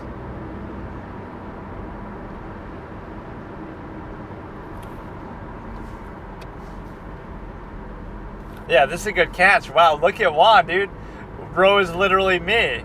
He immediately identified that. That was good. She said that. Who do you think you are? Light Yagami with the little fucking flick of the wrist where he's writing with both hands? He'll switch hands and flip the page with one hand.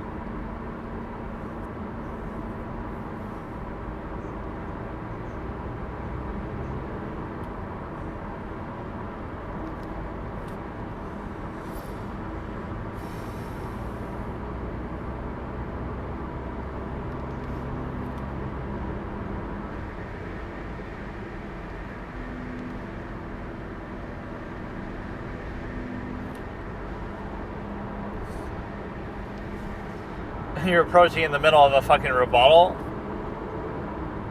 But no, don't be mad at the defense attorneys. Don't be mad at the judge in any of these cases. Be mad at the prosecution and don't be mad at the jury. Be mad at the prosecution, like in the O.J. Simpson or the Casey Anthony case. But Baez does have a couple slip-ups where he's looking for a folder, like always trying to delay, but it doesn't really delay that much anyway.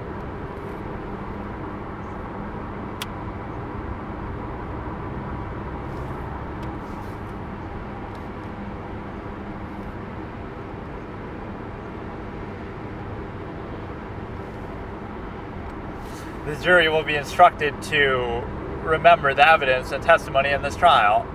The closing statement and opening statement are not evidence.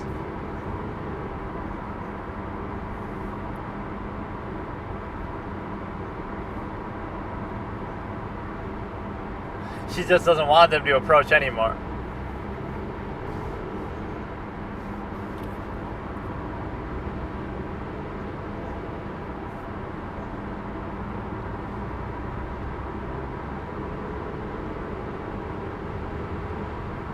I don't know what point he's even trying to make. But no, she's just tired of the approach. I don't want you to fucking approach anymore. You've gotten enough exercise today. Nurmi lost 100 pounds in this trial because of the number of times they had to approach.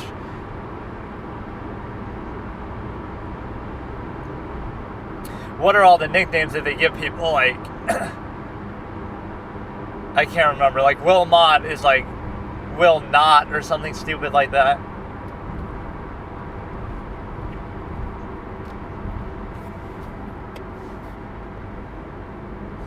He was on a streak there. You got to see, like, what's the longest.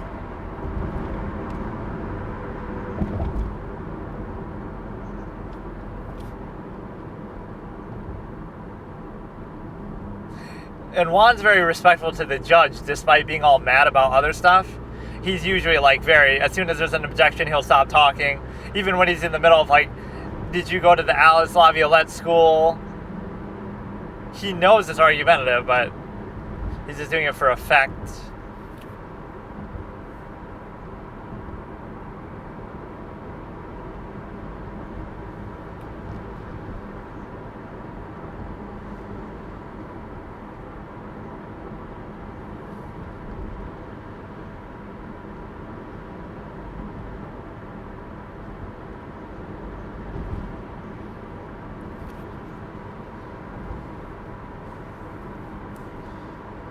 This seems sort of flimsy.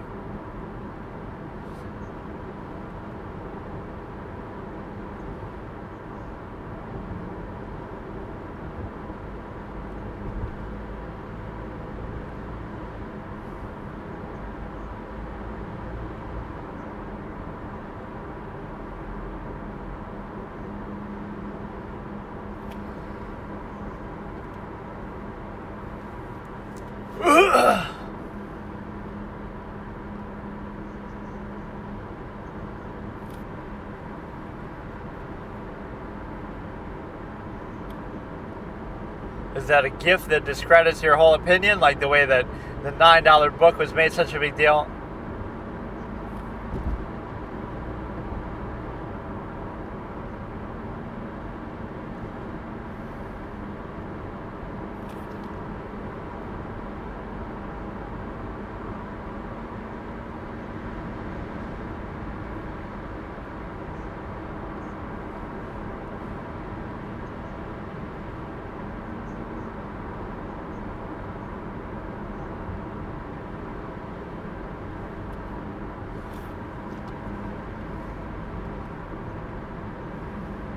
That's fine because he's just quoting it directly. But it's just a law of attraction and it's reverse psychology and this and that.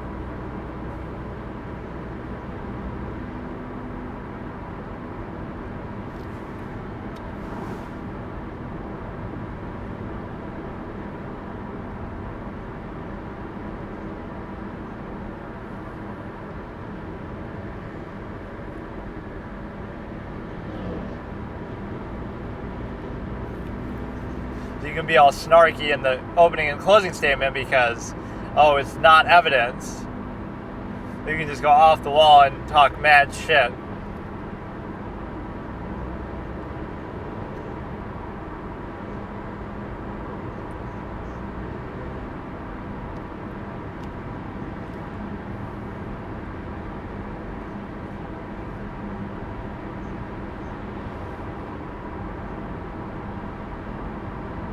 Maybe it's just Walmart being sloppy.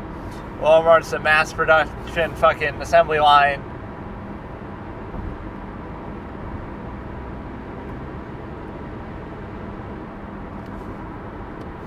No, he is directly quoting from her.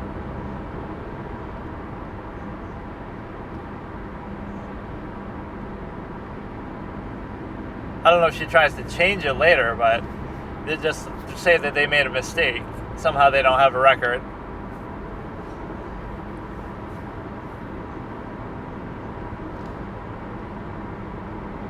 Yeah, that's the one thing that's unusual about this trial, the amount that Martinez is allowed to admonish the witnesses directly.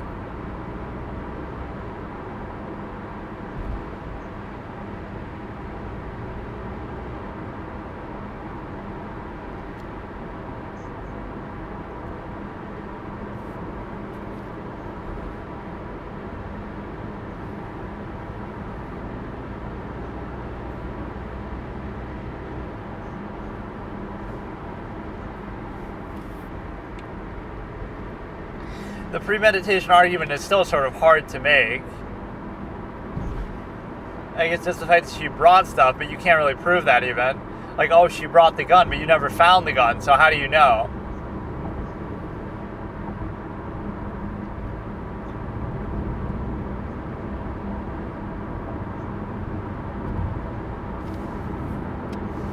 Oh, here we go. Alice Laviolette School. Oh, here we go. Here we go. It's on a white receipt.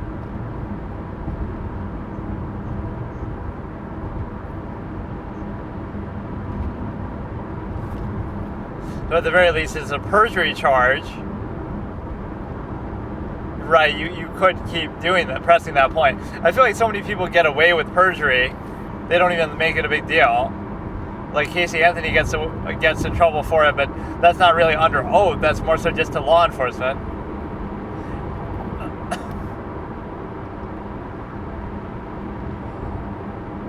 Why you gotta use your fucking credit card? Why you gotta use a credit card?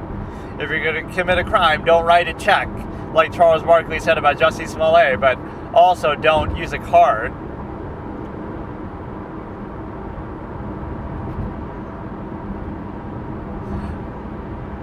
There's no proof that it's gas, I guess,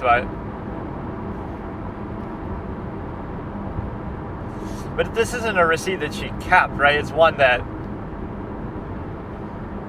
they reprinted out, or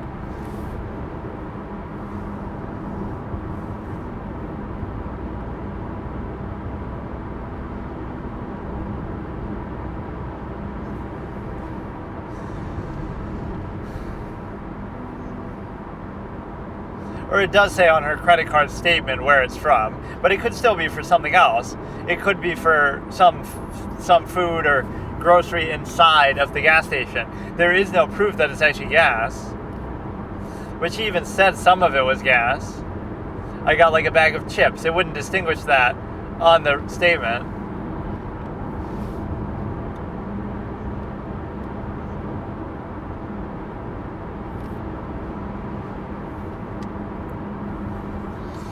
Maybe I just needed it to get through and then I'll buy it somewhere else later.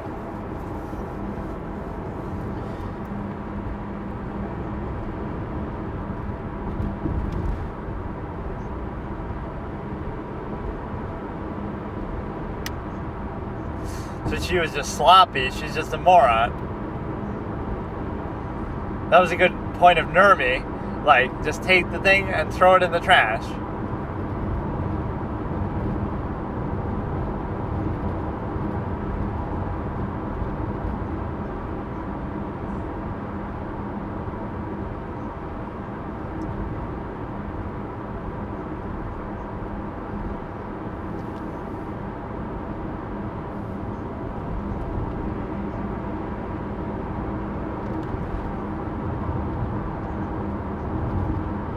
But then she still makes a call from out in the desert.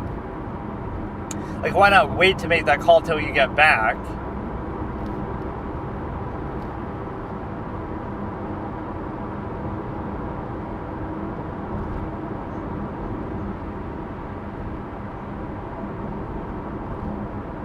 So she kills him and then she leaves and doesn't leave any trace of herself. But then she does like dumb stuff like, oh, I'm going to turn the license plate around.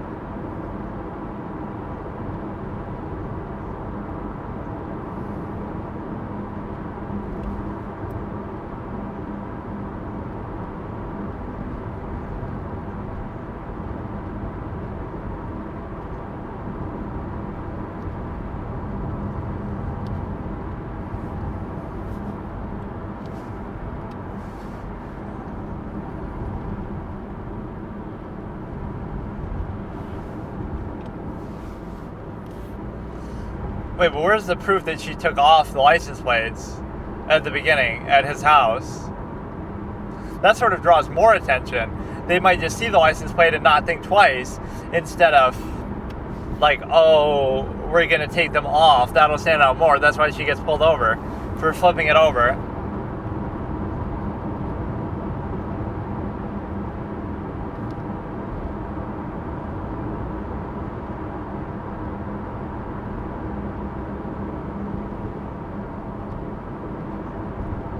So she stole not only the gun, but the ammo, too, to go along with it. And she didn't have the gumption to kill herself, as she kept saying she might do.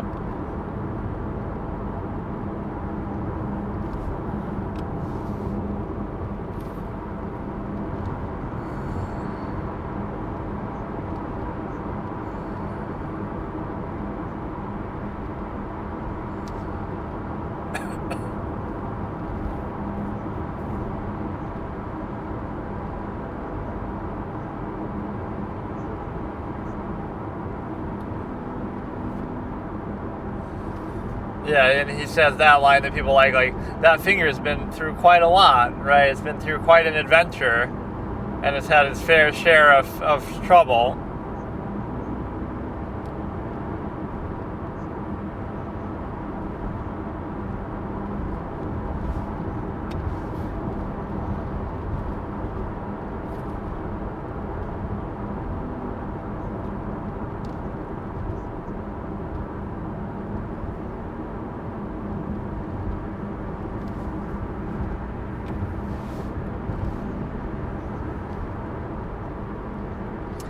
Yes, the stimuli acme portion that people find so interesting and tantalizing.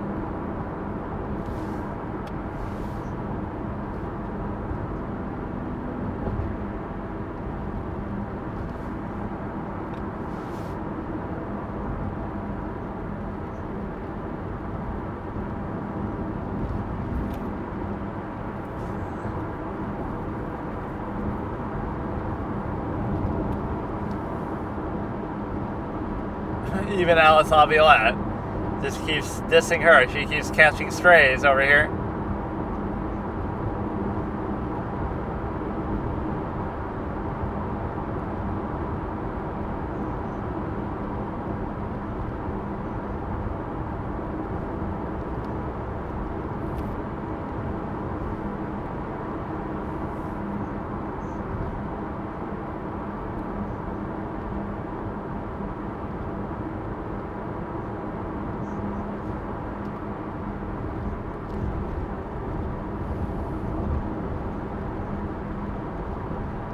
When she was sleeping, or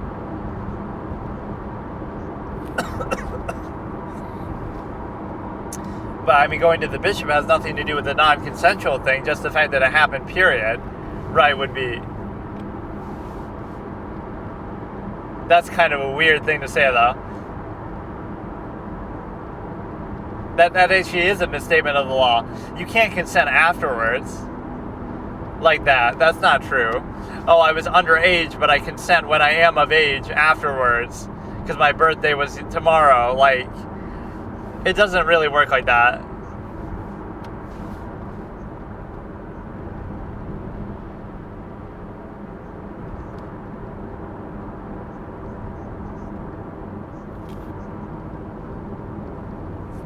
Maybe she didn't enjoy it that time. This is kind of a weird argument that you have to make. That could be a legitimate issue that he has.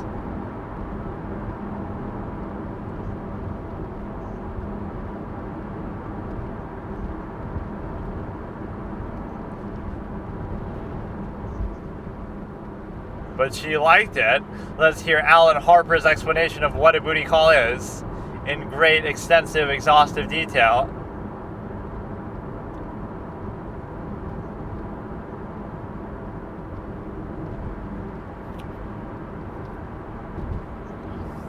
So they were perfect for each other.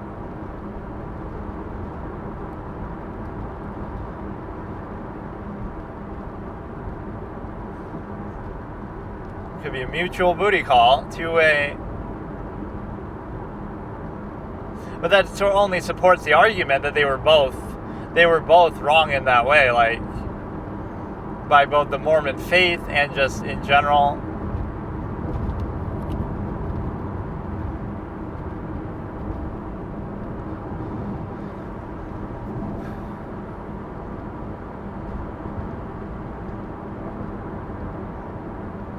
Lied about what?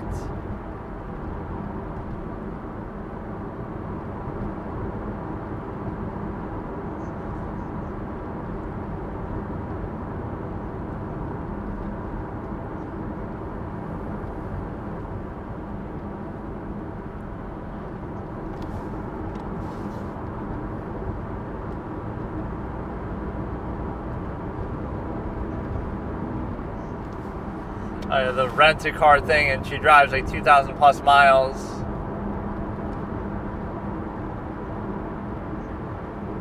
You might think, oh, that's inconspicuous, but then there's no record that it's your car, but there is a record that you rented a car, so like...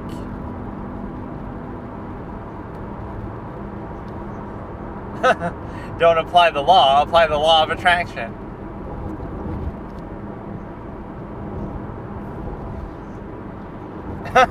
That's good. Sit down to a viewing of The Secret.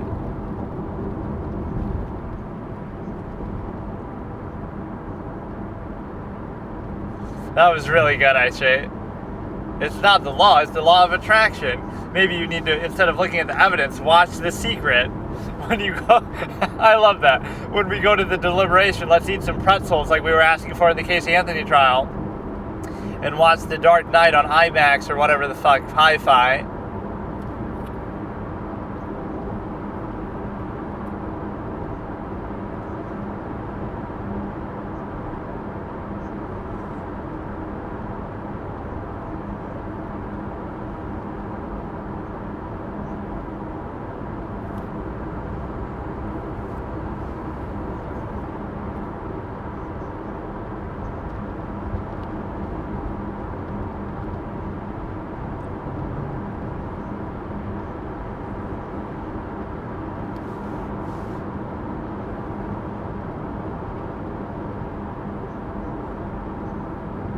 What if she used cash or something?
The sleigh bed. this is like a scene out of Silent Night, Deadly Night, where you're going to get killed on the bed, or even a Halloween, the way they sort of match the orgasm sound to the shock of being stabbed or something, being penetrated in a different way. It looks like she's being stabbed by like a spear or something. Am I misremembering that? Like, I don't know how. Or maybe that's not from Halloween. Maybe that's from some other movie and I'm just confusing it. Like they're having sex, but then you get penetrated in a different way.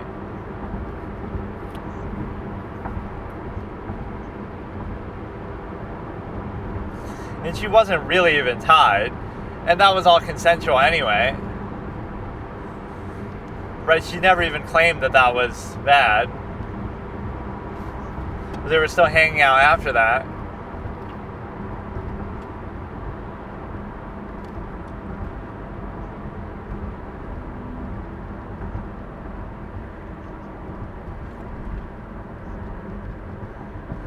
Or the way that Casey Anthony Judge talks is something people always make fun of. Casey Anthony, like with an F, or, some kind of,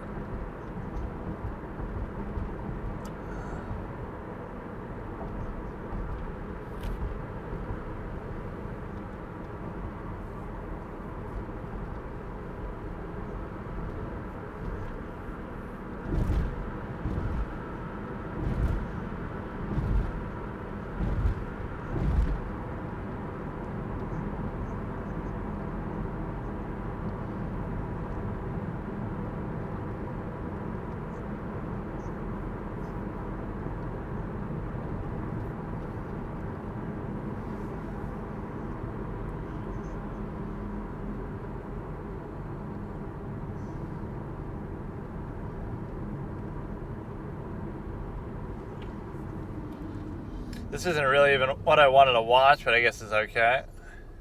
Okay, so here I'm going to do the beginning of the cross-examination, and I wish I could skip around more easily, but then it's impossible for me to keep track of the timestamp. But this is going to be the beginning of Jody's... Oh, I even said that I want to see the Marie Hall thing. I fucking forgot. God damn it. But whatever, we can watch that later. That's like day 9 or somewhere earlier on. But Jodi Arias trial, day 21, 1 of 3. Cross-examination, no sidebars in 3, 2, 1. Or I kind of fucked it up, as usual. In 3, 2, 1.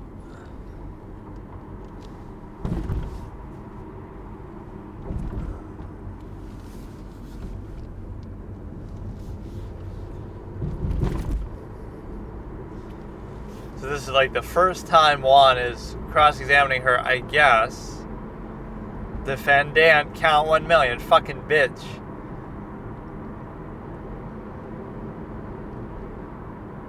It made it seem like Juan was interrupting the judge, but it was just...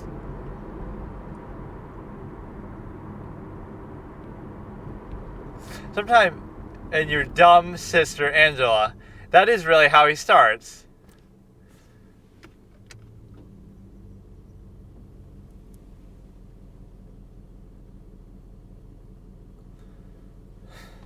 Just because you call someone dumb once doesn't mean... That does sometimes come back to bite you, like Amber Heard record stuff, but...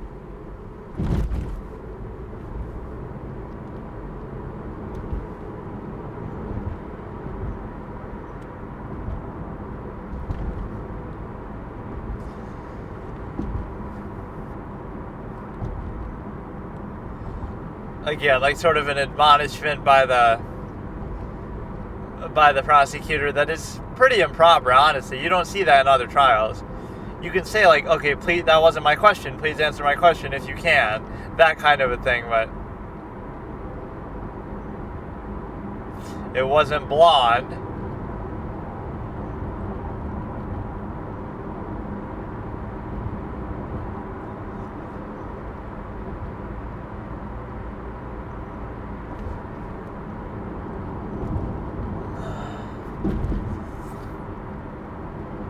like Juan is trying a bit too hard, right?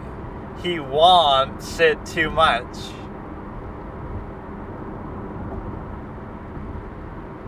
He won the trial, but not the death penalty, which if he's really so good, he should have been able to get that. But she plays like a good reverse psychology. Does she want it? Does she not want it? You don't want to feel like you're giving her what she wants.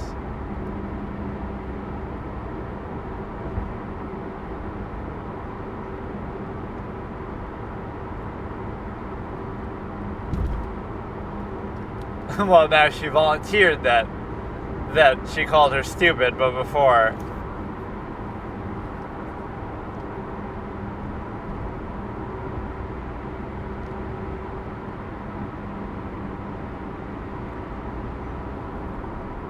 How does he even know her mother that well?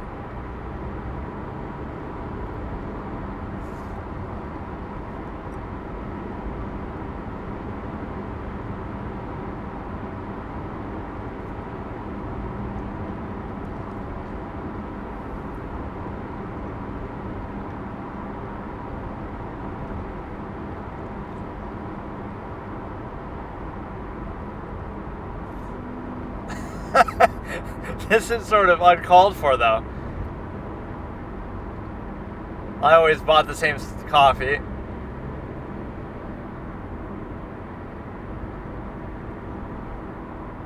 So in other words, I don't need to remember it. But that's a more notable moment.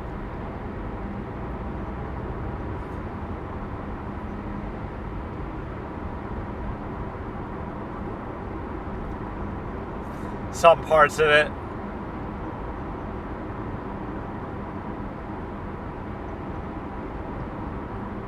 It keeps cutting off with the own editing of this shit, which maybe is to get to the point of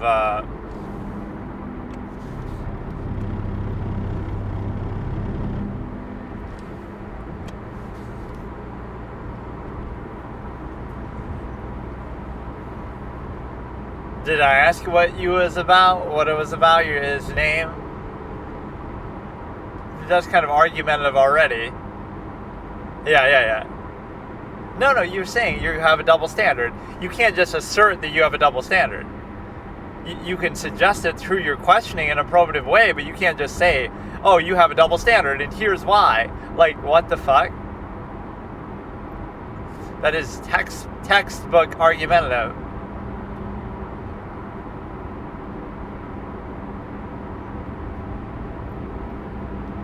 There's hysterical kinds of laughter, though, too. It doesn't mean that it's always positive.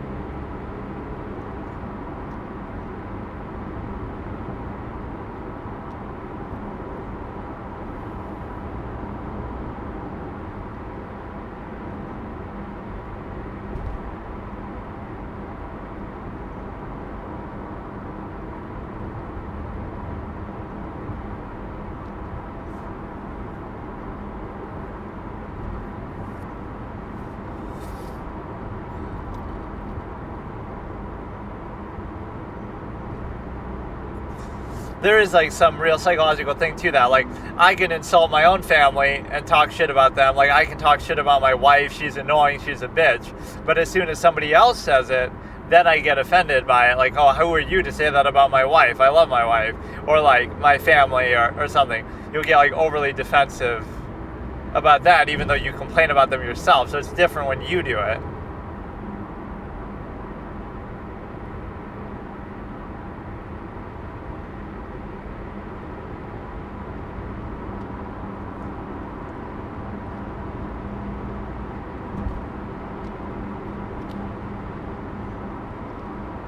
Because you thought he was cheating on you.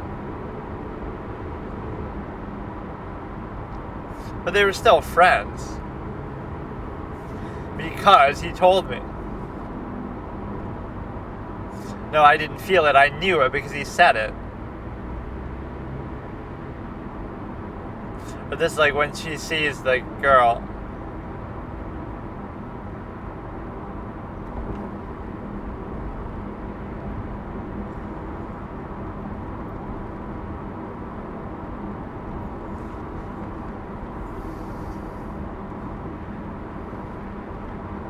Or they object to that characterization of peeping. I know I did knock. I know I did not knock.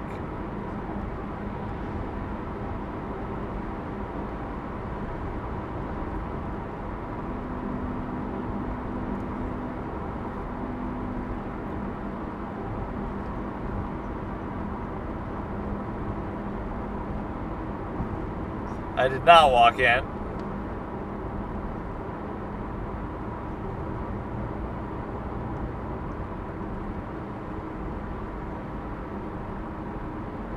Some of these could easily be asked and answered.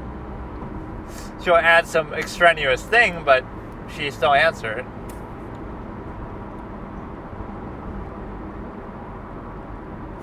I like when she just whispers and mumbles on. Afterward, what? He just tries to be petty and peevish about it a little bit.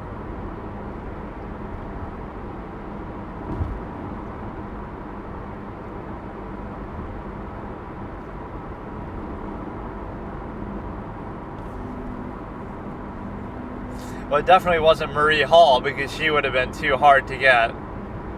She would have played hard to get.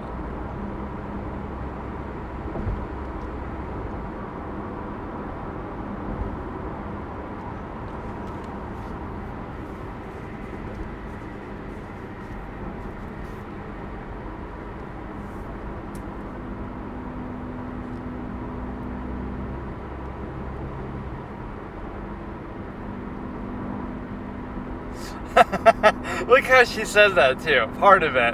Which is fair to say. I couldn't see her whole face.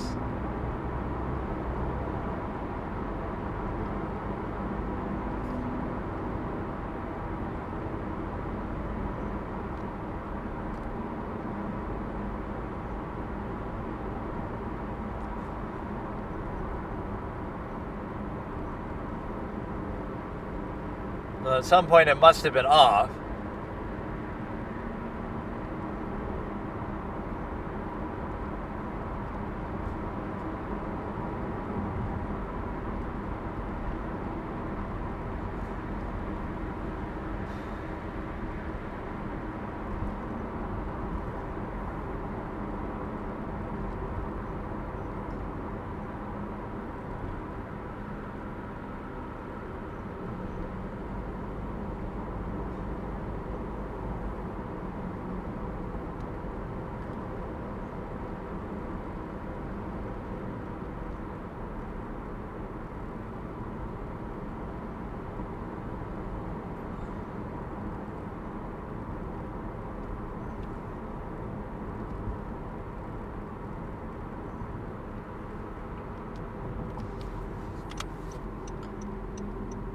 A light from the TV, which counts.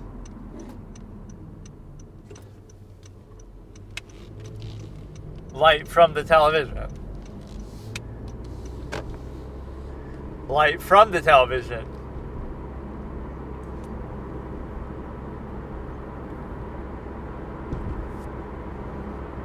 It wasn't like it was dark outside, though, necessarily.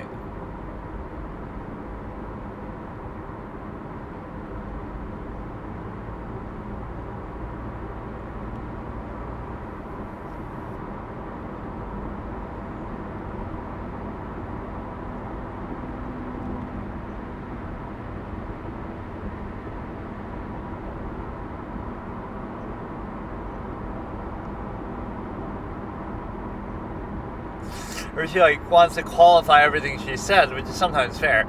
I feel like the big mistake that people make in testimonies is don't answer too fast. You're not in a hurry. The jury might be, and the lawyer might be, but don't immediately say yes or no or maybe, because then it'll be used against you later. Think about it for a second and then do it.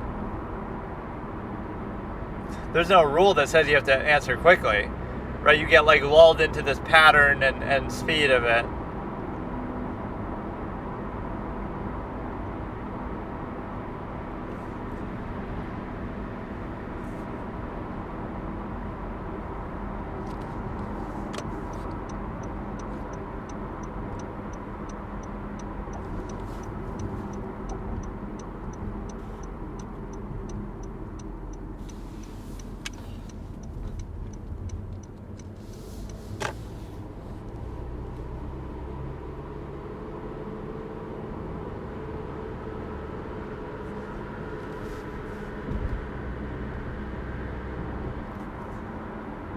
I like the way he said that. Objection, Your Honor. It's argumentative. Like, he's not just saying objection argumentative. He's like just posturing it.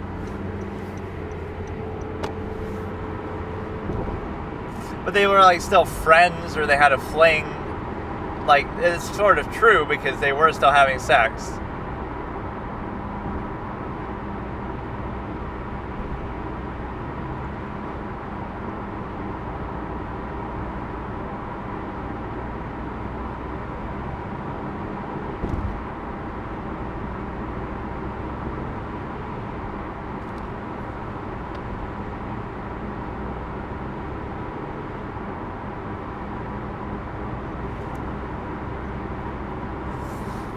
This is him sort of fluffing her up too, like, praise thy enemy. You could have gotten plenty of work. You're a smart, capable woman. You're very hardworking.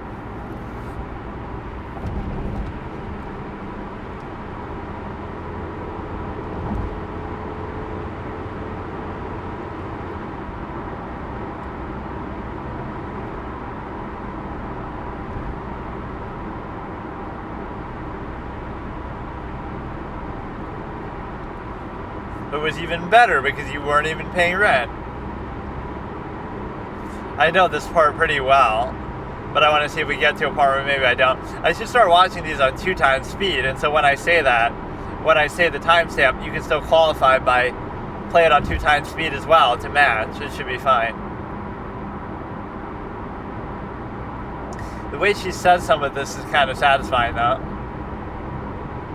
With the smirks and the tone and the...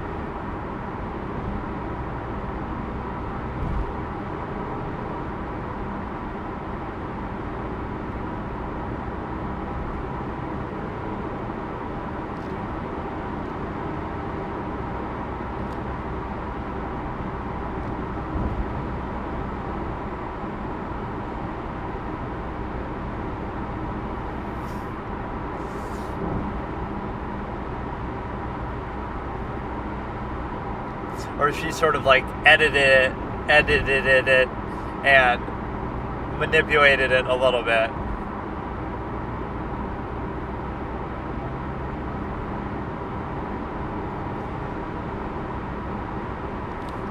You sort of faked what it said. Yeah, fabricated. Forged evidence.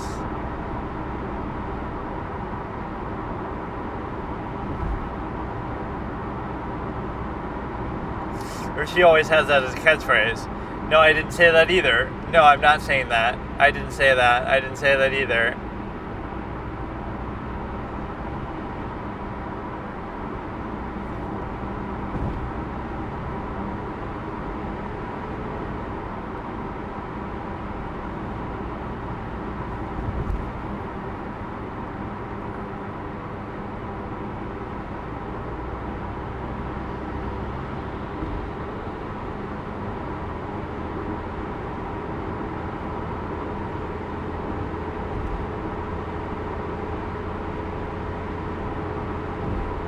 That's sort of argumentative whenever you make statements like that. Or even if it's not argumentative, it's like you're sort of just, the commentary. Let's strike the commentary by the prosecution, by the attorney.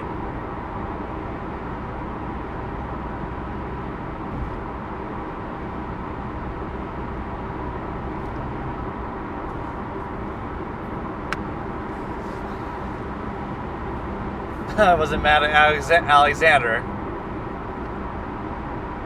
What a name. Travis Alexander.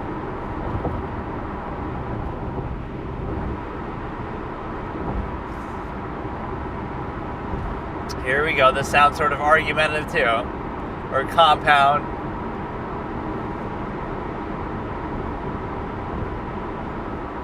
Like, how do you even answer that? Like, what are you answering yes to? It's such a long-winded fucking... That's not a good question. You can't run on that much.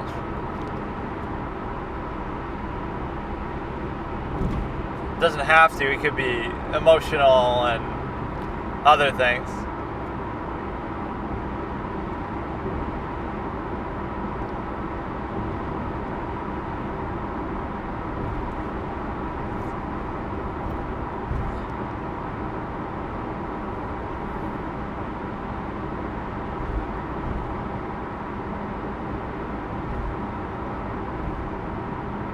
I'm not asking you if it evolved. It's not a Pokemon. We're not playing Pokemon. I don't care if it evolved. We're not discussing science. We don't need to know if it evolved or not. I like that from Shannon Sharp. Right. Well, in combination, which out of all his teammates, LeBron's teammates, which one is better than Shaq? And then Skip says, well, in combination. I'm not trying to open a lock. I don't need no combination. Which one was better than Shaq? But also, which one of LeBron's teammates was better than him? As in, Kobe played with a player better than him, which is Shaq.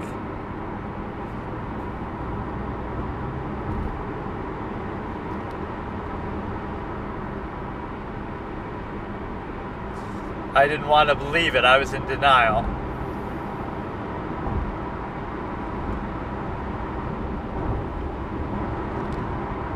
That was like a weird noise. What did he say? Tell me, yeah. Tell me.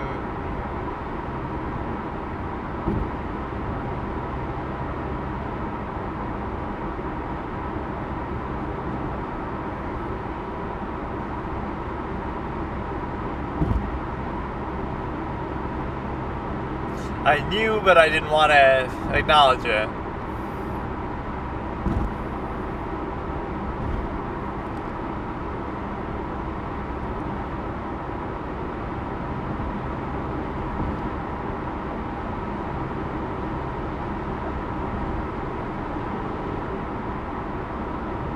That's not even really addressing the objection, though. Or that's one of Nurmi's catchphrases. It's the same question. Whenever he gets an objection to be sustained, then the next question he'll object and say, same thing, it's the same question. And then often he'll get overruled, so it's not the same.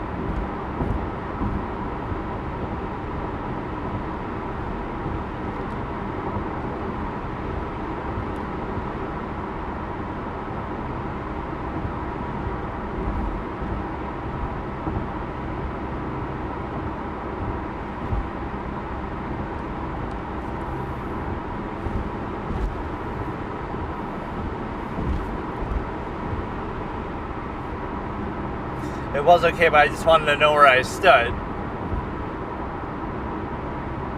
It's actually a pretty fair explanation. It was okay if you're doing that, but you just have to be clear.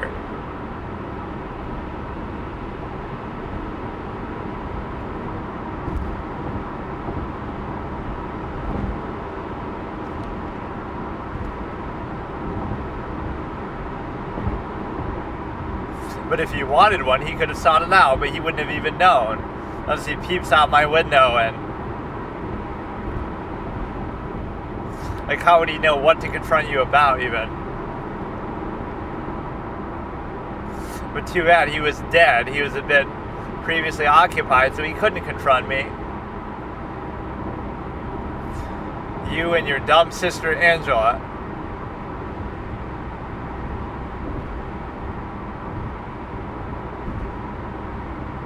No, it doesn't show something else. My hand is part of me. So when you say, does it show you? Yes. Does it show something else? No.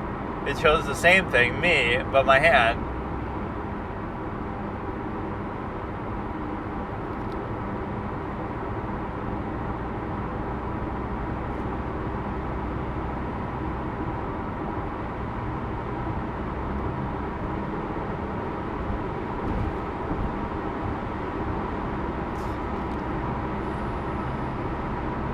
Or where I'm driving, they actually, I haven't been on this road in a while, they actually changed a lot of the exit numbers. It even says on their old exit such and such. It used to be this number, now it's something else. That's so weird that they did that. Why?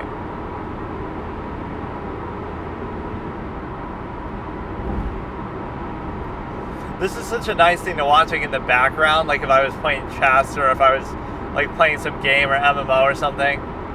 I would just kind of watch this in the background. I would do that with Hearthstone. I'm playing Hearthstone and I'm watching this.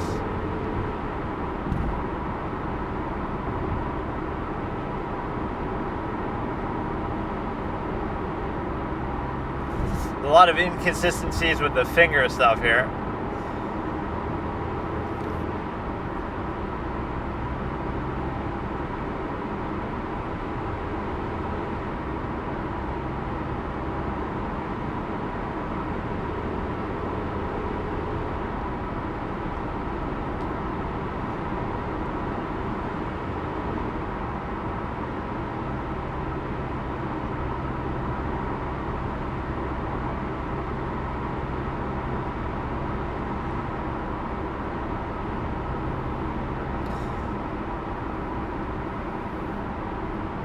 No, you just can't see it because of something.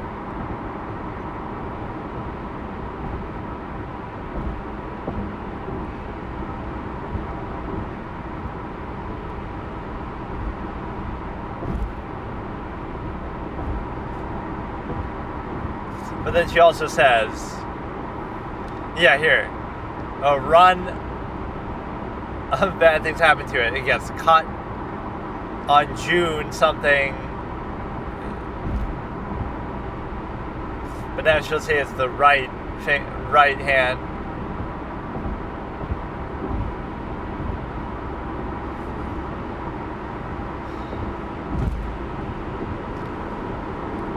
I like to imagine like a Manfred von Karma type of guy, like, you know, Martinez tries to be all aggressive, but he's not as smart as von Karma. Von Karma is a fucking genius. Like, I don't know, you can get away with it when you're that smart.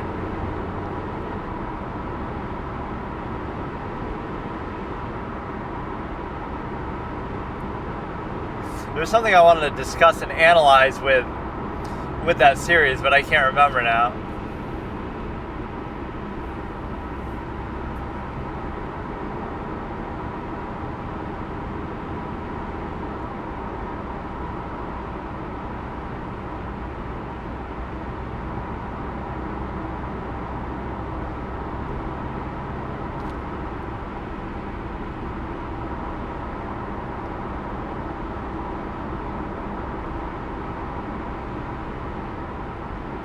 Or she sort of followed him and sort of forced her way into that.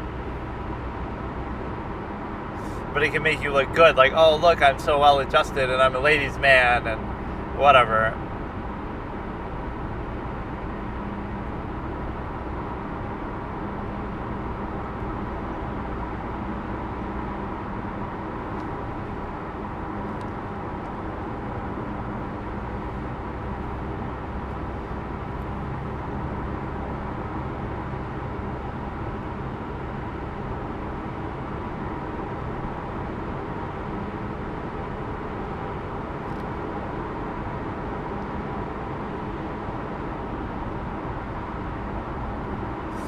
Cut, or you said that, but you also cut yourself in the morning, supposedly. But oh no, you really cut yourself as you were stabbing him, which is kind of believable, especially when you stabbed him that many times.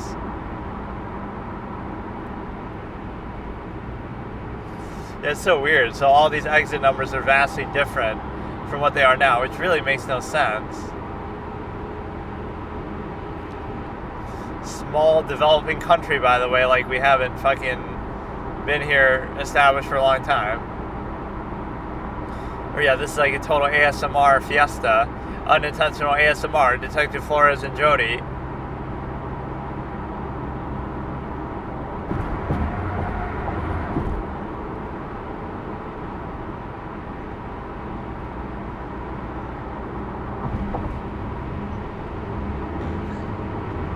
Or like when these people, like, they'll wear their wedding ring or engagement ring or whatever, and they'll like never ever take it off. When they sleep, when they shower, they never take it off, and then it gets like fucking cemented on their finger. You ritualistic clown, obsessing over the stimuli acme and half-mast hedonism. But you have, it gets like stuck on there. You have to cut your fucking finger off, or you have to do something else. Like, it's just a ring. You can take it off sometimes, dude.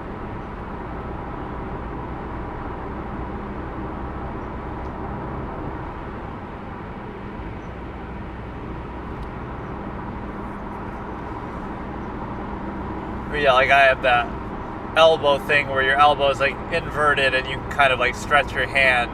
It's not really your elbow, it's like the opposite side of the elbow where you can kind of like go inward with it. I don't know how to explain it.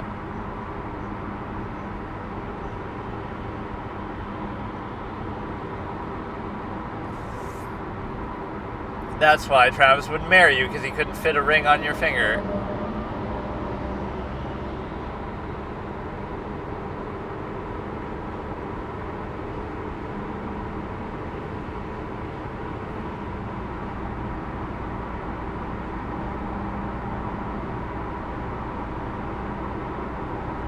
Yeah, Flores is so low key that he looks and sounds nothing like that cliche clown guy in the fucking movie. That's the biggest misrepresentation there.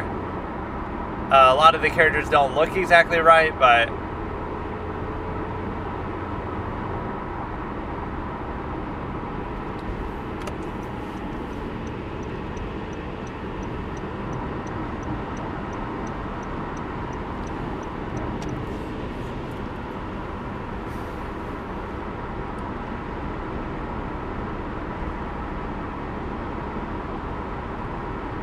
objection to characterizing it as a story. Like, you have to prove that it is.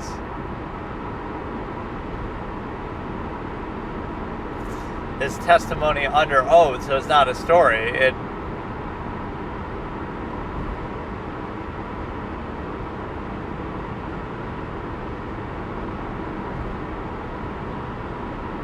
Now he'll say,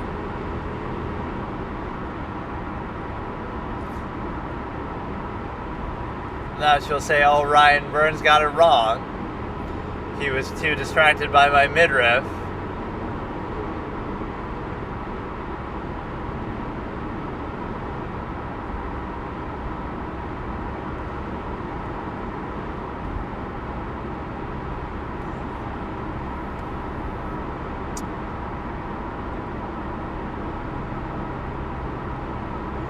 Or they try to say there is no Margaritaville around there anywhere.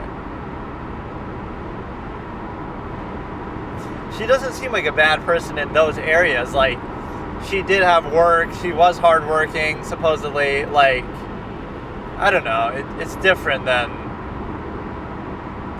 It is, like, very uncharacteristic. It's not like this is the sort of thing she would normally think of doing or try to do.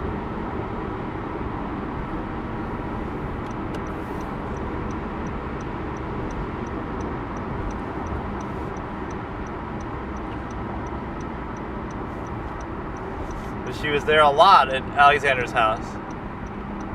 Oh, I like that. I've dropped more than one glass there.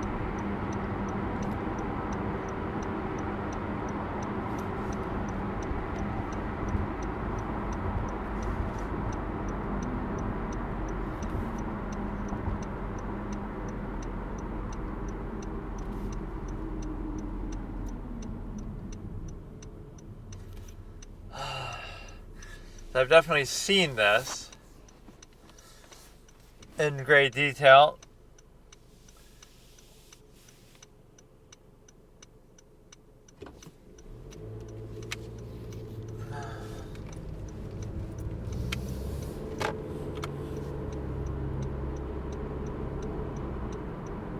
Or he didn't ask. He didn't ask.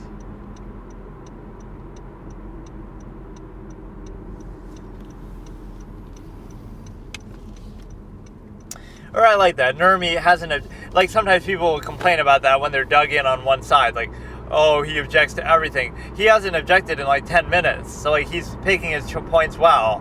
And that gives you credibility, too. If you object to every single thing, you lose credibility. But he's picking his points when it's actually justified. So that was a good, patient objection.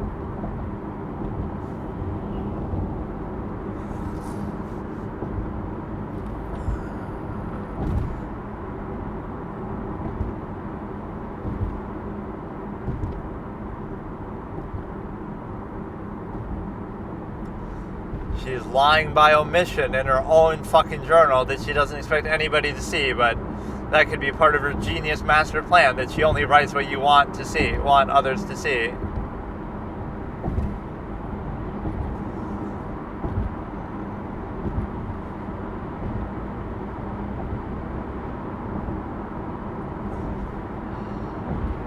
It sure is. I love how she said that.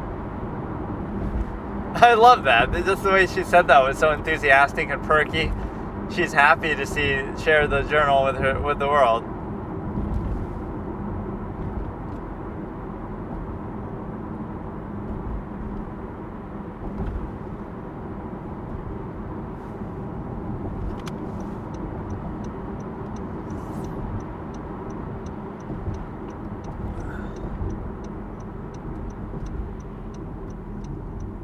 Or sometimes he will just scoop shit up. Like he'll scoop up the doctor's papers, the Samuels, and all this kind of shit.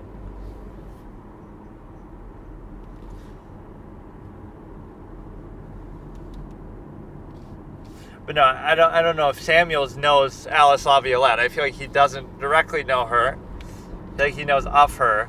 And then the other two do know each other, Robert Gaffner and Alice Laviolette. That's why even his question kind of makes sense. Like, did you go to the Alice Laviolette school? Which is a really inappropriate kind of question because you're sort of attacking another witness through that. Or here's another point on the social contrivance aspect that I keep discussing on and off, is like the exact things that people say would not be what it's about. Like, oh, it's not about the money, or it's not about something like that, right? That would be what people would insist upon, but in practice, that is what it's about, right? So you could pretend like, oh no, it's about other things, like, oh, look how friendly, look how this or that, but those things are secondary. Like, oh, you could be just as friendly and nice as some celebrity, but oh, you wouldn't care then, but oh no, you care now because they're famous, or, you know, something like that. Like, oh, I'm really nice to this one customer because they're rich and they might give me a big tip or whatever, but you wouldn't be, you know, it makes sense in a zero-sum level.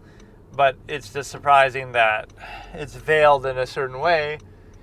You pretend like, oh no, it's not about that. But oh, in practice, it is 100% about that. And reasonably, it arguably should be.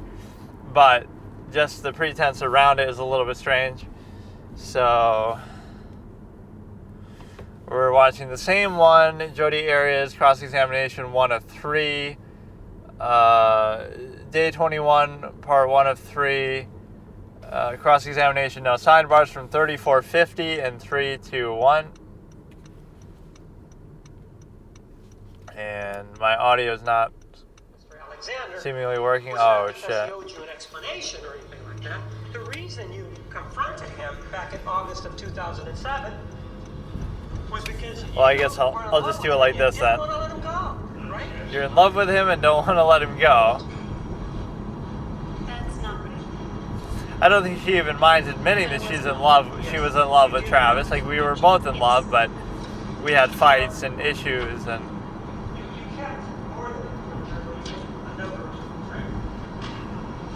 so you can actually hear it in the background here, which very rarely happens, but I don't want to interrupt it again just to do this. This has been quite the day, but you wouldn't know the difference, I guess, because I lump it all together when I go to edit it.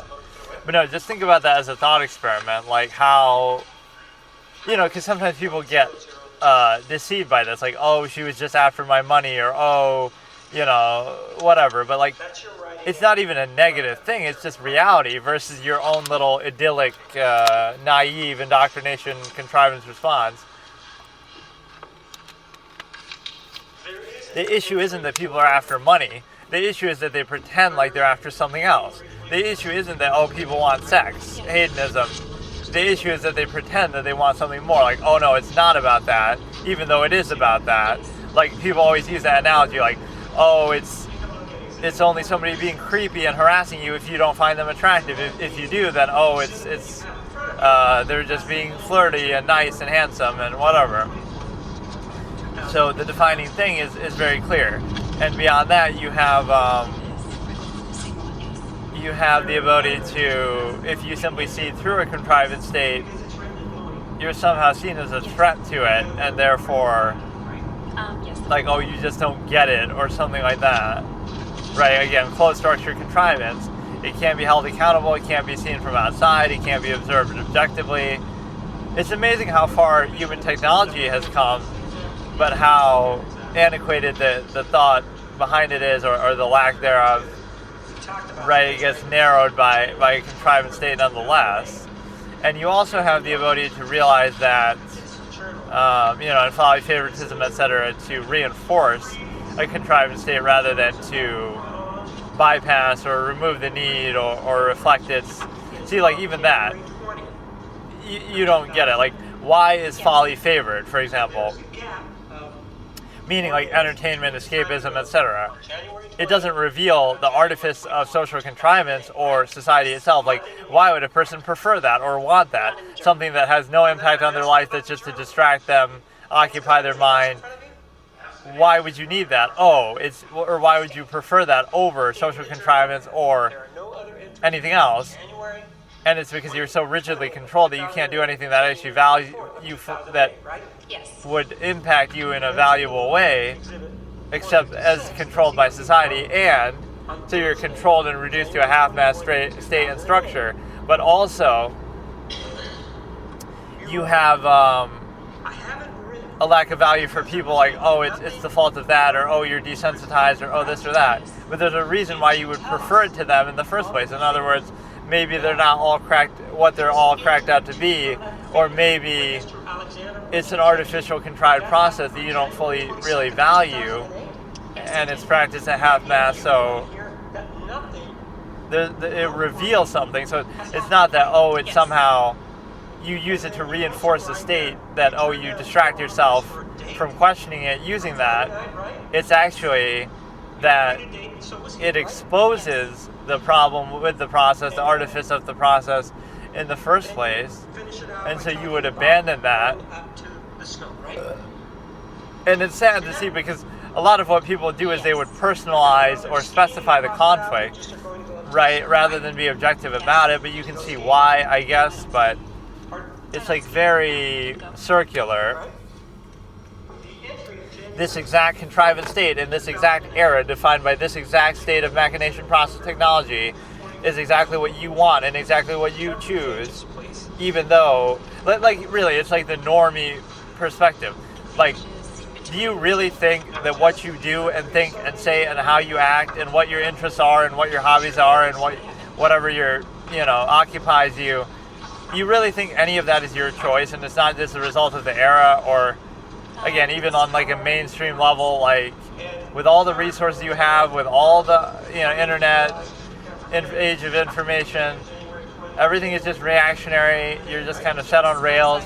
You might choose between a few options that are set forth for you, but you choose like which among these is your favorite band, but they're all sort of mainstream. They're all sort of. Sure, go ahead. I moved away from Lonnie, so if you want me to finish it, if you're going to ask me about the rest of the entry, I can read it. I'm asking you about reading the whole entry of Sunday, June 20th, 2008. Okay. Yes. It does talk about Lonnie's baptism, right? Yes. And previously, when you testified, you indicated that the reason you missed Lonnie's baptism is because you and Mr. Alexander were involved in a sexual liaison, right? Yes. And this was a sexual liaison where the Pop Rocks and the Tootsie Pops were involved, right? That's what you said, right? I'd have to reference dates. Well, I'm going to show you a copy of the transcript then and see if that refreshes your recollection as to what you told us. I think the way he accentuates certain words, like, you told us, like he almost sounds like some sort of, bereaved lover himself. Like, but you told me you loved me. Would you like me to That's read what it you aloud? told Just me. the highlighted portion? Nope, just keep Like, don't you remember telling me that? Don't you remember telling us that? Have you read the entire transcript? Like, he's so incredulous about it. Sexual encounter involving the Pop Rocks and Tootsie Pops. Yes, I started where you highlighted and finished it. Read it above it. Does that have anything to do with the Tootsie Pops or the Rock Pops? Okay. Does the upper portion have anything to do with it? Yes. Why don't you read the previous page just to make sure that we covered everything involving that particular encounter? There's nothing about the Pop Rocks on this page. There's nothing before that, correct? Yes. But in some analogistic way, it could still have to do with it. Or like thinking too deeply is a bad thing. I like adopting that mentality too. And again, functionalism is really, you can't argue with zero-sum half-mass functionalism. That trumps all, and in its name, reduce everything as if you couldn't have them at least exist separately in some way. Tootsie Pops sexual incident. But what you also have to consider is the fact that Right? The journal entry of January 2008 also references like somehow thinking becomes a bad thing right? Like just generally. Oh, somebody thinks too much. Oh, they're thinking all the time. Oh, they're lost in thought. Oh, this or that. Like that's a bad thing. Human beings are animals that are slightly more evolved, and their whole defining trait that makes them human beings instead of animals is their self-awareness and their ability to think. But let's create a society that undermines thought every step of the way. Let's reduce it to structure. Let's undermine it with social contrivance, lowest common denominator on the most initial basic level, because that's all social interaction is it's taking the infinite objective mind and reducing it to the most initial reactionary base state, like with the least amount of thought possible, and you just sort of blurt stuff out, and it's just lowest common denominator, reactionary, right? So you're reducing it to the lowest base level, and beyond that, let's reduce it to that, and let's treat that as a measure of our whole expression and being and identity, and let's use that as the baseline. And let's also do it in such a way that we distract ourselves with polyfavoritism, escapism outside of that, or we reinforce indoctrinated standards to prevent ourselves from thinking or needing to think too much, and we bypass cognitive dissonance with false absolutes and dogma and stigma, and we also are able to, we're also able to do it in such a way that you would, again, you would distract, follow favoritism, you would dumb down your senses, you would alcohol, drugs, things like that. Although some drugs can actually enhance your thought, but drugs, alcohol and stuff to dumb down your senses and again, follow favoritism. But that's the whole strange thing is like, you don't really realize what you're doing, what society does. Like, in every way, you undermine the one thing that makes you a human being. No, it's not emotion. That's irrational insistence upon the self. No, it's not something else. Like, don't turn the page. I just want you to look at that next page to see it. And so you would allow your base trait that makes you a human being, that separates you from animals, the defining trait of your whole existence, you would allow that to be undermined, and you would take that as the baseline, and you would reduce the infinite objective mind to your lowly reactionary physical state, initial state, and you would allow social contrivance to bastardize that as well, and you would allow it to be a lowest common denominator initial minded level. You would allow polyfavoritism and dumbing down the senses and all this kind of thing. You would allow that. And you would do it in the name of overextension, and you would do it in the name of something else. Like, turn the page. It is telling. I'll just say that. It is very telling. Then on the next page, that's also including. You can hear Juan Martinez in the background too, but I'll just let it run. Even his loud voice can't get in the way of my fucking absolutist tendency here. I guess I should have started doing this a long time ago, or I guess I should have saved what I had done in the past. I guess I didn't attach any special meaning to it, or, it falls on deaf ears with this, even the way people would interpret it, you're not seeing the big picture of objectivity that anybody could potentially do. We're looking at the entry that says JA on it, right? Yes. We go to the previous page, the one that you're Reduce pointing to. everything to initial, base, half-mass, reactionary. If I may have it back, with a word that's in quotations, right? That's the best way to sum it up. Exhibit number It's a false absolute practiced at half-mass and not held accountable. So, for example, that particular. yes, of course, social interaction and people and friends and society, of course, all that is absolute and goes without saying, and you can't question it, and you have to just deal with it, and if you question it, it will attack you and discredit you, and it's just your failure and inability, and you're just a bad person, and oh, you have some condition, or you're autistic, or something, right? You always try to discredit and attack the individual. So the process is absolute. Anybody who questions it or fails to practice it as designed is it's their fault. It's not the process's fault, because the process is absolute. But even beyond that, now it's not held absolutely accountable because it's sort of arbitrary. There's no clear definition. There's no clear defined way to look at it. So it's nearness postulate, it's all these sort of arbitrary interchangeable factors. So the best way to have people exist in a certain state is to not have them really be aware of its true nature. Like, oh no, it's not just nearness postulate, it's not just something else, it's like interchangeable on rails. It's the fact that you somehow choose it, and it's meaningful, and it's indignant, and if you don't think about it, the nature of the process won't be revealed to you. And if anybody does think about it, you can condemn them and ostracize them and make sure that they don't, make sure that they never see the light of day, or stigmatize them. And again, so anybody who thinks is bad, and if you don't think about your contrivance state, it won't be revealed to you, and therefore it's not a bad thing, or it's nothing, right? And so don't think about it, and anybody who does think about it, stigmatize that. So just be weary. Be weary of the society that requires not to think about what you're doing, or the state that you live in, and the half-assed nature of your contrivance. Or beware of the society that tells you thinking is bad and tries to prevent it and undermine it at every step, and requires, again, flawed favoritism and dumbing down the senses and social contrivance and lowest common denominator reduction. Be weary of that society, because that society should not be necessary. And even this idyllic sort of perspective, like, oh, in order to be objective, you have to have a certain lifestyle, maybe.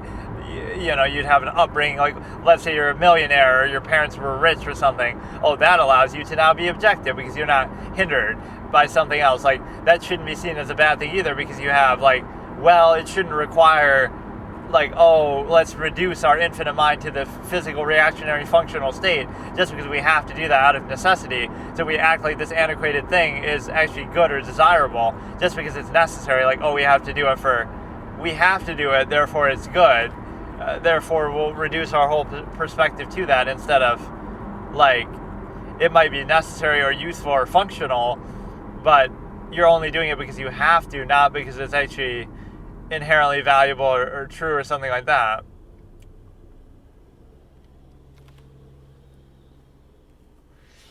And so what that tells you is that you're doing it because it's valuable, like,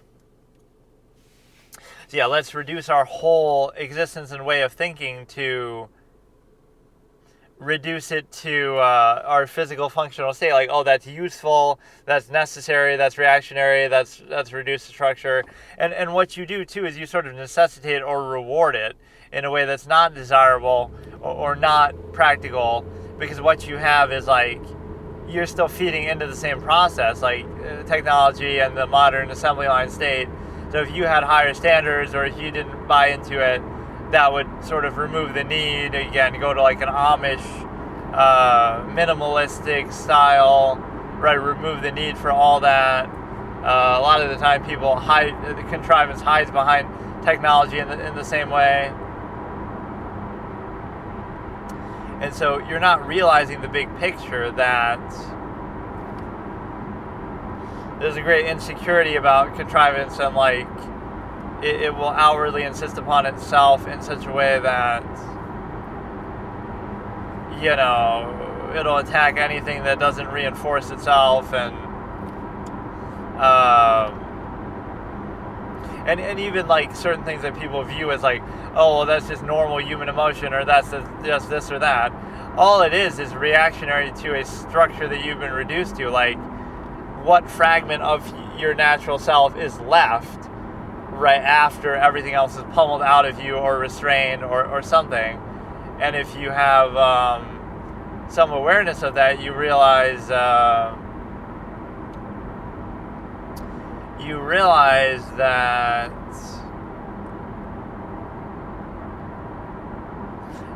what little fragment is left, and you're defined by that, rather than looking at it in its totality and realizing the human variable and the infinite objective nature. Again, all this stuff, it goes into the mindset of, or it goes against the sort of unwillingness to be puzzled. People would rather have false certainties and absolutes, and so reduce everything in the most minor way possible, narrow way possible, right? Let's like sort of fragment existence. So no, it's not that your mind is infinite and objective. Let's reduce it to the most narrow reactionary state possible, because that's a good thing and that's desirable, because we don't have to think as much about it.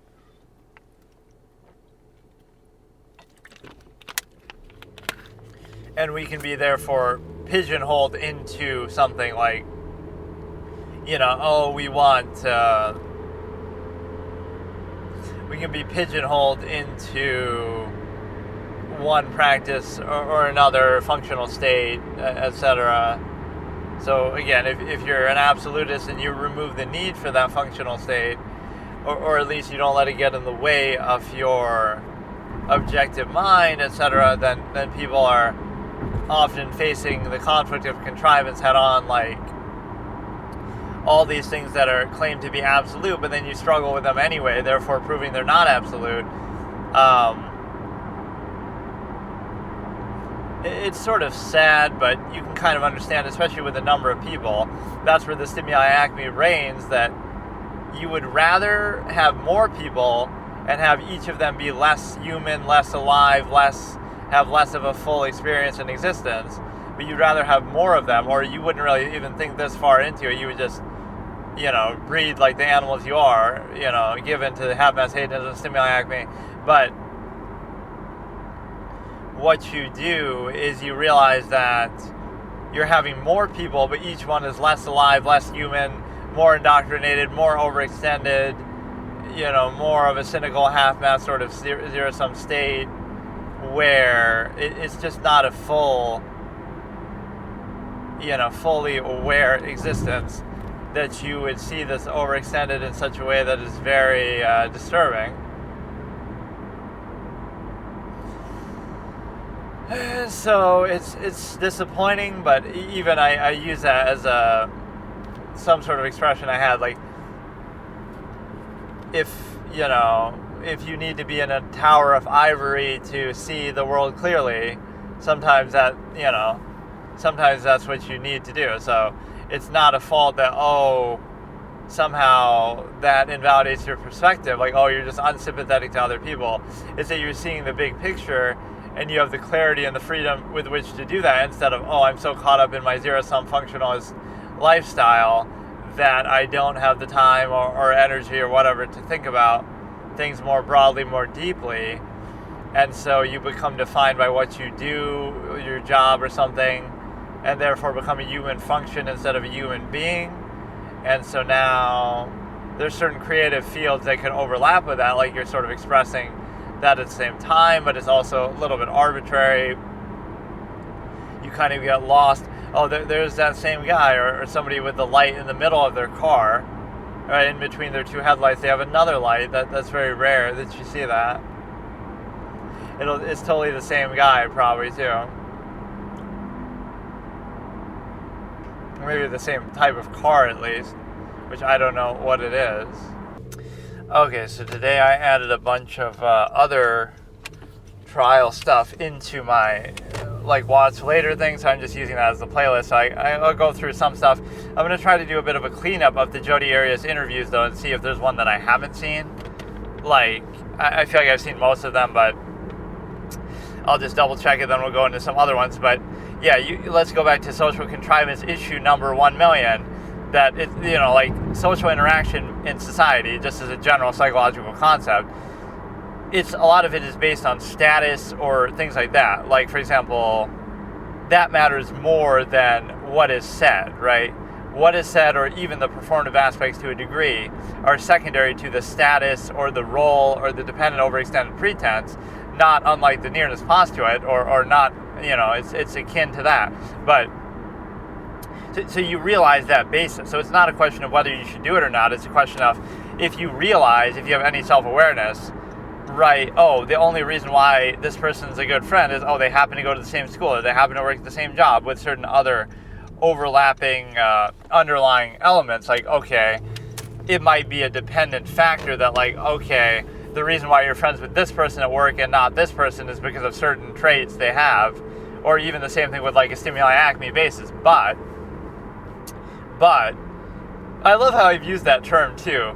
I used it in something talking about Alexandra Botez, and it's you can't even offend anybody because they don't even understand. And if they do understand, it's a lot deeper concept it is like the absolutist protection of language that is undeniable, right? You're not allowing it to be reduced to some, the very expression of it is telling you it's something more than the preconceived notion. But yeah, like the status element is what's more important than anything else.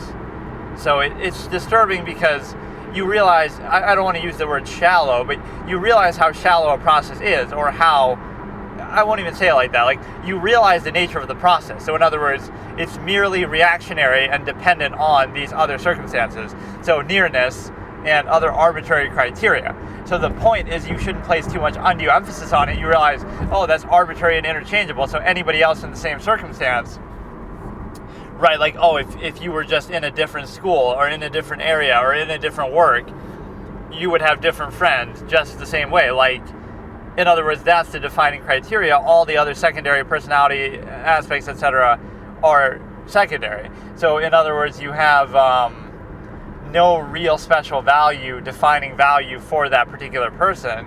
And as soon as you move somewhere else, you probably won't be too close anymore. So it just shows you the defining factor is the environment, the structure, the nearness postulate.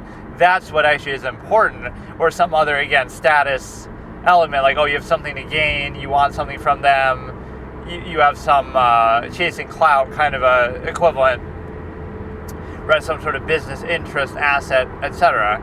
So it's very sad to see that lack of awareness that people have, because again, all you're doing is observing that's how the nature of the process works. That doesn't mean you shouldn't still do it or value it, but it means that the undue emphasis where it's glorified or turned into some sort of pseudo-absolute is indeed undermined. And it's undermined because of the simple fact that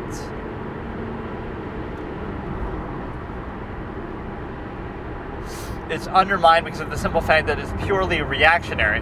So if you, again, switch yourself out and say, oh, well, if I happen to live here instead of there, I wouldn't be friends with them at all, and I'd be friends with somebody else, and I would think that one's just as valuable, and it would be based on other arbitrary secondary criteria as far as who exactly I'm friends with, but that would be the defining factor. So in other words, it's not a real, I won't even say it's not real, but it's not a very strong criteria. It's very interchangeable, it's very arbitrary, it's based on interchangeable criteria, and therefore it shouldn't have such undue emphasis placed on it.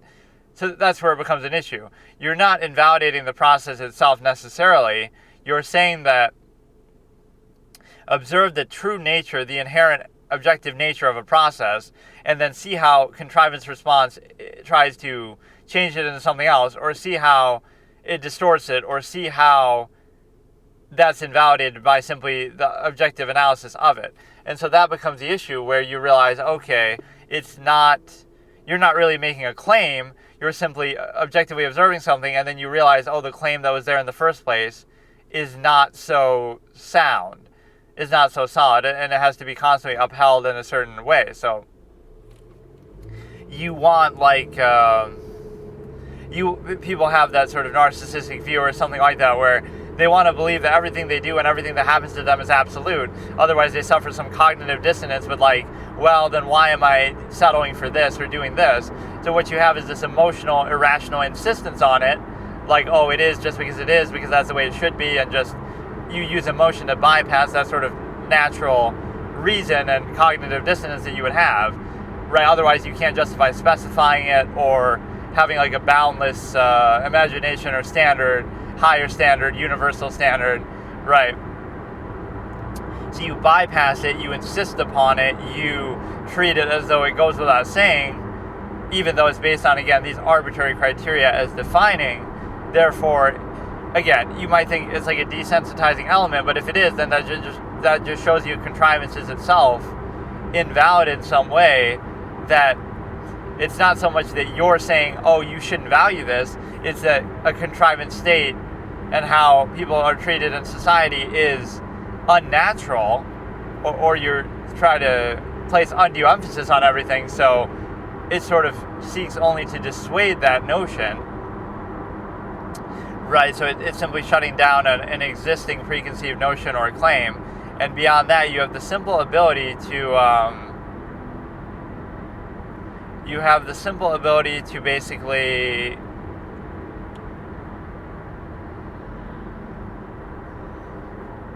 do it from a perspective that, I don't know, like when you realize the criteria comes down to, like, oh, the only reason for this is because this person wants money, or the only reason for this is they want sex, or the only reason for something else is that they want some other, it's a nearness element, convenience element. So if you look at it that way, people would insist upon these things as if to qualify it or as if to convince themselves. So, for example, you have the ability to look at, like, okay, well, my partner's not just in it for the sex. They like my personality, or I like their personality, and this and that. So you try to convince yourself that that's the defining factor, even though it's not really measurable, or even to whatever extent it would be measurable. Then you couldn't possibly say, well, I'm with this person because they have the best personality in the world by my subjective standard, as if you wouldn't want to be with like a celebrity or some other, whatever, right? So out of 8 billion people in the world, you would really assess it that way, go one by one. So all of that is arbitrary, and so you realize the defining factor is not held accountable. So you won't just want to admit that, oh, I happen to be with them because they happen to be in the same area as me, and they happen to be around the same age as me, and they happen to be, it was just more reactionary. So more things are defined by your environment, and sort of the more things are defined by the world around you and the circumstances and the environment that you're put in than they are defined by you and your own preferences and your own choices and your own thoughts and ideas, right? Far more about your life, if not basically all of it, is defined by your environment and criteria, to which you are merely reactionary, and you're reactionary in sort of a base way that's sort of deceptive too. It's like you're given all these choices, right? You're given 5 flavors of ice cream to choose from, and only 5. And so now you'll choose your favorite one and be like, well, that's my choice. But it's your choice within the predefined criteria. I don't know why I use that as an analogy, but so for example, in society, it's like, oh, you can choose between these pre-existing, preordained options that we have set for you, but they're still set for you. So in other words, you're not truly making an inherent choice from everything you could possibly do, or everything in existence, or whatever it might be, from a full totality, inherent, objective, unbiased, right, non-reduced to structure state. No, you are reduced to a rigid structure, and then it's like, oh, now you quibble about the details, like, well, I'm choosing this particular, I'm trying to think of a good example, like, even the nearness postulate, same way, like, oh, you chose to be with this particular person, but the fact that you're with, like, you choose who to be with out of everybody in your environment, but you didn't choose to be in that environment necessarily, you just happen to live there, you happen to grow up there, whatever. So now that isn't chosen for you. You go to school, that isn't chosen for you. So now you're choosing between the choices that are already outlined for you in such a way that is, again, still reactionary. But let's see what this one is. This one I'm pretty sure I saw, where she's like putting on makeup at the beginning, and she says, "Don't start the tape," but they do anyway. Obviously, as I'm seeing it. There's one moment in here that's pretty good. Like, next question, please. Like.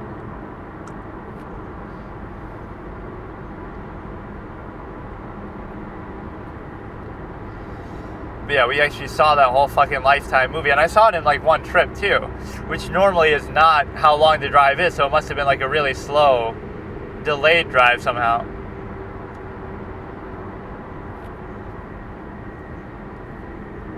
You would become obsessed with Travis.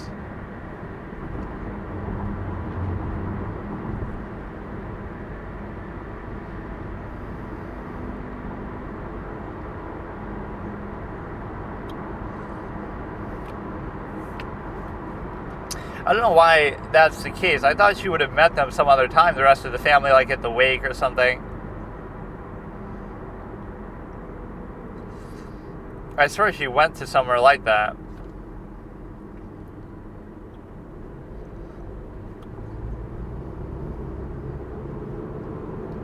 It was a mutual thing too. I mean, you might say, oh, he wanted to cut her out, but then he still had sex with her. Like, you're kind of giving mixed signals. It doesn't mean you should be killed for it, but you are a bit of a degenerate clown who can't make up their mind, and that's like the absolutist sin, if you will. Like, lack of consistency or certainty. It's not a question of what you do. You can be with 100 women if you want. You can be with 0, but you got to be clear and open and decisive about what you want.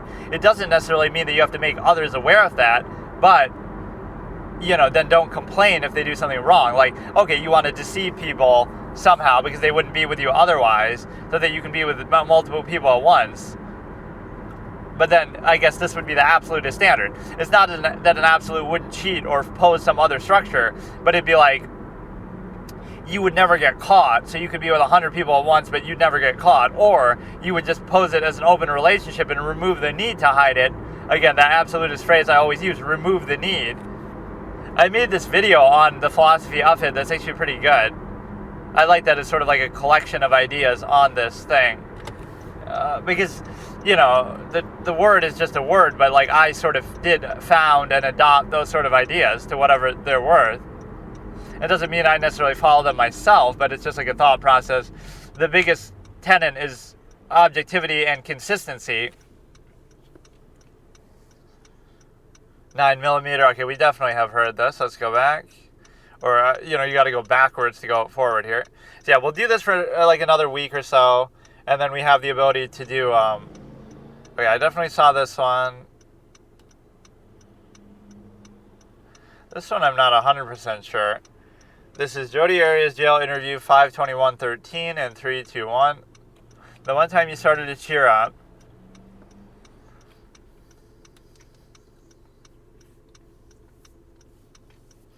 Travis's grandmother, who apparently is the only one who she met from his whole family.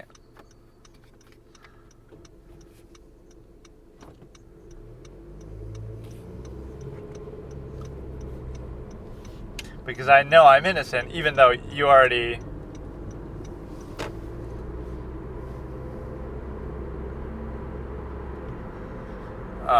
you're almost convulsing. I don't know if I've seen this one then. Let's skip ahead. I don't necessarily even want to see the whole thing. Or that's one thing Casey Anthony did shy away from. She didn't seem to want the attention or like the attention regardless of outcome. She sort of stayed out of the limelight. Right, she has a very different personality. Jodi kind of likes it and embraces it. She very rarely did interviews. She did like one recently. She's doing the Peacock series now, but it's like, and she wouldn't have agreed unless they gave her kind of softball treatment, I'm sure.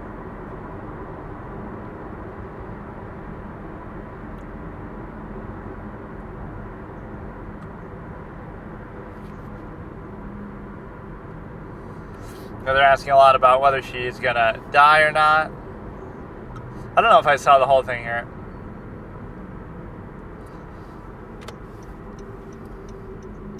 They think you love the attention. I was just saying that too. But I can't blame you for loving the attention because this might be the only attention you're ever gonna get. So make the most of it. Law of attraction. But you would have never gotten this much attention, period. So there is a certain rush. That's sort of true too, but just the fact that you're doing an interview knows that you'll be immortalized in a certain way. Like, I wouldn't know who she is, and I wouldn't care, and so she's been immortalized in a certain way, so this is a part of the reason why people do copycat crimes and school shootings and stuff. And this is the bad media incentive that you give, like, giving them attention. That's why a lot of people do it. They want the attention, even if it's negative attention. They want to be remembered for something like that.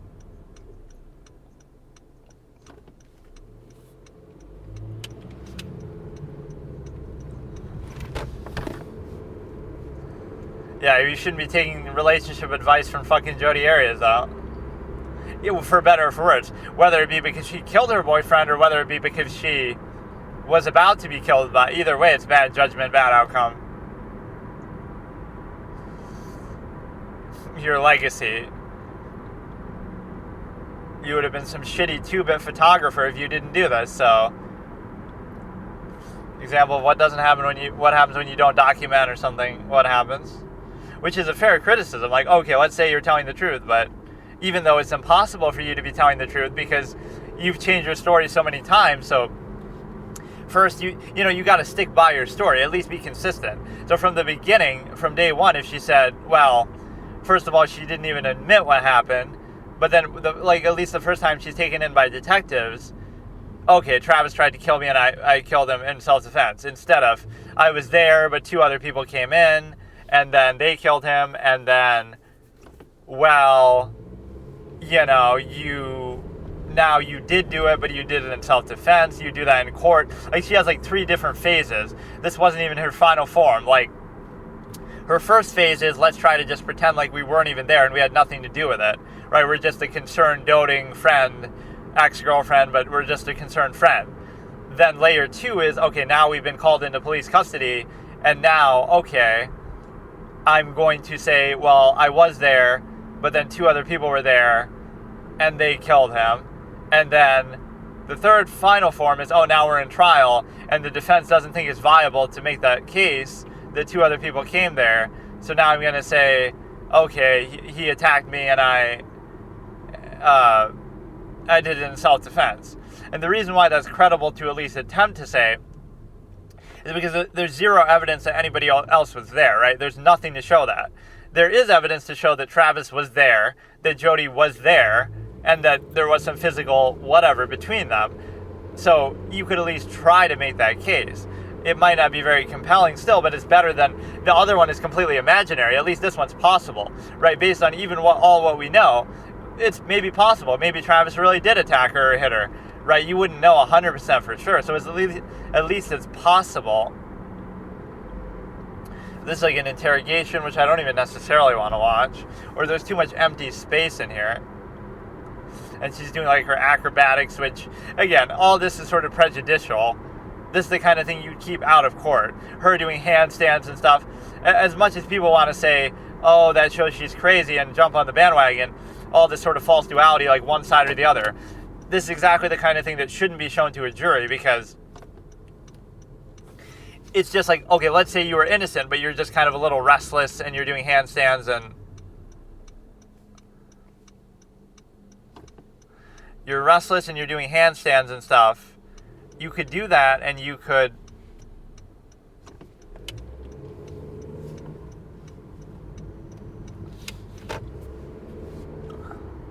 you're restless and you're doing handstands. That could just be a nervous tic. You could just be weird like that. Doing something weird and idiosyncratic does not a murderer make. You're not guilty based on that. But this is what happens in the court of public opinion. Even what Casey Anthony does, not reporting the thing and stuff like that. So all of this sort of behavior has nothing to do with anything. You might just be uncomfortable in the situation. You're just mad about being falsely accused, right? So it's impossible to interpret all those kind of crackpot theories that people come up with. But yeah, that's not useful. It doesn't prove anything. It just makes her look bad in some sort of subjective popularity contest type way. But it doesn't have actually anything to do with the case itself. Right, so in that sense, as much as people like to make fun of stuff like this, I am exactly the objective type person here. That has nothing to do with anything. She could do a handstand, she could do a backflip, she could be weird, right, in all this way. It has nothing to do with the case.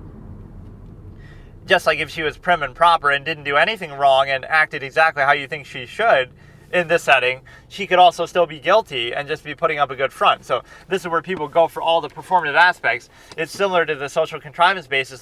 Somebody could be all honest and seem make eye contact and this and that, but be full of crap. And they're just trying to sell you something or whatever. And somebody could be not like that, right, and seem all whatever, negative performative aspects, but then they could be genuine. And the absolutist tendency would be they wouldn't do that because they wouldn't value the performative aspects because they know that's what they are, and they know that they're not meaningful. They're not a very credible form of judgment in terms of, anybody can just do or not do them, and they're not tied to anything. So if you're doing something of value, you wouldn't need to do that, right? Let the matter speak for itself. So you wouldn't need performative aspects if what you're doing actually has value to it. I'm not really watching anything. I sort of have the interrogation playing. She's taking off her handcuffs. I've seen major parts of this. Maybe I should skip ahead to some later part of it. This is at least good because now I don't have to flick through as I'm driving. Let's go towards the middle here. Let's just skip ahead. So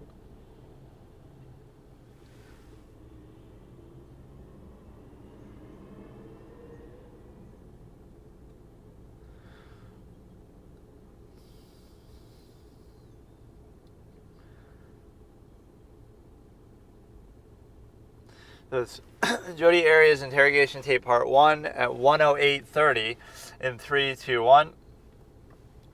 She just got finished saying I would wear gloves.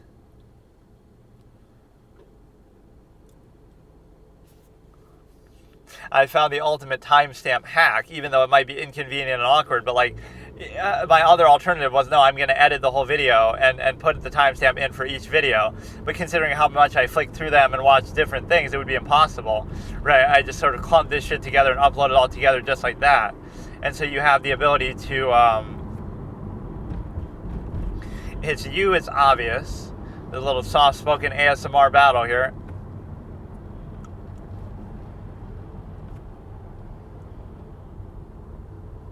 Well, there's not a picture of her actually in the act of doing it, but you know what I'm kind of craving today for some reason? I saw like some maybe video of a guy like making a milkshake or something the old-fashioned way, or not a milkshake, like a soda float, right? So like an A&W type of shit with like one of those root beer float type things. But there isn't anything like that even around here.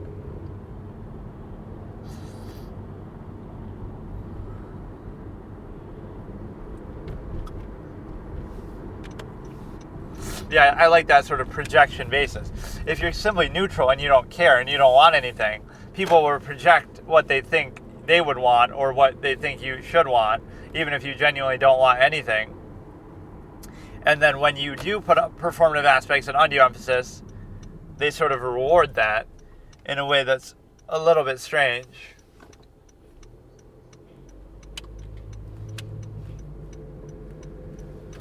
Obsessed. Now, to be fair, some of this might be colored after the fact. Maybe beforehand, Fatal Attraction. Yeah, much better movie than that shitty Jodi Arias one. She had someone to do it for her. That would at least be cool. Like, yeah, maybe that's what Casey Anthony did. Maybe she didn't even do it herself. Maybe she had someone else do it. Maybe Tony helped her.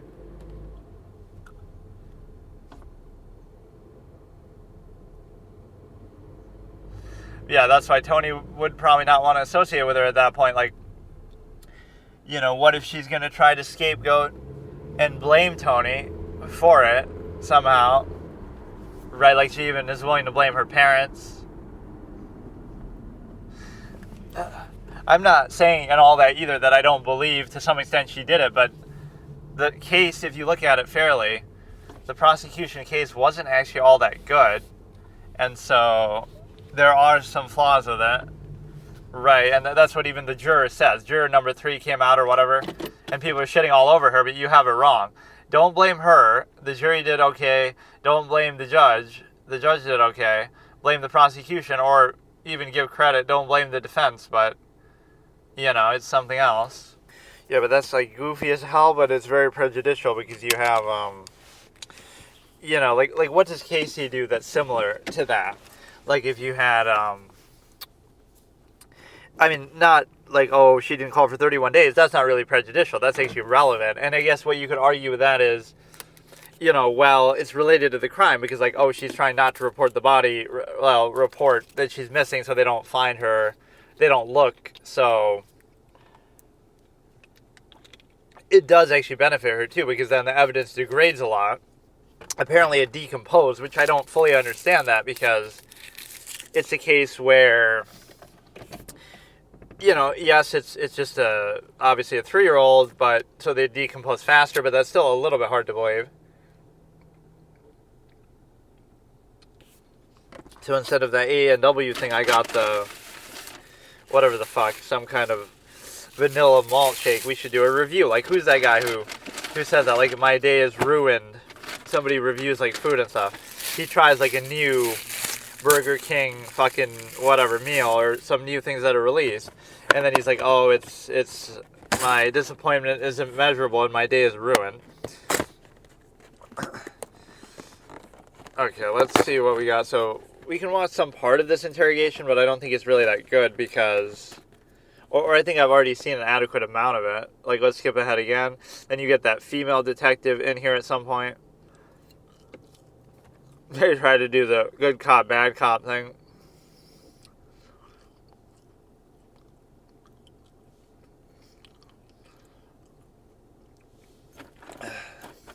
Or I love that, like, that could be a little bit. You do, like, a comedy skit, like, oh, you're doing something like this, somehow reacting or talking about some fictional case, right? Or even, like, in this sense, where it's not really anything you have to deal with. And then a cop's just sitting there having lunch or something, and he sees you talking about, like, oh, yeah, the body decomposed, and it was a baby, and she's dead. And it's like, you are saying all this, but you're talking about a case from many years ago. Like, it creates, just like when people are, getting swatted, like, oh yeah, you're yelling on the microphone, I just got a headshot, I just shot him in the head, I just killed him. Like, even though obviously it's just in the game. But this is Jodi Arias interrogation tape part 1 at 1 hour 45 minutes 00 seconds in 3, 2, 1.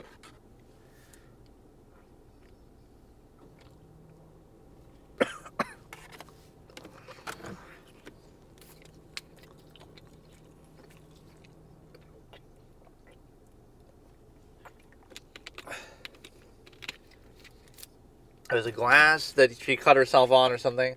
She's trying to come up with all this shit on the fly now, but you should have had a plan. You should always have a pretty good elaborate plan prepared as far as lies, because you have so much time to think about it.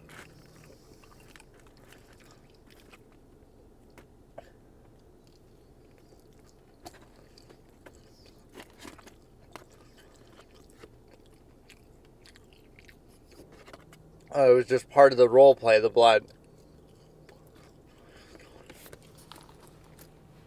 So yeah, like, what's the difference between a shake and a malt? Like, the malt has, like, more of a milky quality, I guess.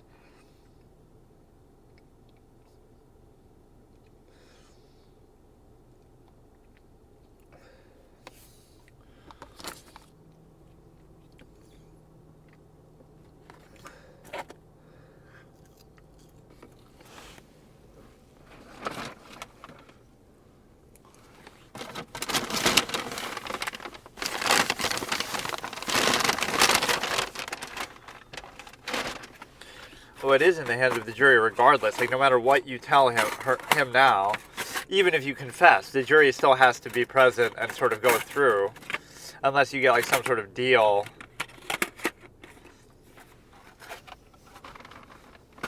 Like, I'd want to see that hypothetical where Juan gets that call, like, oh, I'm willing to confess and take a deal, and Juan's all nice to her.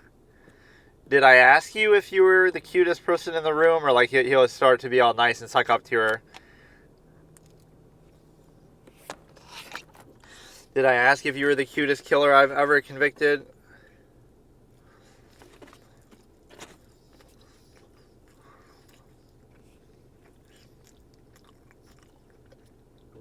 This isn't exactly the nicest setting to be in either.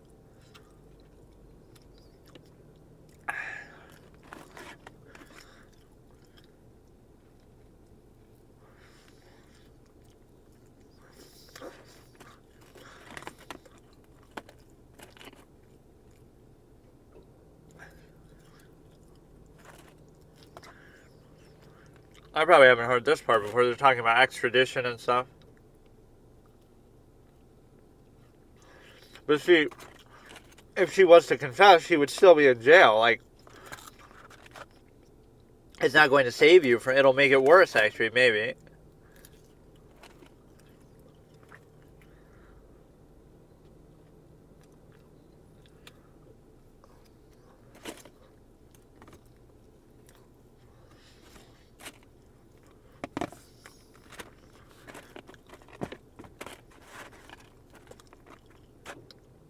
But you don't have the murder weapon, so you don't even know, like, what happened.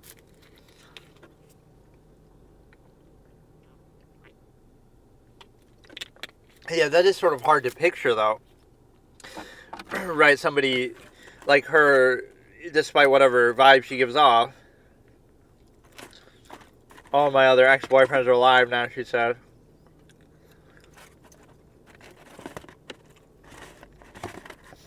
Those two imaginary people.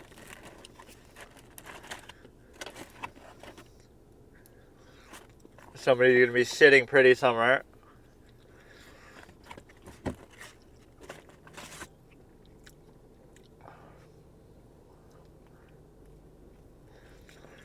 But I don't see an innocent person before me.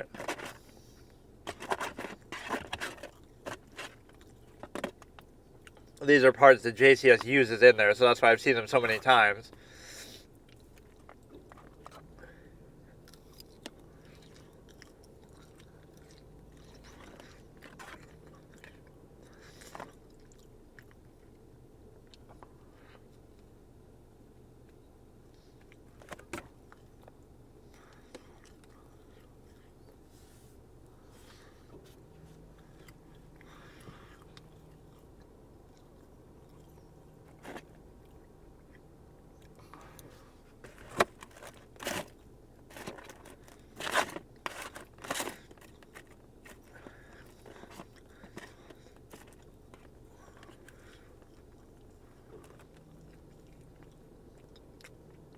This part is always consistent, like she likes being guilted by him, or that he would always guilt her.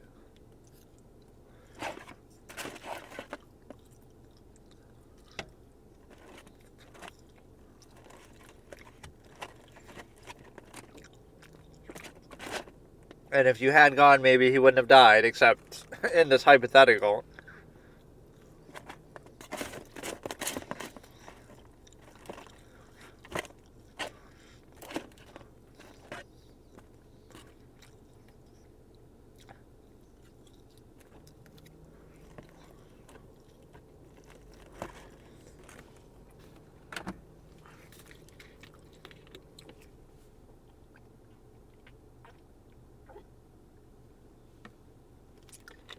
Now, is there a record of all these? Because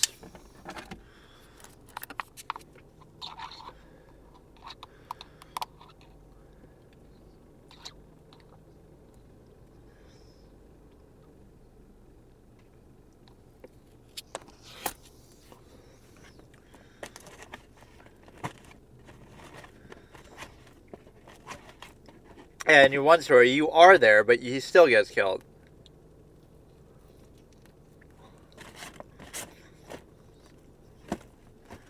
But you already said that in the same interrogation that two people came in, or is that later?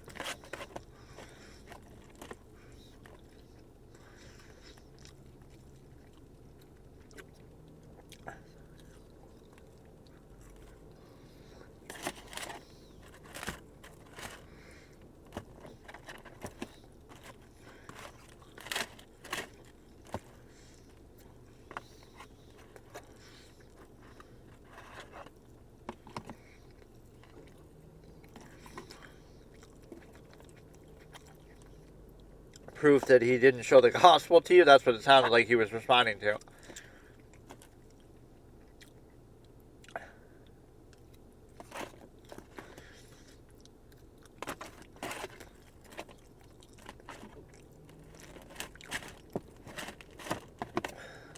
Yeah, blame it on a roommate or somebody else. I want to see a case like this where the detective is so sure and you seem like it's guilty, but then they're actually not, and it's some elaborate thing.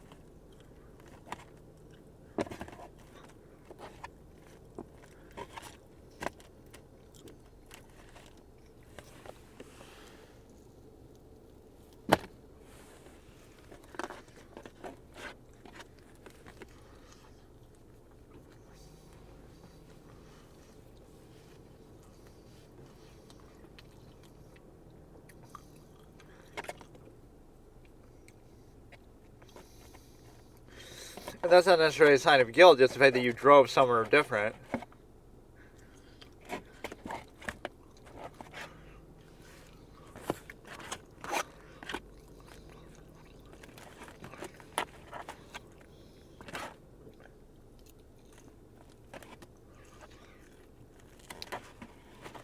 So that's like what she mentions on the call, too. The message to him that, oh, remember that time I got lost? So maybe that is a true story. The earlier you bring something up, right, the better it is. Instead of like, oh, the self-defense thing, that you come up with just later.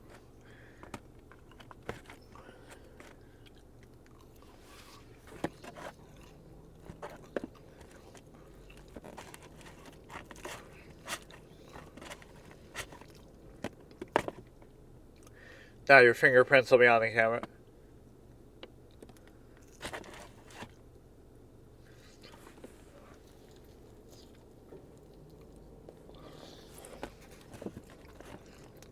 Oh, but because you put it in the washer, now you think it won't be.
You're the one who would have to.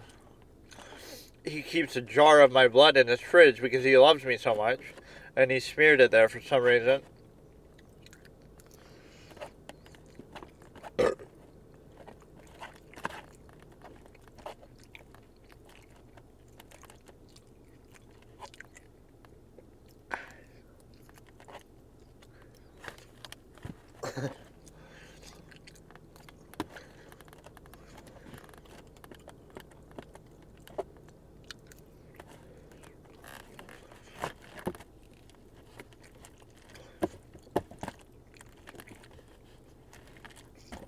Motive of stalking or whatever.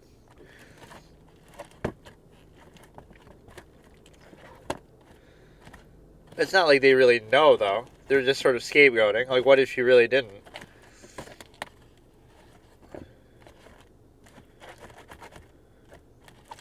And now she said I kicked a dog, though. I don't hurt spiders, but I kicked a dog once.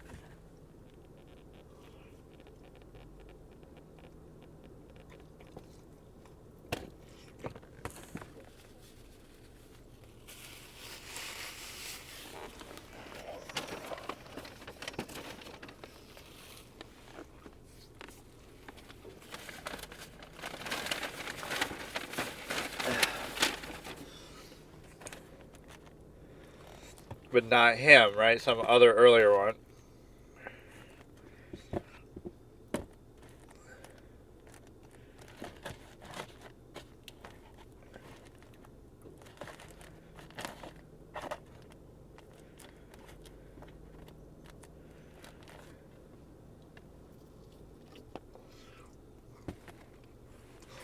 This is what it'll be like to be questioned by Juan Martinez.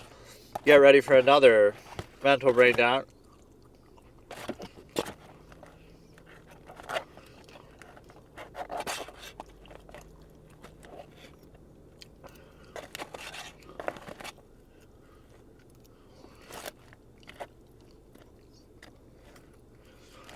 That's not really a nervous breakdown, though. It's just a temporary thing.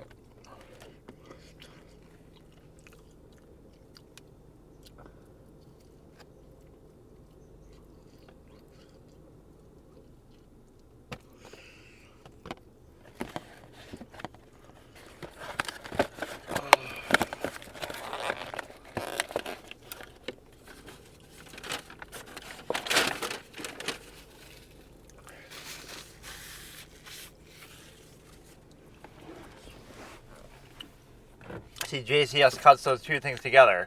I wouldn't even hurt a spider, and then I kicked a dog once, so he puts it back to back.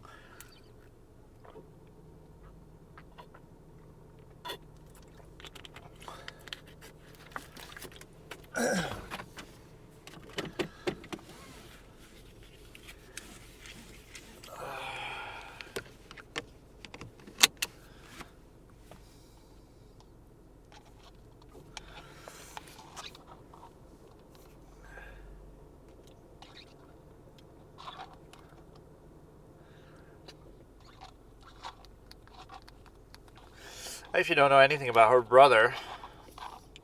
We've heard about her dumb sister Angela, but I don't remember ever hearing or seeing anything about the brother.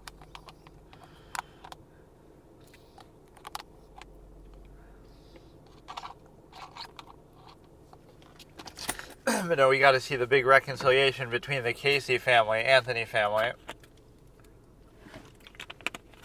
Like, if that ever ends up happening. But the problem is, she still has the incentive to blame her dad, because that sort of fills in the boxes. So it's not even that, oh, I forgive you for accusing me in the past, is that she's still accusing him, or would, because what else are you going to say? You can't admit that you did it. I guess you could. You could admit that you did it, but now you got double jeopardy, so there's nothing you can do.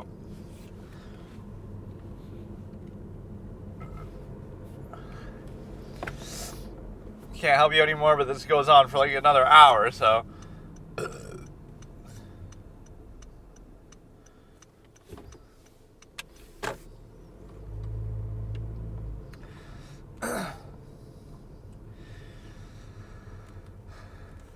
You'll be listening to her lies a lot in fucking court.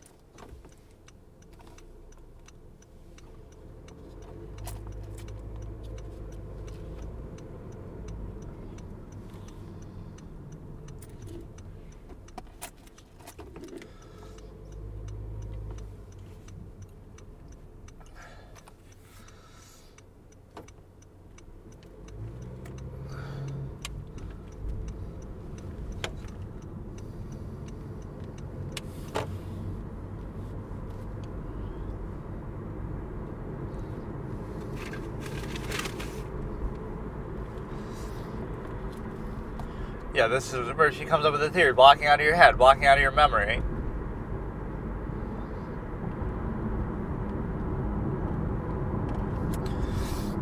Like, I write everything down except for, because of the law of attraction, that I only write positive things down.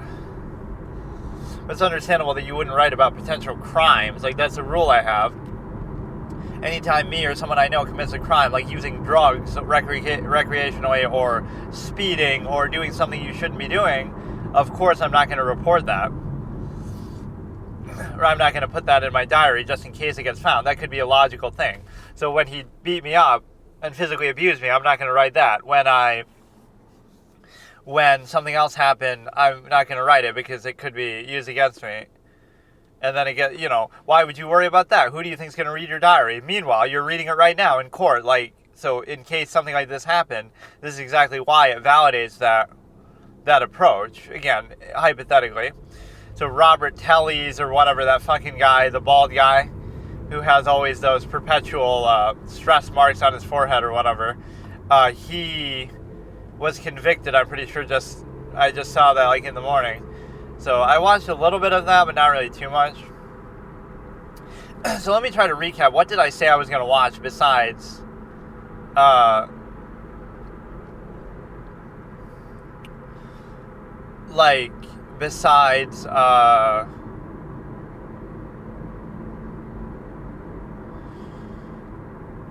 else?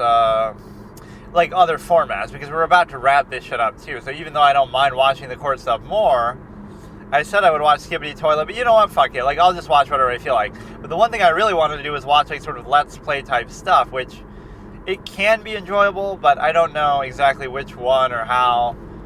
Like, whether it's something I've watched before, like I tried to watch the Far From Subtle thing a little bit, or whether it's something I haven't seen, like I tried to watch Mr. Beast, something, most viewed videos.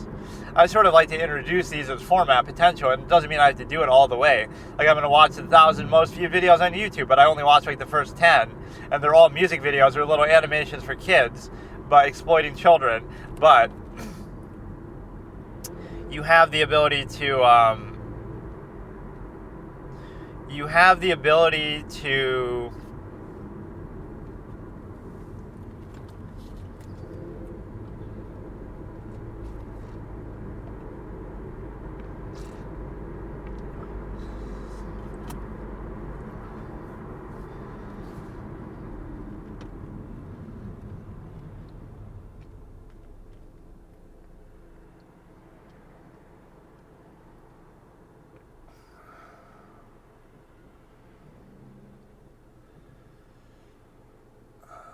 It's not like movies or TV, but is it like the Lifetime Jodi Arias movie? Because that's exactly what it is.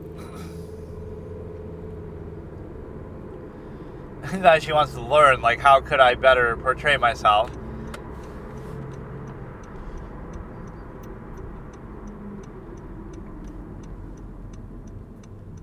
But see, what if you're just always weird like that? Like, oh, I just have these idiosyncrasies that would make me look guilty. I'm just always like that, even if nothing's happening. So how would you be able to distinguish that?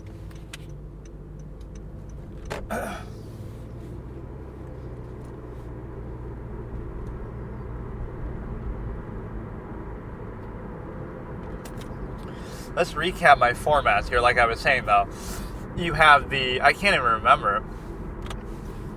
Skibbity Toilet, number 1. Then some kind of like... Yeah, Skibbity Toilet. Social Experiments. And that could include like Catch a Predator, that kind of stuff too. Catch a Cheater. Number 3 is...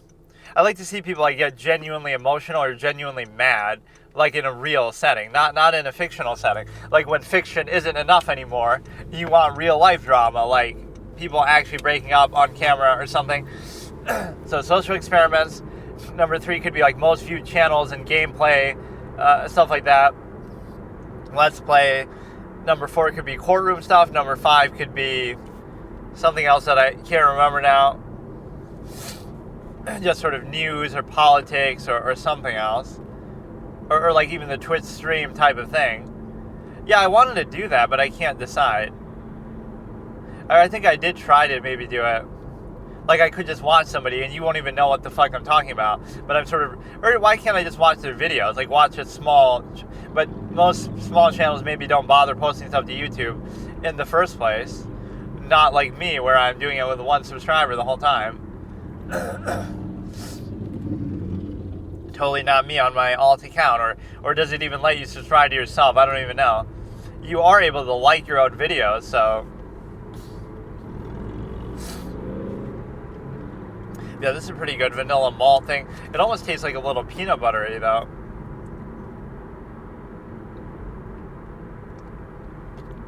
I guess that's the milky quality of it. Which means it'll go bad even faster than the normal kind.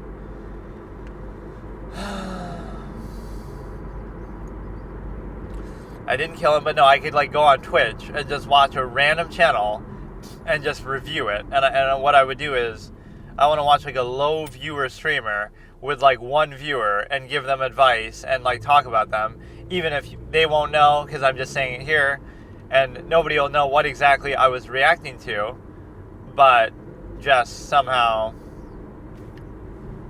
you know, from a gameplay standpoint, that's almost something I would do maybe on this channel, I guess. Where like I could play, well, maybe I would make a separate channel for it, like where I'd make illegal video stuff. And the reason why I'd make illegal video stuff, like private servers, like I want to play on Tibia OT, and I want to do a Let's Play of it, that you're not allowed to do it, you're not allowed to stream it, so I could like hate, or even adult only stuff, like Hatred or something like that, right, where you're not allowed to stream it, but you can still do it, like Yandir Simulator. So like, would you be allowed to do that? Like, no, but you wouldn't, because if you become like a partner thing or whatever, so I could always just do it on another channel and nobody would know it's me, but I still want to do it just for the fuck of it. Like how all these React channels will show copyright content and then they become so big that by the time they get in trouble, it doesn't matter. They've already established themselves. So it was kind of worth it. So like, what's that game that Force and Wreckful liked? Rest in peace, but it was some old school MMO. That's actually a good idea. I'll make like some random channel and like I can post stuff to it that I couldn't play anywhere else, whether it be adult only stuff or what. Well, I don't know. Like, would that conflict with it? Because it's like I'm not streaming it, but no, like you're playing literally illegal stuff, but they wouldn't know it's me because I wouldn't show my face, and you could just go by my voice, but you don't really know it's me. Or I could like change my settings to somehow sound different too. You'd never be able to prove it's me either. But no, it's like some sort of private server like I don't know, original RuneScape, vanilla Tibia, vanilla... What is that game that he played? It has like a weird name. Not Ashes of Creation. It's it has an A in it. Like it's a word that starts with an A. The fuck is it? It was one of Reckful's games that he played when he was younger, like before WoW. So to him, it was like his Tibia, like a little older school MMO that gets you into them. Something, a Sharon, I think. A Sharon's Call, maybe something like that, I think is the name of it. So any of those, like if you could play in a private server setting, something like that. And it very well may be taken down, but there were so many videos for years that were on private servers anyway, so like nobody really gives a shit about it, but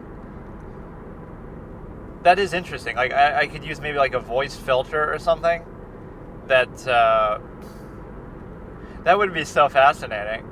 Make like a channel that's meant for all this kind of shit, adult only stuff, or you know, X-rated shit, whatever it is. Because yeah, there would be like some underlying motivation not to do that. You have a Twitch channel, like pretend you're like a big partner streamer or something like that, right? You have a Twitch channel and you follow all the rules and you stream only legitimate categories that you're allowed to do.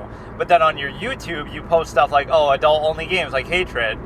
It shouldn't conflict with that, like, oh, Twitch is going to ban you or deplatform, de-partner you. They shouldn't really do that, but they might see that and say, okay, maybe I don't want to do that. Like, you know, it'll give you some negative stigma still. And so that would be actually fascinating to me. Like Yandir Simulator or anything like that. Something that would be considered not allowed, or so adult only stuff, or even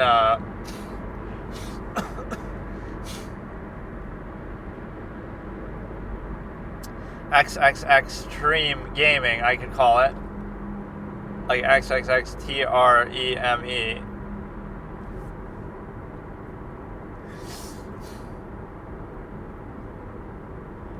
So you have that's such a fun idea, actually.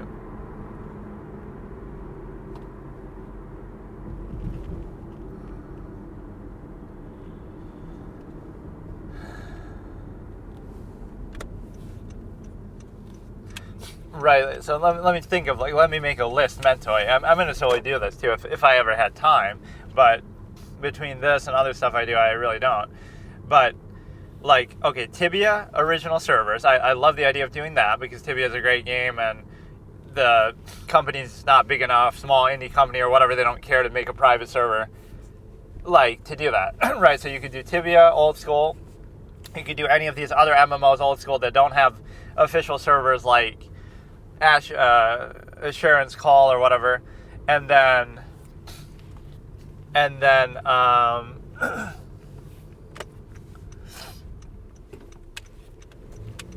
Sharon's Call, stuff like that, anything I haven't played, anything that kind of is not really playable anymore, and then again, any adult-only games like Hatred or Yandir Simulator and stuff like that. So what that does is it gives you a cushion where, and yeah, I could I don't know, actually. How would I do that? I could use like a voice filter type of thing, so even to what extent people might supposedly identify me, they wouldn't even be able to, and even though I'm laying it out right here. That is such a fun idea. I want to do that. I don't know when I'm going to find time. I could just do like one episode a week or something. That is such a cool thing. I'm actually excited about it. Because then it's like, yeah, you're doing stuff that you shouldn't do, but so what?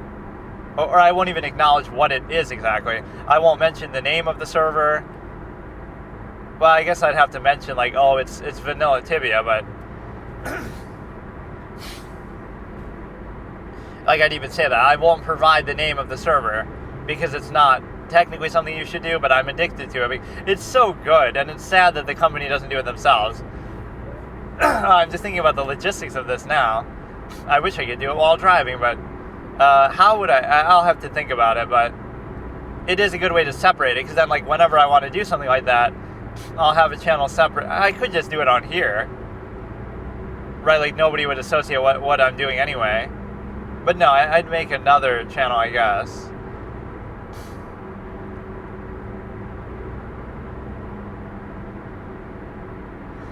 Like adult-only games or something.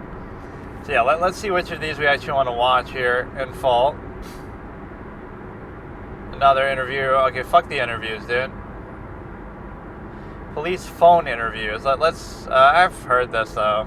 Starting in Jodi Arias police phone interviews, June 10, 21 VM and 25, 2008. Starting in 3, 2, 1. So this actually does take place around the same time as the Casey Anthony thing, as far as 2008. But the trial doesn't, like. The trial took longer, or I don't know.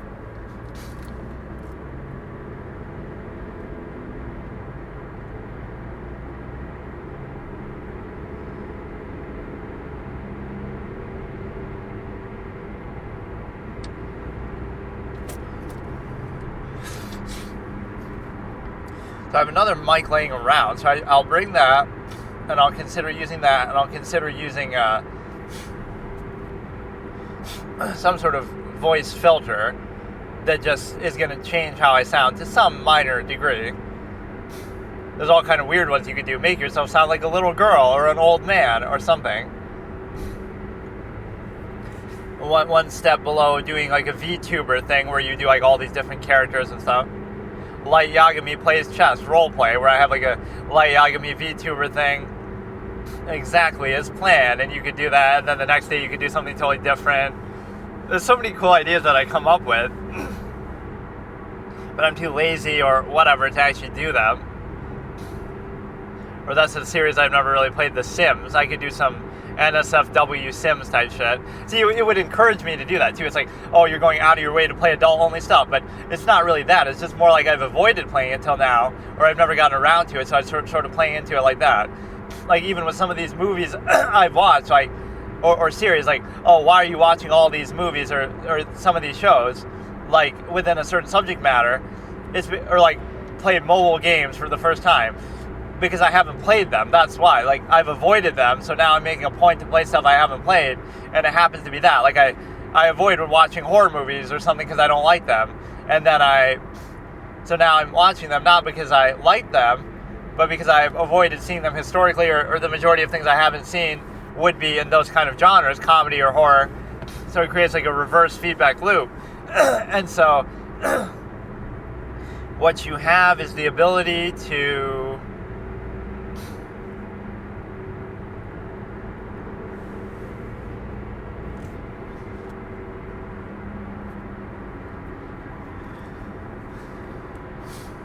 blaming the roommate, throwing the roommate under the bus.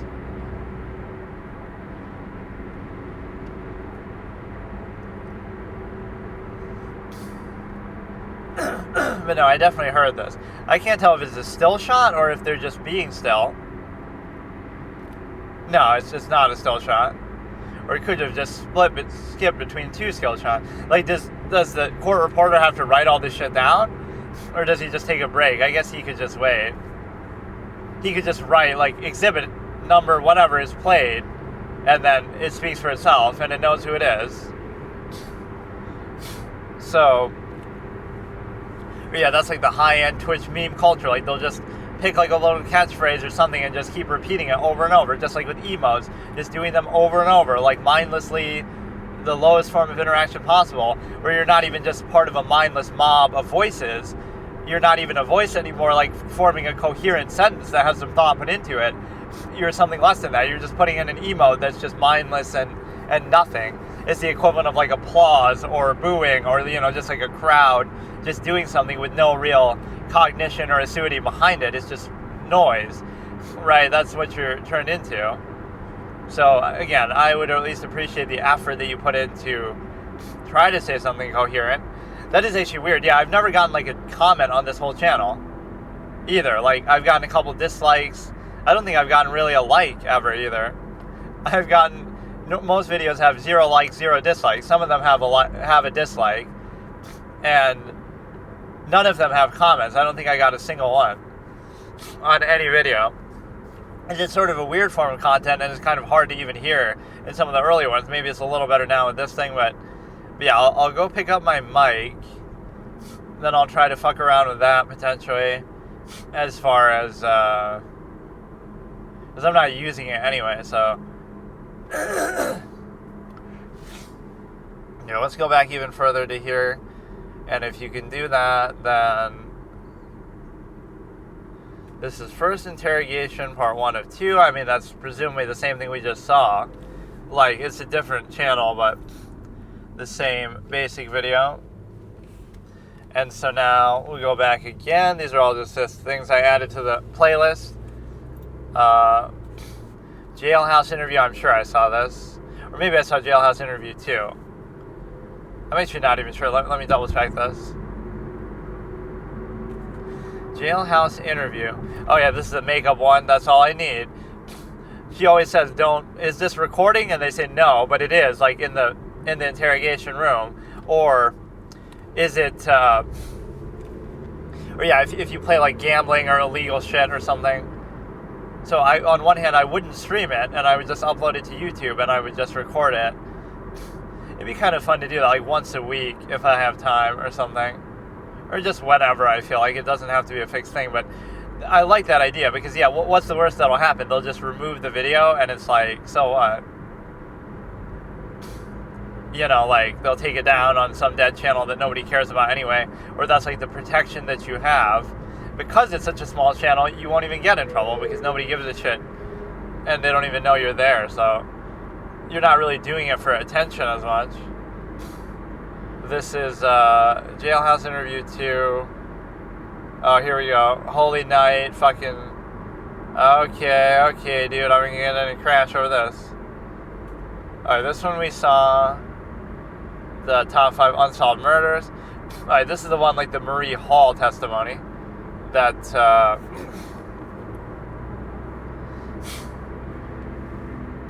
this is a Marie Hall testimony, so it's gonna be the anti-Jodi Arias, I guess you could say. This is Jodi Arias trial, day 1, Marie Hall and Sterling Williams full, audio enhanced. Now this one's kind of hard to find because the other one is audio only, but this one is just audio enhanced, but it does actually have the video too. But this is like following up on when I watched the prosecution opening statement, right, like we're watching it almost in order, but then again, I didn't see the defense opening statement. So we're starting in 3, 2, 1. So why is Mimi her nickname anyway? Mimi is like a nickname for Marie? I've never really heard that.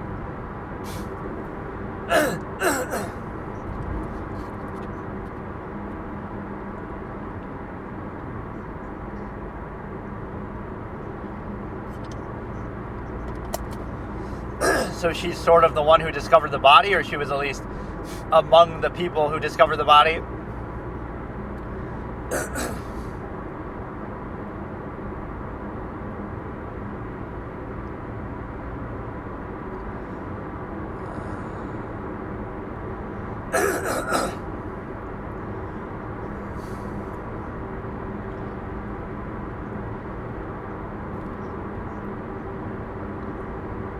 So impersonal, like how you're asking it.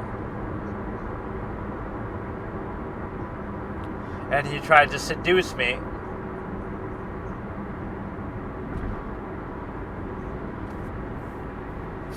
They, you mean we. You mean us.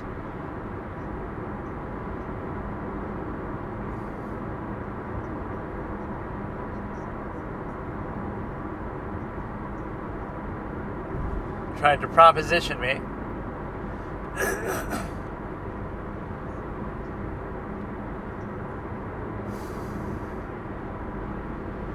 I like my relationship with religion too. Like, if somebody's religious, I would encourage them, but I also am not myself. Like, my objectivity shines through.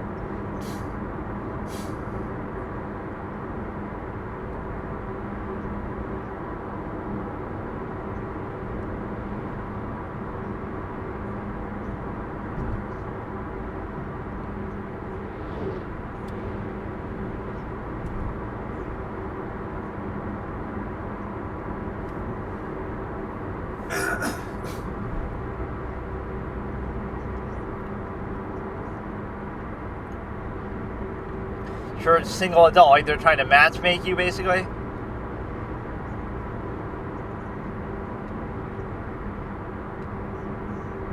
Like, why would you call them that if that wasn't part of the intent?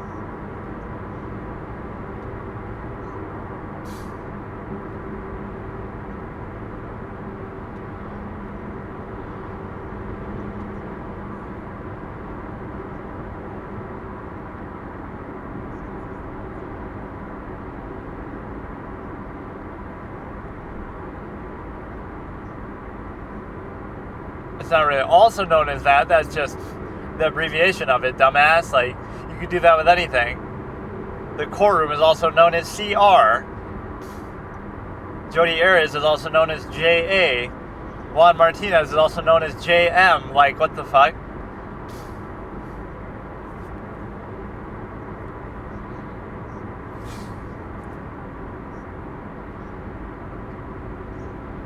Why is Juan being so incredulous? What's going on here with you crazy Mormons? This is how far you have to go to subvert the stimuli acme.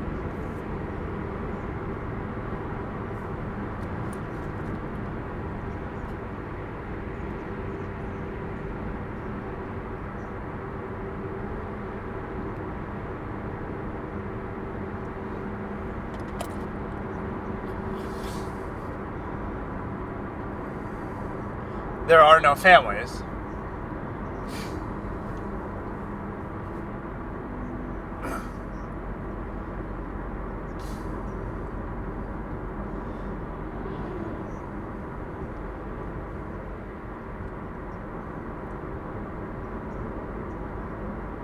Even if they don't have a family, they're too old to be ripe for stimuli acme.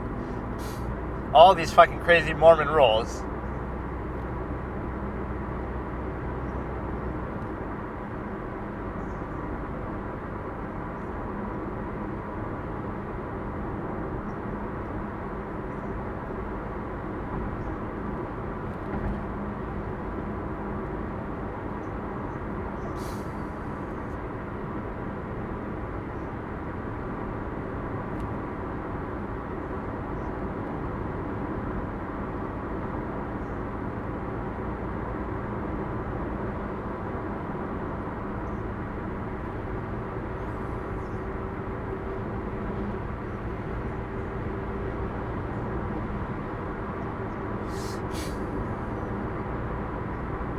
So you're not really asking about the killing yet, or maybe somehow we missed that, but she just got sworn in.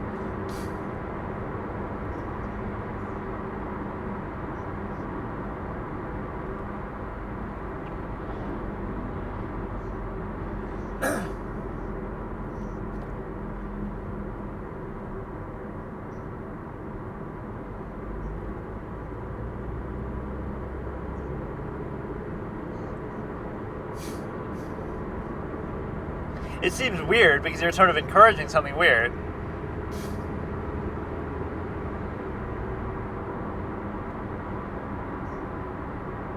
That's the most expression she's shown so far.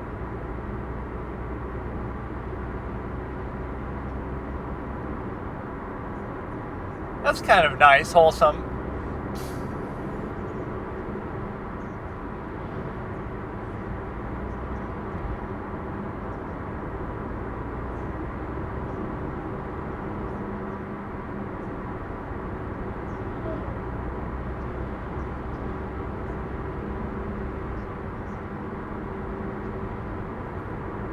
Get married, but not have sex because you gotta do that first.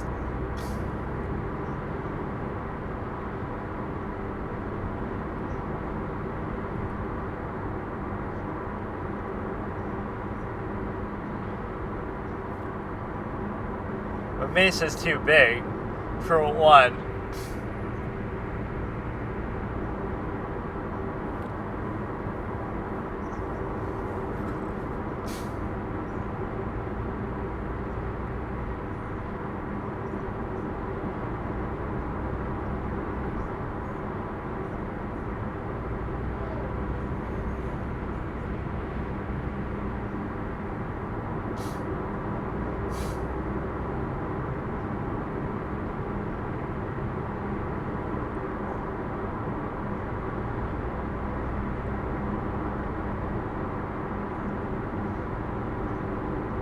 Desert what? I can't even hear what they're saying sometimes.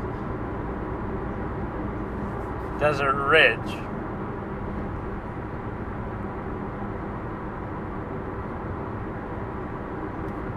See, like, oh, she's smiling. That means she's the killer. Why would you be smiling after your daughter died, like Casey Anthony? Or, you know, why would you be laughing? Right, you must have killed Travis. This is how people talk.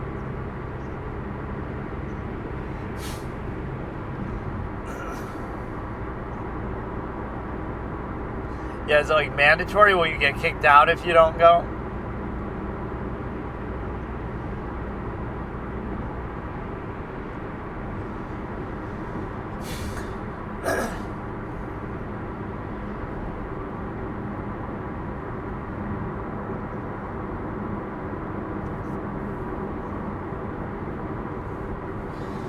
University, that could be kind of sketchy with the age group.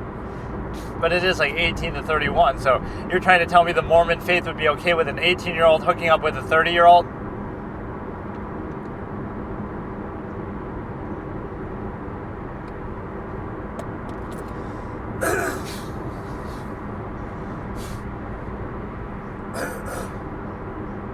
Basically, which church you go to, maybe?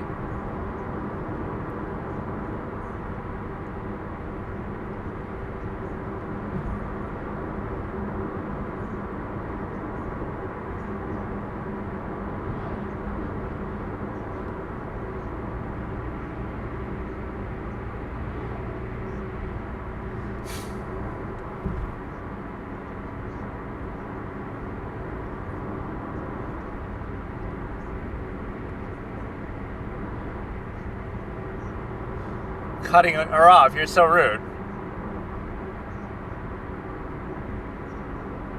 That's just a regular church service.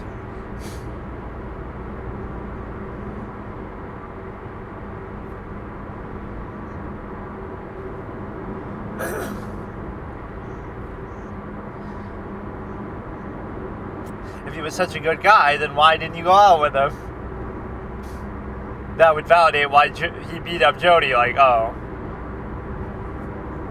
how did he have your number?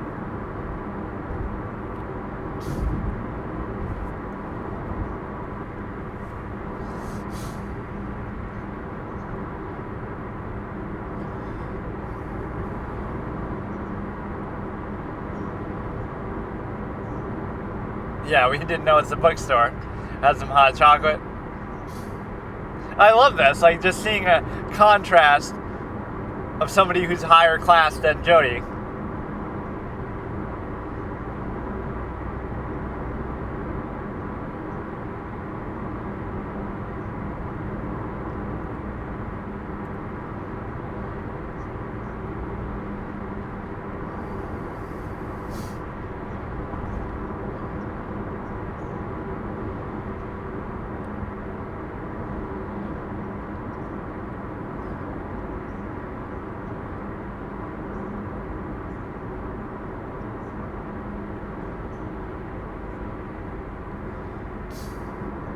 So she's kind of just giving mixed signals.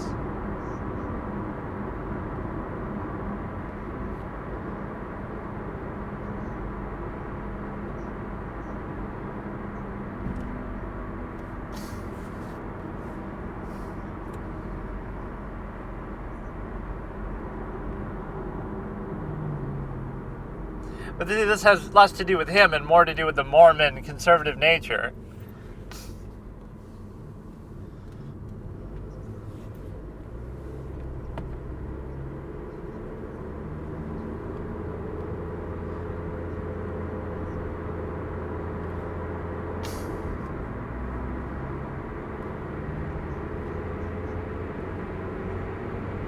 That's kind of harsh, you know, rubbing it in his face. You know, is the family mad at her too? Because she's not saying only positive things. I didn't really like him.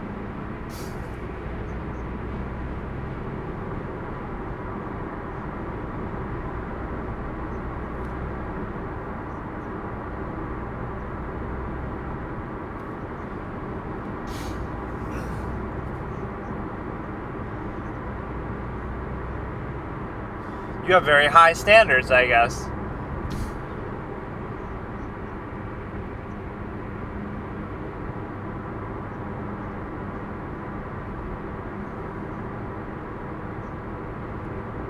It was very one-sided. He was obsessed with Marie Hall the same way that Jody was obsessed with him.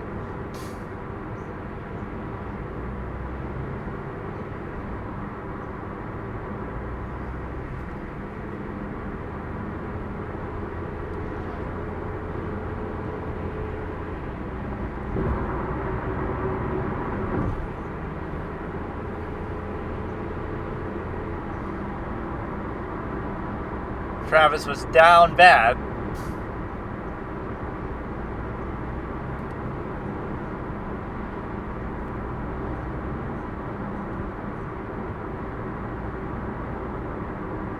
Oh, he's trying to be the rebound guy?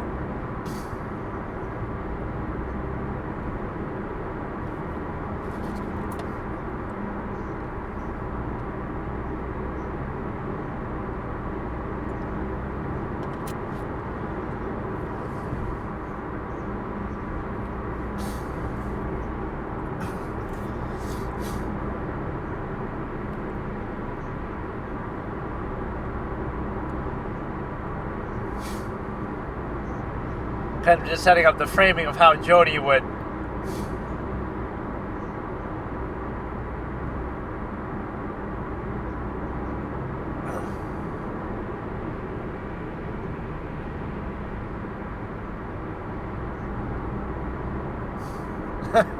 And if he did send you those, why would you keep talking to him?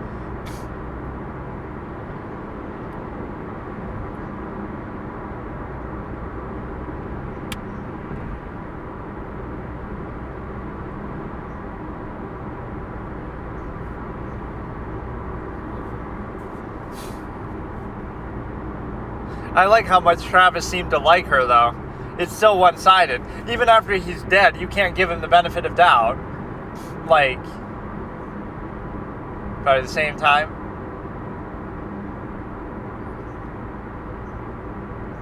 same exact as the last day. Very regimented style.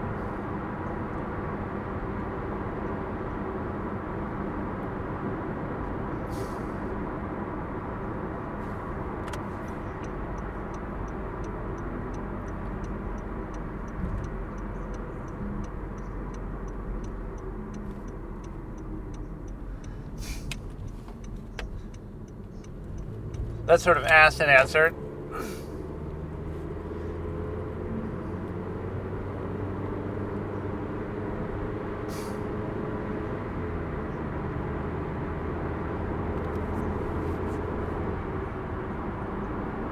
An awkward hug goodnight, really? That's so she really wasn't into him. You got to really say this about a dead man. Oh yeah, I didn't like him at all, and I was just doing it out of sympathy, and it was totally one-sided, and it was an awkward hug. Like, yeah, let's shit all over this guy. Fuck him, dude. Holy shit. Her demeanor doesn't indicate that, but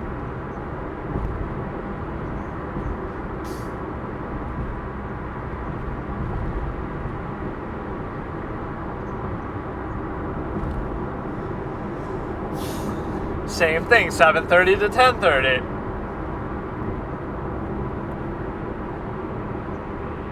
I almost feel bad for the guy. I love. We went to dinner, 7:30 to 10:30. Then we went pottery painting, 7:30 to 10:30.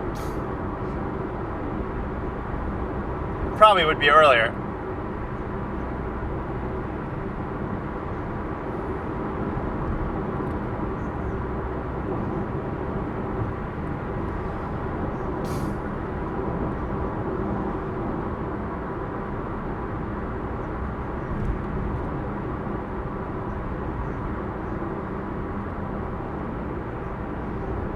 I mean, that's pretty common in certain European countries, a kiss hello, kiss goodbye, even if you're not romantically engaged.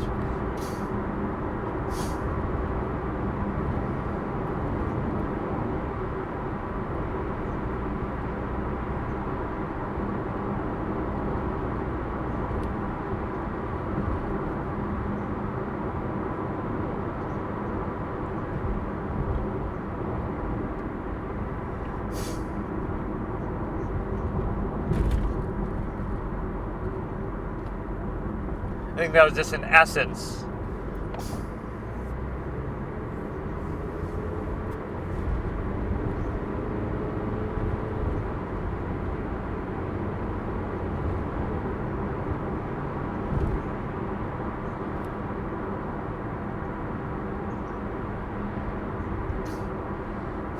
There's plenty of Mormons in the holy water, plenty of Mormons in the bath.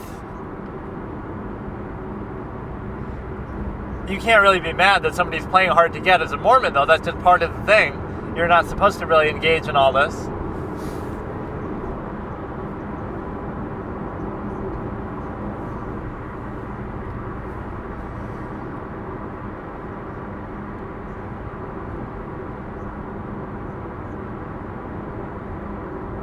See, he's still keeping his options open, though. I'll let you rent out my house. That's kind of impressive, though, to go out on a guy with 3 dates but still be such good friends. Like, you don't feel like he's really into you that way. Like, it doesn't make you feel uncomfortable.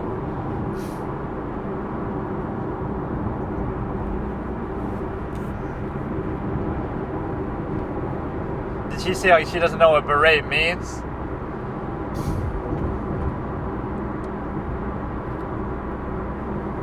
Being a filthy banker should be against your...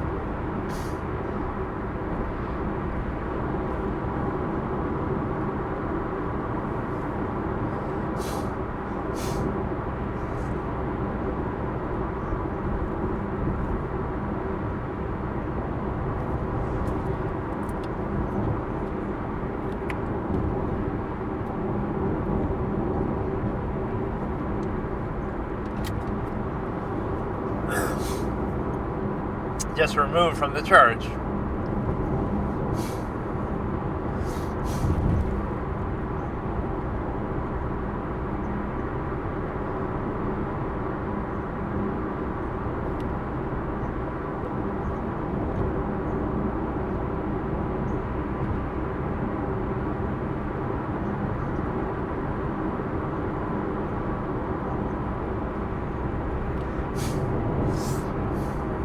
Sound very arbitrary, like it's a cult.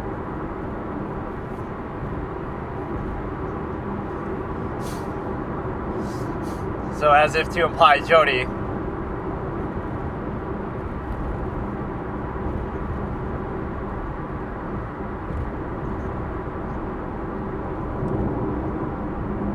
Or what if you've already done it before? What if you've already had sex out of wedlock before, and now you join after?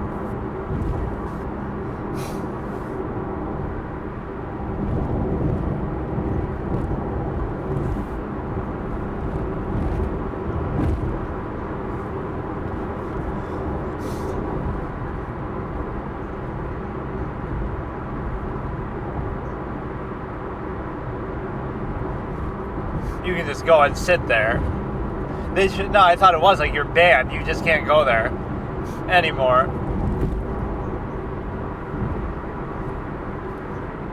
But like a true cult, they don't want people to leave, so they'll still do it.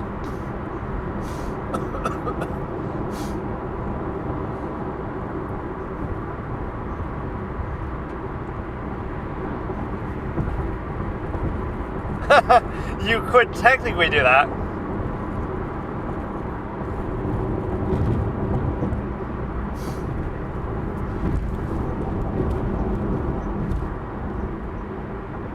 Can't backslide. I will not backslide, as Daniel Day-Lewis says, Daniel Plainview. I will not backslide. What are you saying? I abandoned my boy, I abandoned my child.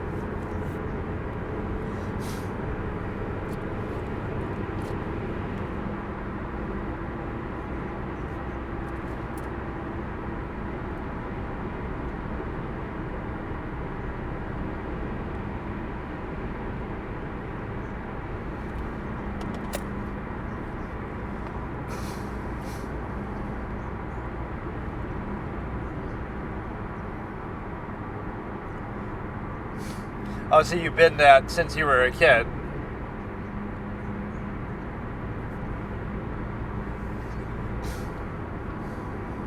Doesn't matter that they're female.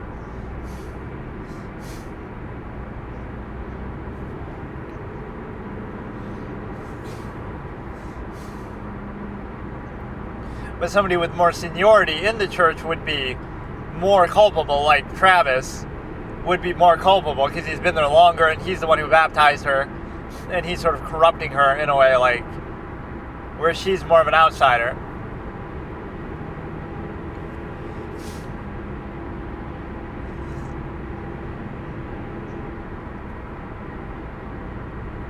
A bishop is a better piece than a horse in chess.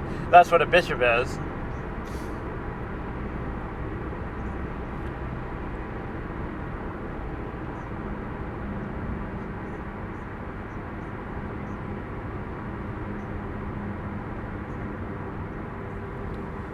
Sacrifice money to the church in the form of a donation. Don't get me wrong, churches sometimes do very good things too, temples, but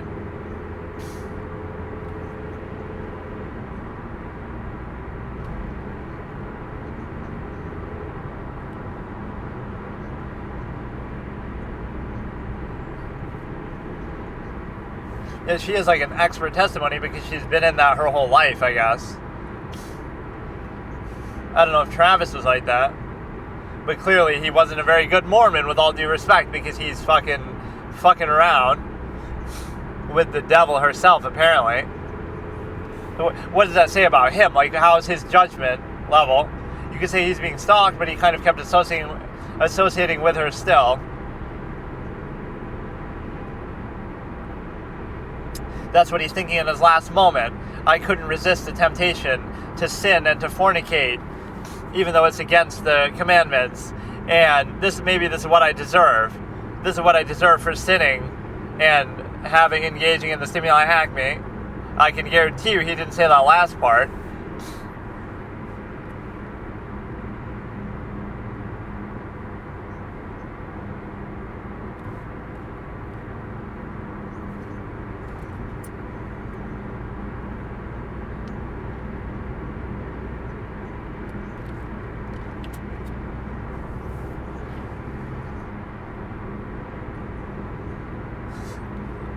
Like, that's not a way to try to get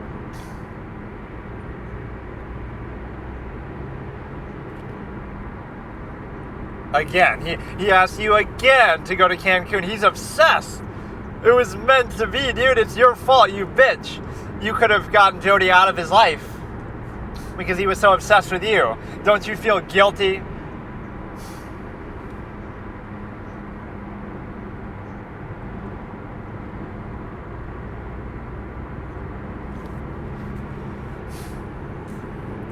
It is like the playing hard to get thing. Jody's wishing she was more like her. This is really rubbing it in Jody's face.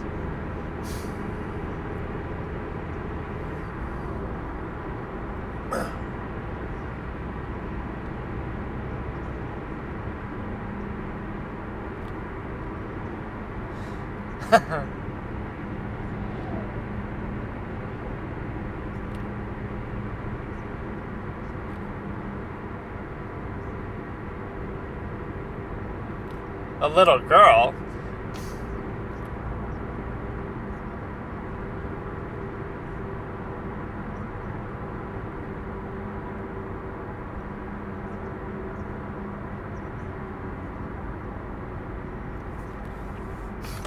Yeah, she made it clear that we're going just as friends.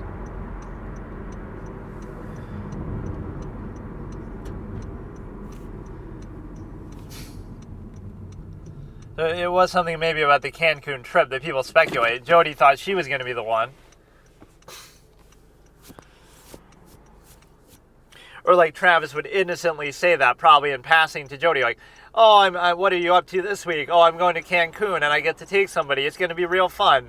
But he doesn't even consider that Jody would want to be the one, right? She would like assume it's her or want it to be her.